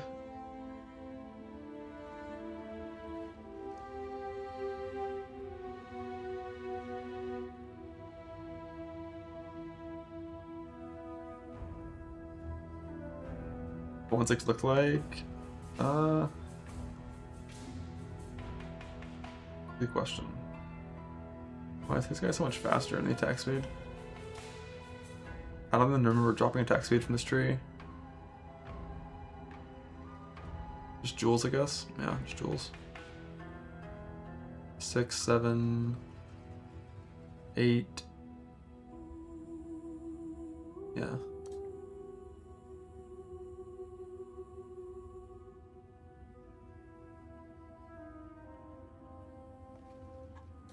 That nice 50k armor for the Molten Shell as well.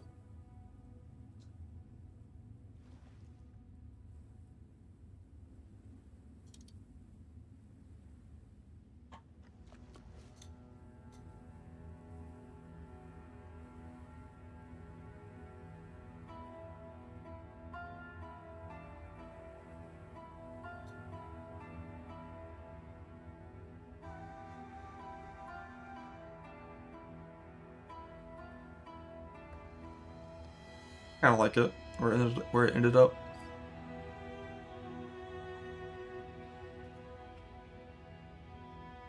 Would like the attack speed number to be higher, but it's not really a good way to do that. Put Furious Assault as some of the points clicked instead of this.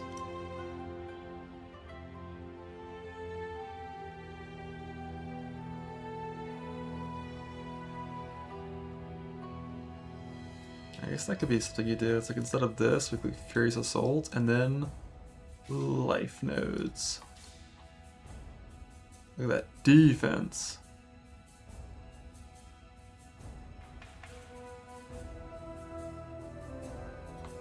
Wrecking Ball.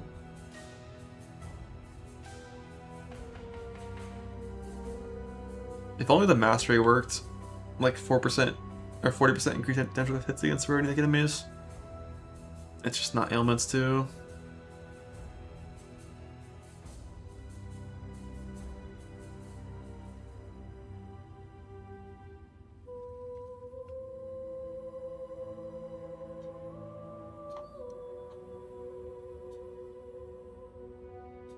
Like this is definitely gonna be the highest damage approach you could do. This is like a mixture of damage and speed. This is a lot of speed, less damage.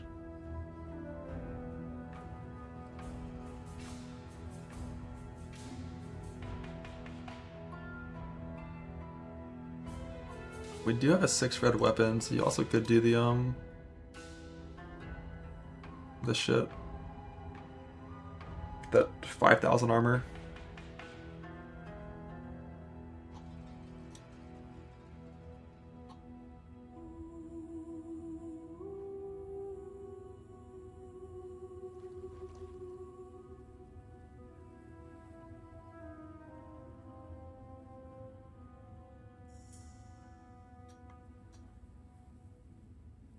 Which isn't bad.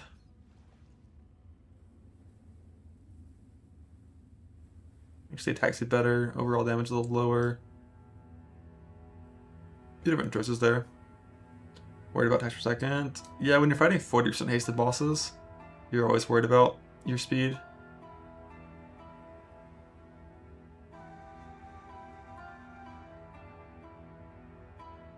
I'd have to try it.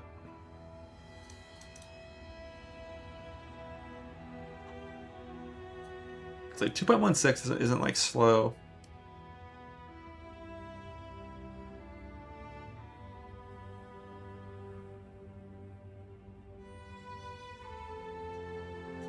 I don't know if I have any good builds to really compare to for older gauntlets. Because there hasn't been like a proper melee gauntlet in forever. Because like the Molten Strike gauntlets don't count. You're a leech build with 20,000 ES, you can't die, so.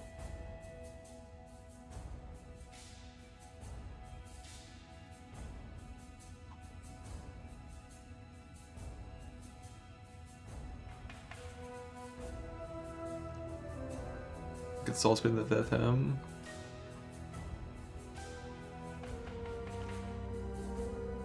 Yeah.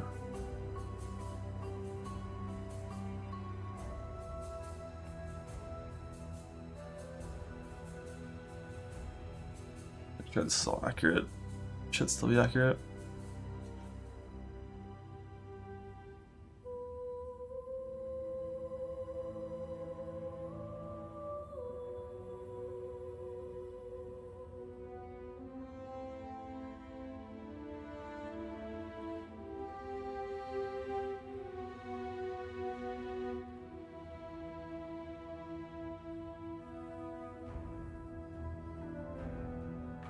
Mercer's Gauntlet is here.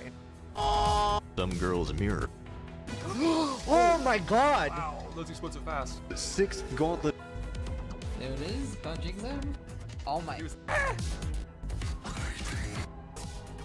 And as he's like, For his outstanding. Alright, bud. Look at me, Paul! I saw it.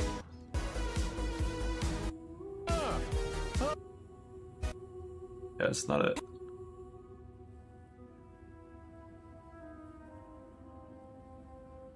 I thought that was it.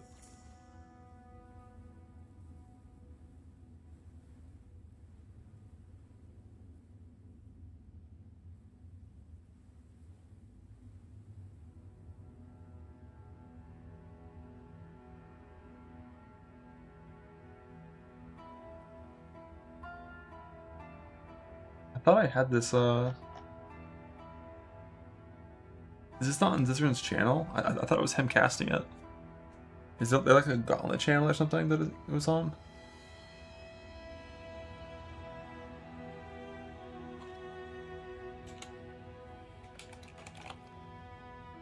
Not Steel's channel? Nope. Could be on Jouse's channel.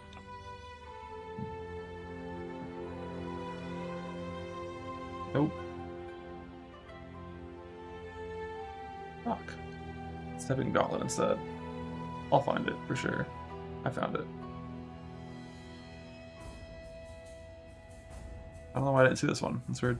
I'm pretty sure this is yeah, this is his bossing. Oh, that was close. Oh my god. That So definitely one shots in. 2.16 speed.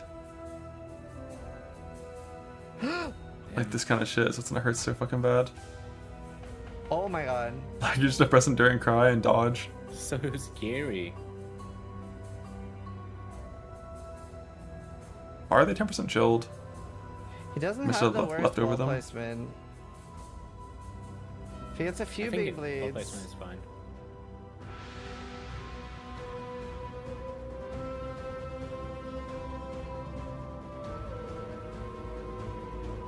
Oh, unlucky.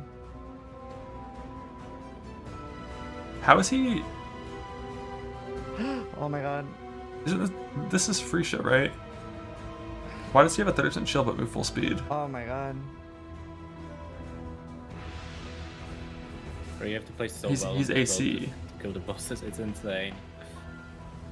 So unforgiving. Oh! What? He did. Does AC yeah. have that? I thought maybe AC does have that. I thought they only had stun immune though. Oh, this also had action speed.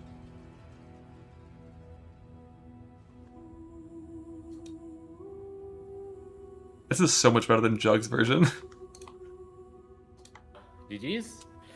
And that's a Uber #1. He just next Mayevich. So it might be very comfortable with the build.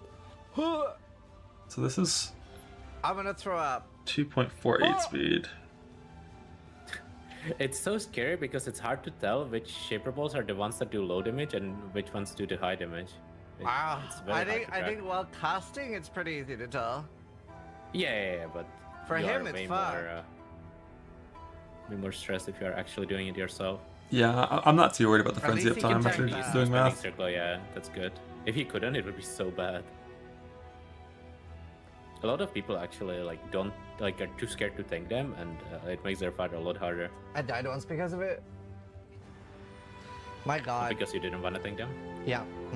I think he can win. Like it is gonna be hard fight. Like in the second phase they start slamming, but he definitely can win. Like it's not impossible.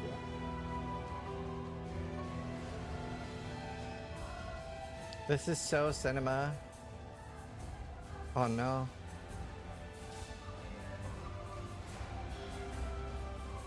Thinking these Elder Rings will give you so much recovery on Jug.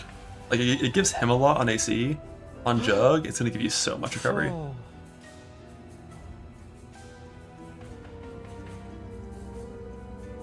So when Shaper reaches 70% HP, he starts slamming. So, yeah. This is Such a big slam actually too. starts. This is soul fighting the boss on the free ship version of this build that I'm popping. He dies to Shaper Slam, but he definitely dies to like Shaper Slam plus any other hit always. I wish I could see his Bone Shatter stacks to know like how what he's maintaining right now stack wise. I feel like with Warping Graft, it's not too bad to He's fucked as well because he doesn't maintain. deal with degen very And well. on this fight in particular, you can hit the invuln bosses to maintain your But regen. he has good damage. Your regen. Like it's very easy for him to kill them if he notices them in time. Yeah. Okay, now it's a bit safer because Shaper is not slamming, but I mean the balls are still very dangerous for him. At least his Ascendancy allows him to get the action speed immunity. That's huge. Helps a lot. Wow. I wonder what he's gonna use Wild Molten Chill for. Maybe panic slams. I think it's either Panic Slams or like damage uptime in the last phase, where you wanna commit to Shaper. Yeah. He's very good at just pretending the expanding circles don't exist. Yeah. It's the correct play here. 100%. God, I hope he does this. So cinema. Very clean so far too. Very clean. Not too But yeah, bad. like 2.48 attack speed twisted definitely looks puddles, like the Eldritch definitely fast puddles, enough. It's totally fine. Which is huge. Even It's one of those, 0.16. so they stack. So even if he drops like Might 7 be Shaper too puddles slow, in the but, same like, spot, not a huge I think it's deal. fine. But if he even gets one Twisted Puddle in a Shaper Puddle, it's almost like double But damage. Wrecking Ball would be. It's also way harder to see those because they're like gray on gray. Yeah. Would be a little comfier. Wow. Oh my god. I think Uber Eldra is so much easier with the Shaper Slam being the way it is now than it used to be. Oh, he saw it. Nice. Like right there, I if thought he had was double gonna see bleed it duration that right way, but he there, I think he would have just killed Shaper. Good luck, good luck, good luck. He would have gotten hit with very, very insane log. Yeah, my I'm spirit guessing left my he's just body. gonna go back in, right? His arena looks pretty good. This is Prime. Oh, that was nice. Shaper teleported on top of him. Oh, that's unfortunate. Did he get the squid puddle? No. I don't think so. No. But he did really out of position.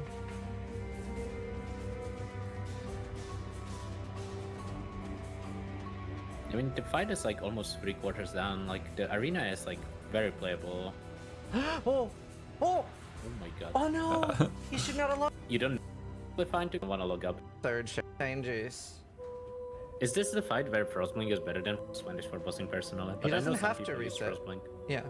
What's damage Elder's doing? The Elder Ice Spears are so deceptively rippy. Damn it. Look how much damage he is doing though. This is a good one. Damn Hit it. a Look how good much bleed. damage he is doing though. That was such a fast phase. Look at the improvement from last time. Oh. I think it was like a damage uptime improvement.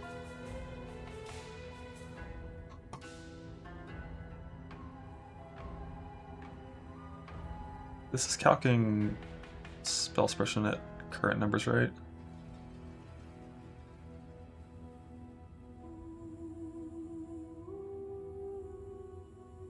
So let's see. Our spell is 290.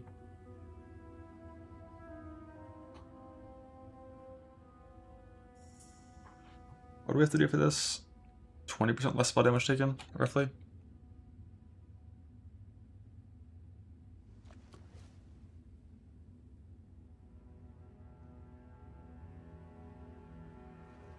And 90 rare is kind of good.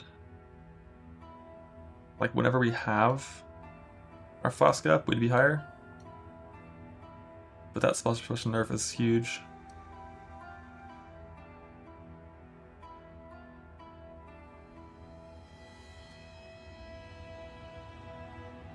Although his is also without, this is non-flesh and stone mitigation, so it's more reliable.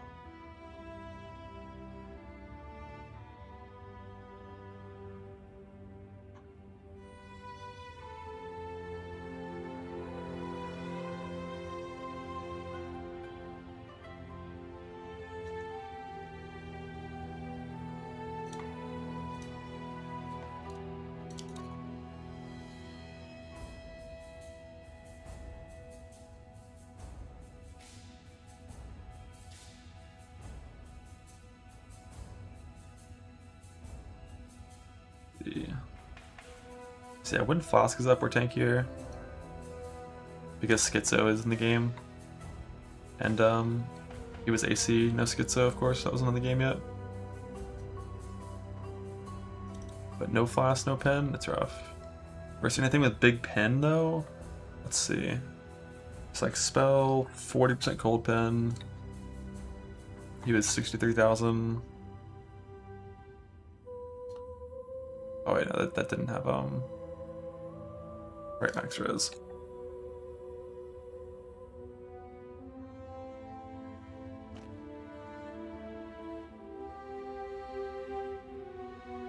Like Shaper Balls, 72,000. On spell. Yeah, versus things with Pen, and this is no Flask up. Versus the big Pen things, we're a little better off because we don't have the 90 res that he had.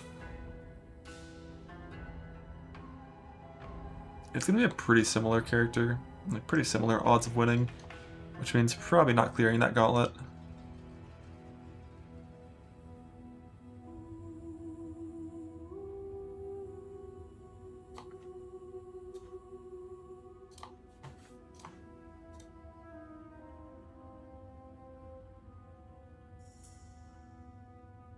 Jesus. I steal it. God. Out of 6. 2 out of soul to kill. We're gonna. It's just what. Oh shit. His rip's not here. I thought we had his rip last time too. He died on Eater, I think.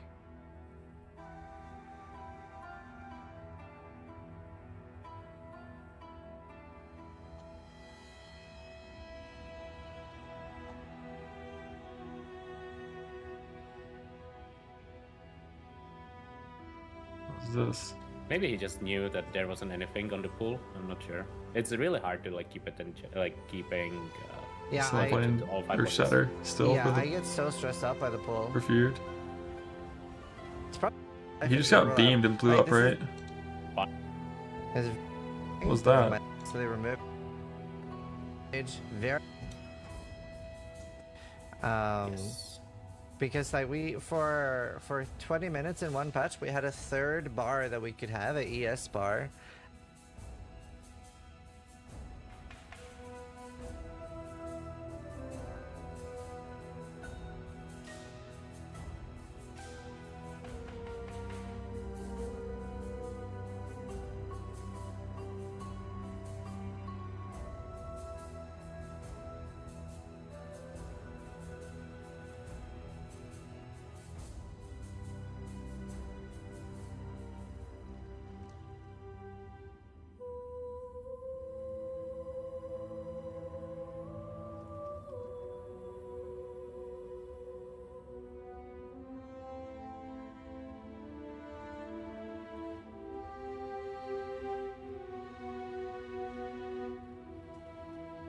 What? When's the gauntlet? So that's like a month into the league. Month-ish. We don't know the exact date yet, but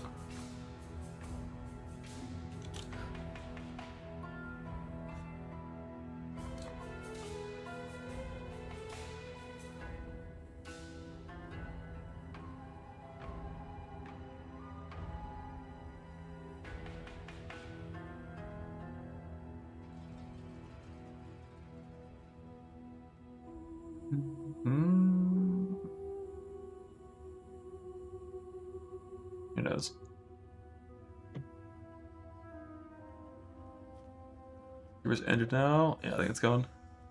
Not sure if you can slip by the pass or not. Let's see. I don't even know where you do that actually. Is it like up here? I don't see anything here for it.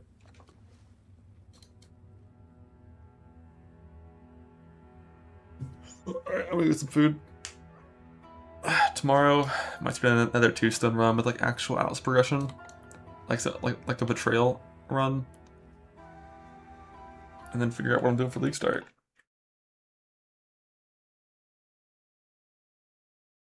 Ren grab forward. Blah.